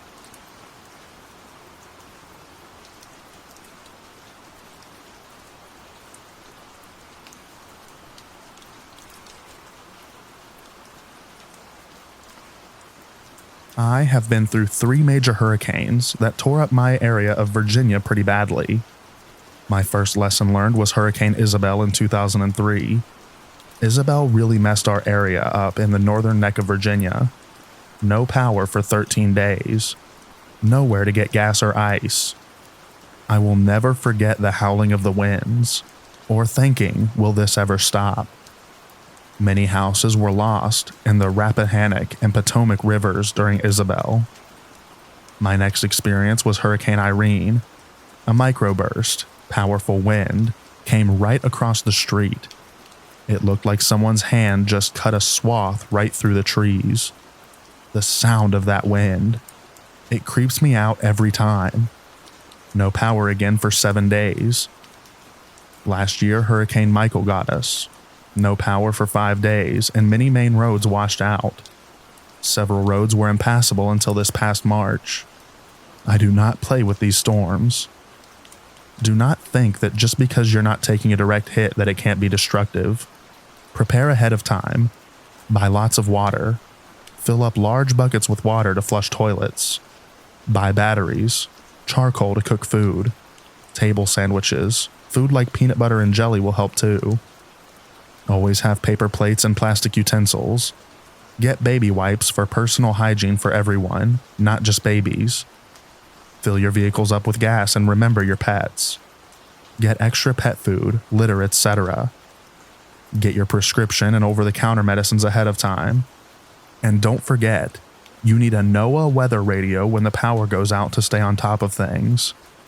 Be prepared to be self-sustaining for days, because you will be without power for days and possibly stranded for days. Do not ever wait until the last minute to gather supplies. And if they tell you to evacuate, then please Do it.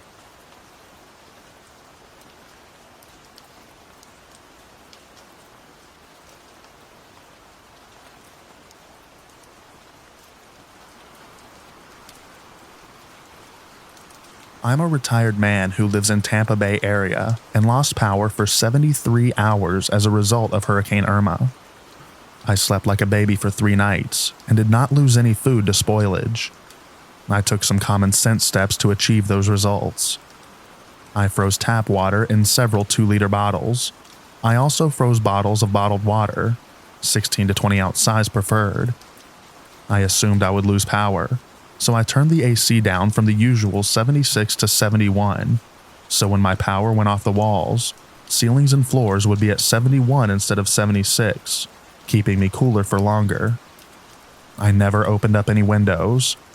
Better to have 80-degree air in my condo without humidity than 85 to 90-degree outside air with humidity. The combo temp reached a high of 80 after 3 days. When I went to bed the second and third night, I took 2 frozen bottles of water and put each in a Ziploc bag to collect condensation, and put each water in a sock. Then I replaced a bottle on side of me to help me keep my body temperature down. When I woke up, the ice was water, and I now had more water to drink. The last day I did the same as number 4 above, but placed bottles on each side of me while sitting in my chair. I was cool as a cucumber. No reason old people should be dying of heat stroke. I also poured cold water onto a towel and wrapped it around my neck. Wring out and repeat. When power went out, I took all of my frozen food and bottles of water and packed it into coolers, and put the coolers into the freezer and refrigerator. My food was still frozen when the power was restored 73 hours later. I took shelves out of the refrigerator section and put all of my refrigerated food, beverages, and condiments into coolers, along with the 2 frozen liter bottles of water. Food was in perfect condition 73 hours after losing power. Pack remaining space around the outside of coolers with as many frozen bottles of water as you can fit. I believe that these tips will keep food cold for 5 to 7 days and provide plenty of cooling water.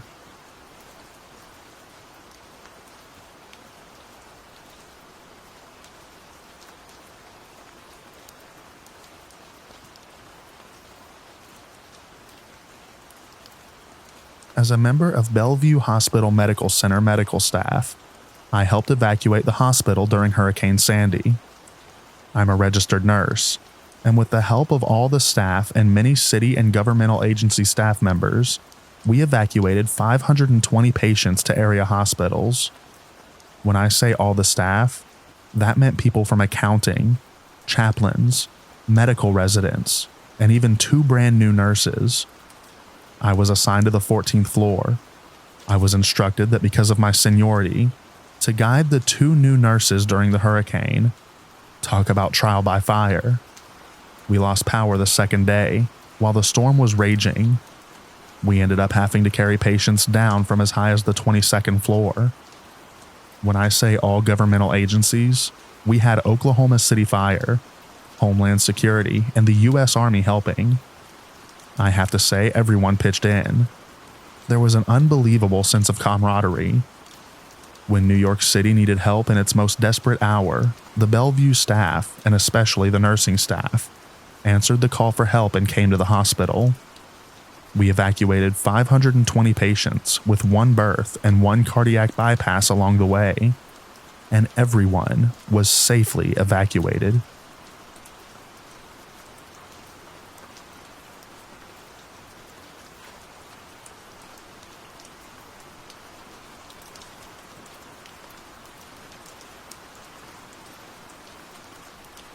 We are flood victims from Hurricane Irma. We live in Jacksonville, Florida. Hurricane Irma hit us on September 11th, 2017. Thank God we had some friends we were able to stay with who lived on higher ground. Thank God we got out of there and moved our van. I believe they said the hurricane was a Category 5. When we were allowed back in, we were told we had to move out within 7 to 10 days and that we needed to throw everything out.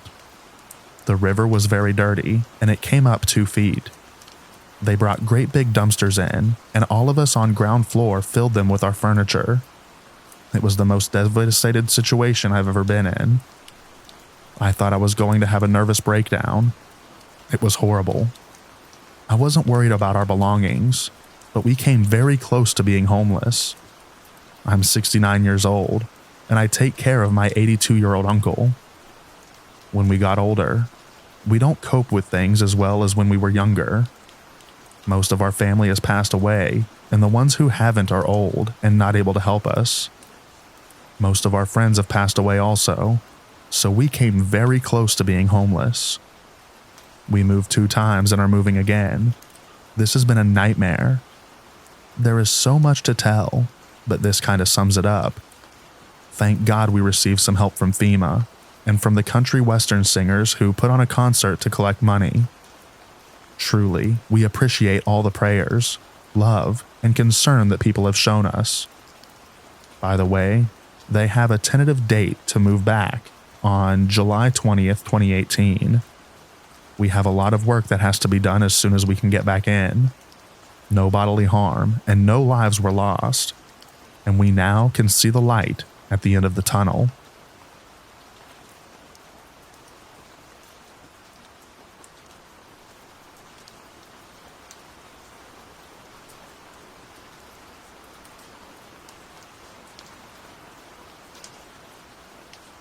I remember the day Hurricane Ike struck Texas and Louisiana back in 2008.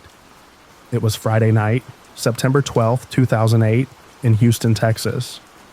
I was 11 at the time, and my mom and dad were sitting in front of the TV, watching as Ike crept closer towards Texas. My dad went to Walmart and got some dry food, flashlights, and batteries for the storm. I was really nervous because of the size of Ike. It was 450 miles wide, and the damage it might cause overnight. I was walking around thinking the worst, and even taking a long last look at my apartment complex with my neighbor's friend. It started getting windy around 6 p.m., winds around 40 miles per hour, and we got scared and ran home. Twigs from the 100-foot pine trees started to break off, and leaves were flying everywhere. My mom and I were walking to Pop's supermarket to get some last-minute things, and the checkout line was long. When we were finally done, the winds blew open the door, and everybody went silent. We went home quickly. Dad was in the bedroom with his hard hat on playing with the flashlight as he watched the news. There was a phone bank with citizens asking questions to Dr. Neil on Channel 11 about what kind of damage they could expect. I ran outside at 10 p.m., and the winds were still at 40 miles per hour, but they started to gust past 50, and I was on my porch watching the palm tree near me sway in the wind. The tall pine trees were bending slightly as I heard them rustle in the wind. More leaves and trash were airborne now. I couldn't stand against wind as I tried to go downstairs, and the wind kept pushing me back. I gave up and went back upstairs once my folks told me it's no longer safe to be wandering. The wind was howling at the back window.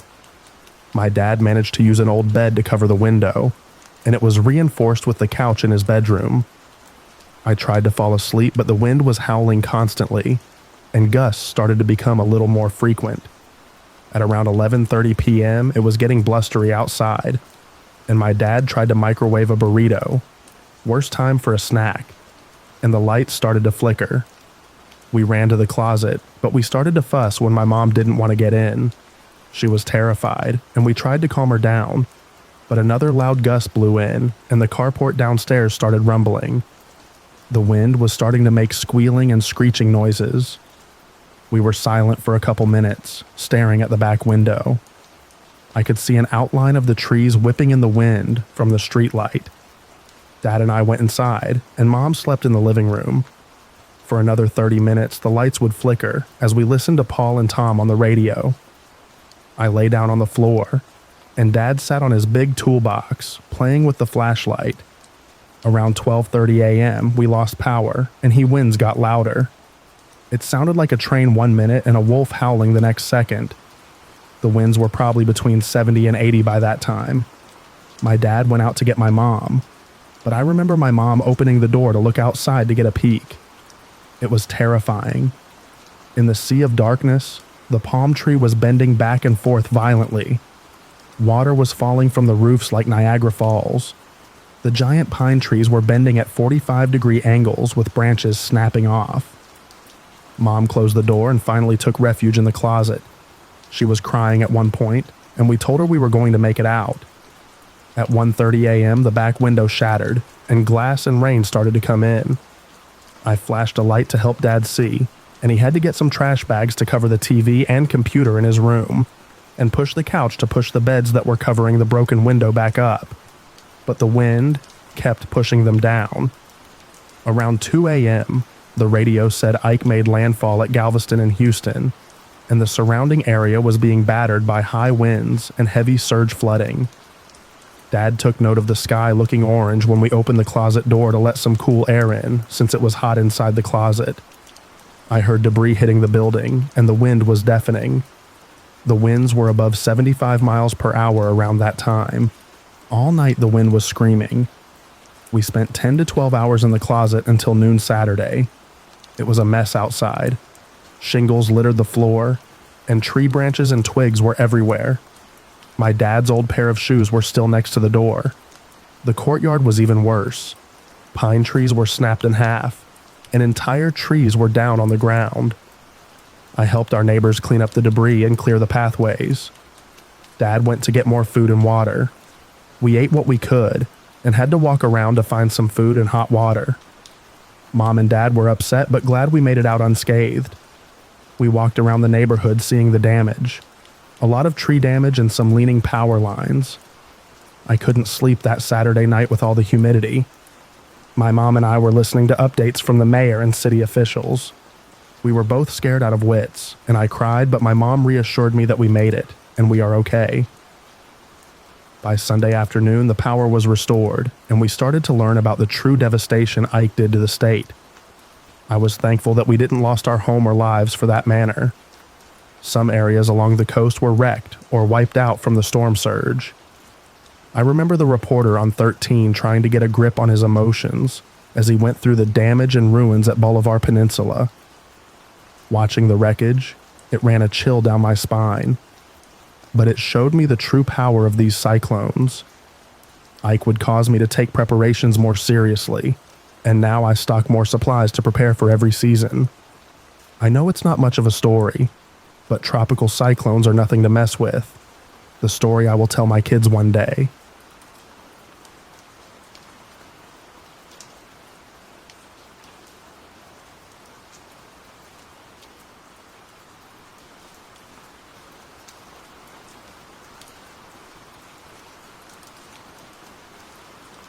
I had never witnessed that level of destruction or devastation before. The eye of the storm hit around 10:30 p.m., so most of the guests, including myself, were sheltered in the hotel ballroom.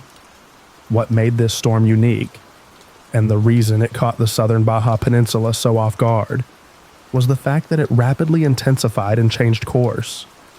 It was originally forecast to head west and weaken as it went out to sea, but instead, it made an almost 90-degree turn and headed directly for Cabo San Lucas as a Category 4.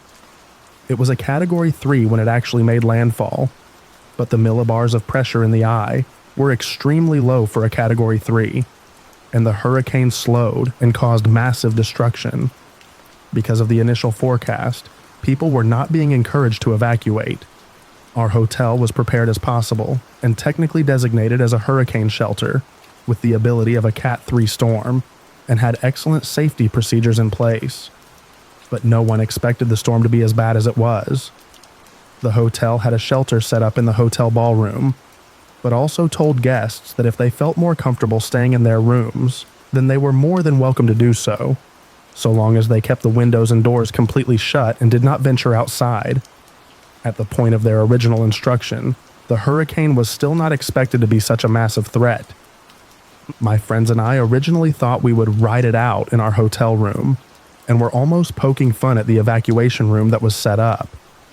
We figured we would hole up in our room with food and wine and watch movies until the government formally shut down the power grid, as planned and mentioned in the bulletins they were sending us. Everything was going as planned for us until about 8:30 p.m. The sliding glass doors were shaking violently, and then all of a sudden a large portion of a palm tree snapped off and hit our window. It didn't shatter, fortunately, but the scare was enough for us to put all of our things in the bathroom, grab our passports and wallets, and make a beeline for the hotel ballroom.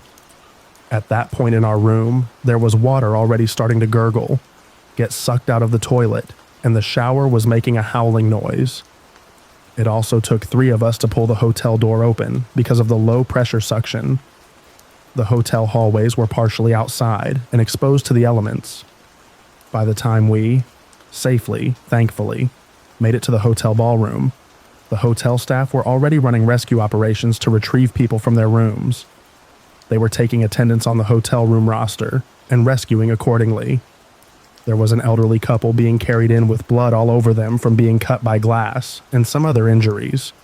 None of them major, thanks to the incredible care and rescue effort of the hotel staff.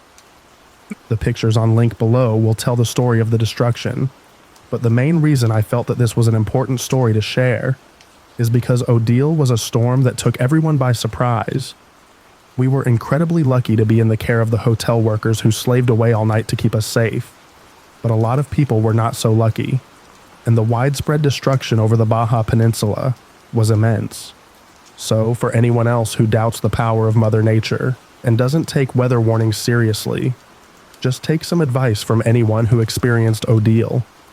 Weather forecasts can change in a heartbeat, so always err on the side of caution. We were stranded in Cabo for an extra week because the airport was completely destroyed. There was no phone service, internet, or any other form of communication. Our friends and family feared the worst after they didn't hear from us for several days. Food and water had to be rationed. The Mexican military had to perform food drops for the local residents because all of the roads were washed out. I could write a book about all of the experiences of that week, but I will let my photos do the talking.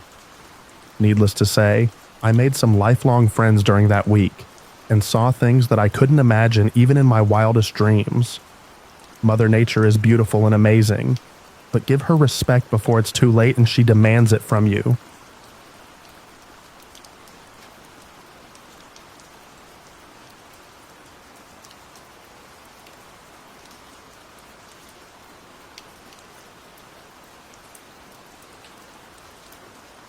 I live practically dead center of North Carolina. The only hurricane to pass over me in my lifetime was Fran on September 5th of 1996. I had 3 pet potbelly pigs at the time. We had a nice big pig palace, fenced in and well built. My husband built it, and he is meticulous in everything that he does. I got Nora first, and when I got Arthur and Robert a couple years later, she never forgave me for it. I used to let them roam around our yard, snuffling and digging, until time to be fed and go to bed. Nora was mad at me and refused to go in the pen, much less the house. It got windier, darker and wetter, and yet Nora refused. The more I prodded, chased, K-holed, tempted, and food and cussed, the more pig-headed Nora became.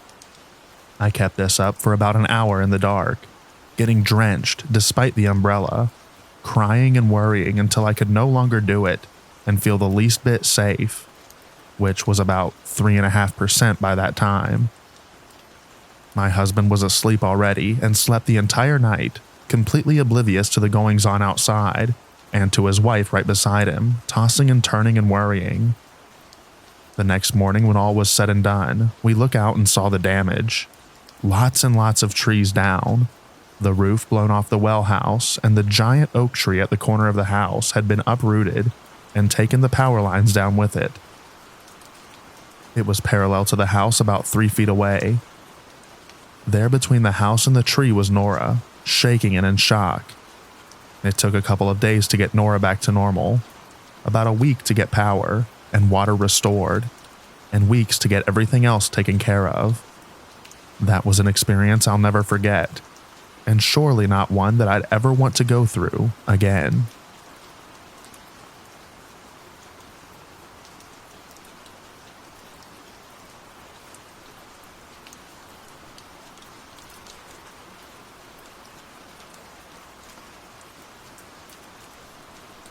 I'm a Florida native, and most recently went through Matthew and Irma. Generally, the hurricane itself is not the worst part. The aftermath is. Hurricanes are a siege situation. So if you're going to stay put, you need at least a gallon of water per person per day. They say for at least 3 days. I always up this to 7 days. That's your drinking water. You'll want more water for non-drinking purposes. You can fill your bathtub ahead of time. Do this a couple of days before so that you can make sure your tub will hold water and not drain it out all overnight. Make sure you have the same 7-day supply of food that doesn't need to be cooked or refrigerated for yourself and your animals, and the same for medication. And gas in the tank. Do this early. You're almost certain to lose power during the storm. Think of this as inevitable. You may be out of power for days afterwards. I didn't get my power back until a week after Irma. It was miserable. If your power company isn't prepared for the massive amount of damage to the grid, you may be out of power for several weeks, like many were in 2004. Be mindful of what you won't have access to without power. If you're on a well, you don't have running water. This is where that bathtub of water comes in handy. If you don't have gas, you won't have any way to cook. If your power is out for more than 4 hours, you'll have to throw most things out your fridge and freezer, as they're no longer safe to eat. If it's still oppressively hot there, I highly recommend you try and get your hands on a battery-powered fan and enough batteries to run that thing for 24 hours a day for 7 days. Seriously, the #1 quality of life improvement post-hurricane. It may already be too late to get a generator, but if you think you want one, do not use it indoors. You will gas yourself and die. Seriously. Every hurricane, there's always someone who runs their generator indoors and kills their entire family. Also, make sure you looked up and know how to disengage your garage door motor, so that you can get that up after the storm, when you don't have power. It's usually pretty easy. Depending on where you are, and how robust your cell network is normally, you may or may not have cell reception. Normal text messages is the smallest thing you can send over the network, and it'll get through, even if multimedia messages or phone calls can't. Please note, group texts are MMS, not SMS. However, after Irma, the cell network was so damaged that I couldn't even get SMS through. I had to eventually drive into town a ways afterwards to get reception several days later. So that's probably going to crap out, so be prepared for possibly no communication either. Now we get to the point on whether or not you should actually stay. I feel comfortable riding out storms in Florida. I have a reasonably new concrete block house about 8 miles inland and not in a flood zone. But Florida has built itself to be a hurricane tank for the last 25 years. We have hip-style roofs to mitigate wind damage. We build concrete block. We have shatter-resistant glass for the windows. We build our houses up several feet above the road so that they don't flood. We have a ton of ditches and do a lot of work on drainage. Your home in your state likely hasn't done that same prep work we have. So think about how your house is constructed, how new it is. Are you above the level of the road you're on? Are you in a flood zone? How does the water drain when you get a lot of rain? In hurricanes, you hide from the wind, but you run from the water. That's why mandatory evacuations are for areas in danger of storm surge and flooding. It's already a Cat 4 and predicted to just be under a Cat 5 by the time it hits. And there's not anything in the way that'll bleed any of that off, really. I'm seriously expecting the Carolinas to get wrecked in a way that we wouldn't be if it hit here in Florida. Good luck, and make sure you prep for that aftermath.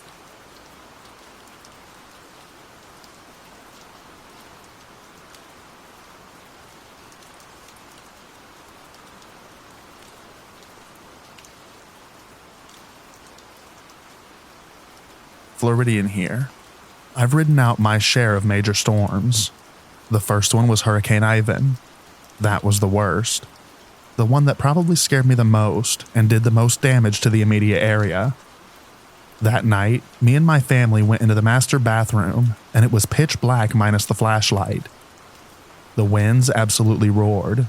The roof was pummeled with rain and debris.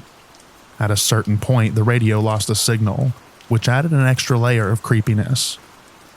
The neighborhood was in pretty decent shape, but thousands of trees had been uprooted or simply snapped, knocked out all of the power for over a week. The next was Hurricane Dennis a year later. That one was also pretty bad, but hit during the day, so it was much less scary. My sister and I went out into the yard until the winds picked up to dangerous levels. Hurricane Katrina didn't hit us hard at all, but it did manage to knock the power out. Another daytime storm, so it was kind of neat to be able to watch it in action. It knocked out the power for about 10 hours, not knowing when the power would be restored. We went ahead and started cooking all of the frozen meat, that way we didn't want it to spoil. We had pork chops, bacon, sausage, the works. Right as we finished cooking it all, the lights came back on. Then was Hurricane Irma. Didn't hit me too bad, but I was in an older house surrounded by trees, which can be dangerous at lower wind speeds. Another daytime storm. It wasn't too eventful. I slept through most of it and at one point got up and saw the trees swaying to and fro, probably moving at least 10 feet at the top. For those in the path of Florence, be careful. These storms can kill you. They can cause incredible damage. If you're on the coast, you need to evacuate. I wish you all the best.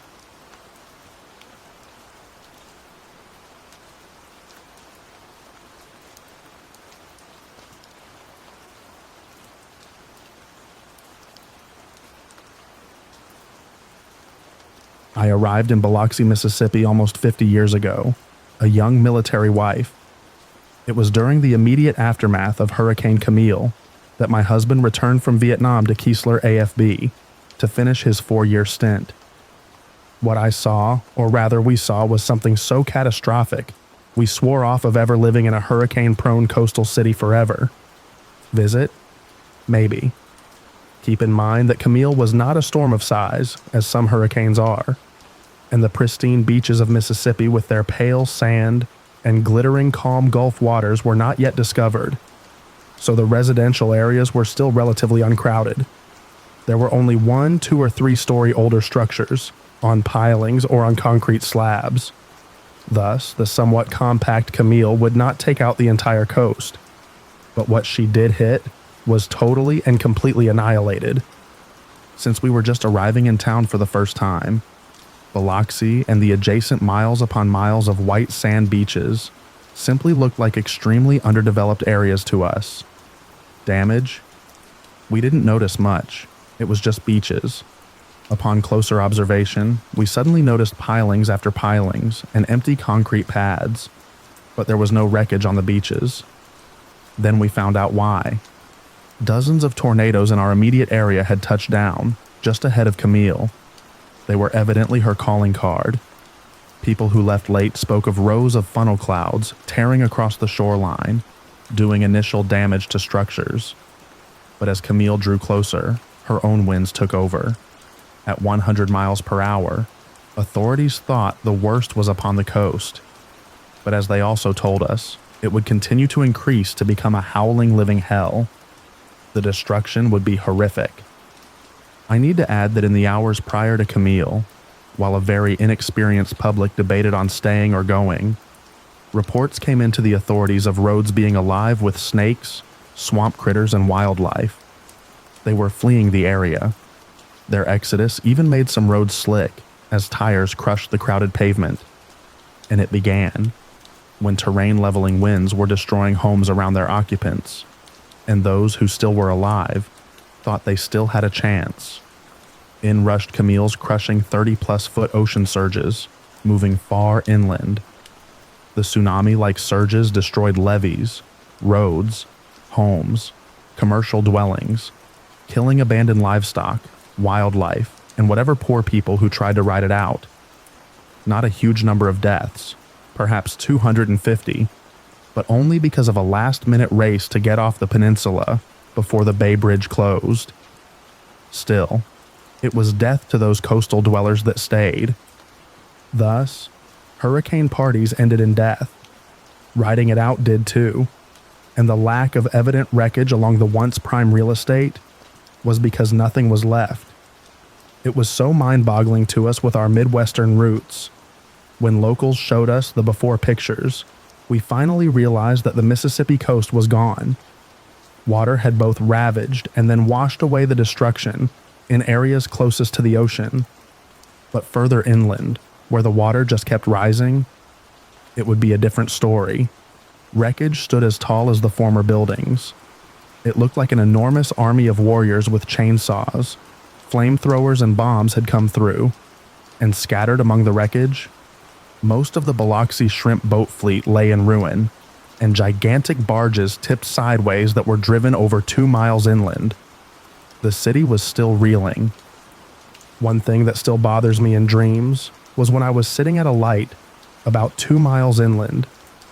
We'd been living there for a few months, and I was comfortable in a city that was struggling to rebuild. It was dinner time and I was bringing home some carryout. Suddenly I saw the taillights of the vehicles in front of me drop. I watched in horror as 2 cars and a pickup disappeared into a deep sinkhole that had opened up without warning. It was evening, so the traffic behind me didn't see it, and began honking as I sat terrified with both of my feet locked on the brake pedal, sure that I would be next.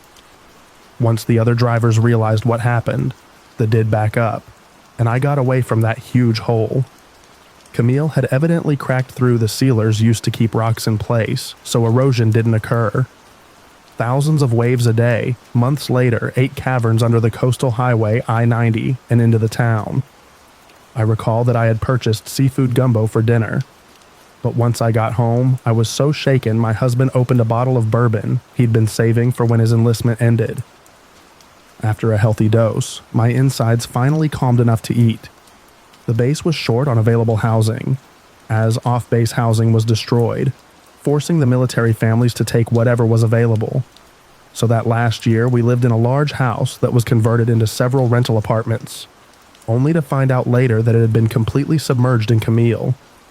The walls became soft as rot, and mold grew behind the lousy paint job. Drinking water became tainted, and I got a rare strep infection that not only nearly killed me, but caused me to miscarry. It would take nearly a year to cure once we got back to the burbs of Chicago. Thank God for good Midwestern doctors. Camille is still the second most powerful storm to make landfall in the USA. Because the instruments of that era were primitive, today's meteorologists put her sustained winds at 180 miles per hour plus. However, for those of us who were there to listen to the reports days and weeks following the storm, 2 separate wind meters, including one at Keesler AFB, measured sustained winds of 200 mph before snapping off of their supports, and barometric pressure dropped to a horrific low of 900 mb. Only the 1935 Texas Labor Day hurricane was stronger. No, I wasn't in Camille, but I will never forget her wrath. I learned that a few months after we came home, our residence was leveled by the Board of Health, along with whatever homes in the area that, despite being erect, were rotting from within. It would be years before most of the damage was eradicated, but Biloxi has been hurricane hit more than a couple of times since then. Like I said in the beginning, a nice place to visit, but I wouldn't want to live there.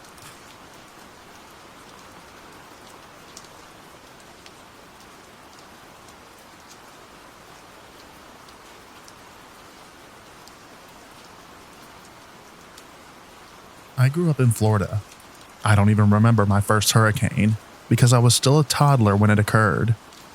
It was bad enough that the name Andrew was retired afterward. The first hurricane I remember is Aaron. That name was also retired, but not because of the severity of the storm. Rather, it was the flooding afterward that was the problem. It was so bad that we could swim in the street. I think the only way out of the neighborhood was by canoe. They completely revamped Florida's drainage system to prevent that from ever happening again. Mostly, though, I remember preparing for the storm. Tape on the windows, filling up the bathtubs with water so we'd be able to flush the toilets if the power went out, and hiding in the half bath once it had passed because it had spun off several tornadoes. The storm itself wasn't that bad. Later, we got a generator, which made dealing with the aftermath even easier. It didn't produce enough electricity to power the air conditioning, which kind of sucked. Florida in summertime with no air conditioning is no joke, but at least our food didn't spoil and our plumbing worked. We were on well water at the time. My senior year of high school was 2004 to 2005, the first year of drastically increased hurricane activity. The lower grades actually had an extra week or so tacked on at the end of the school year to make up for all of the school that we missed due to the storms. One of them, I think it was Francis, caused us to miss school for about 2 weeks if I remember correctly. The worst part for a lot of people was that they were without power for months, since there wasn't just the infrastructure to repair that much damage in a timely manner. But as a minor who wasn't responsible for dealing with insurance claims and repair companies, it wasn't that bad. In fact, a lot of Floridians joked about it. Probably partially a trauma response. But also, the same was Northerners' joke about heavy snow. It's bad and it sucks, but we know how to handle it. Heck, some of us even throw hurricane parties. And of course, there are always the memes. No one blows like Gaston. No one grows like Gaston. No one, I forgot the word that goes here, tropical lows like Gaston. He's particularly good at precipitating. My, what a storm, that Gaston.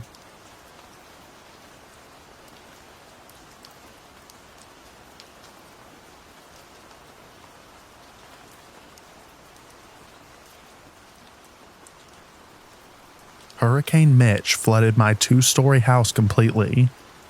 I evacuated, and the waters didn't let me get back home for 3 days.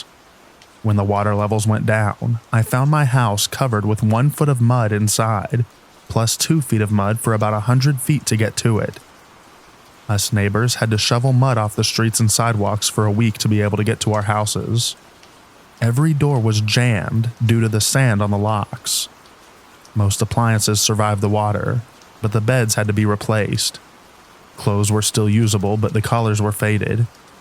Photos and videos were lost. Same with books and notebooks. I was able to get back home after about 15 days of living at my mom's house.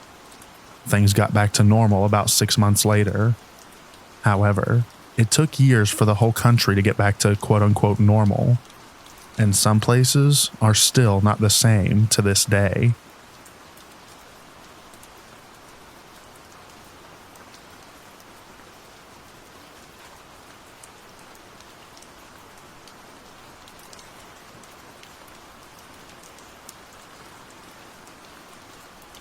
My first job as a newcomer in Canada was at a busy real estate office. I was excited about the job. I saw it as an excellent opportunity for professional growth, and my coworkers were welcoming. My main task was to speak on the phone with prospective clients and drum up leads. All around me, phones were constantly ringing as other agents in the office took calls, bustled in and out for showings, and chatted with clients. Within the first few days of my new job, I felt overwhelmed. Even though I was used to a busy office atmosphere from my previous jobs, I was struggling to multitask and focus here. I couldn't seem to filter the sounds around me to hear clearly on the phone. The office seemed excessively loud, even though no one else seemed to be having any trouble. During that time, I also noticed I couldn't hear my daughter seated in the back of the car if the radio was on, even at a low volume. I was getting close to 40 and assumed hearing changes were a natural part of aging. I felt like the two issues were somehow connected.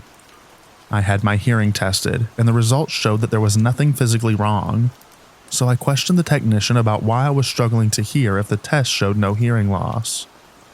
The technician hypothesized that my brain might be struggling to isolate and process multiple sounds simultaneously. That's when a light bulb went off. In 2019, my family and I barely survived Hurricane Dorian when it hit our home in the Bahamas. While we were sat waiting for the floodwaters to reach the attic and potentially drown us, the wind and rain that pounded the roof echoed remarkably in our cramped quarters.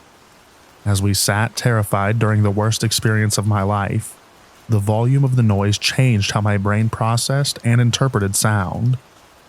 At least, that's what my wife and I felt must have happened. We were lucky to make it out alive and unharmed, save for many bruises. In the aftermath of Dorian, we immigrated to Canada with only 3 weeks of planning. The stress level in those first few months was immeasurable. Eventually, our whole family sought the help of a therapist.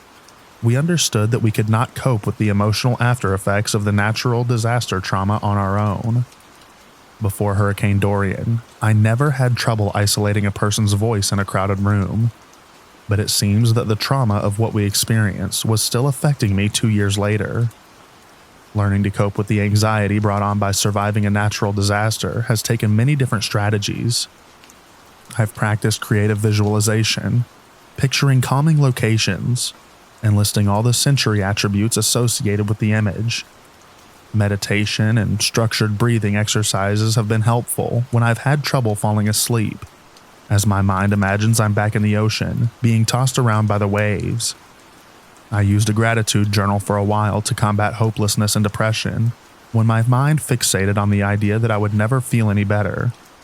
Writing therapy helped me the most. After years of working on my mental health, I was finally making solid progress, and I started my new job at the real estate office, only to realize my new job might now be outside my capabilities. I sought the help of another therapist who specializes in trauma recovery. He explained that many people with PTSD struggle with symptoms similar to attention deficit hyperactivity disorder, including an inability to sit still. Check. Struggling to multitask. Check. And difficulty isolating sounds. Check.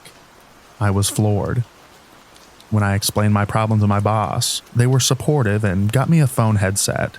For several weeks, I continued trying to force my brain to process more sounds than it could, but eventually I was forced to resign from the position, and I took on a new job that allowed me to work from home and control the noise level in my workspace. More and more Canadians are experiencing the trauma of natural disasters yearly. Sadly, the frequency of these events is increasing. The historic flooding in Nova Scotia in July, and monumental wildfires continuing to burn throughout Canada, have kept natural disasters at the forefront of news outlets in 2023. The billions of dollars in property damages worldwide is evident for all to see, and it's horrific to hear about the number of lives lost. However, there is another invisible toll that these events have on people like me who survive them: mental illness.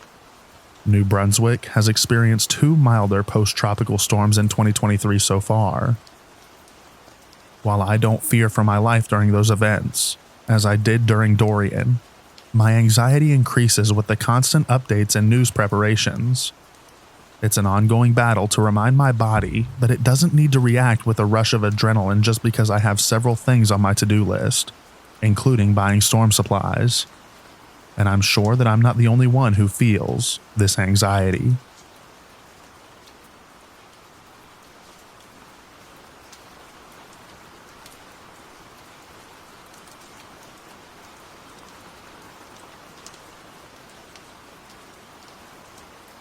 Hurricane Ian upended everything for Cecilia Donald's family: their furniture, their home, and their lives. Water flooded Fort Myers, Florida home Wednesday night, leading her to believe that they may not make it out alive. We got on the counter at first, and then I told my husband, "I think we're going to drown," she said. They were so unsure of their survival that at one point, Donald and her husband considered tying themselves together so no one would wash away. But I couldn't find a rope, she said. Donald's daughter feared for the worst. They gave each other an emotional embrace when they saw one another for the first time on Thursday after Hurricane Ian had passed. The last message I got from her was that the water was waist high and she didn't know if they were going to make it, Donald's daughter said. Residents throughout Donald's neighborhood shared similar stories. Fire and rescue teams were going door to door conducting wellness checks because people were trapped inside their homes. One elderly couple was rescued and brought to safety. Spencer Mume posted a video to Facebook showing the water rising so high in his home that the only place his family could go was into the attic. He brought his 6-year-old daughter and 6-month-old daughter to safety there.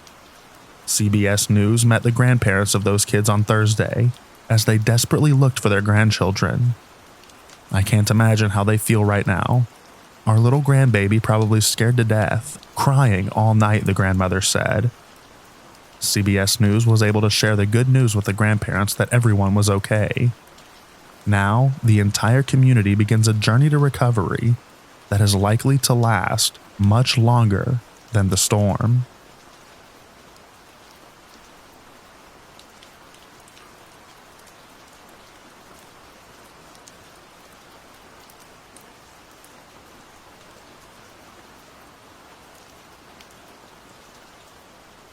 Since Hurricane Ian made landfall in Florida on September 28th, survivors' harrowing stories of battling the Category 4 storm have slowly come to light.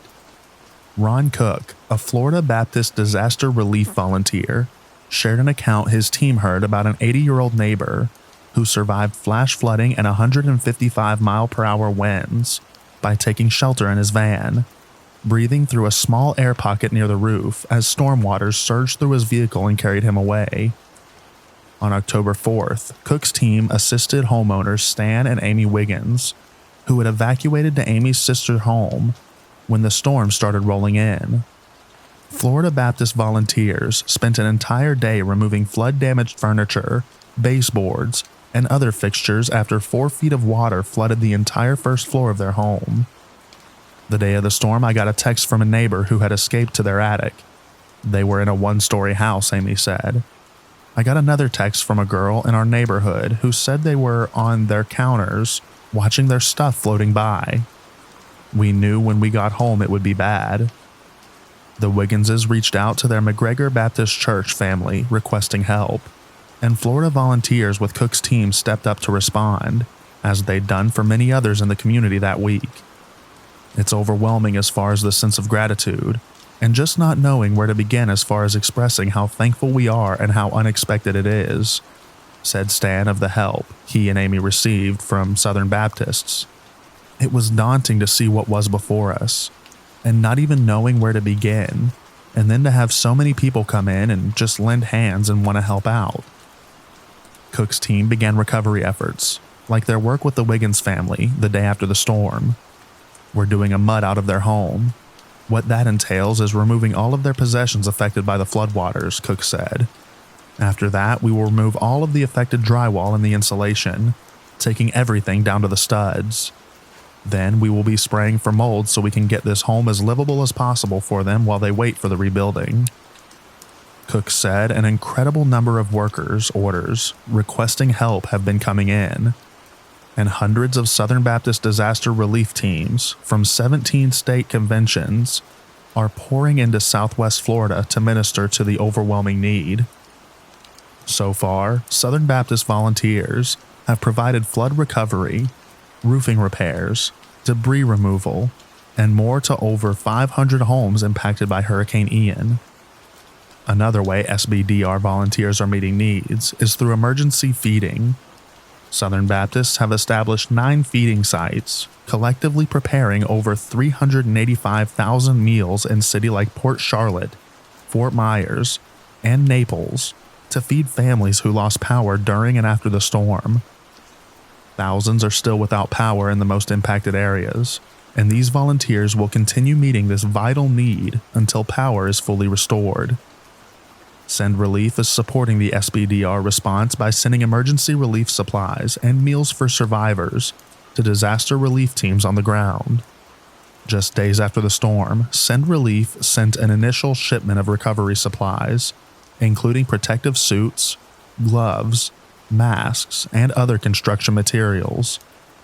This truck was also loaded with bottled water, tarping for rooftops, and shockwave treatment to disinfect and kill dangerous bacteria in flooded homes.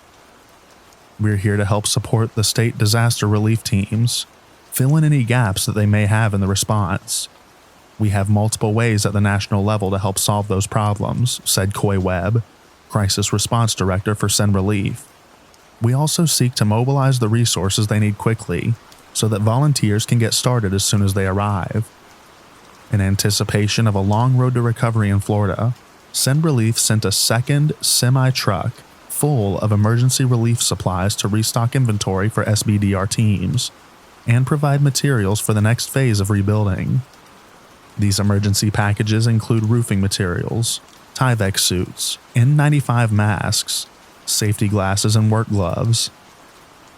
Send Relief will continue sending shipments of supplies to help replenish SBDR inventory for volunteers on the ground, with the next shipment heading out to Florida on October 11th.